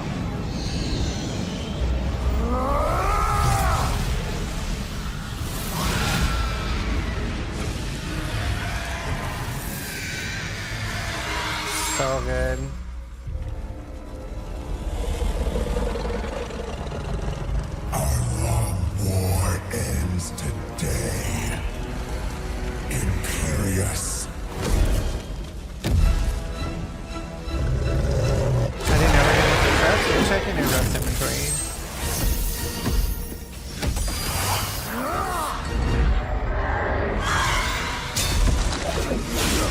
This was so good to me. I did really like the by 3 they come as well. That one was really good. Like, Blizzard really knows how to do cinematics. Oh wait, I have to watch this clip. I already know what it's gonna be too. I was gonna say like, okay, Ninja. These guys are like my favorite boomers. They're like the male equivalent of the Golden Girls. You know, like the 3 ladies. They're like the male equivalent of that. They're so sweet together. I love them. That works. Okay. All right. You know what I like about Ninja is that he doesn't dye his hair blue anymore. You know? Like Ninja used to have blue hair, but he doesn't anymore. And I'm a big fan of that. It really suits him. Because, you know, everyone ages and kind of grows out of their rebellious young time spirit. But, yeah. No more blue hair for Ninja. It's very good. I love you, JP. Oh, so good. My face hurts from smiling. Oh, it's so good, this scene. One last look at your shining heaven. Blizzard just does like amazing cinematics though. For soon, that's awesome. nothing of it shall remain, but my laughter.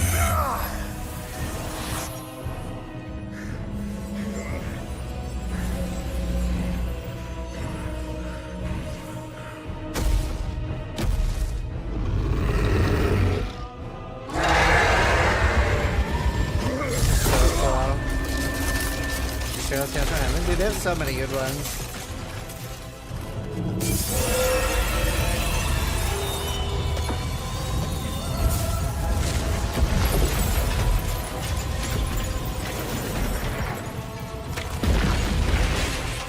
Do you only play hardcore? Generally, yeah. For the most part. I never like play softcore leagues. So good. And then the one where they fight in hell is really good too. Be careful. Like, they have a lot of good ones, honestly. They have a lot of good ones.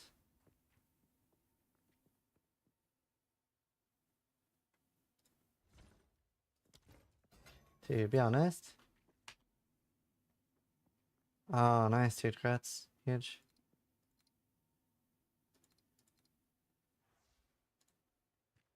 Recommendation about Atlas tree pathing. I have mine and I smash my Atlas. I don't know if I super recommend it because I haven't really found a shit ton of strong boxes. But that's what I've done. It's all gone. Take a look. Is PoE 2 saved? Well, I mean, it's a good indication that they're willing to do a lot of change. Like, that's nice.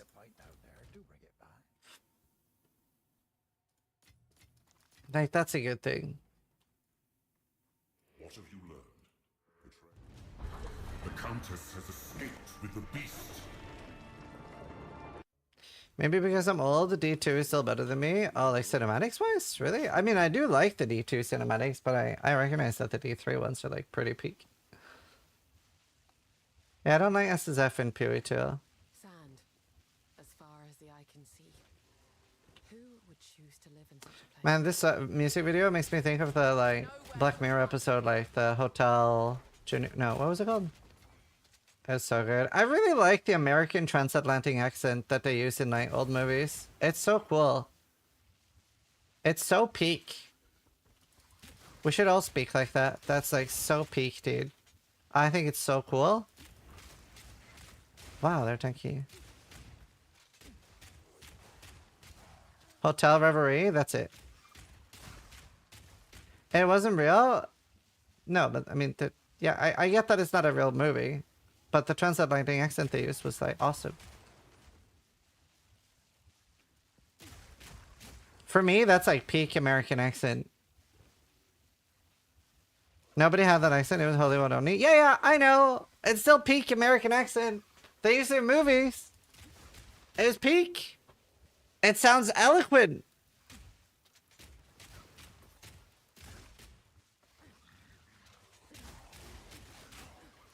Ah, that episode's so good. I liked it.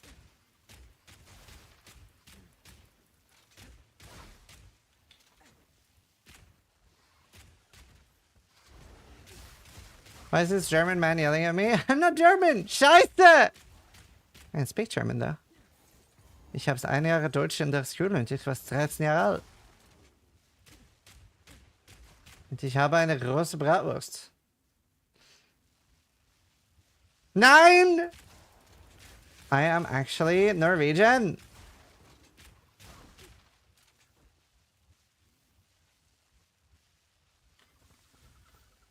Yeah, I don't know if there's anything clever I can switch to.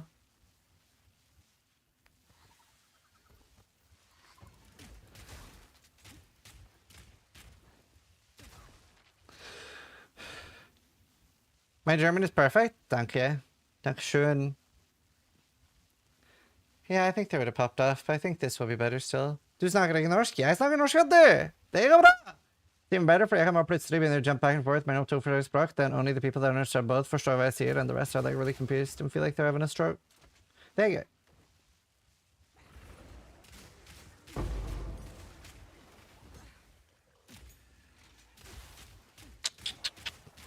Galvanic shards now?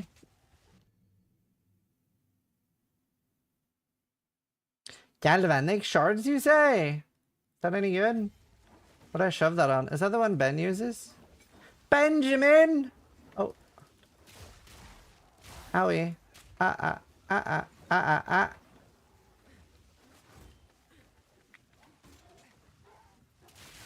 is that one?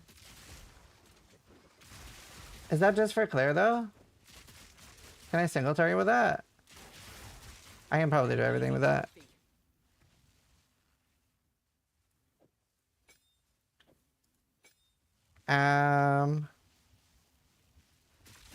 It's so fun, though. It's like I'm spitting. It's like I'm Hawk to a girl.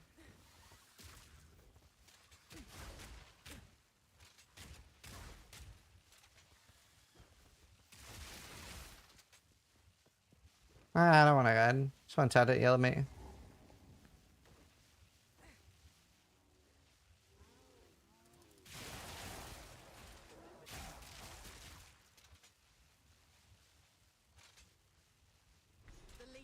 I'll try it.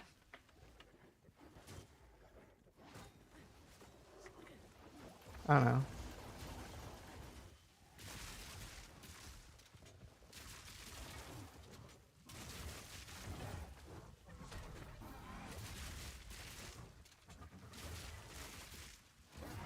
Okay, maybe not the best single target. Owie.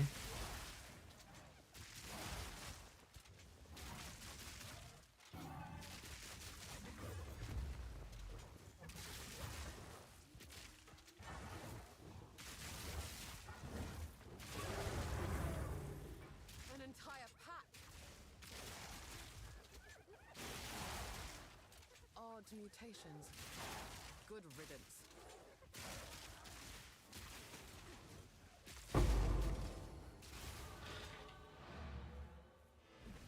Without feels better. Why do another bow build?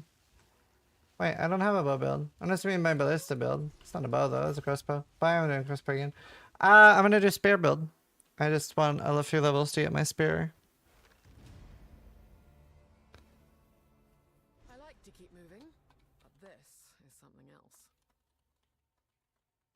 You got some bangers on the playlist? This isn't even a playlist. This is like an auto playlist by YouTube based on my music taste. It does a great job at that. It's nice.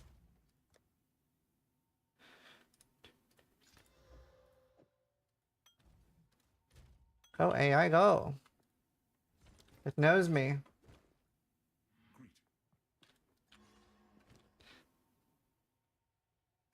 Get a bow for second weapons and use lightning rods. Alright, okay. Yeah, fine, I'll bother. Do I use any special unique crossbow for that? This one won't really help, right? I might just do that anyway.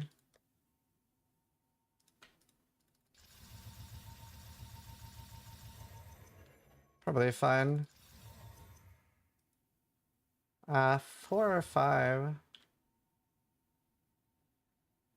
mirrors.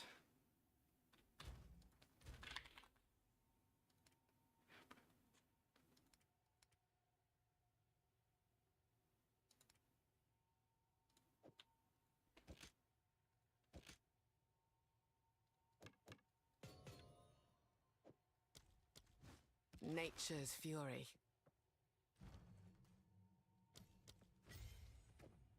So like scatter shot. And magnified effect. This sounds so nice.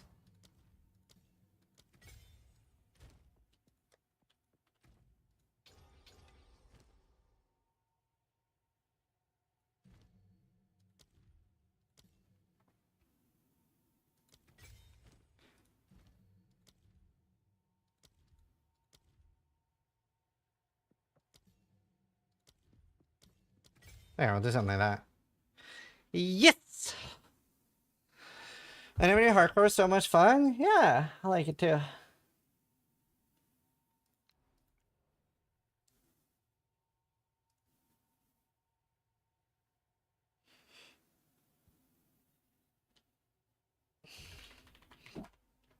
The runes still work? Well, it works on that weapon.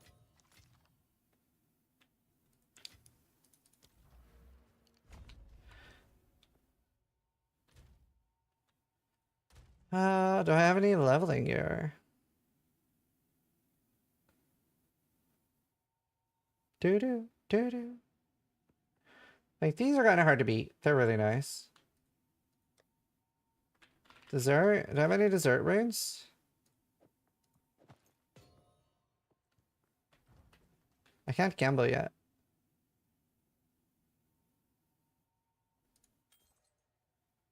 In this act. Stay inside.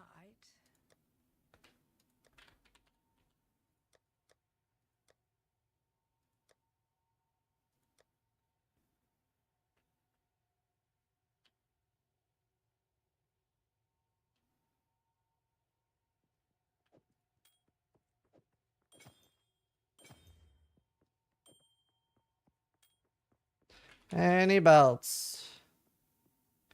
I have a Meganord. So much strength. Honestly, it may be worth.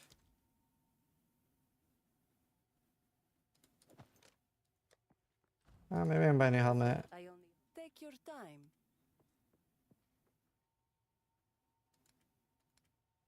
That's probably fine. Right, never mind. More dessert rune. Alright, this is probably fine. Thoughts on if last we doing with a buff up to do misfortune? It's hard to tell, but I think this will be better still. Because it's like, it's always better to go last. It's always better to go last. People rarely will swap to something and then swap back. Like, that very rarely happens.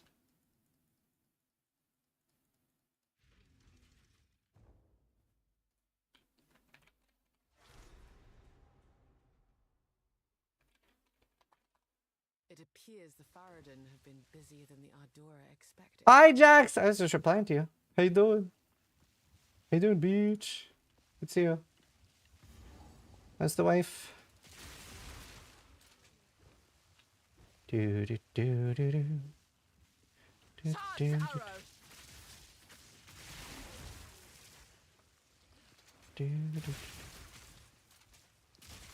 We're chilling, SoCal life now. I'm so sad you moved away from Florida. I'm gonna have to get a hotel next time I go. And hotel's gonna be infinitely worse than staying in your home. Jackson Kelly were like chef's kiss, best hosts ever. It was so nice.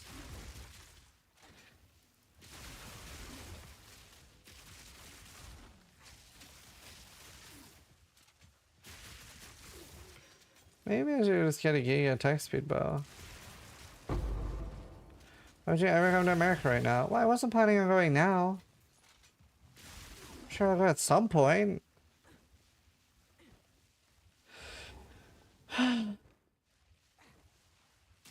My brother was like saying like There's a non-zero chance. Cause like, do you know how like,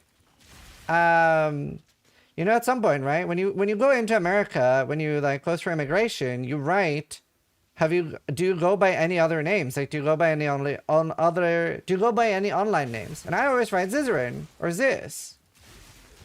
And my brother was like, yeah, you might get into troubles now because of that murder cult. And I was like, fuck, I didn't think about that. Because the Zizians, the Zizaran, like, they're called Ziz. The leader is called Ziz. Of the murder cult. And I'm called Ziz.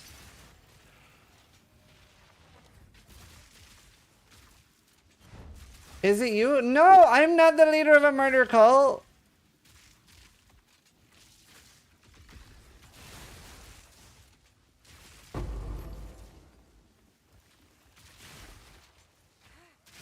No!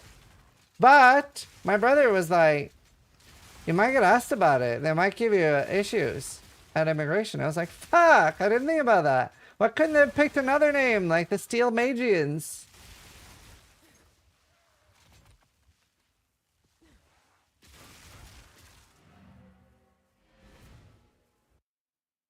Feels pretty culty in here, true. And I was like, shit, I have followers. Just like a murder cult leader would have. You guys are my followers.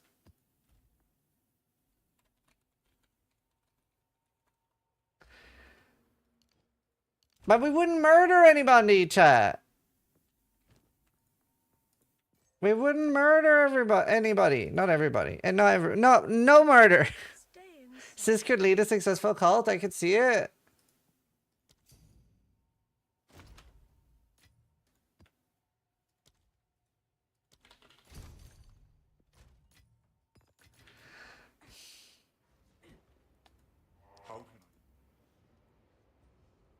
Here's what guide us for how we should behave.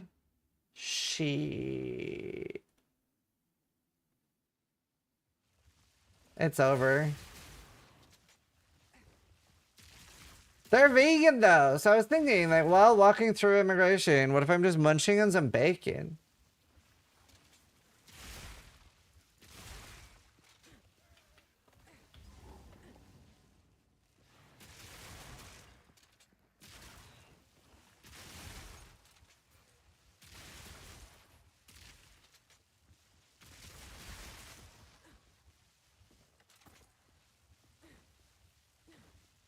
I don't know, he talks an awful lot about kill speed for somebody who doesn't lead a murder cult. Yeah, so I don't know, maybe I'm just chilling the whole traveling to America for a while. I do really want churros though. I've been invited to a thing in May? No, June. Start of June I've been invited to America for a thing. Not a murder thing. Just make churros? But they're so good in Cali. They're so perfect. I had really good, I went to some tapas place in Belfast yesterday. I can't remember what it was called. It was a very short name, but it was nice. I don't know if there's anyone from Belfast here. Very nice tapas place though. Yeah, no murder convention. No! 2 taps, thank you. That was it. Went to 2 taps yesterday. What about you, mate? I love that I have people from Belfast watching me. Where are you going to Rotterdam this year? When is my Twitch rep asked me that too? I should reply to her. When is TwitchCon EU? The thing is, like, for me, the way I look at conventions now is, yeah, I live in Belfast. For me, the way I look at conventions now is, am I willing to get sick? I have 2 kids that already get sick so much. End of May, 1st of June. Yeah, I don't know. Isn't that like right when the PoE 1 League is? I think that's bad timing for me, to be honest. I'm gonna go to Gamescom pretty much no matter what. Gamescom is the best convention I've been to. Well, other than ExileCon. ExileCon is peak. Because you get like, it's just so nice. Oh, it's so good, dude. ExileCon is so peak. Well, except the flying. Getting there sucks.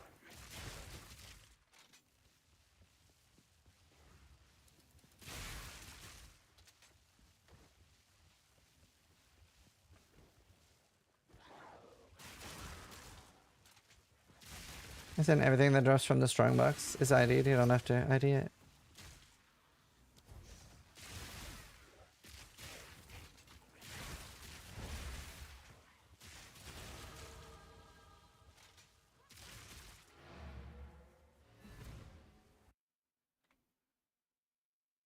You can't make expedition maps rare? No, you can't roll them.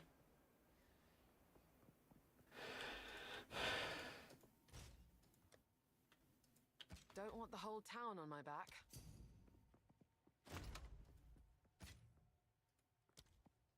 Yeah, if you Google Belfast Antipode, it's New Zealand. Does not get further away.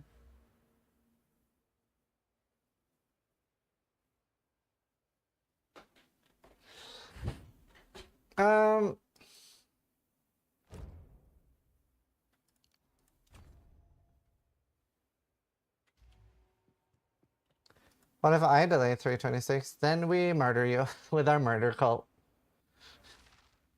The Zizians come into play. Wait, no, but we're not a murder cult.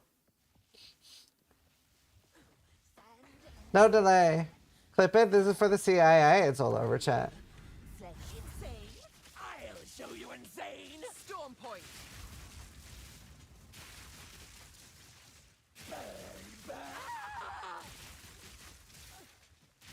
Wait, lightning rod is so different now.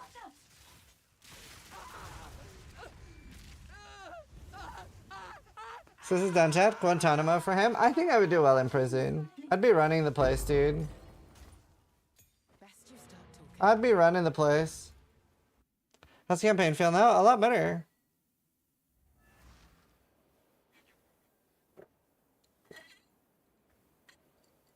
The thing is, right? The thing is, if you have somebody in prison, and they look scary, like imagine like, there's not really a good example of PoE streamer that looks scary, but like Datmods, I guess, he's probably the scariest. He's just so friendly. It's not really a good example. But let's say you have a Rick Quinn, not a good example for what I'm going for either. But like, imagine somebody that looks like the GigaChat emo is in prison and they're feared and respected. Then you get it. But the thing is, right, imagine if somebody looks like me and people are scared of me in prison. That'd be so much scarier. That'd be so much scarier. Because they'd be like, what the fuck? Like, why are you scared of that guy? You know? It'd be so much scarier. Dude, or imagine Ziggy. Ziggy's like the friendliest looking dude. How would somebody be scared of you? I would do stuff! Like bad stuff!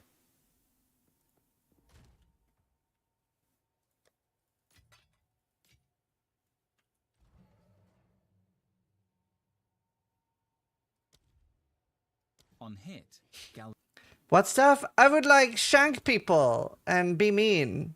And say mean words to them. And cry a lot.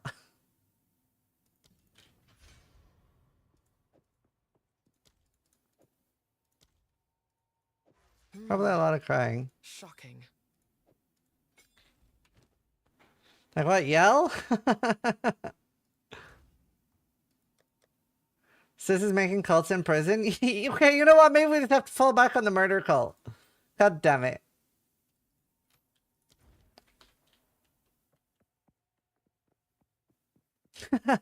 No. This for glory. Cool wins. What is it?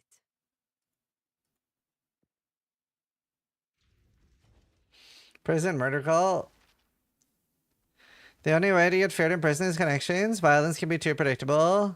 Something's wrong. Yeah. I'll say once I get out of prison, I'll host them. Connections. Smart.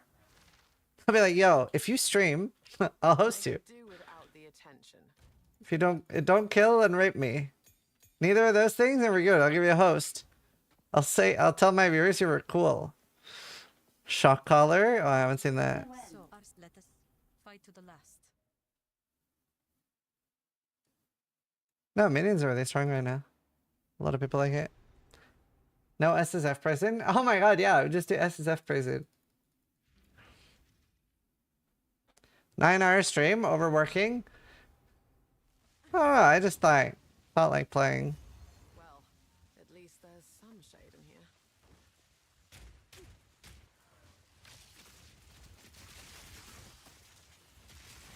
I felt bad about only streaming.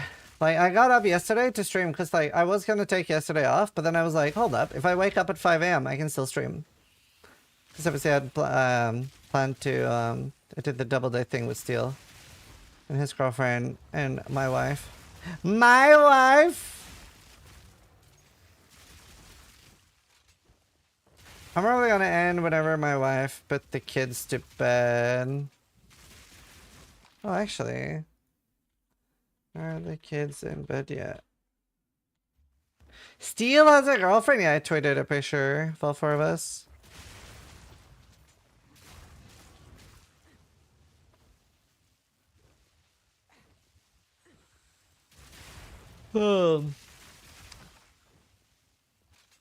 Yeah, Pewee 2 for Steel was so bad that he got a girlfriend instead, chat. It is what it is.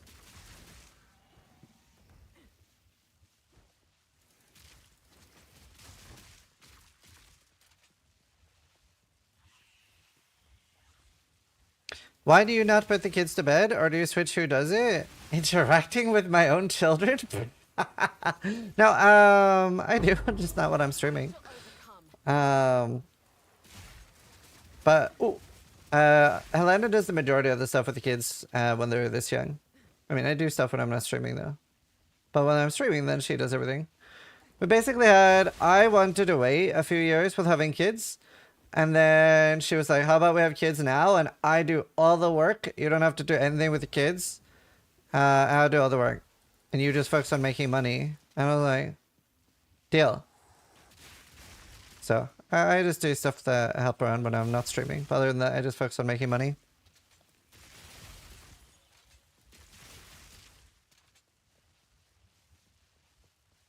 And she feels like she's the lucky one. I feel like I'm the lucky one. W. The thing is, right, my kids are a bit useless at the moment. So far, my oldest, 3.5, or like 3 and 4 months or whatever, not farmed a single divine orb. Not one! So they have like 3 months left and then they're out.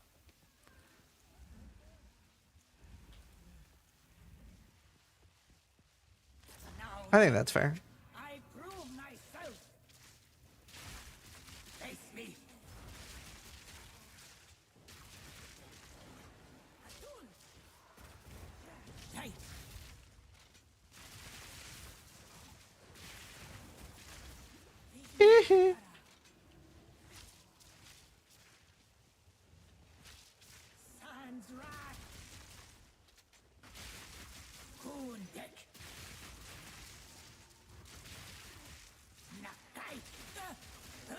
You are a worthy adversary.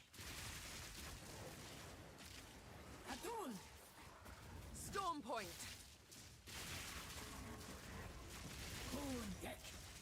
There. Surely one of your kids has made a build guide by now? Not one! Sana is not even 1 yet though, so she has like some time. Did you do our supernatural? Yeah, I love it.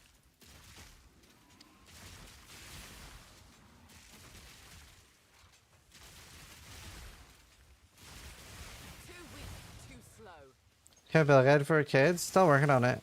Wait, Zana? Yeah, my daughter is called Zana. Does Zana have a map device? Nope.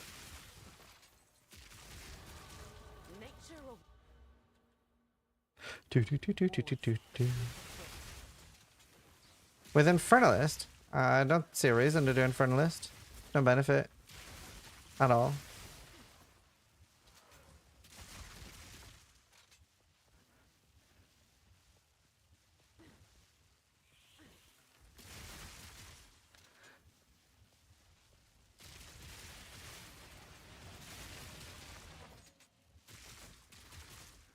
I named my son Doriani. So, you know, for Liam, we thought a lot about Malachi. But then Helena, like, she went out of the mood of that name. I was like, I'm done.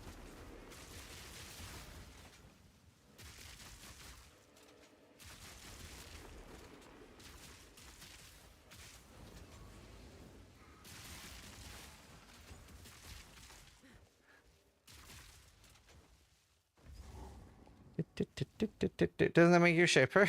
Where's Waldo?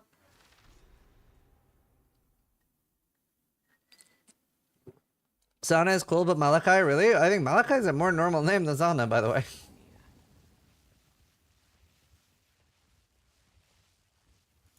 Zana is definitely not a normal name. True, for her first name is Mila. I just slipped in the middle name Zana. But she does legally have it.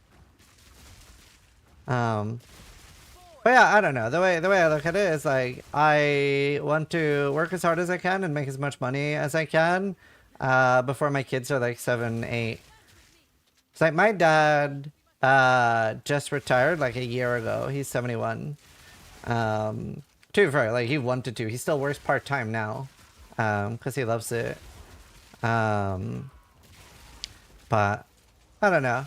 I always wished I had a bit more time with my parents when I was like 10 to 15. So I definitely plan to work less then. That's my plan. Zona? No, Zana. What's Zona? Z-A-N-A. Like the PoE character.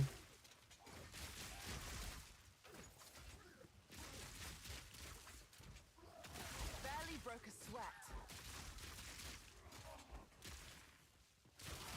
Hey then.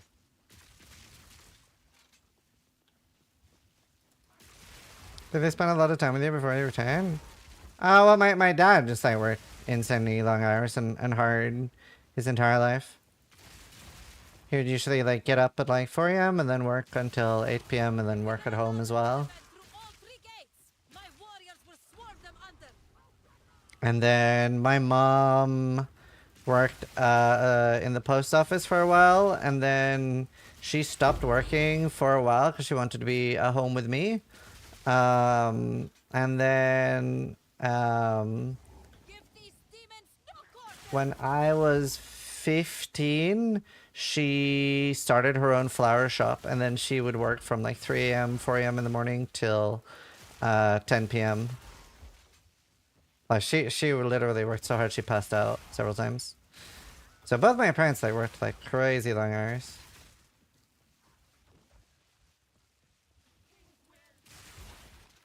Well, this is with leveling gear. This is with leveling gear with uniques and stuff like that.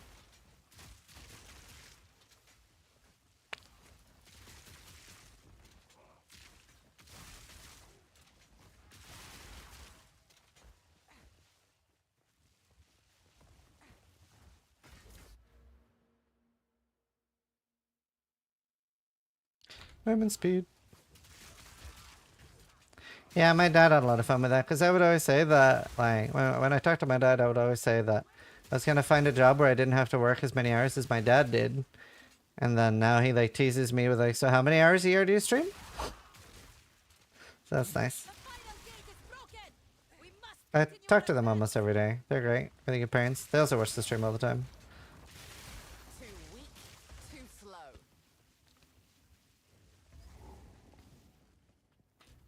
Oh, she got lightning res. Is your filter tier hiding tier 11 at 82? You don't drop lower maps anymore than the map you're in.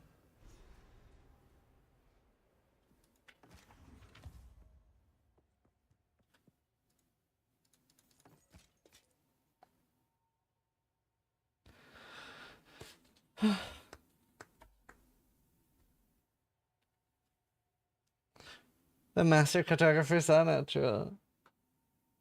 Oh, wow, hard part. No, I'm gonna do spears. I'm gonna do spears. I will. So, take care.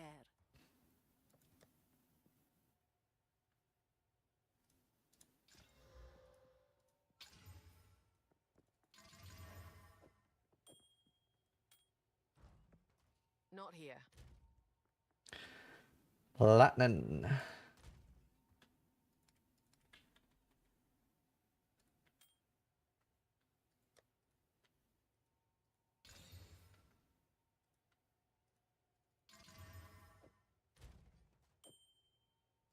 Okay. Blade or lightning spears? Brittany. Lightning. I think. Probably 11 on Switch, 26. Noxious Sycamore. Charged arrow. Is this possible? Are unworthy. He said it, chat.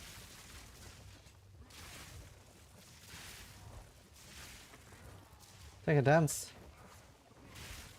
The Manaketh will fall. The Manaketh will fall. By my This move is so cool.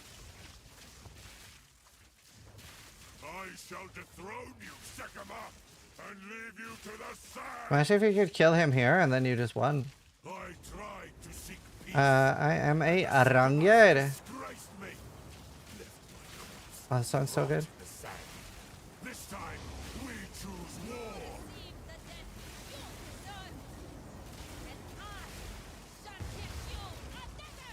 We shall finish this, but not today.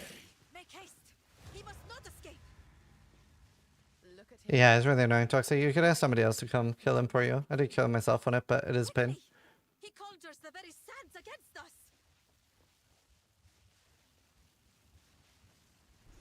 This is no Yeah, here. It's up to her.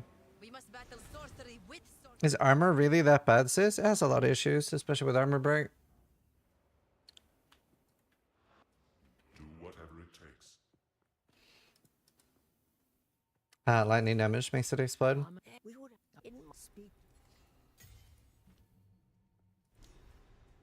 Okay, chat. I have some news. I'm gonna be right back. I'm gonna be right back.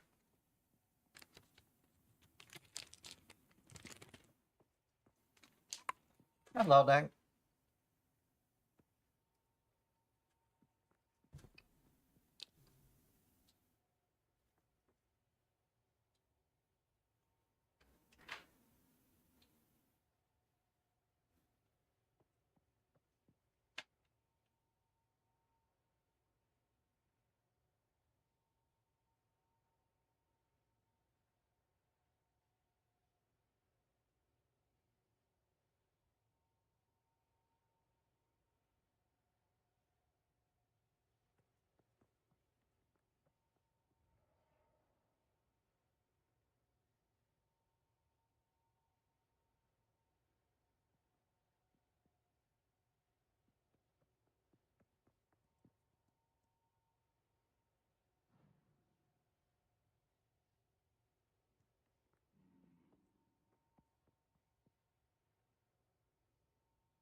Doing a super long stream. No, not really. I'm gonna end soon.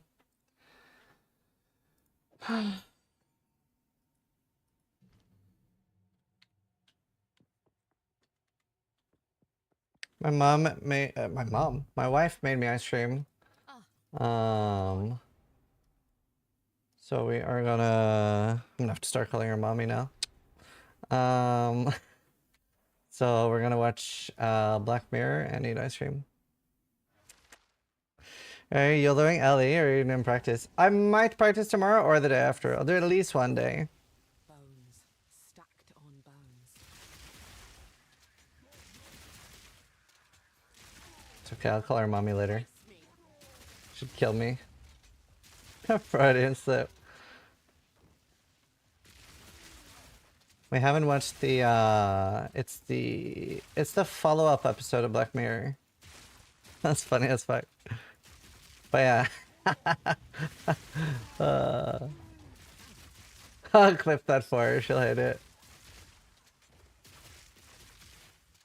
I'm still laughing, oh, that was funny. Rachel still has the best Freudian slip of all time? Oh yeah. We should watch that. Here, hold on, I'll show you chat. I'll never get tired of showing this. Oh, I have it like easily found. Watch this. Wait.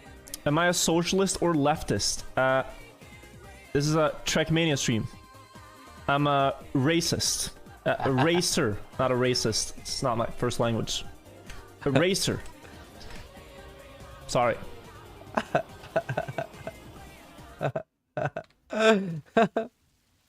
Oh, it's so good.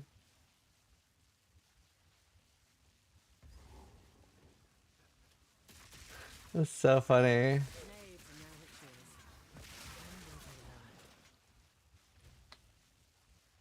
Mask off moment. This will be used in court. But yeah, I think it's called the USS Callister or something, which is like a follow-up episode of the first one. I haven't seen, well, Helena hasn't seen the first one, so we're gonna watch both today. Clip. I'm gonna link her that. I didn't slip. I'm gonna link her that. She's gonna hate it.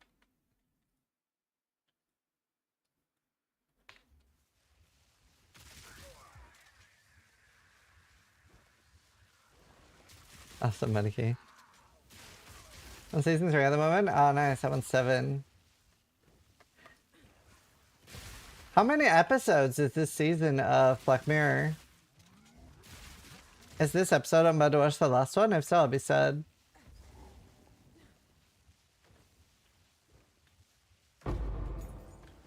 It is the last? Oh, that's devastating. Is it like, are they doing like a half season where they're showing like half are releasing and then more are coming? Or is this it? And that's the entire season?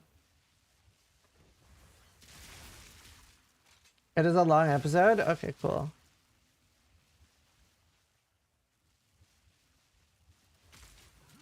Wait, what do you mean peeking? I don't get it.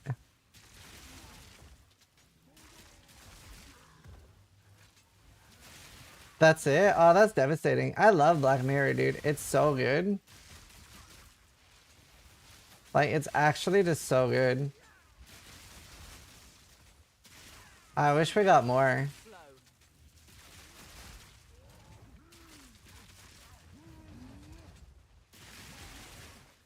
It tickles your brain in all the right ways. Mostly despair, but yeah. The first episode is actual depression. It is actually just depression. Holy fuck. Alright. I haven't seen that picking. It's so good though.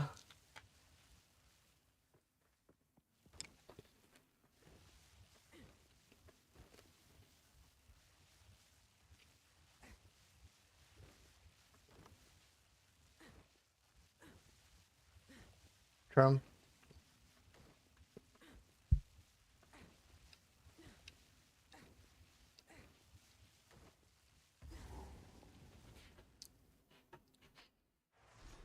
I thought they had 2 leads from famous sitcoms. Surely it'll be a funny episode.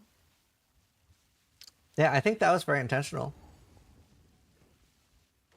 Yeah, it's a very funny episode. Yep.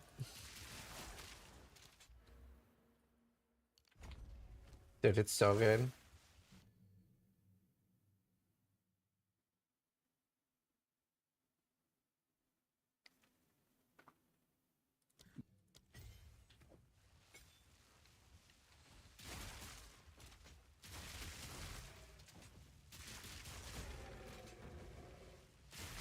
Oh, that's funny.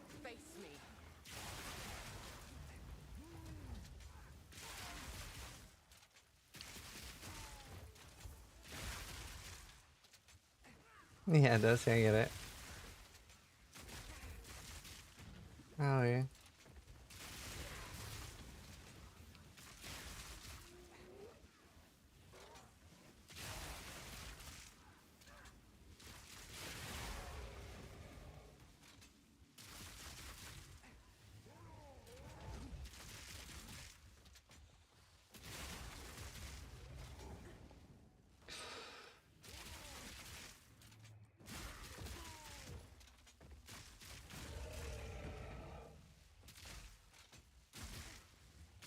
Changes loot to gold? No, yeah, but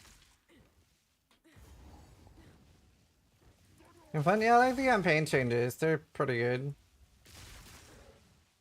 I also have a better role now. Gotta admit though, I'm pretty fucking excited for last Epoch.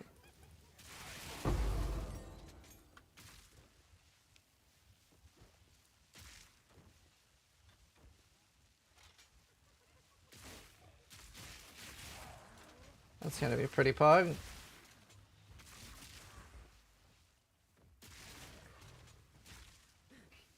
Are the servers gonna shit the bed on last Epoch? I hope not, dude.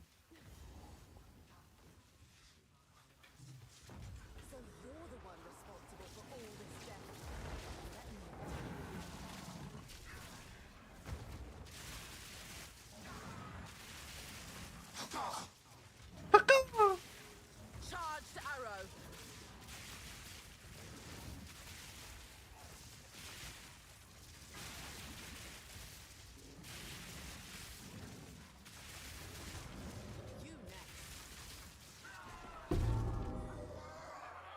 Go into it expecting it will? Yeah.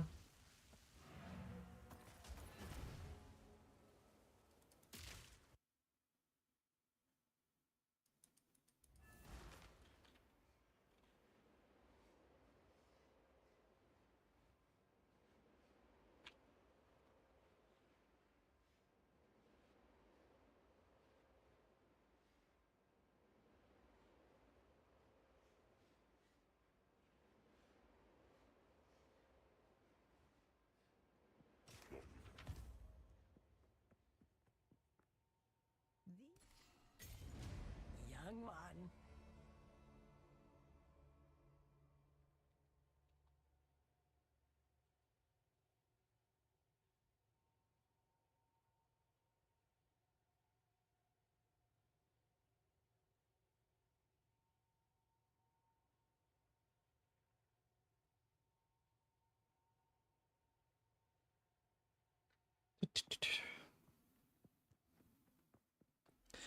Every PoE2 competitor needs to get their visuals upgraded a lot. PoE2 to smash some on that front? Yeah. Did you read Gazi's Twitter post? State of Minions? Oh. No, it's so long. That's so long, but I'm sure GGG has seen it.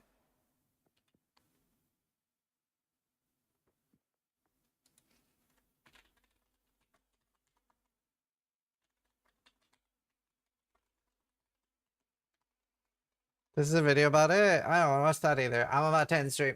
I'm about to end stream. I hope you guys enjoyed stream today though. I'm not 100% sure what we do tomorrow. I want to play more Huntress and I want to get through the campaign. I would like to get through the campaign tomorrow with Huntress to just like try Lightning Spear properly. And then I might already either tomorrow or the day after do a last Epoch practice run and get ready for launch.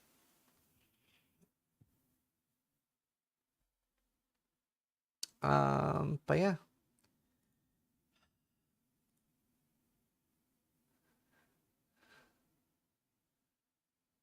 Who are we gonna host? Who's streaming?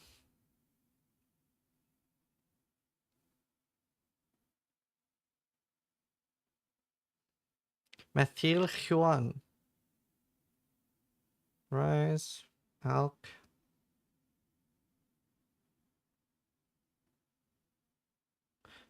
Display, if you want to do that. Yeah, we can do a Displate shout out. Have you heard about Displate chat? Hashtag ad? Displate amazing metal posters.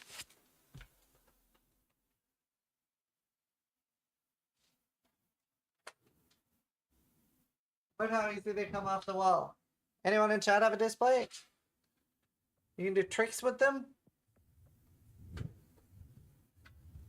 They're light. Do you like art?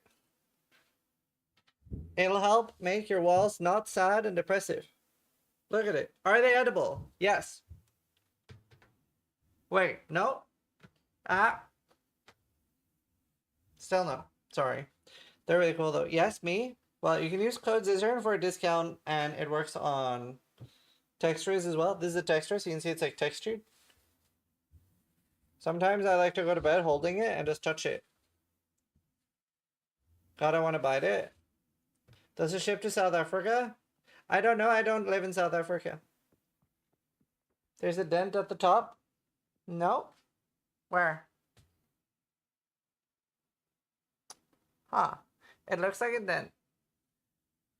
So I do this a lot.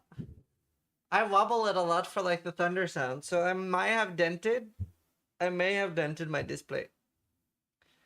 But we can't see that when it's in the background, and that's what matters. It's because I like flex it a lot.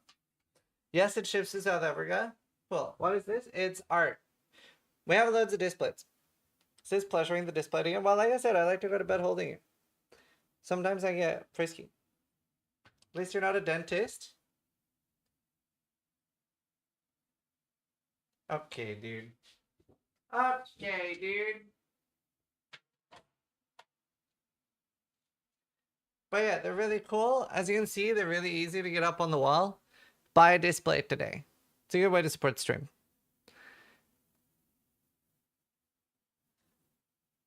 It's crooked?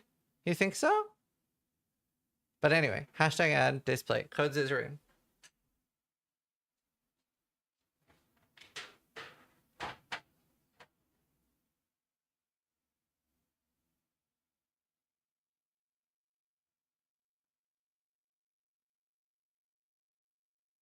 Close enough.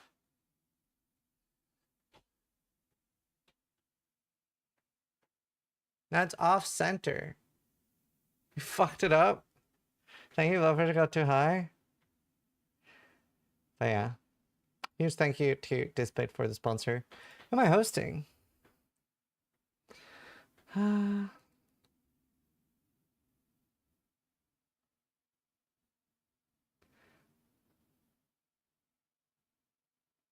How knows the llama in a while? What's llama up to? Let's host llama.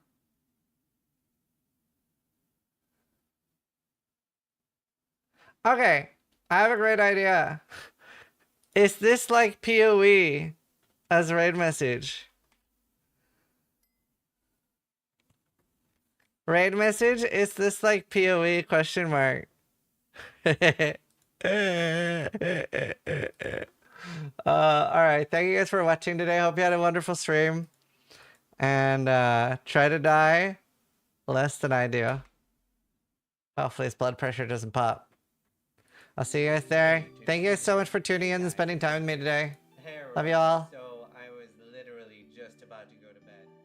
Hi, Zizaran here. Zizaran here. Zizaran here. Zizaran here with Zizaran. Alright, you ready, Hi, chat? Zizaran here. And welcome to my channel. You're very welcome, Hazy.